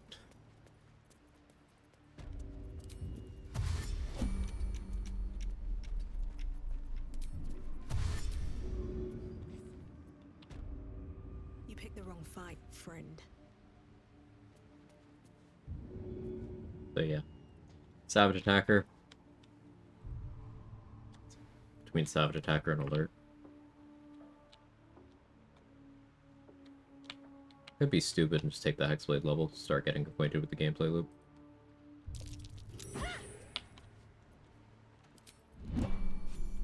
So by ending the turn before the hit, you don't exhaust the spell slot? Correct. But if you do anything with that hit that causes the turn to go back to yours on that hit, then you do expend the spell slot. Like if I was to do Thunderous Smite, and then they fail to save and go prone, I do expend the spell slot and the bonus action.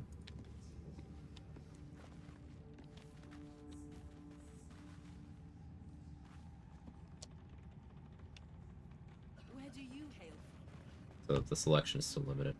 One day I'll get around to playing Cyberpunk. Big fan of all 3 Witcher games. CD Projekt hasn't let me down yet.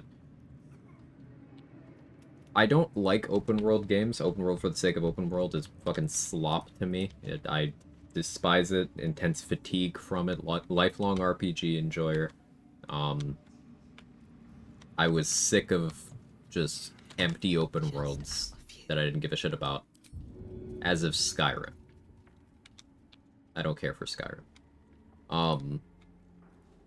But then Cyberpunk has an awesome open world that I actually find myself losing track of time just running around in.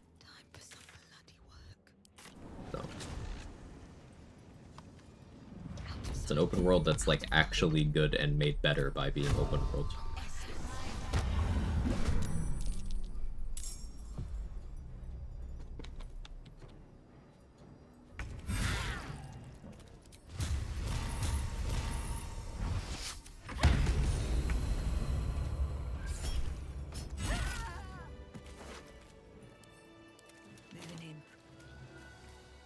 Breath of the Wild's like one of my favorite games of all time. Haven't played it. Not a Zelda enjoyer per se, though I haven't given it a chance. But I've heard nothing but good things.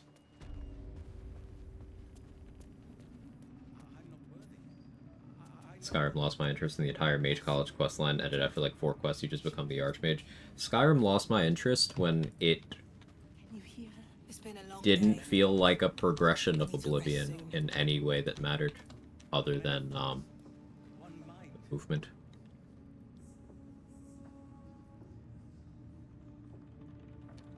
Like, if I prefer Oblivion's open world, Oblivion's quest design, what is Skyrim doing? It's like, I guess it has more content? Nothing I like more, but more. And now that Oblivion Remastered is out, and it's just a better game than Skyrim in, like, every possible way, like, point proven. They just took their already better game and modernized it. I don't need any attention right now.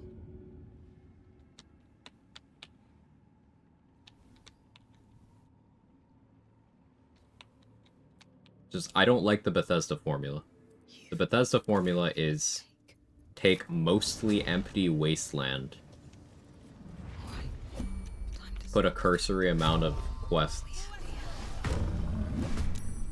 and hope that that occupies you long enough for the modding community to put content into the game. And that's just, that's not for me.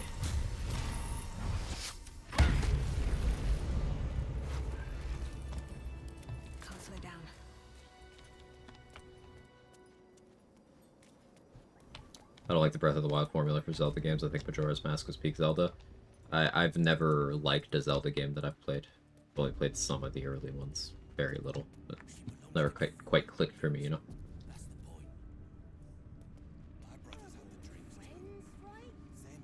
Like Elden Ring is an open world. It's a beautiful, rewarding exploration experience. I think Elden Ring's open world is good. I just... We're gonna be seeing a trend with my takes here. FromSoft formula is like, you could make your core game mechanics good, but you're not, for the sake of, like, that's what people have come to expect. It's like, I don't know. I don't want to feel like I'm crouch walking through a bunch of molasses, and the basic gameplay features kind of feel bad to me. It's kind of off-putting.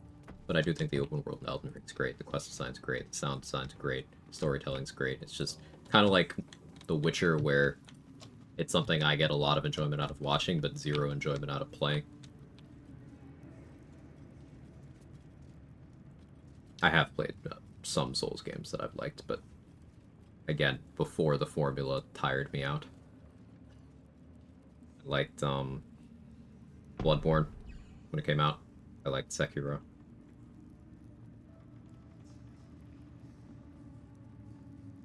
Pretty happy Souls clones tend more towards DMC game design. Yes, Sinjo, I agree.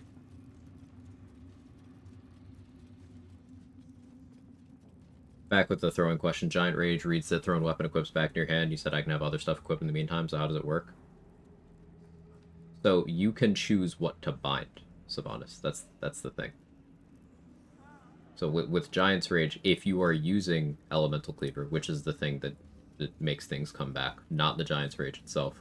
Giant's Rage by itself just gives you the extra damage bonus. Level 6, you get Elemental Cleaver, which is something you can apply to a weapon to give it the property to come back, also to give it the thrown property, and also to give it additional elemental damage of your choice. You can apply this and then start throwing that thing, but you don't have to do that necessarily. But with Elemental Cleaver, you can, let's say I want to do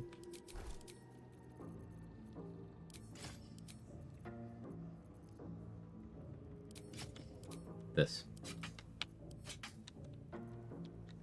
I can bind this with Elemental Cleaver, throw it, and I can still be benefiting from the minus crit from Knife of the Undermountain King. This is just an example. I can just be doing that. Doesn't necessarily have to be that. I could be doing that with... If I had Dual Wielder, hell, I could put fucking Rupturing Blade in that hand. I could put Lightning Jabber in that hand, and then Undermountain in the other. Options.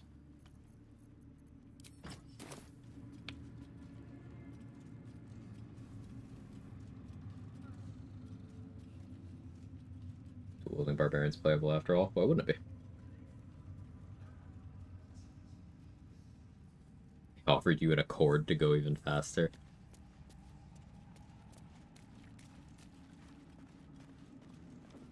Mizora gives you a Fiat in this game. You get an Accord in Elden Ring. What other games do you get cars?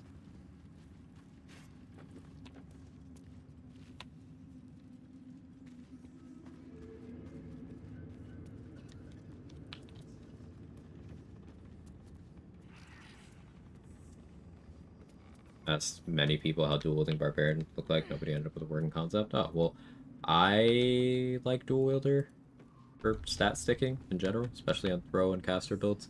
Mark the Power Hour did a Harlack run where he dual-wielded.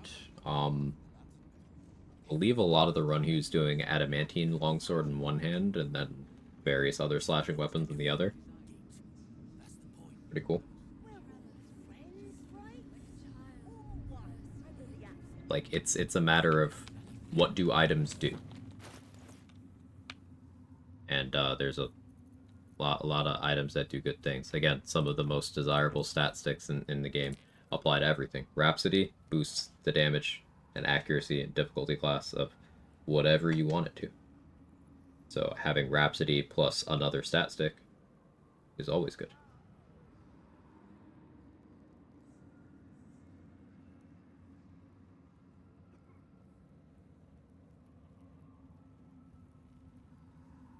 Like, if you're going to introduce a mechanic in the open world to mitigate travel time, why make it so big in the first place? There are some people who believe that map size is content quantity. Hazel. And this is across genres. This is not just like the Souls genre. You see this in looters. You see this in RPGs in general. Some people think that the game world being bigger means there's more stuff in it. And like Bethesda, back to shitting on Bethesda game design, they are like the poster child of this, with believing that Starfield had content because they put a bunch of separated empty wastelands, and it's like, look at the playable space, it's this number of planets, and it's like, okay, how many of them have anything to do on it? Oh, like 12? Like, okay. Empty playable space is useless playable space. If I recall correctly, Rhapsody loses its stacks when thrown. I'm not saying to throw Rhapsody. I'm saying you have Rhapsody in one hand and you throw what's in the other hand. Or you have two stat stick options and then you throw a non-bound weapon.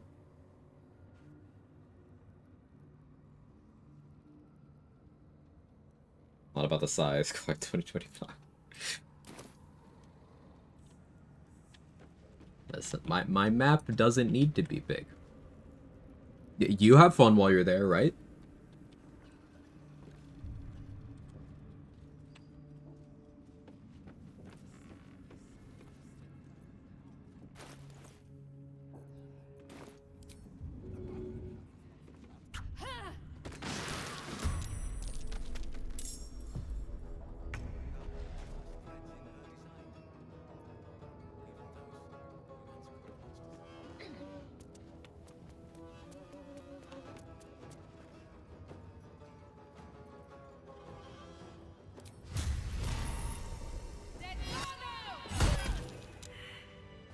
Daytona. That's a friendly looking shadow.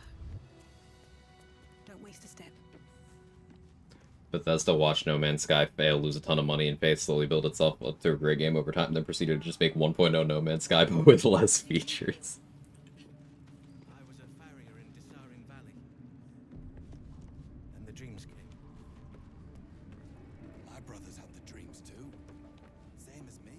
Absolute's war drums beat loud in your chest. How may I serve? Another cool thing you could do, Sabanis, if you're still here, on dual-wielding Barbarian, is if you're taking, let's say, the dual-wielder feat, you could have this big boy's chew toy right here. And you could use this, who's a large fellow. This is a 10-turn enlarge that doesn't require concentration. So if you do this before the combat, or at least before you start raging, you keep that on. And then you get that bonus, as long as you keep this weapon equipped.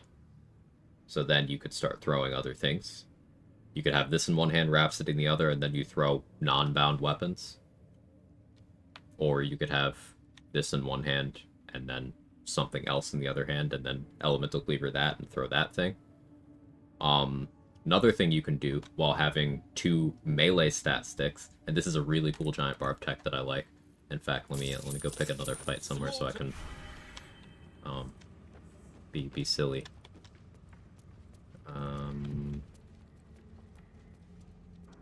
Need a volunteer.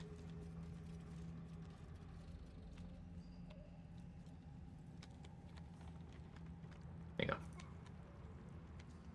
I agree that a lot of Elden Ring feels pretty big, wasted space, play open world games like that. Tears of the Kingdom when I want to relax and vibe out, it's kind of therapeutic. Play more tactical games like this when I want to challenge, it depends on my mood. Multifaceted. Respectable.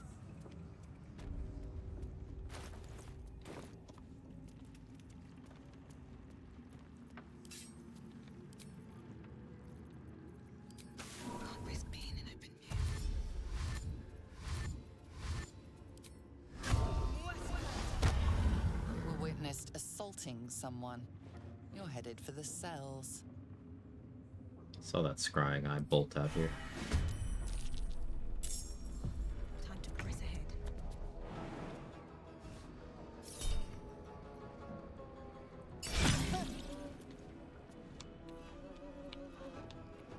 Okay, so Giant's Rage.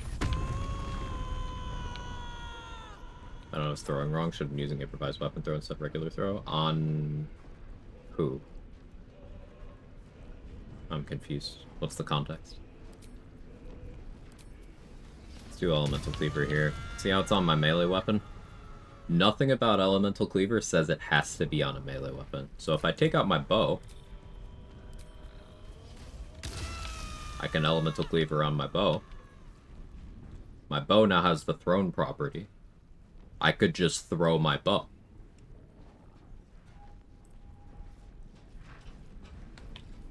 Like this.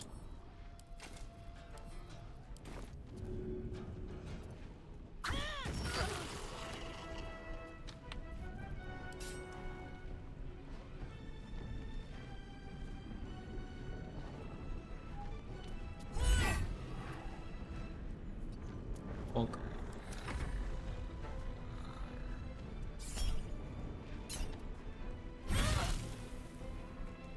Fireball. Nice 3 damage.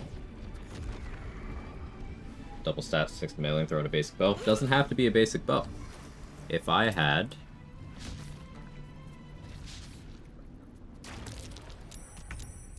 Near Misser equipped, the throw would be force damage. There's no other way to have a force damage throwable.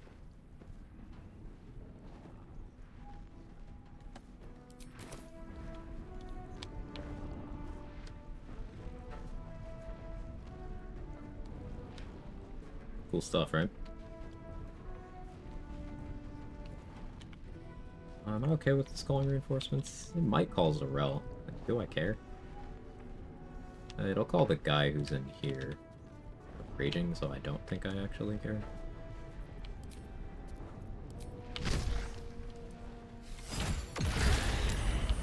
But I'll do that anyway.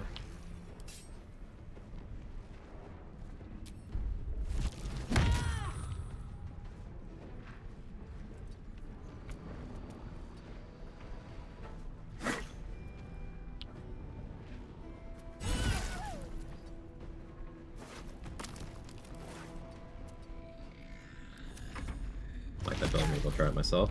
It's very good.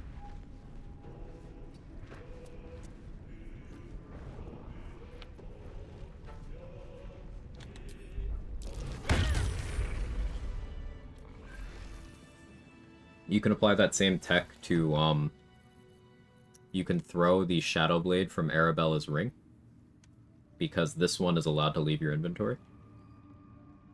You can, if you use the exploit to get that version of Shadow Blade permanently, or to get a permanent Flame Blade, you can also throw that in that way. Giant Barb's got a bunch of cool tech.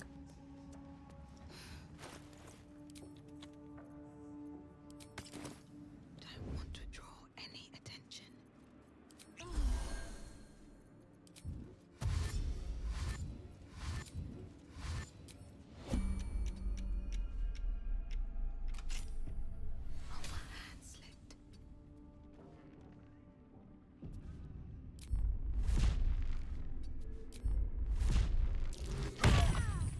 This is a restricted area. Time to explain yourself or the...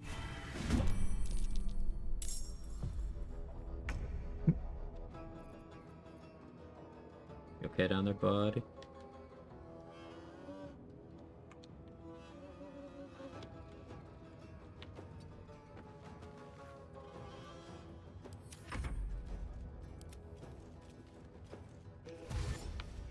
I'm sorry? I'm sorry?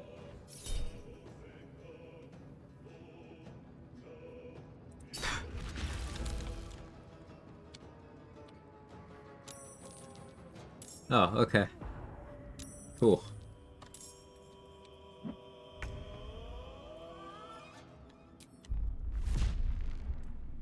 Door, please...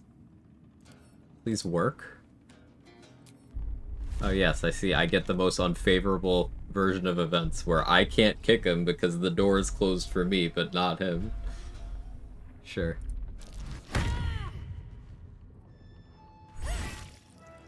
Okay.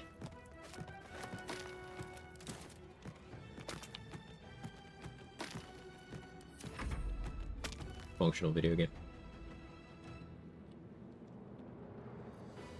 So Zarel's working, which scares me, because Cone of Cold and Black Hole are not going to be fun for me to deal with.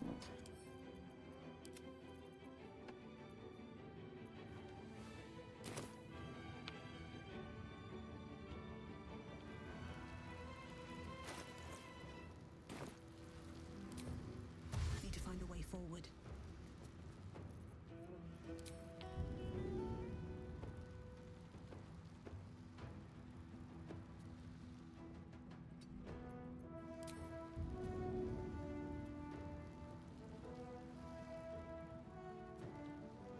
Mean.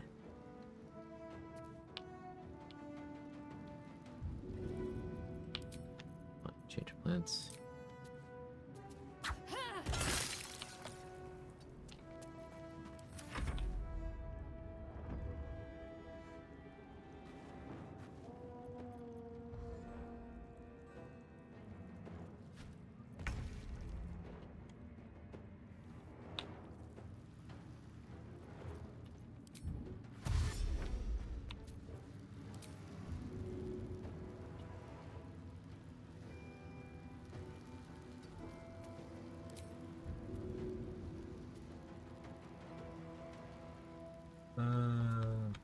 So we were talking about throwing trajectories before.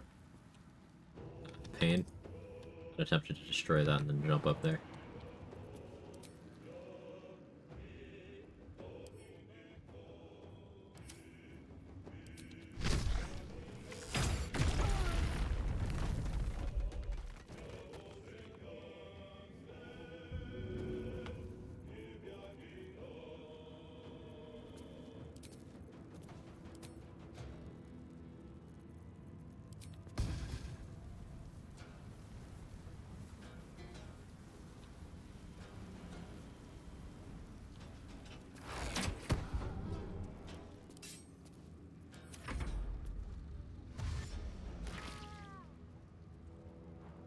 Girl doesn't want to move into the hazardous area. It's good for me.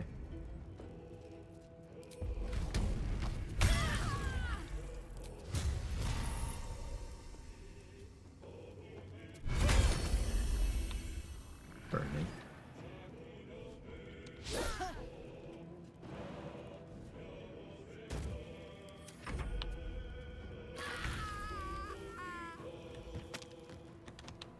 traps, please.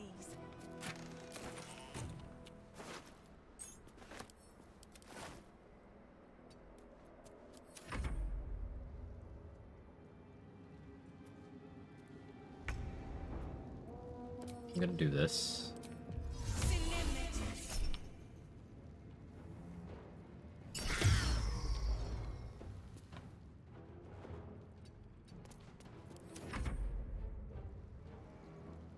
I think this would be funny. Do it again.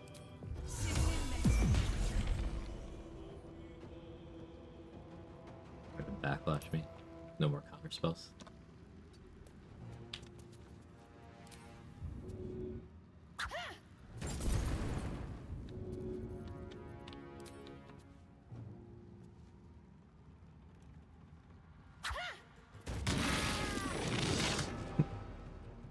Five instances on the Void Bulb on her.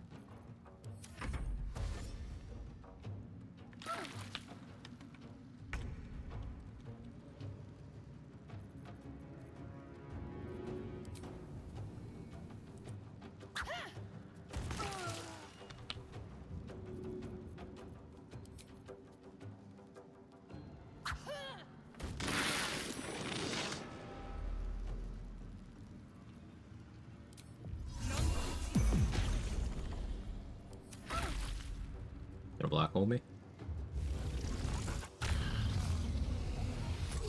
Didn't actually pull me because the boots are striding.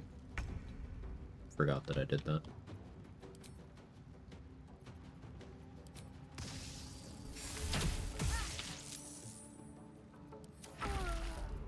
Do the recast. Hey, you have Eldritch Blast. I forgot you have that. Agonizing Blast too. Good for you. It's been so long since Zarel has gotten turns.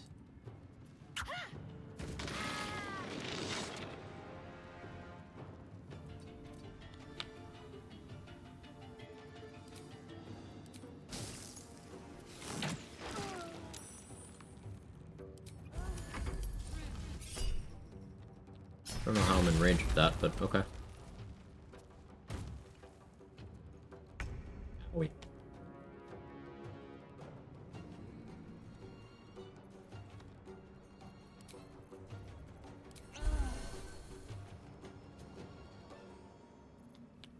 She doesn't like my trolling chat.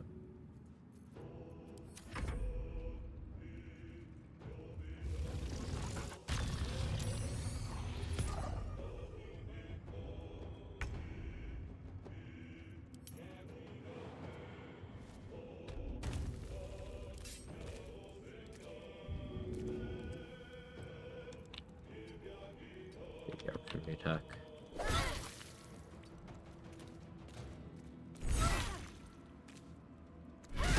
Another parasite.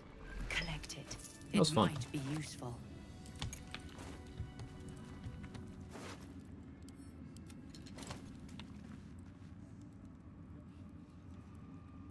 Might be useful. 4.9k.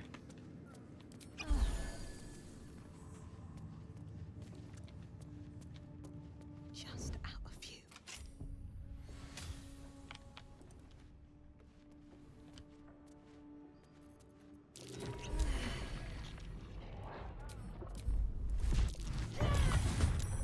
Thing! A monster hiding in plain sight.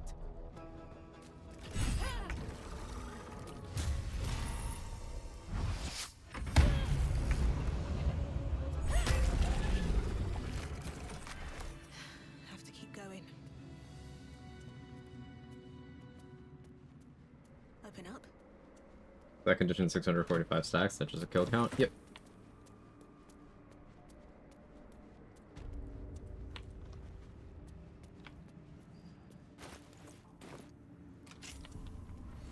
Stand, soldier.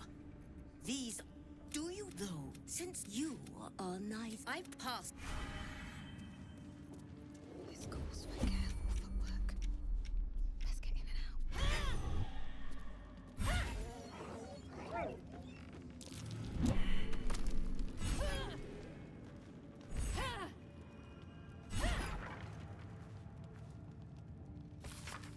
A letter from Ketheric's wife. Sounds like she loved him very much. What path Yeah, no, lies Squire before me? deserves better. I know.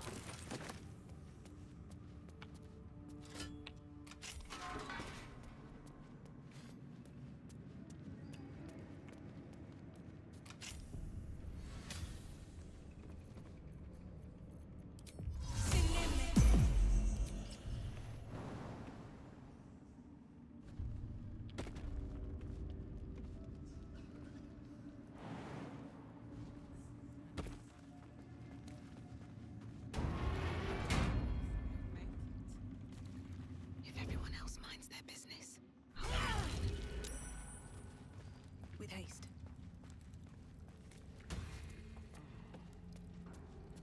better be cautious. Wonder if the gods are watching me. Let's see what Guess they heard that.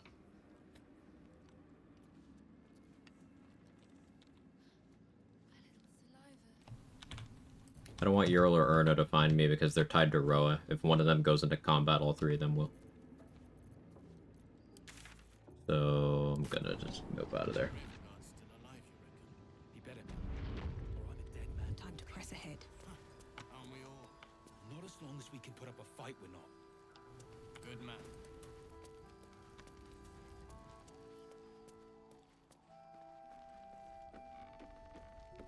Do portal stuff, I guess.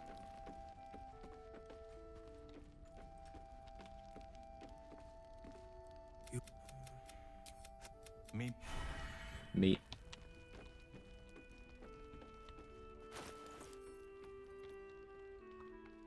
My Sleet Storm. I need to start consciously paying attention to getting a Sleet Storm scroll. I get it organically a lot of runs, but I failed to get it often enough that If you're all right it's by now on my Jahira, radar as something I'm all missing. right by me. Also remembered that I want to mess around with Obsidian Lace Robe.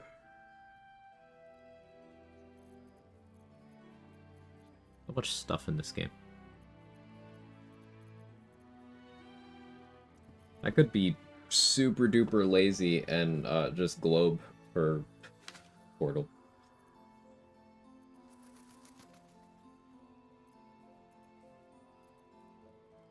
Really not selling a Sleet Storm? What is this?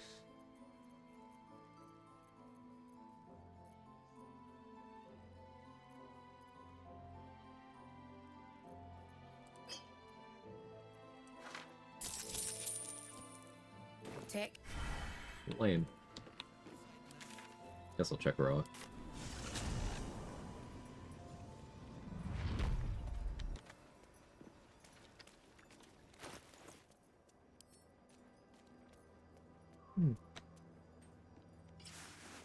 Actually, wear this.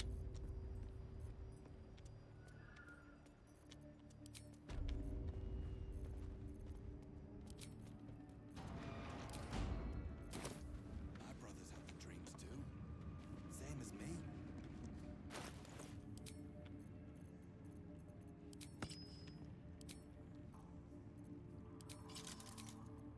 The Sparkle Hands. Book of Protection. I guess Stormy Clamor. Makes sense.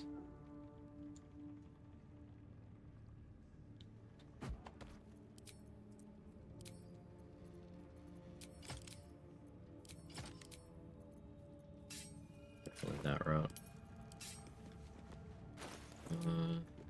Not a rat bat encounter either. Go under Mountain King. Sentinel Shield. You did. She gives them to you fully formed. Ever at your service.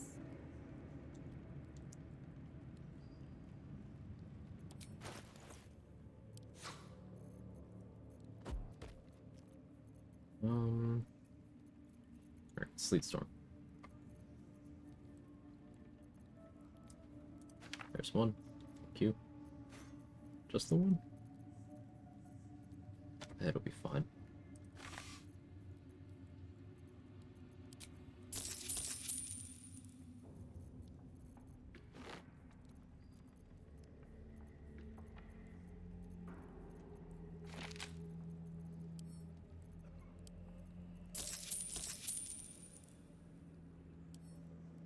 in order.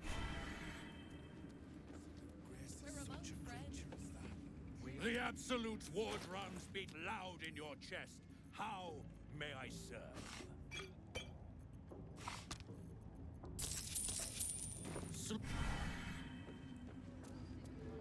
I want to switch to Bloodlust, but I think I might stay on the Spell Slot Elixir. Just because with Sleet Storm, it really shouldn't be necessary that I need to kill anything from the east.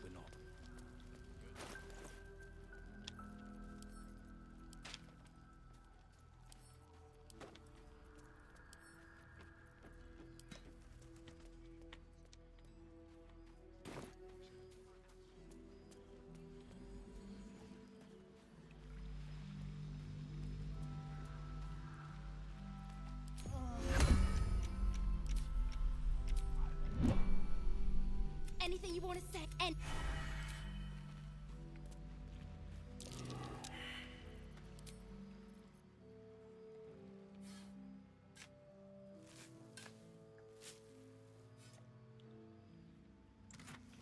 Business as usual here. Nothing super interesting to report.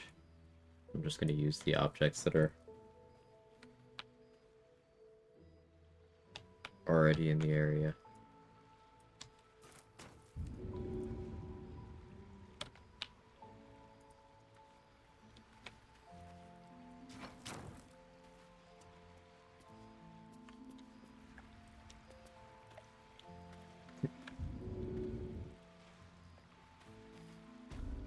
Get myself animation lock there.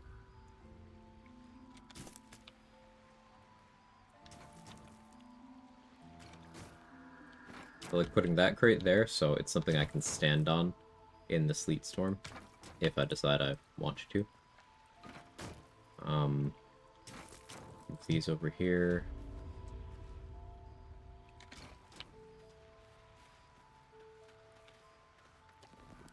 Torch out. I'll strike you down.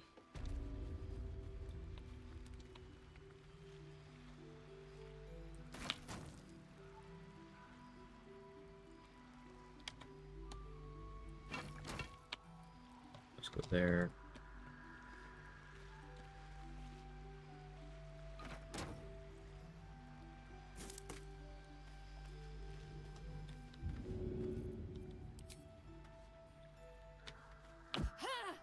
Freeze that.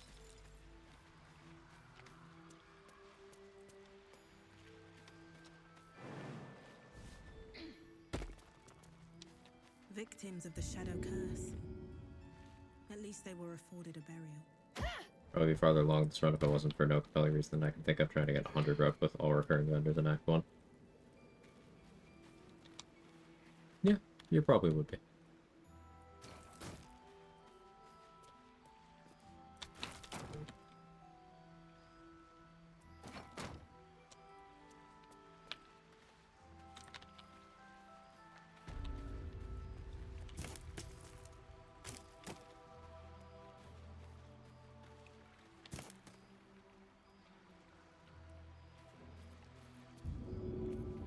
Right, that's barricaded. Now the weaker objects there, they will spend attacks trying to destroy. It's fine. Okay with that.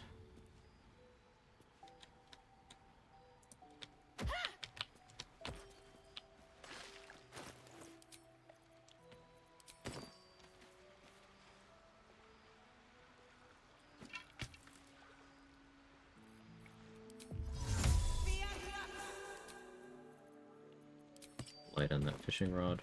That's illuminated.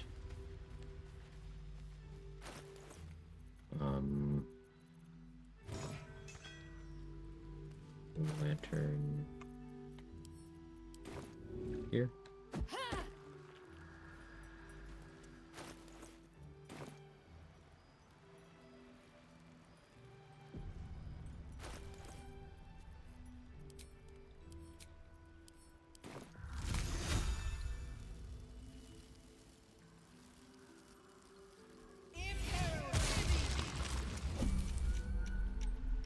Did I have glyph? I don't remember. I do. Sick.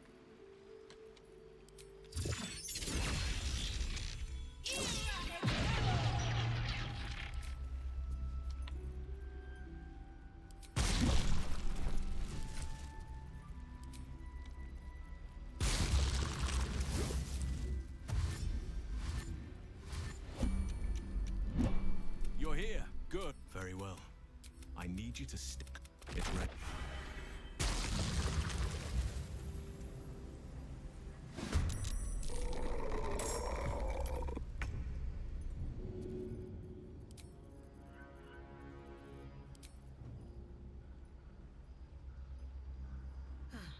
Seems like the best way.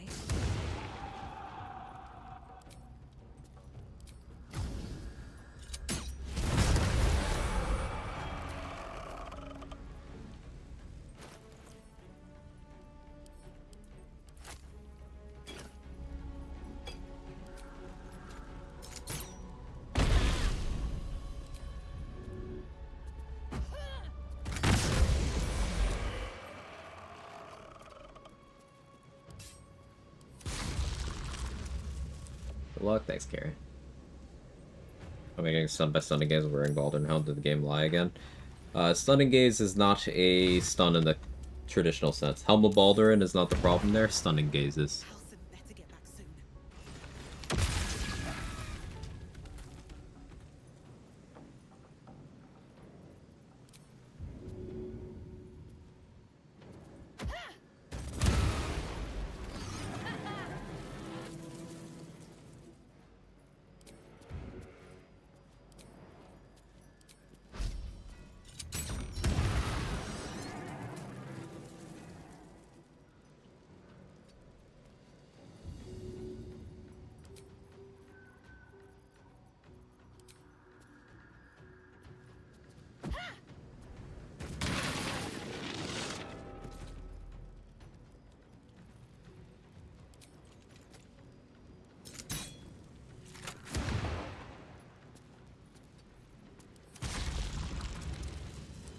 Load stack, difficult terrain? I'm not sure.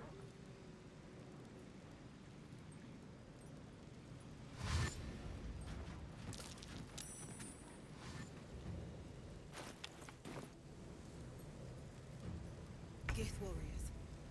Some must have fallen to the curse.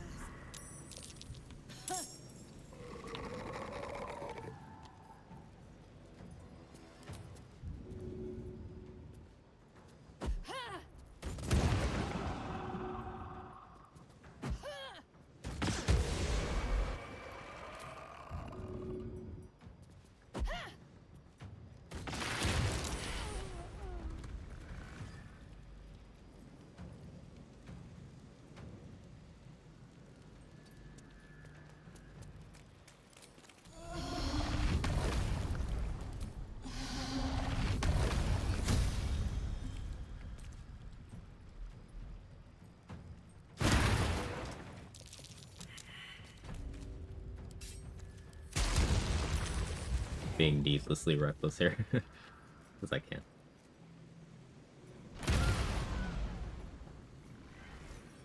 Whereas again, protection from Stunning Gaze. It is a wisdom save in Act 3 that the DC isn't particularly high, so at that point, having saving throws good enough to where it can't work on you is realistic. Alternatively, you could just get tanky enough that you don't care if it works or not.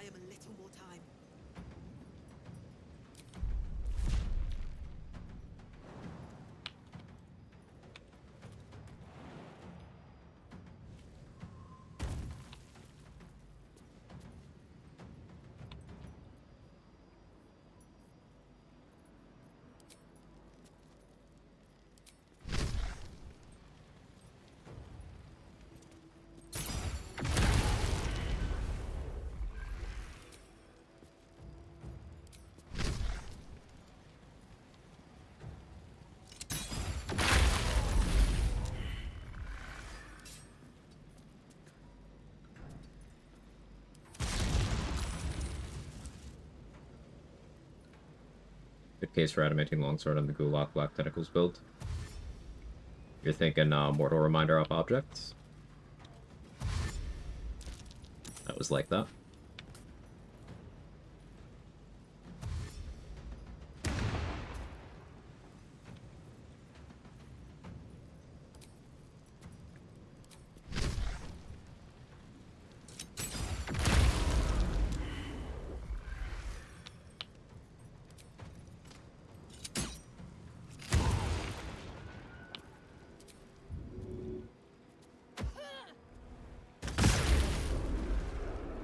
One lived.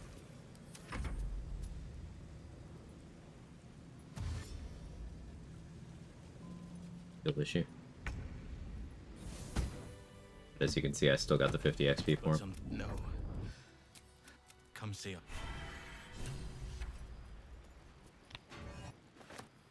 I'll take that.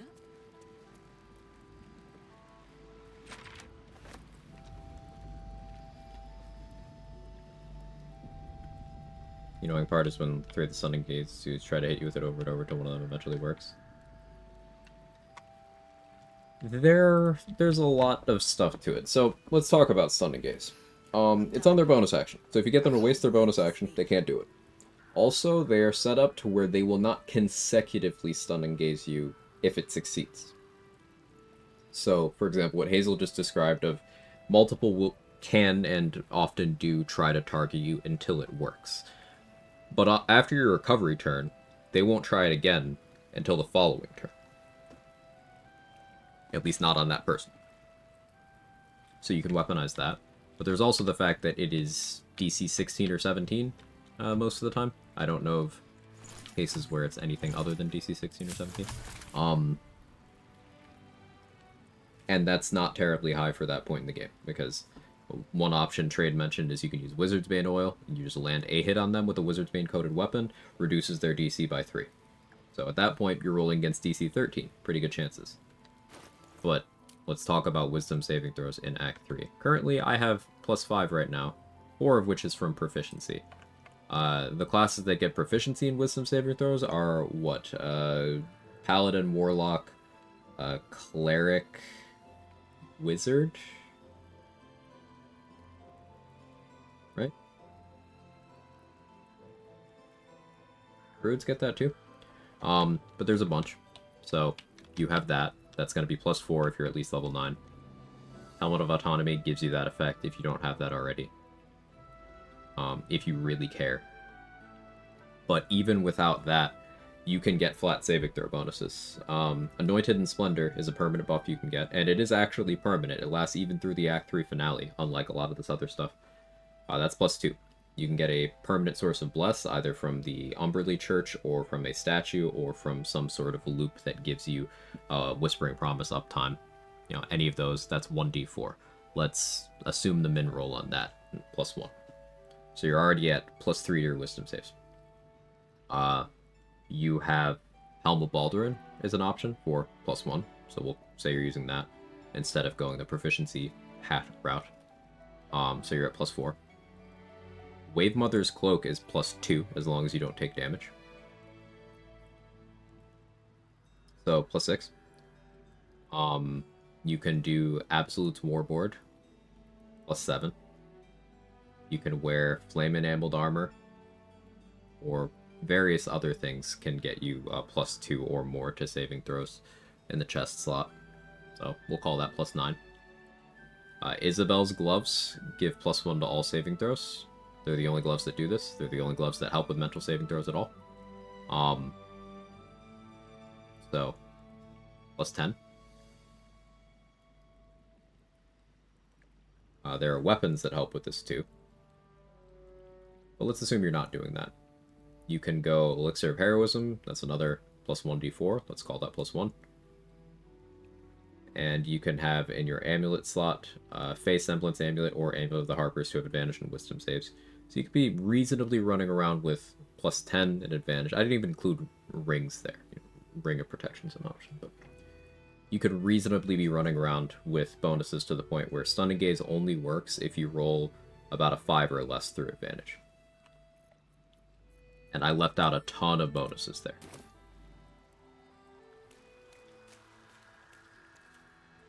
But there's also the option of, what if you got tanky enough to where you don't care if they stun you? If you get a source of Blade Ward, whether you use Reviving Hands, or the Blade Ward spell itself, or have Armor of Persistence equipped, or you're using Elixir of Universal Resistance, basically if you get resistance to both magical and non-magical physical damage, you will neutralize the Ballast Aura of Murder in a way that you still keep your resistance. So it's not even really neutralization. It's just you effectively override their feature with resistance that they can't remove. So you're still sitting there resistant to their damage. And assuming they are hitting you on a non-crit and you're below your max HP for Murderous Cut to kick in, the most damage they can do to you with your resistance is like maybe 8 with no damage reduction. 8 per stab. And that's if they roll good, which they won't, because they don't. So with Act 3 HP, taking that level of damage, and again, that's without any damage reduction, you could throw on retaliation effects and then make more progress by them hitting you while you're stunned than you're losing by being stunned. Flesh Melter Cloak, you could use Fire Shield from a piece of gear or a scroll. You could wear Bone Spike Garb for that retaliation effect too. You could just make it so they're gonna die if they stun you and then try to capitalize. Stun and Gaze is not an issue. Let's have a look. Exception being, if you allow Stun and Gaze to happen to you during the Orin fight and you get Baal's Edict placed in a way where you can't do anything, that's a problem. So I'd say the only Stun and Gaze in the entire game that I actually give a shit about is the person who can do it, who isn't chanting in the Orin fight.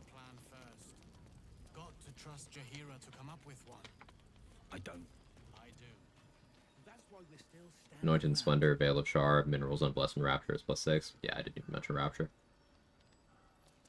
+6 without needing any specific gear. I mean, Veil of Shar, you do need to get Viconia's robe and then have someone who can Shield of Faith you, but it's not too difficult once you know how.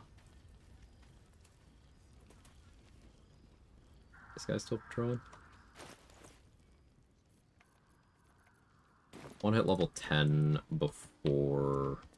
I still want to try to save the Crush spot. We've done very little in the Crush, which is where a bunch of our remaining XP lies.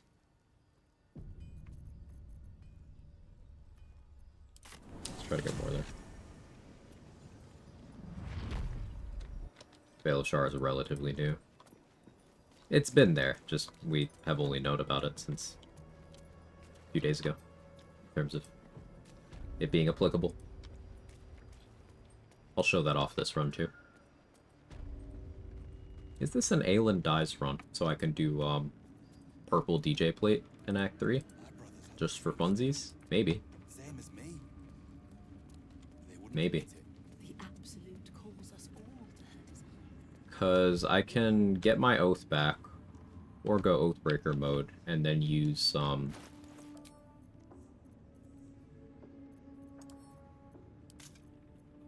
Gloves of Heroism, have my fear immunity that way.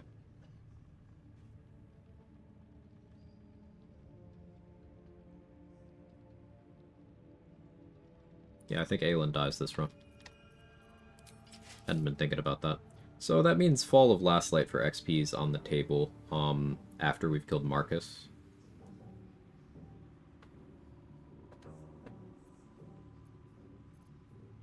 Cool.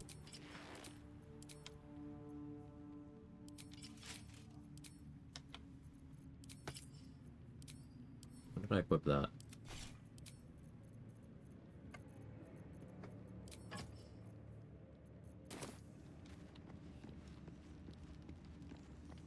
What about Veil of Shards discovered recently? The buff persists even after the item's unequipped. So if you have Viconia's robes equipped whenever Shield of Faith is applied to you, you keep the bonus to saving throws even after the robes are no longer equipped. So it's just +2 saving throws passively, as long as you make sure to have it equipped when the spell happens.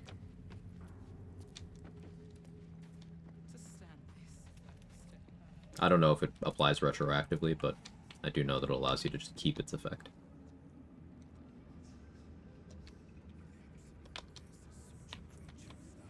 We are each of us threads in her design.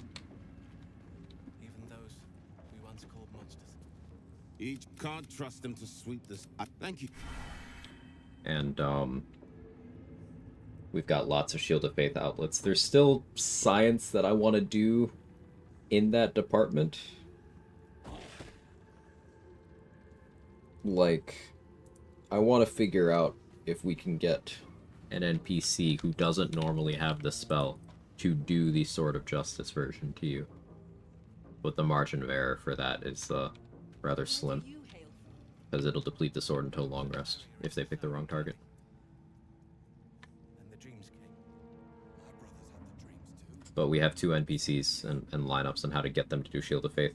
Adriel and Valmorba, meaning you could have one dedicated for one of Act 3's maps and one dedicated in the other of Act 3's maps. You'd have to use Chronomancy to move one of them to another map, but you could.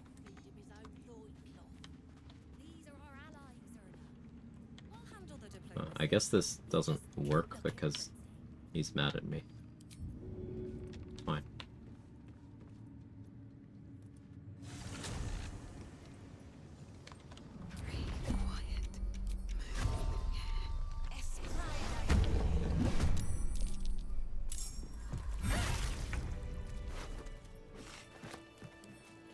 Must be on my way.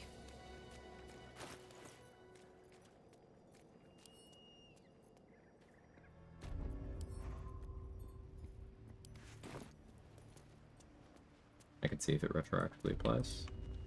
Thank you for testing. I'm not worthy. I never learned the words. Yes, you did. She gives.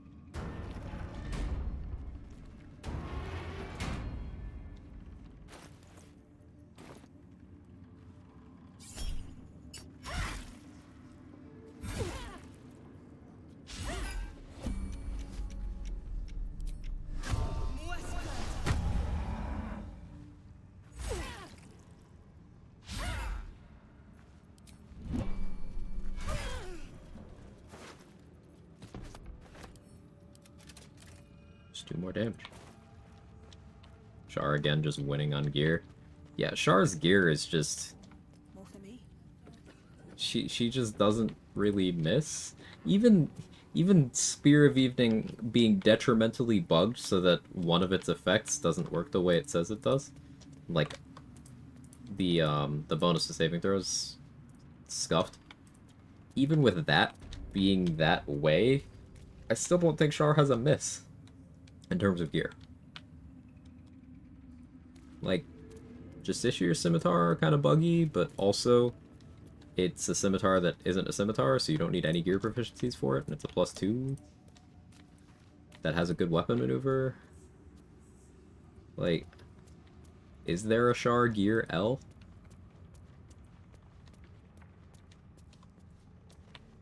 The green armor is great for retaliation builds, the blue armor is great in general, the purple armor is great in general.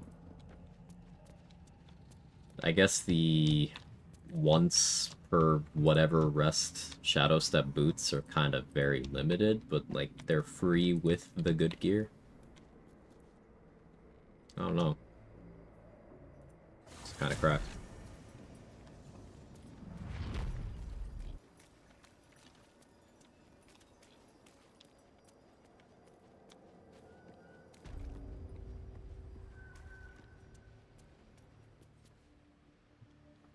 Get up and get something to drink soon.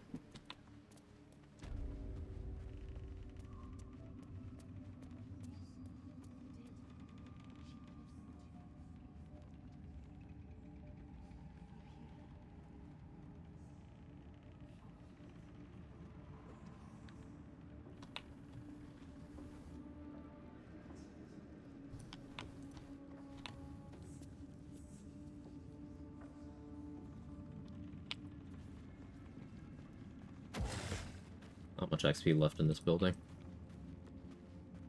Could get Ural and Urna. Picking them off the ledge over there. But that's not really going to move the needle in a meaningful way. All the Thorms are dead. Morgue area is clear. All the Shadow Plants are dead. Could deal with the rest of Halsin's quest, but that's very little XP remaining. Most of the Harper's dead. There's still a couple I could deal with. Haven't dealt with Marcus yet. Kobolds are dead outside of the barrel ones. Eagles are dead -1. Death Shepherds are dead. Githyanki and the part of the crush I can be in safely without polymorphing or dolly morphing. They're dead. Armory ones are also dead. Is the classroom door open? I could maybe do the classroom, but that's not going to be much. Really not going to amount to much. So then I think Seluna needs to step it up. She does.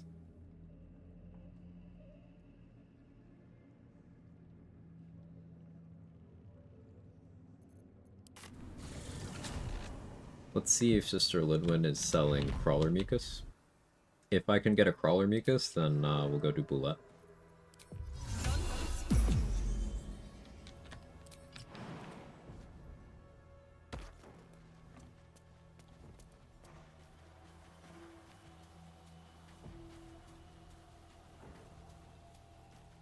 Crawler Mucus, Air of Monstrosity Slaying, I think.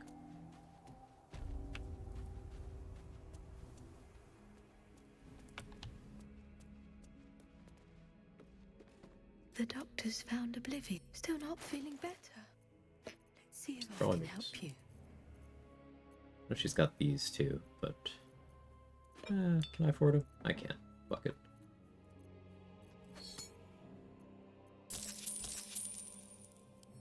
No.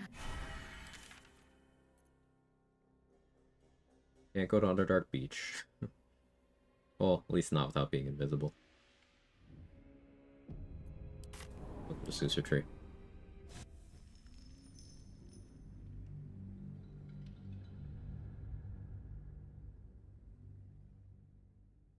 What's my opener here? Do you want the Create Water staff from Aaron? I think I actually want that. Because I could open with Create Water, surprise it. Lightning bolts.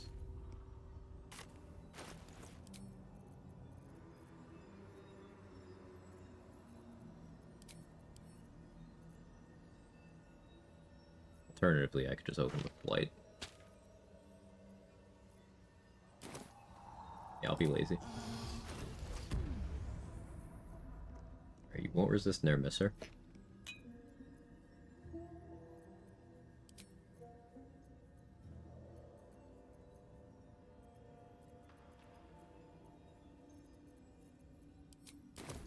Breathe deep and move.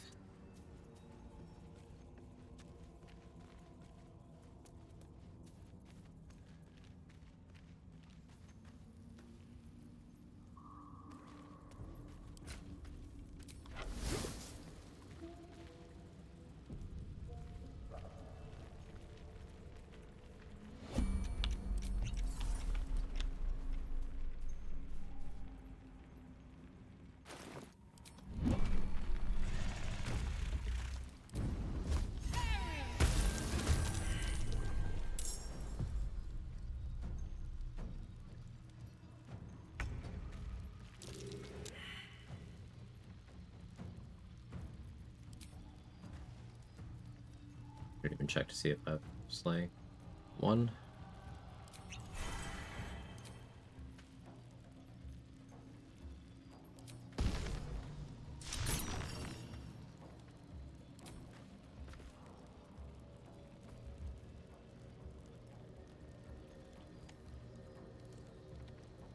Oh yeah. Fine. I will go for Elmater to do it. I brain farted. This is good.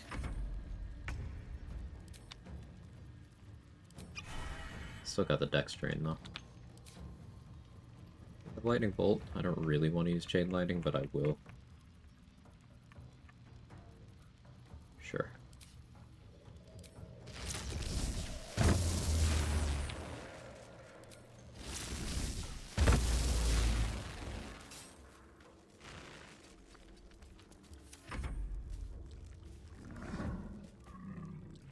Good stomp. Q.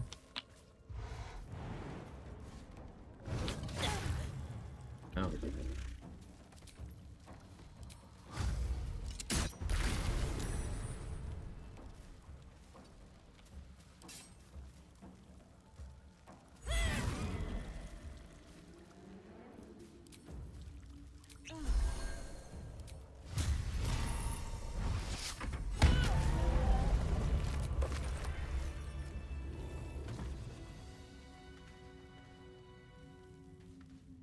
rock in memory of Mian. The winds.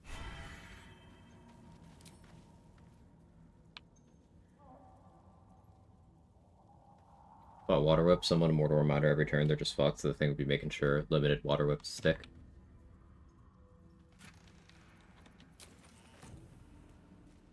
Bet that'll fit in my pack. With an acuity earpiece equipped, helmet maybe, attacking objects with the adamantine sword will build you acuity and roll mortal reminder. If you do that with reverb boots, then they're gonna have to save to not go prone, but also it's gonna reduce their saving throws against black tentacles. That's a strength save.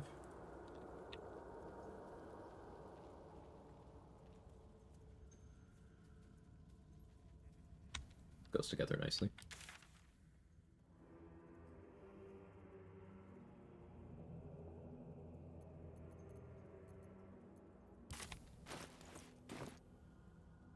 I did print quite a few zombies already. We can do a small harvest.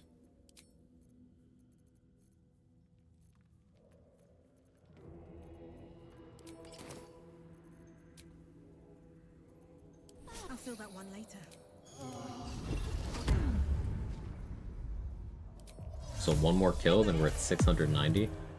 Almost nice.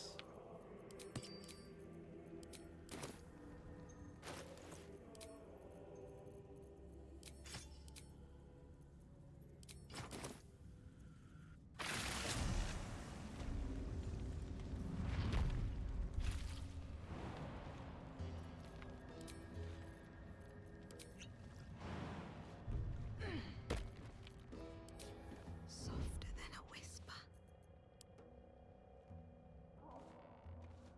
Did I not buy an ice storm? I did.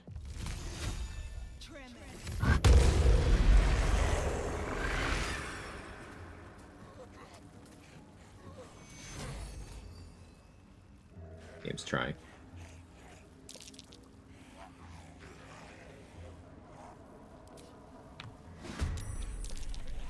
It took so long that it triggered a crime response, and then he just walked over. No surprise around or anything, but...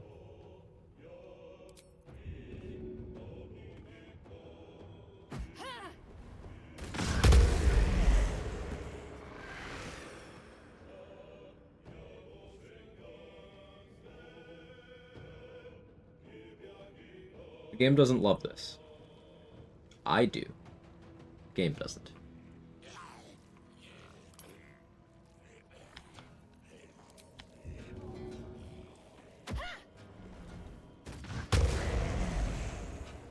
It's also much more efficient to do this with Bloodlust on for very obvious reasons.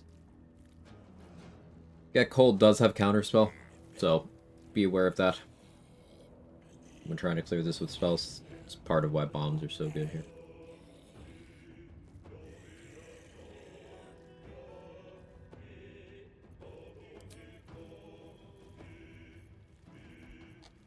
Did I run out of speed pots? I did.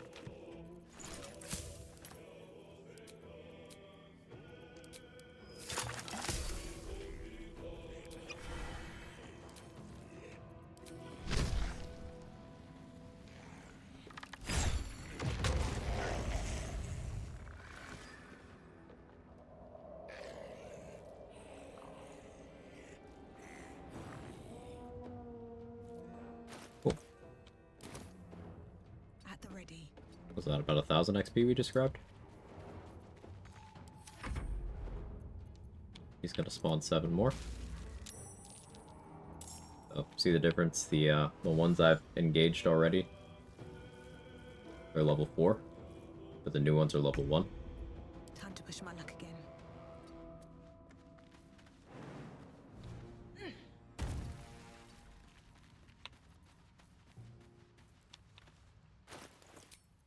That's gold mine.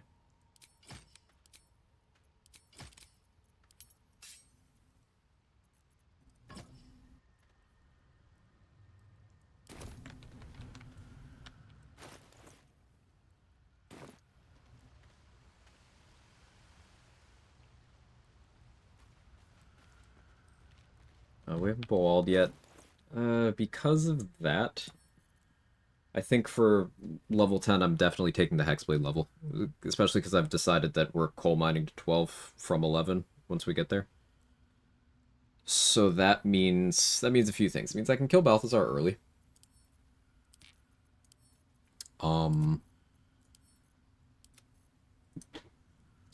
It also means I take the Warlock level so that I can take Minor Illusion for getting Sackless Bowall.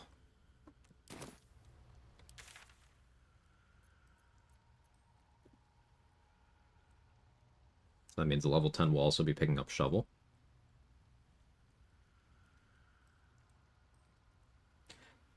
We might be mining for a while, because I want to try to save the tier 3 spots for 11.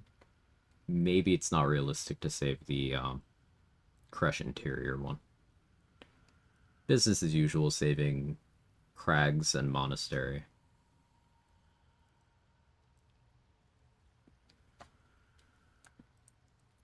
I suppose I don't have to sweat that too hard.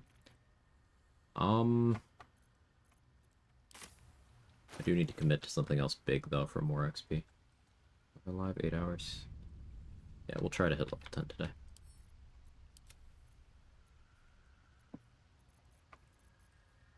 Marcus fight is around about 1,000.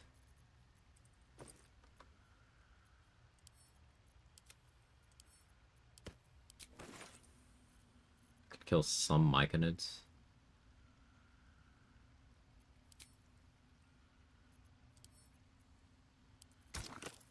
How does this look dodge? Oh, I like that. Cloak of Protection continues to look like shit, though. Flesh Melter Cloak clashes.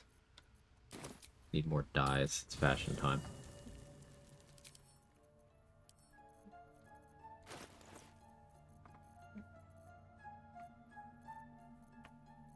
Do I have more dyes? Surely Dareth has some.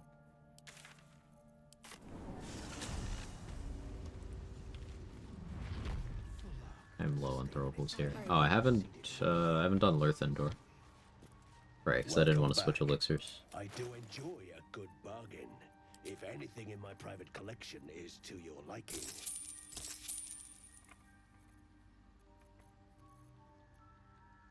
Very welcome back. Let me. I greet you, son child.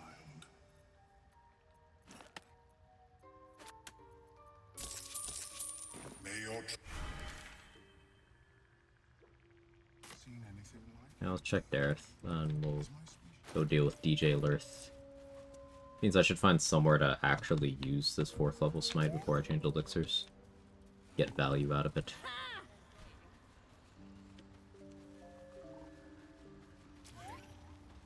Will be no point in lingering now. I've got the noble store. Kind of at a loss for where. I have the knock scroll. We could go knock the necromancy if they get a shadow out of that. Doesn't feel urgent.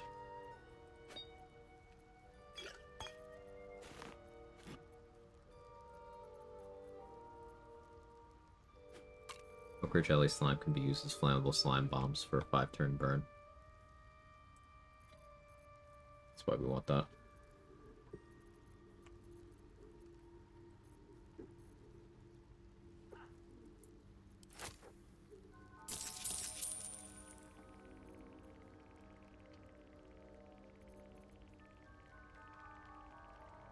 Gale Shark doesn't work retroactively. Thank you for testing. Stomach, relax.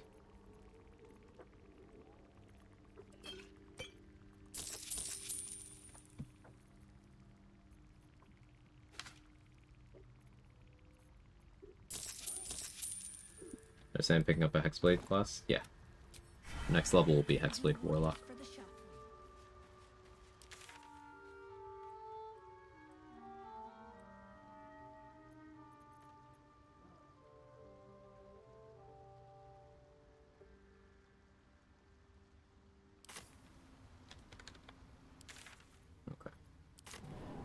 We're gonna do the Oliver fight. I'm going to use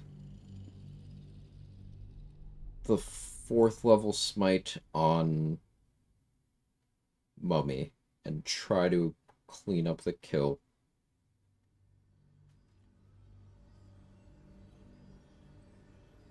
So I don't have to switch elixirs. But that's going to work out in a way where I will switch elixirs anyway.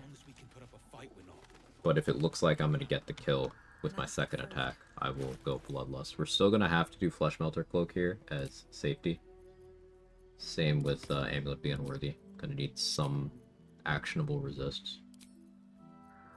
This is Magic Club territory, and I will need an Oil of Sharpness, which I do not have. Can I make one? Can. Okay, that's over there.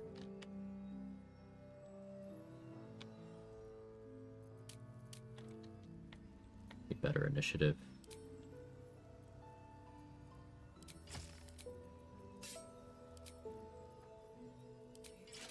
It's unfortunate, but this is an adamantine fight.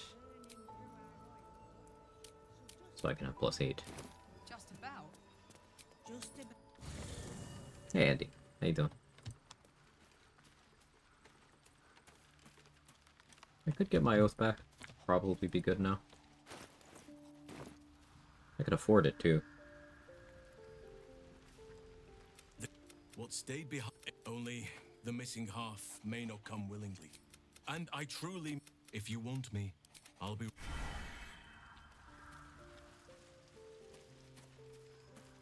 Getting my oath back gonna clear my shield of faith though. I hope not. Let's find out. It's D&D night, let's go. I have been waiting for you. He has been waiting for a bit. Tell me, why did you Do I want Oathbreaker subclass? No. Your oath is broken. Oh. Karlach and Astarion approve when you break your oath. And then you say that the reason is freedom. That's cool. Should you wish to do so, without light to guide you. You are between worlds, Paladin. What do you wish to pay? The price is paid. Tell me, why do you wish to reclaim your oath? You want me? No.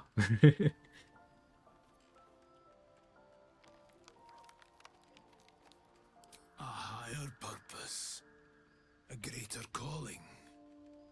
Kneel, Oathbreaker. You swear to deliver righteous retribution, vanquishing your enemies and aiding those who suffer at their hands.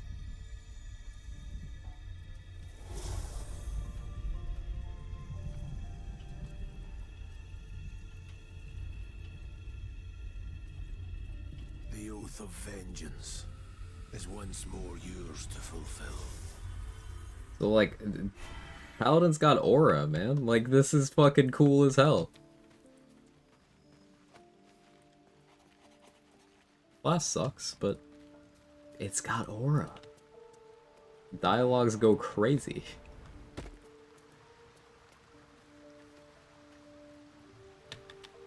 Rant about Hexblade, how it can help improve martial classes playstyle. More damage. Like, there's really nothing I can do to explain that more than just saying it's more damage.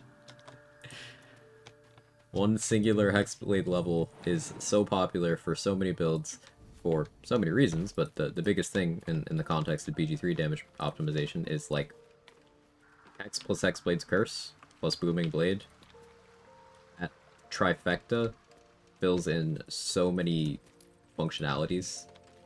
Like, huge amount of damage floor, damage ceiling, of course, value on your bonus action, efficient spell slot consumption of value on your bonus action, and the ability to get the better Divine Smite, aka Booming Blade. That's only listing off a couple of things that you get there. It's just those things are the reason why you see 1 level dips on, like, Eldritch Knight and things like that so often. Hey, Sentinel.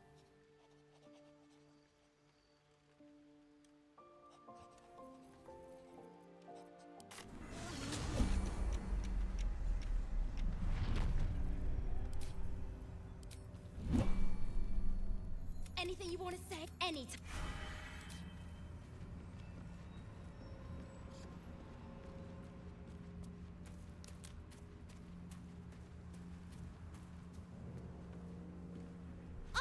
Go on, find some.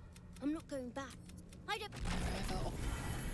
My kill counter up to 738 already.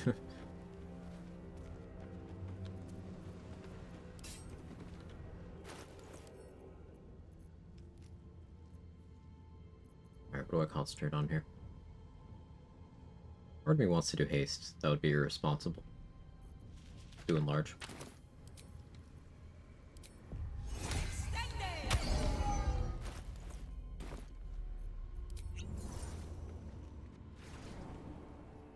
I never use the portal, but being lazy and using an invis bot. I'll teach you a lesson. Just you watch. All right, time to skulk about.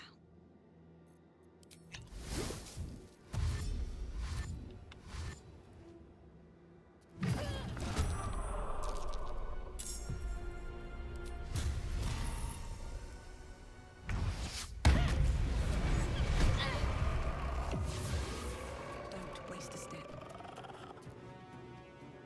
Not the surprise. Could get away with rage here. Do I want that? Yeah.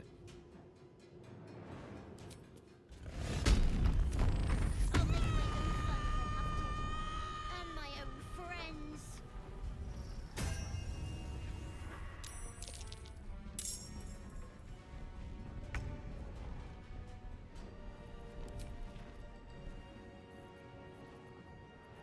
Spell slot is expended. Go Bloodlust now. Fearless Focus for Lurthendor.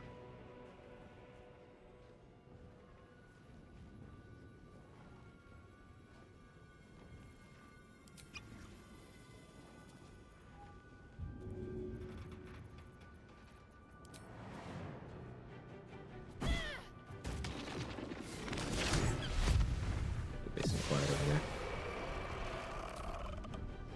Elemental Cleaver.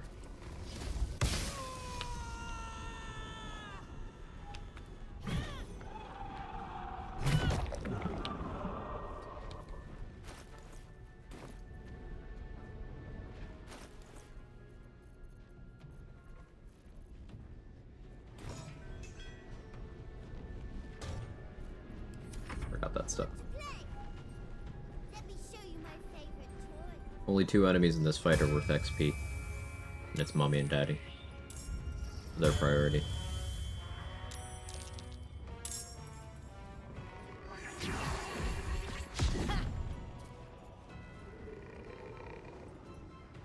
Fleshmelter Cloak is here, so if they hit me, they die.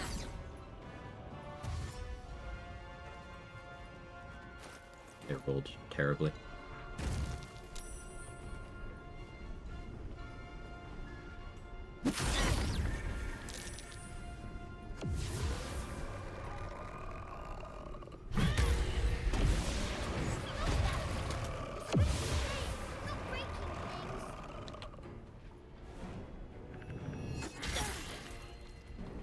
Hurt a little.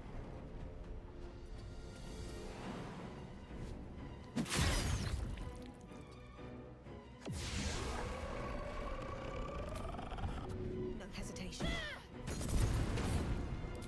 Spoiling my fun. Stop it right now.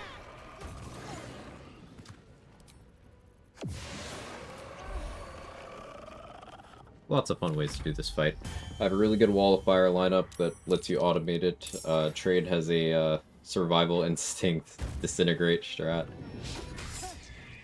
I do want to do some Night Dome destruction strats and science around that. Too many things in the ideas queue.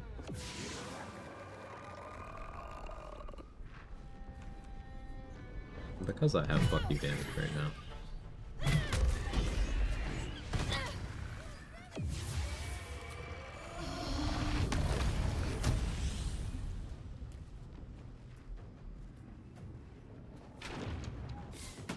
Why are you doing this?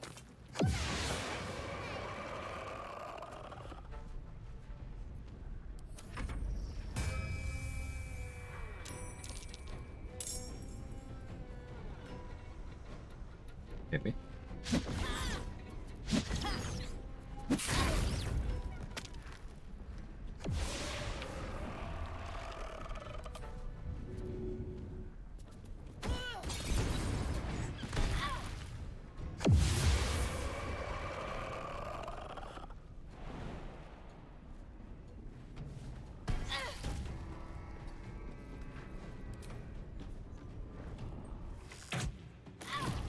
Why couldn't you? I'm not leaving. Even when it was scared, but would he even want me? Bye.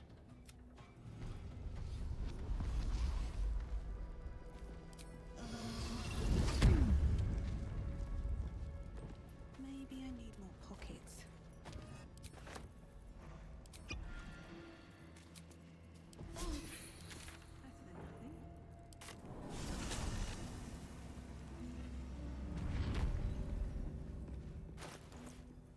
Do soft step.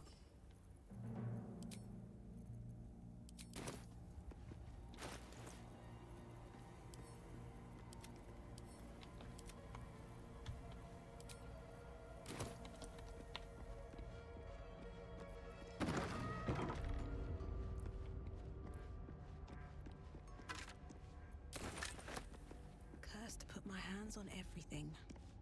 Another bowl bearing the stain. What am I supposed to do?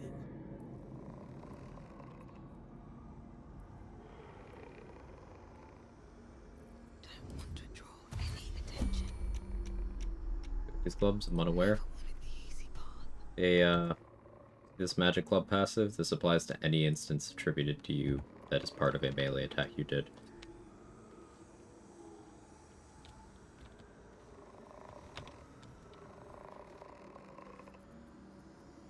They come from a summon of a summon.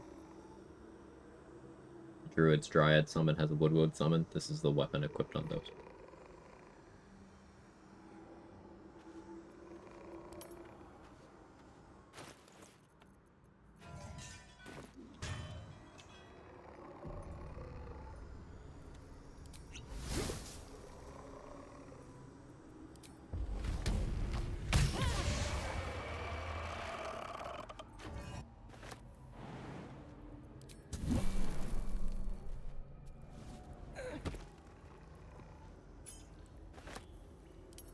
Death won't take me yet.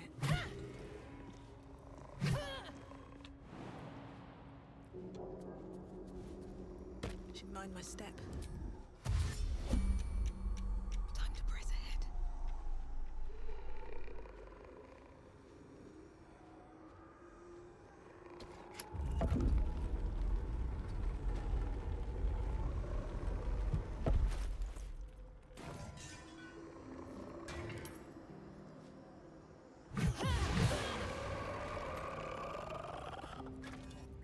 Wasn't sure with one shot, so I used the dual wield.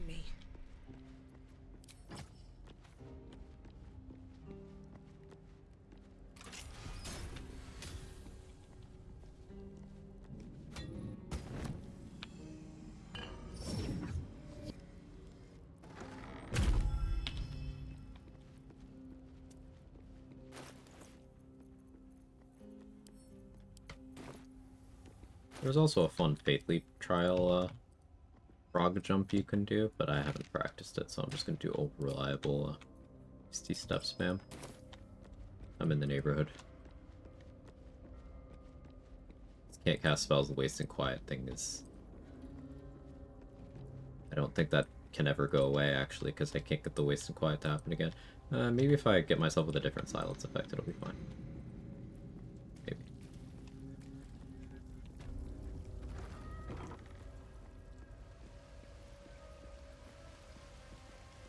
Another bowl bearing. What am I supposed to do?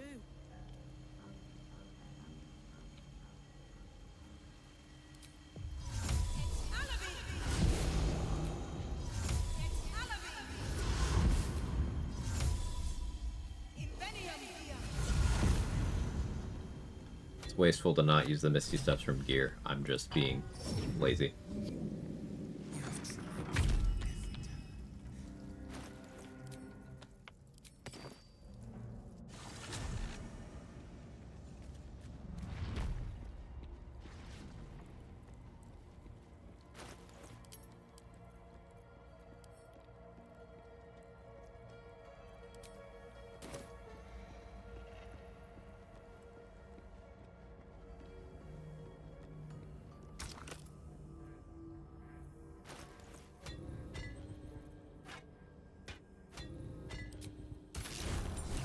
Yes, people do that.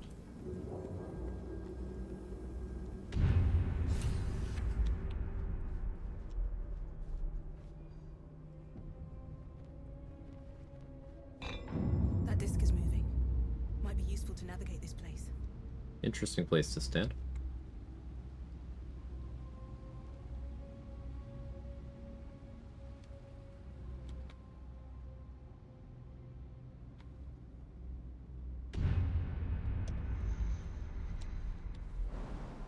Anything to pay attention to? Is that just safe to do? Is what the Faithly strat that I just did, Sinja?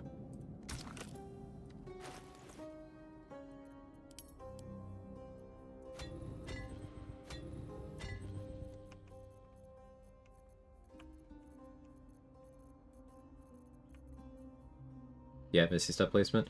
Yeah, no, that's fine. Just get blind immunity, so that you can target into those darkness clouds. Make sure you've actually, like, initiated the trial. Because it'll just kill you if you haven't. So make sure you've actually clicked on the bowl, cut yourself. But other than that, the Misty Step placement's fine. Common things that kill people there are hitting the kill ceiling. Which is why certain flight and jump configurations are bad. And also, doing it without starting the trial has killed a lot of people too.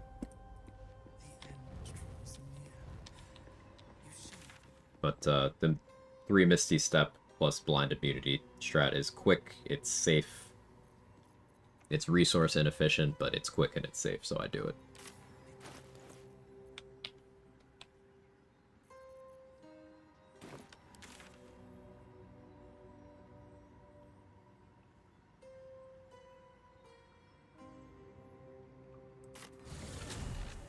Which, why is there a kill ceiling? It's just to kill me when I try to jump the whole thing? Yeah.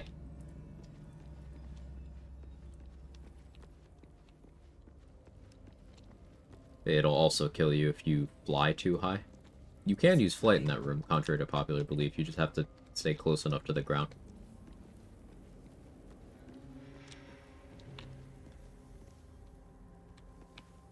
That's the only way you do it now. Yeah, if I'm gonna go into that room at all, I just do it that way, because I know how to do it. I know it is completely safe, I know it is very quick, it gets me out of that room immediately. It's very hard not to have 3 Misty Steps available, because there are 2 pieces of gear in Act 1 that give you access to Misty Step. So you just need 1 scroll, and Balin's bag has 2 scrolls in it. So unless you wasted resources or didn't pick up key items, you can always do it.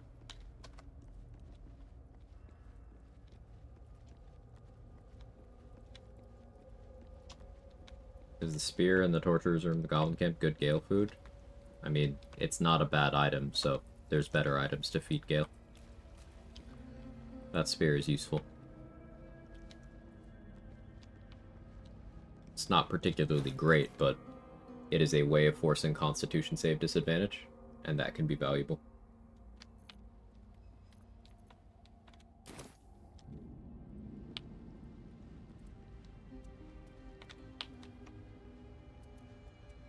Old Reliable, Cap of Curing, Blazer of Benevolence, and Frayed Drowhood is my trinity of items that I give Gale.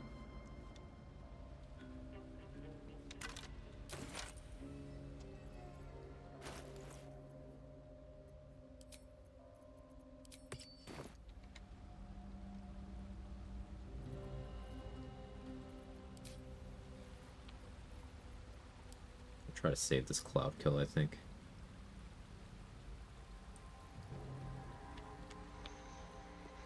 Can't risk being in open view.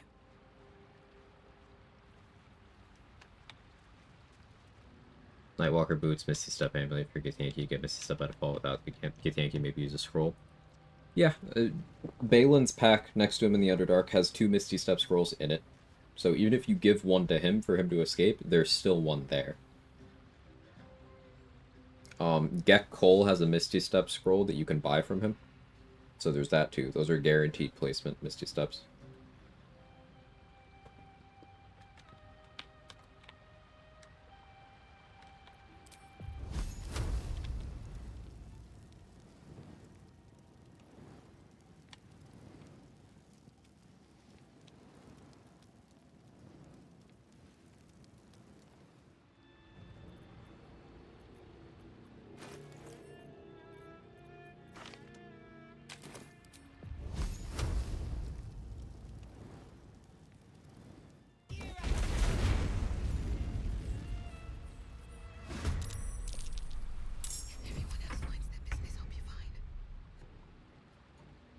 Not gonna go for me?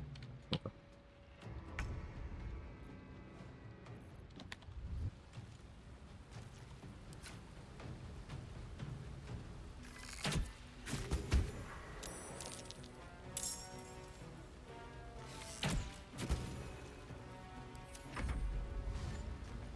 Shadow Monk's always funny in Faith Leap. Oh yeah, you just... Good old Shadow Step. Yep.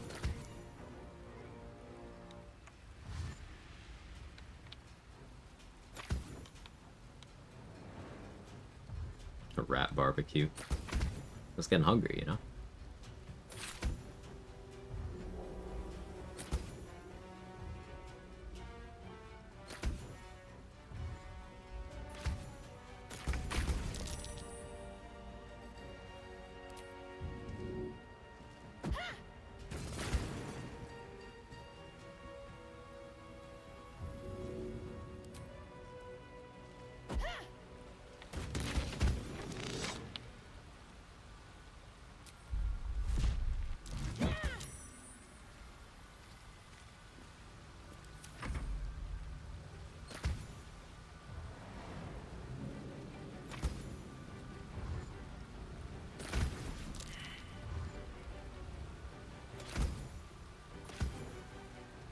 That technically cannibalism because this rat used to be a dude, like just a guy.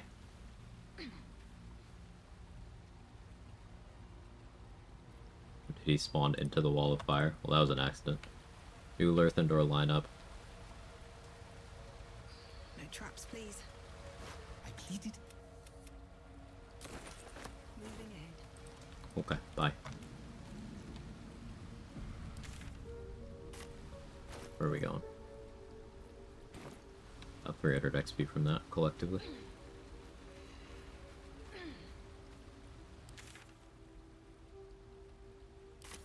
do like that you can see the Shadowfell entrance from here. Good area design.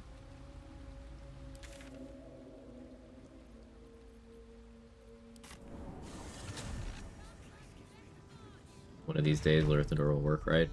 I don't think he will. They broke him in patch 8, and I don't see that changing. But I would love to be wrong. Ain't my neck of the woods. Lucky stars. How many Harpers and Fists are good candidates here? 1, 2, 3, 4, 5, 6, 7. Don't be shy. Have a gander at the 8, 9, 10, 11, 12. Yeah, that gets me there. Easy way to get life essence from staff and necromancy with Google, but to be honest, trust you more. Get a killing blow with a spell. any spell, it needs to get the killing blow. So things like Call the Weak can interfere with that. But get a killing blow with a spell.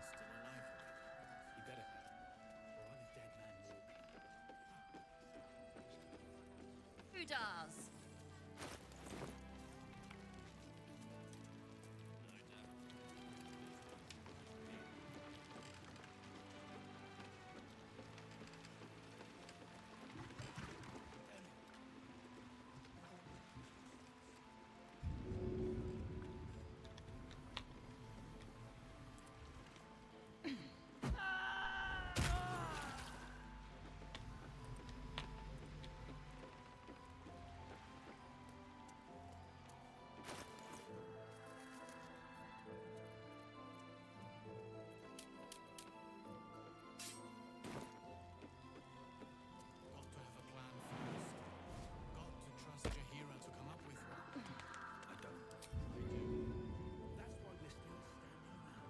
Seems that way.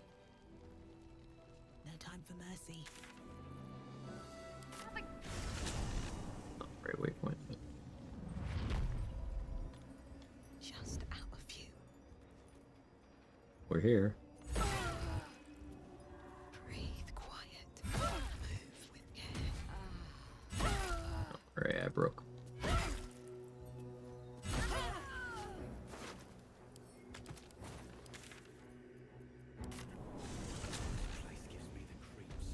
At the ready. Seen alleyways in Baldur's Gate that are plenty worse in their way. Yeah? Deep sight narrows at night time. 2 steps in, and you're likely to become some dagger's new sheath.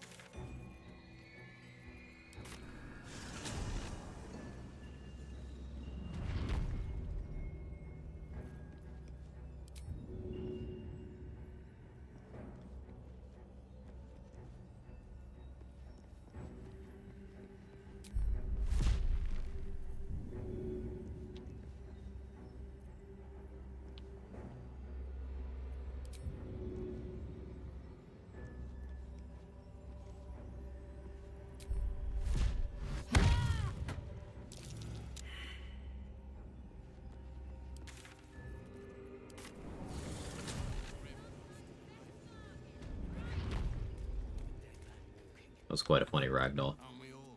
Not as long as we can put up a fight, we're not. Good man. We've been skimming our supplies. Is anyone keeping an eye on those children?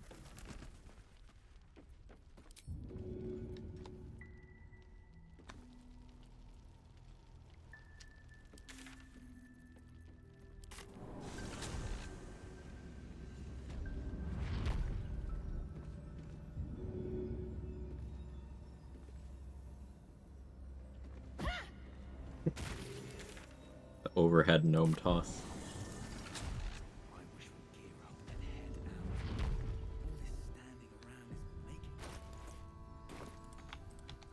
Got to have a plan first. Got to trust Jahira. Grab Harper Callie while she's stopping to talk to Tally. I do. That's why we're still standing around. Jahira wants to know about supplies. Will we make it home? Burning through our oil, but it should just about do.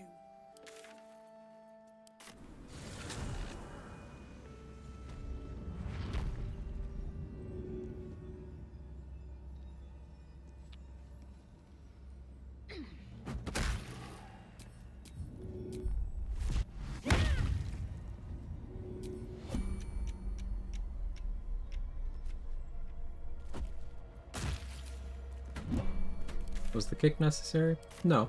This place gives me the creeps. That's all I got. Seen alleyways in Baldur's Gate that are plenty worse in their way. Yeah? Deep sight narrows at night time. 2 steps in, and you're likely to become Blair. some dagger's new sheath. Ain't my neck of the woods. Out of sight, out of mind.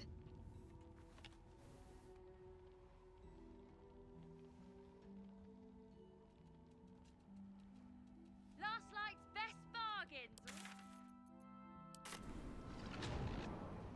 I don't think I grabbed him. Oh, I did. Hey, Carter, thank you for the 7 months. I appreciate it.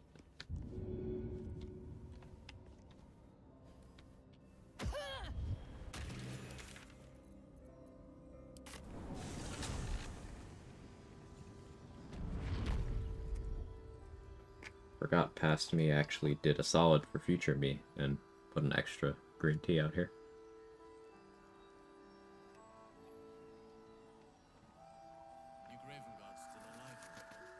His boots have seen everything. Dead man walking. Aren't we all? Not as long as we can put up Next BG3 run, I'm using the Rat Bat. Must subscribe to the method. Join us. She's just a girl and Join us. There you go, Quag. Wee wee wee W E I N E R R R R. Premium trinkets and doodahs. An interesting interpretation text-to-speech. Yeah. That's a friendly looking shadow.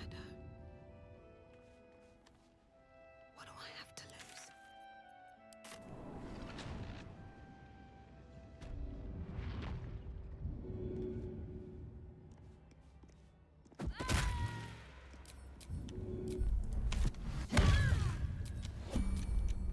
I should speak up.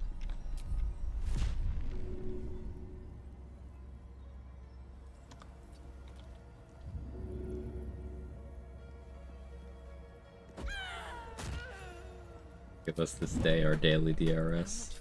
A women. I wish we'd gear up and head out. All this standing around is... To have a plan first. Got to trust Jaheira to come up with one. I don't. I do. That's why we're still standing around. Softer than a whisper. I'll strike you down.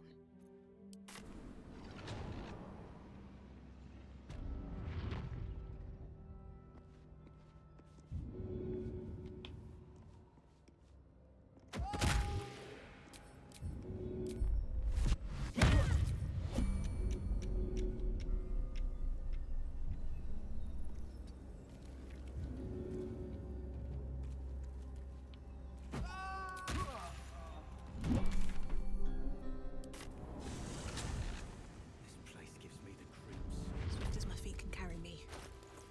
There are plenty I've- worse in their way. Yeah? Heapside narrows at nighttime. 2 steps in, and you're likely to become some Another dagger's new day, sheath. another fight. Ain't mine. TK.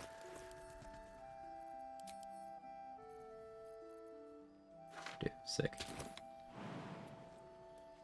What about the funny? I don't need any attention right now.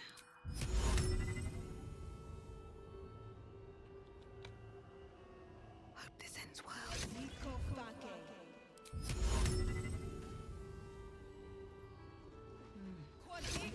Alright.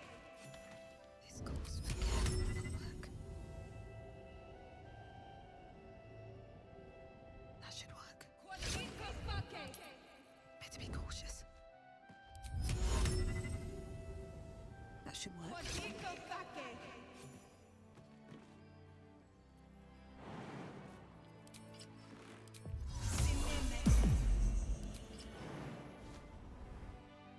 Need to find a way forward.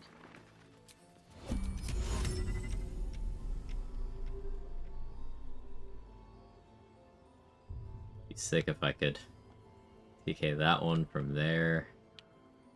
Like up there.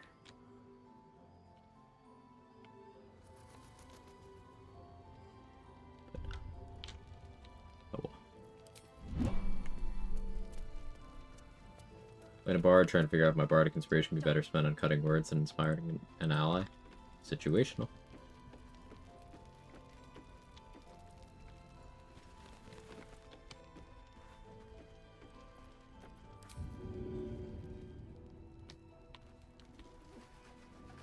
Time for some bloody work.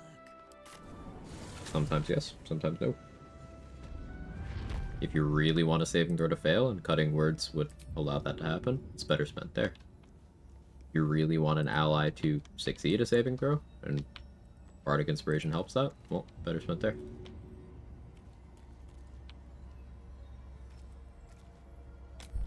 It depends.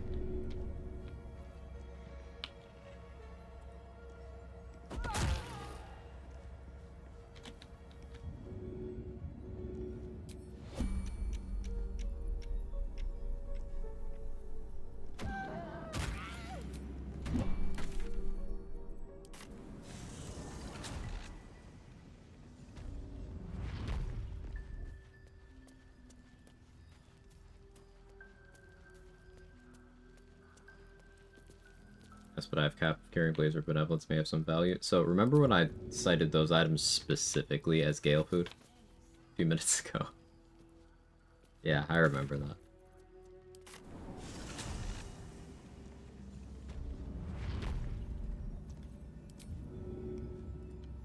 Even when you are a bard using the specific things that cause those abilities to do their effects, they are worthless. So. Opportunity cost.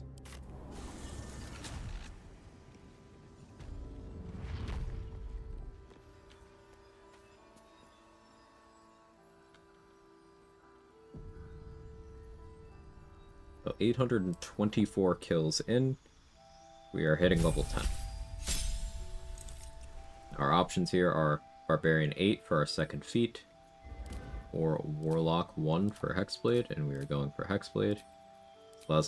This allows us to pick up Booming Blade for our non-rage mode, and Minor Illusion for utility, primarily for the wall at this point.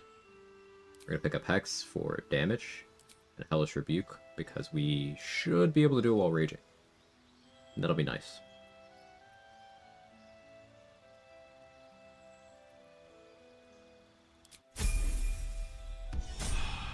With the carrying, someone could get hurt.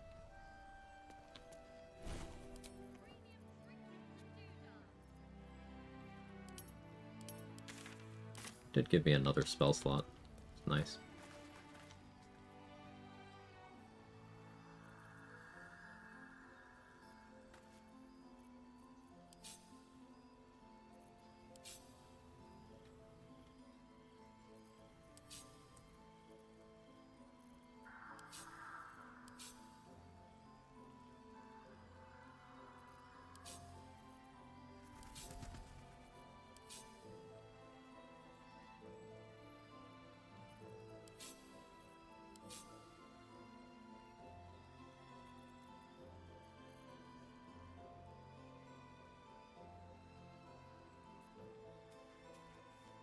Hellish Rebuke while raging's badass if it works, yeah.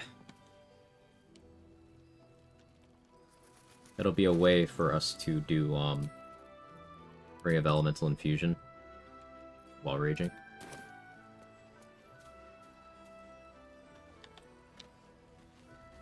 I have something to ask. Bit expensive spell slot wise.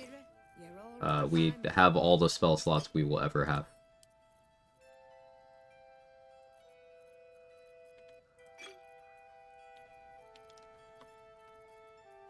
So it's not quite something I'd call sustainable.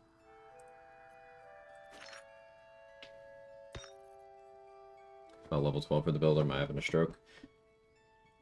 I didn't include that because originally the plan was to just do level 11 Merkle without the Warlock level, but I'll update it.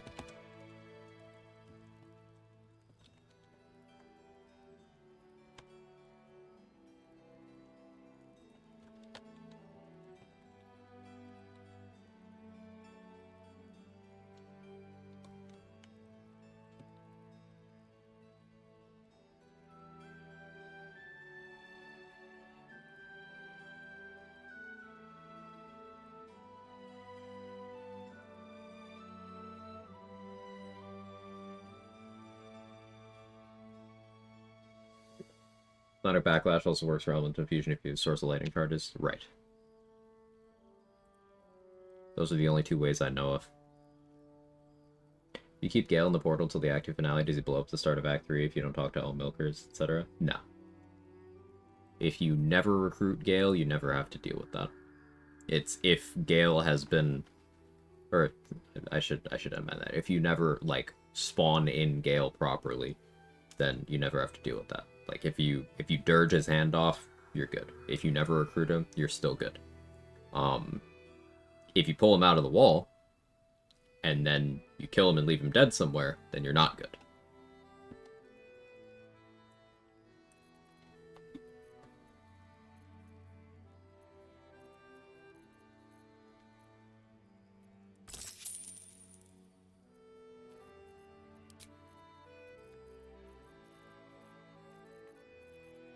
Oh yeah, I'm out of money. It's annoying. Can't afford these right now. Take care.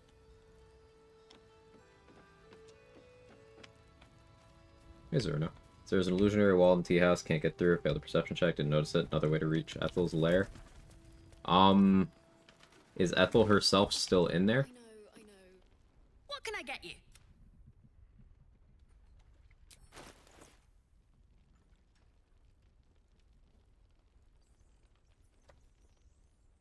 Because I assume you mean, like, the tea house, the upper level, right? Nope. So, there's an engine quirk abused in Divinity Original Sin 2 that allows you to use a chair to clip through a wall. That works in an emergency. I don't know how to do it, but I know that works. Just bring companions until they succeed the investigation check there, and you'll be good.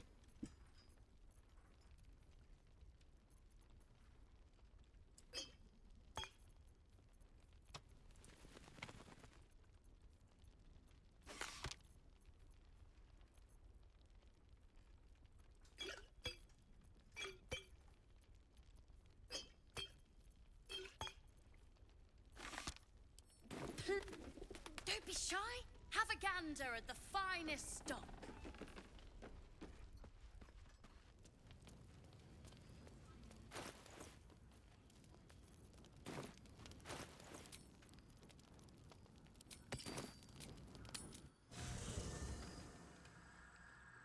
Solo playthrough. Game bug. Ethel leaving the tea house is supposed to make it so you are able to just go through that. But it bugged out. So either you learn how to do the chair clip, or you use a companion workaround. That's all you got.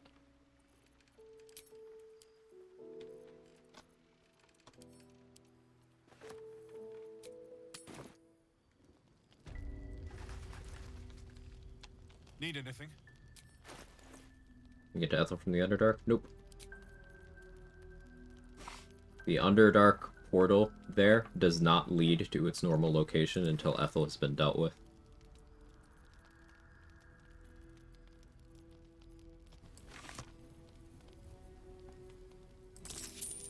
I don't think you can even get in that room until Ethel has been dealt with.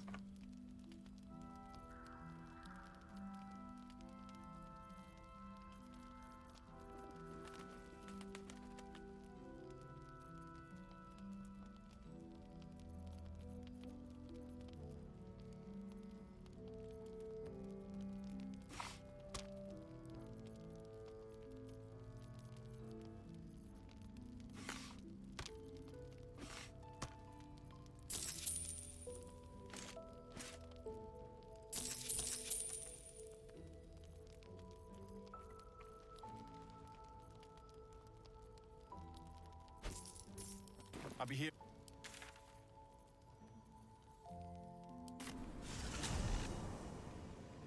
My overhead light. 1 second.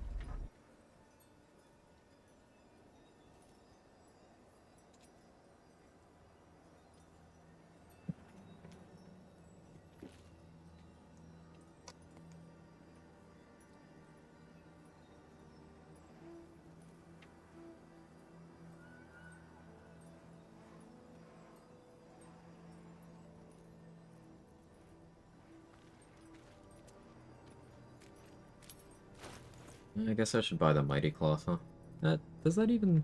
I don't remember if that stacks with the giant thing, but... For stat flexibility, I actually still need to do it.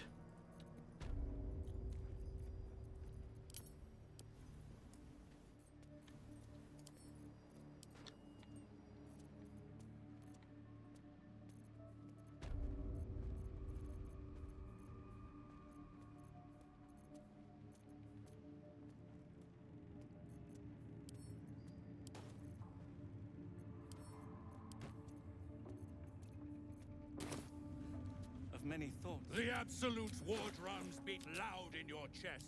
How may I serve? Rest potions, more smoke powder arrows, more undead slaying.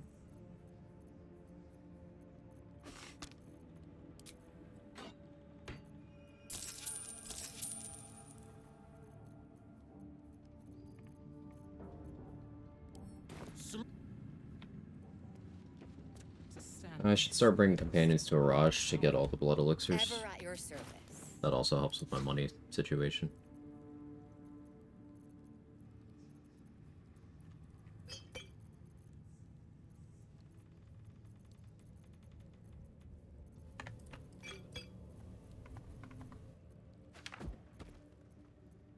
I may as well make sure I still have a Sleet Storm.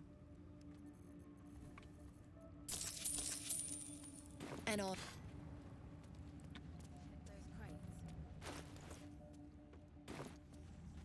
20,000 XP to level. I need to get 20,000 XP, preferably without doing, like, anything relevant in the Githyanki Crush. So, bit of a tall order. Welcome back. We're gonna be in the mines. What does Roach open Act 3? Only see her when I meet Minsk. So, if she survives that encounter, then you'll find her at the guild with the rest of the Zentarim attacking the guild. Now, I don't recommend that you let Roa survive to Act 3 at all to begin with. But if she has, then that's where she will be. If she has, and then you fail to kill her again, that's where she'll be. But, like, don't let her survive to Act 3, and certainly don't let her survive to get to the guild. And if she somehow does, don't let her survive past that, either. Roa's survival is never beneficial after Act 2. Never ever.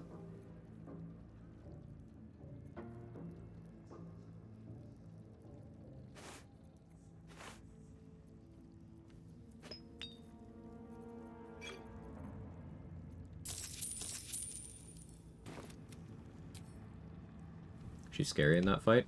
She can be. Remember, she's a vendor. She'll have whatever scrolls or bullshit is in her inventory. But also, she's got very high initiative, alert, evasion. I believe she picks up reliable talent in Act 3. She's cheating, rogue, bard, multi-class thing.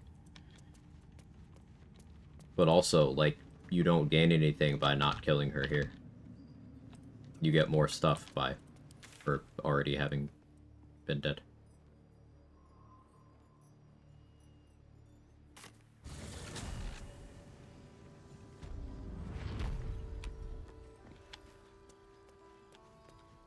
Good bait, Nico.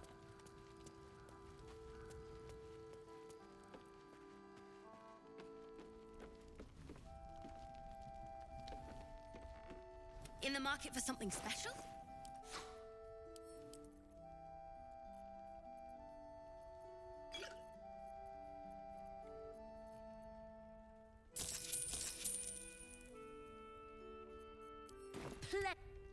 Last night's best bargain. Out of money, which means...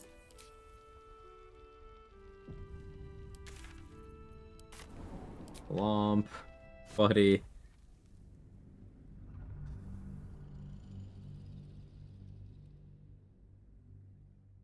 I should actually sell stuff to Dareth and Blurred first.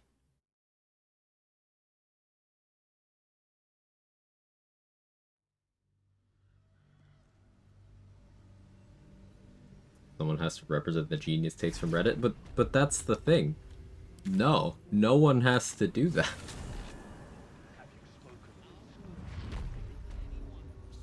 It'd be better if no one did. She is cataloging Koatoan fertility rituals.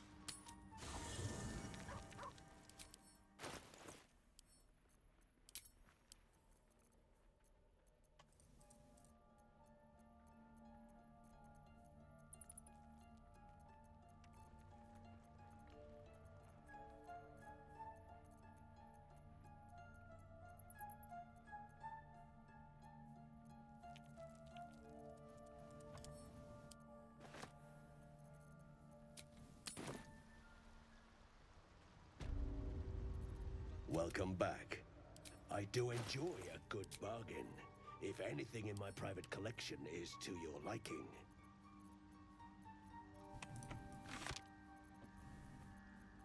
I should have a Black Tentacle scroll, just in case.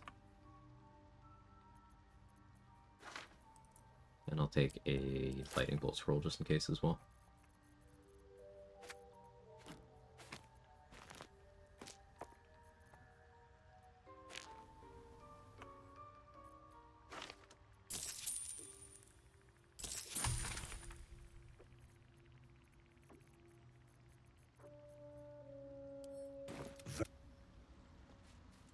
I greet you, son child. Like news channels have to represent conspiracy theorists. It's the Jubilee model. You know, just equally represent both sides of every issue. Even if one side is, you know, stupid. Or straight up evil, depending on the day of the week. What's up for discussion? No point in lingering now I've got the noble stock.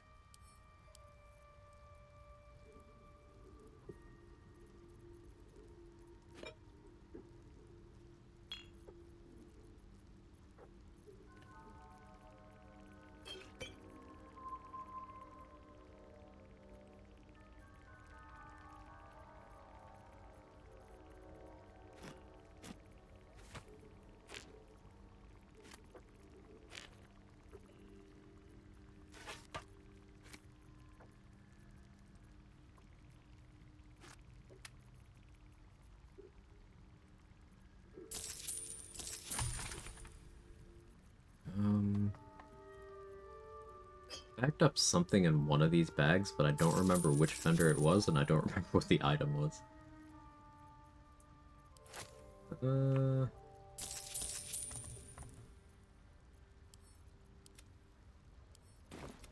Haven't read the Necromancy say.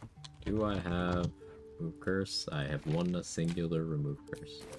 Alright, let's go do that.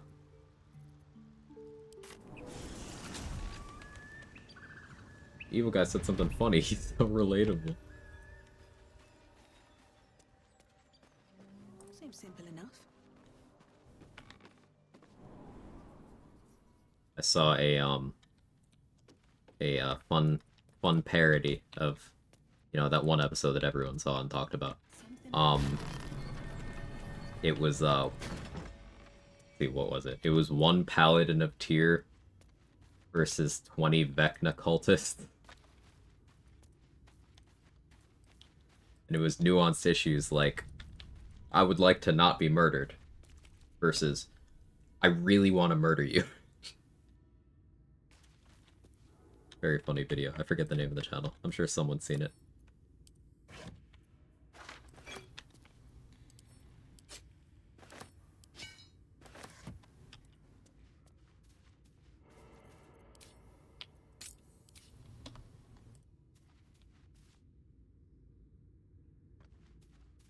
If everyone else minds their business, I'll be fine.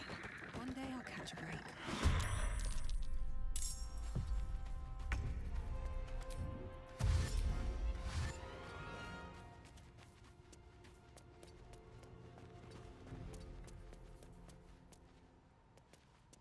Don't want to draw any attention.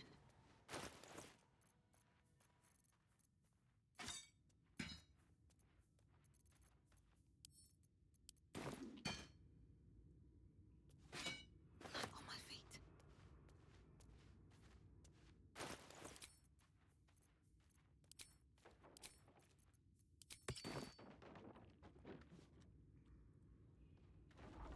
Patch 7, you don't get all of the spawns if you don't allow them to get each other out.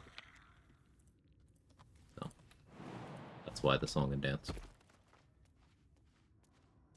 Appropriate level for this encounter. I mean, you've seen how hard they hit. I'm scared of them. I think I'm strong enough.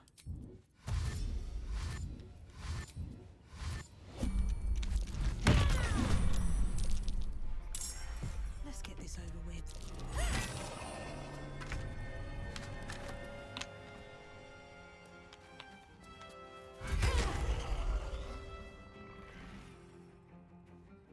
Very well.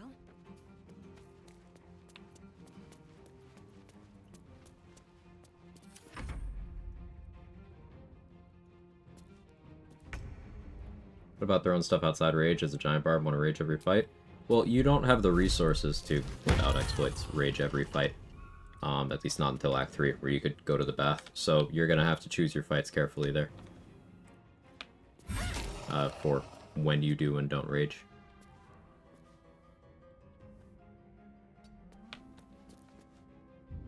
Unlike, let's say, a Berserker Barbarian, for example, Giant Barbarian at least still gets value out of their subclass when they're not raging.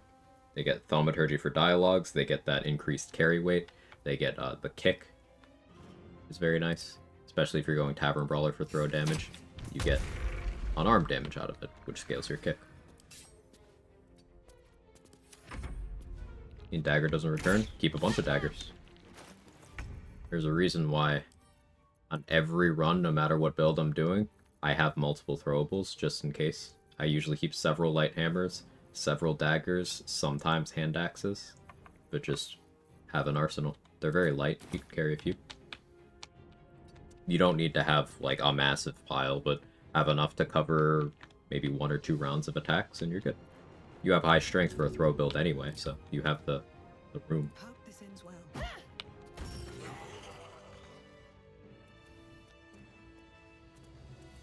Where all these skeletons come from, thought they had to be broken out of their caskets. They did. I opened the first one, and then I allowed it to open all of the other ones.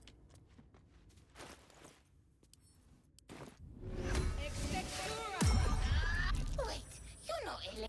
So, you're Master Illy. So, well, first, Master Illy's so busy. Oh?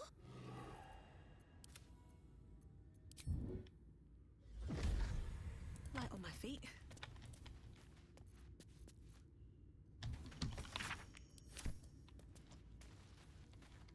I recommend using Nyrolna, or daggers to the end. By the time you get to Act 3, you have Dwarven Thrower, Bloodthirst, and Nyrolna are all very powerful throwable weapons that have their own effects when thrown or not. But that are also bound. You could also bind the Orphic Hammer, just be careful with that, because you could lose it. But the Orphic Hammer is a throwable weapon, too. But yeah, Nyrolna, Bloodthirst, Dwarven Thrower are all good at that point. I would still keep some daggers around, just in case. Another good throwable weapon is the Comeback Hand Axe. It's one of Akabi's items. Hey, Mark. It's one of Akabi's items, and it's unique because it comes back to you, and it'll do damage where you are standing. If you're not standing there, it doesn't necessarily hurt you, but you can also be tanky enough that that part doesn't hurt you. You could also move to where it doesn't hurt you. You could position yourself to where it hits someone else instead of you. There's a bunch of ways you can advantageously use that. But the big thing about Comeback Hand Axe is it does not equip when it comes back. It goes into your inventory. So you can still do the method of, hey, I have 2 stat sticks. And you could be throwing the Comeback Hand Axe. If you are known to my master, what? You remember stories of Zast. Tell me. If you could see every... A well-guarded laboratory. What were they hiding down here?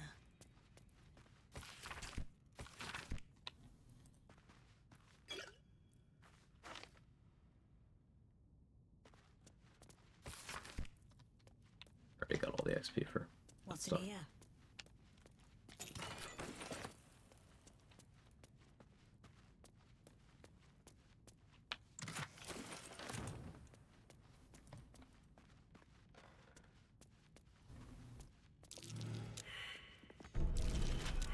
I forgot to grab the key. Let me go do that.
book is you can sense something dark about this tome.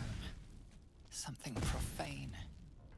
The book's glyphs shift gently before your eyes. Words slip into your mind. Look how good charisma proficiency is. I was honestly hoping that would happen. All you can see are those symbols. All you can hear are the whispers. The word you feel claws moving in the shadows. They pull at you. Come back and X damage other targets on its way back? Yes. The glyph screams. So it'll go to where you were when you threw it, but it is actually physically moving through the world. So terrain can block it, and also if someone is standing to where it'll hit them before it'll get it back to where it's trying to go, it'll hurt there. And it still gets put into your inventory regardless. It doesn't do the throw damage on this, it's just a small instance of damage, so it's not really truly worth building around. But this does mean don't throw the comeback hand axe in camp, because it will kill Scratch almost every time. Almost guaranteed.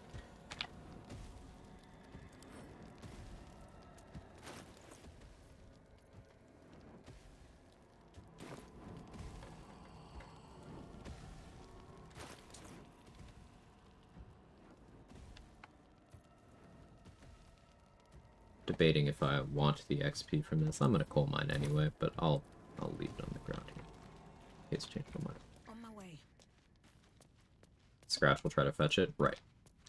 You throw anything, Scratch will try to fetch it. So he'll put himself in a position where he is where you were when you threw it. So the comeback hand axe will just kill him.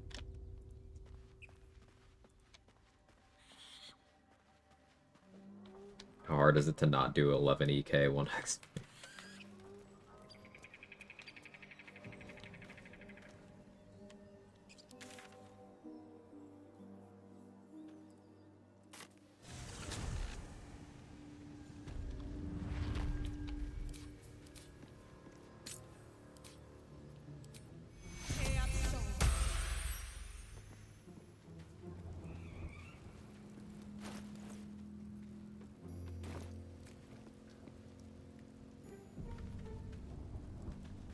How you doing, pal? Looking for some odds and ends? I've scavenged all sorts. Just got that good.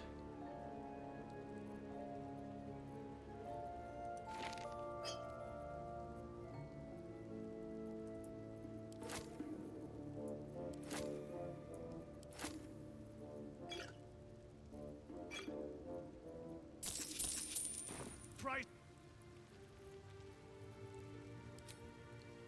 This calls for careful footwork. Buddy. Just be on my way.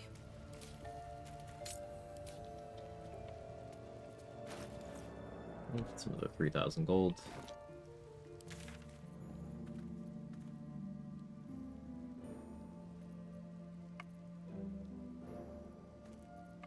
How you doing, pal?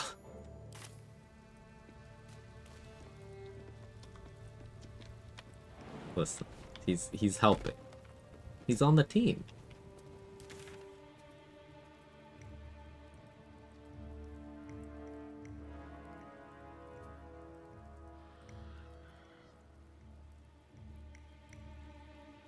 Kill some druids.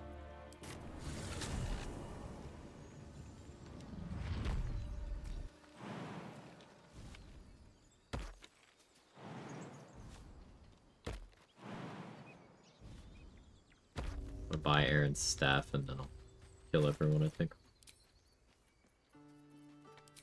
Try out the Hellish Rebuke stuff.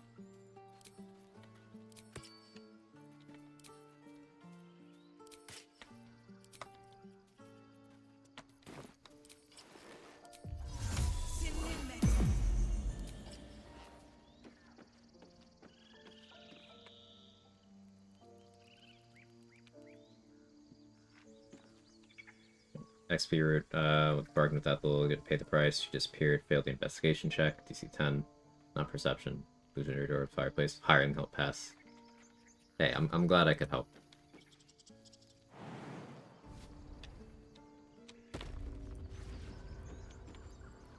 Hey, Lazy Artis, how are you?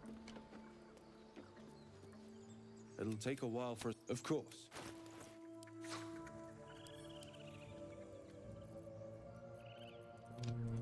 Bag this stuff up so Iron can't use it. Buy Rain Dancer. Guess I'll buy his Invis Scrolls. Anything else here? I guess I want that. Should buy his Black Tentacles. We'll buy the Ice Storm. I don't want to get too spendy with this guy. He says as he adds more stuff to the cart. Breathe quiet. Violence isn't tolerated in these parts, unless it's required to deal with a criminal like you. I wonder if you can reduce Aaron with enough strength, throw him back up to his usual spot. Would be funny.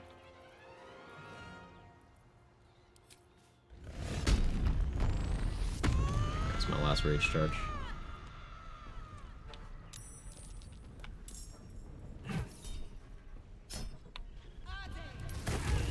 Hellish Rebuke. There's Fire Infusion.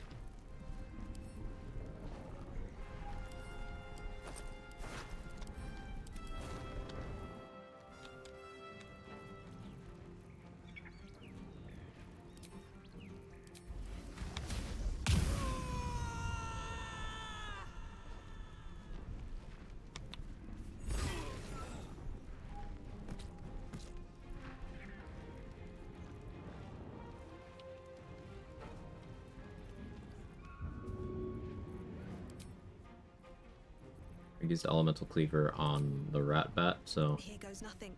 I don't have that much movement. I'll just throw the Rat Bat at people.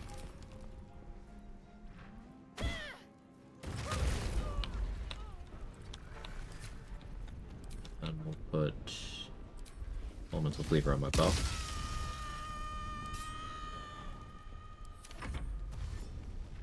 Be no long rest at some point soon to get my rage charges back. Yeah.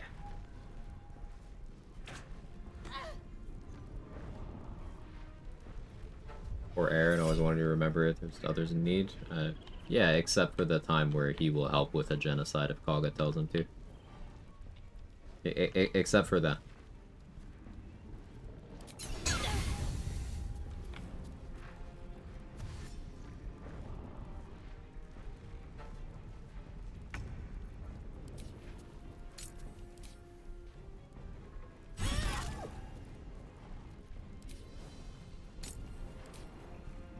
Annie, thanks for gifting us up to Nightbot. One day, I'll Appreciate that.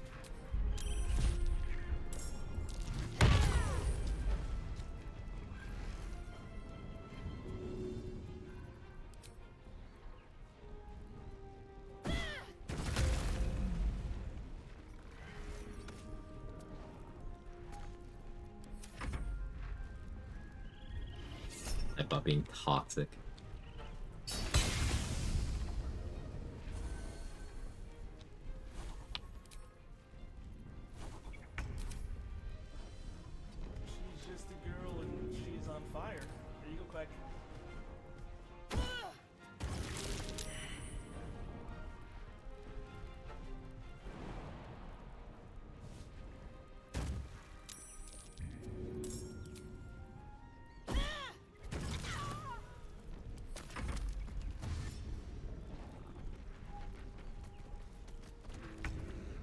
Repeat after me, Nightbot. Thank you for helping me. It was very kind.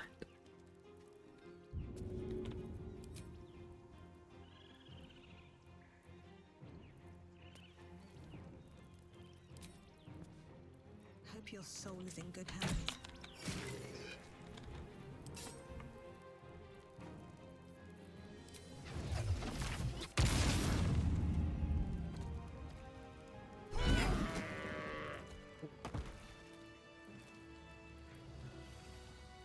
Hexblade's Curse there, Hexblade's Curse there.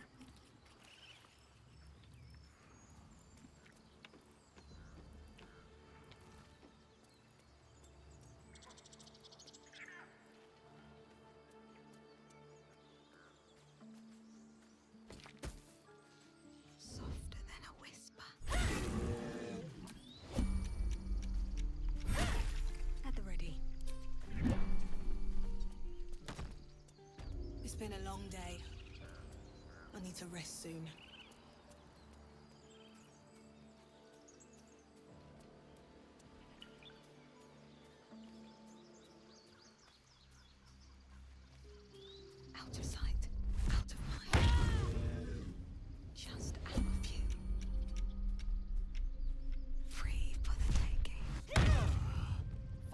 Violence isn't tolerant.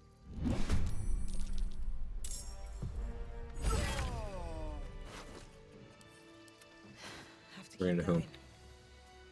And kick a pair.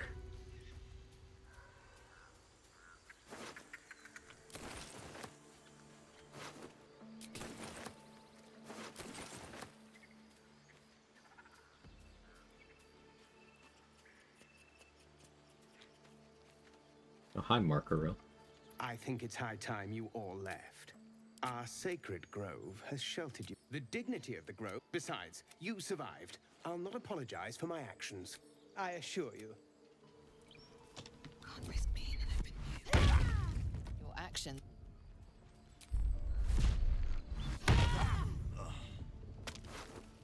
You just get kicked to death. I'm not gonna sully my rat bat with you. Should mind my step.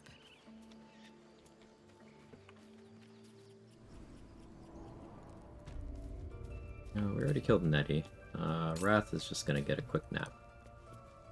I don't need any attention right now.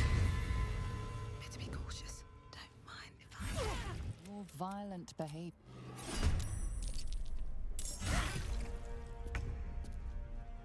One.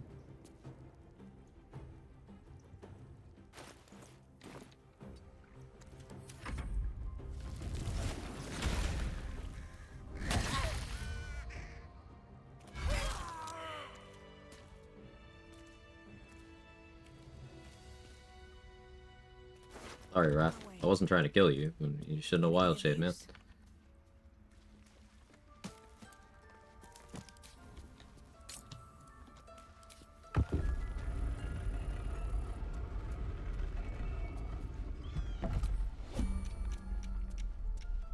Passing reduce when someone is in a hostile action, incredible.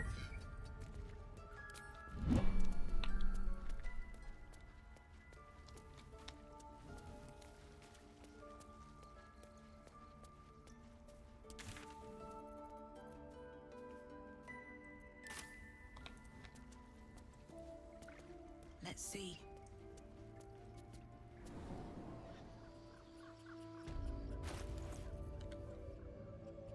Alright,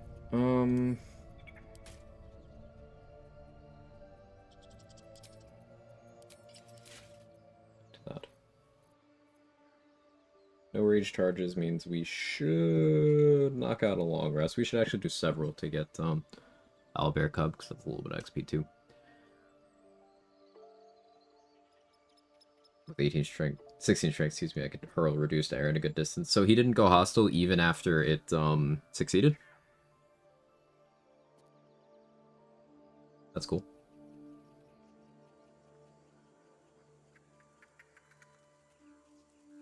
Is that because he's an ally already? I wonder? Wonder how neutrals handle it.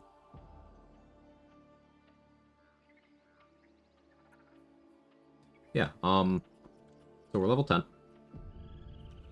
Tomorrow's Sunday, it's my scheduled day off. Monday, we'll be, grinding. Use neutral for you? Ooh, good info. We'll be grinding to level 11, so that at level 11, we can then start grabbing exploration spots. And depending on how quickly we get to 11, we will also grind to 12. I doubt that we actually do the Act 2 finale on Monday, but it'll be a lot of XP grinding. I know I could just use Scriptic Center Console or Cheater Scroll or something to set myself there, but yeah, part of the value of long-form content is the journey, if you ask me, so I don't always do all the busy work, but for my stream runs, I do.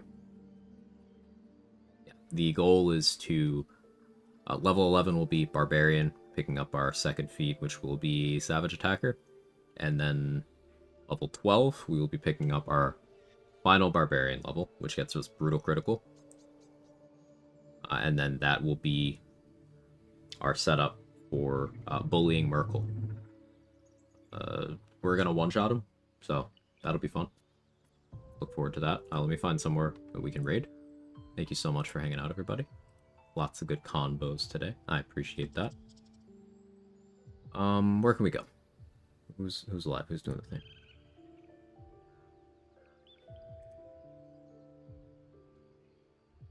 Manly tier song. Rated CZ yesterday. Raid manly tier today.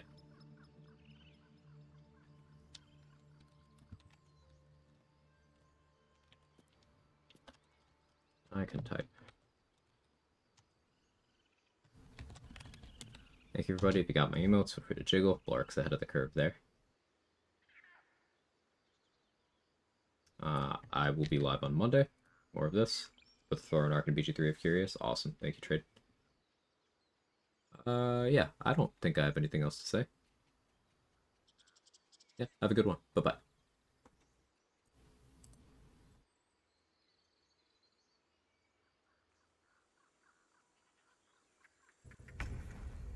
No chance. No honor on his end.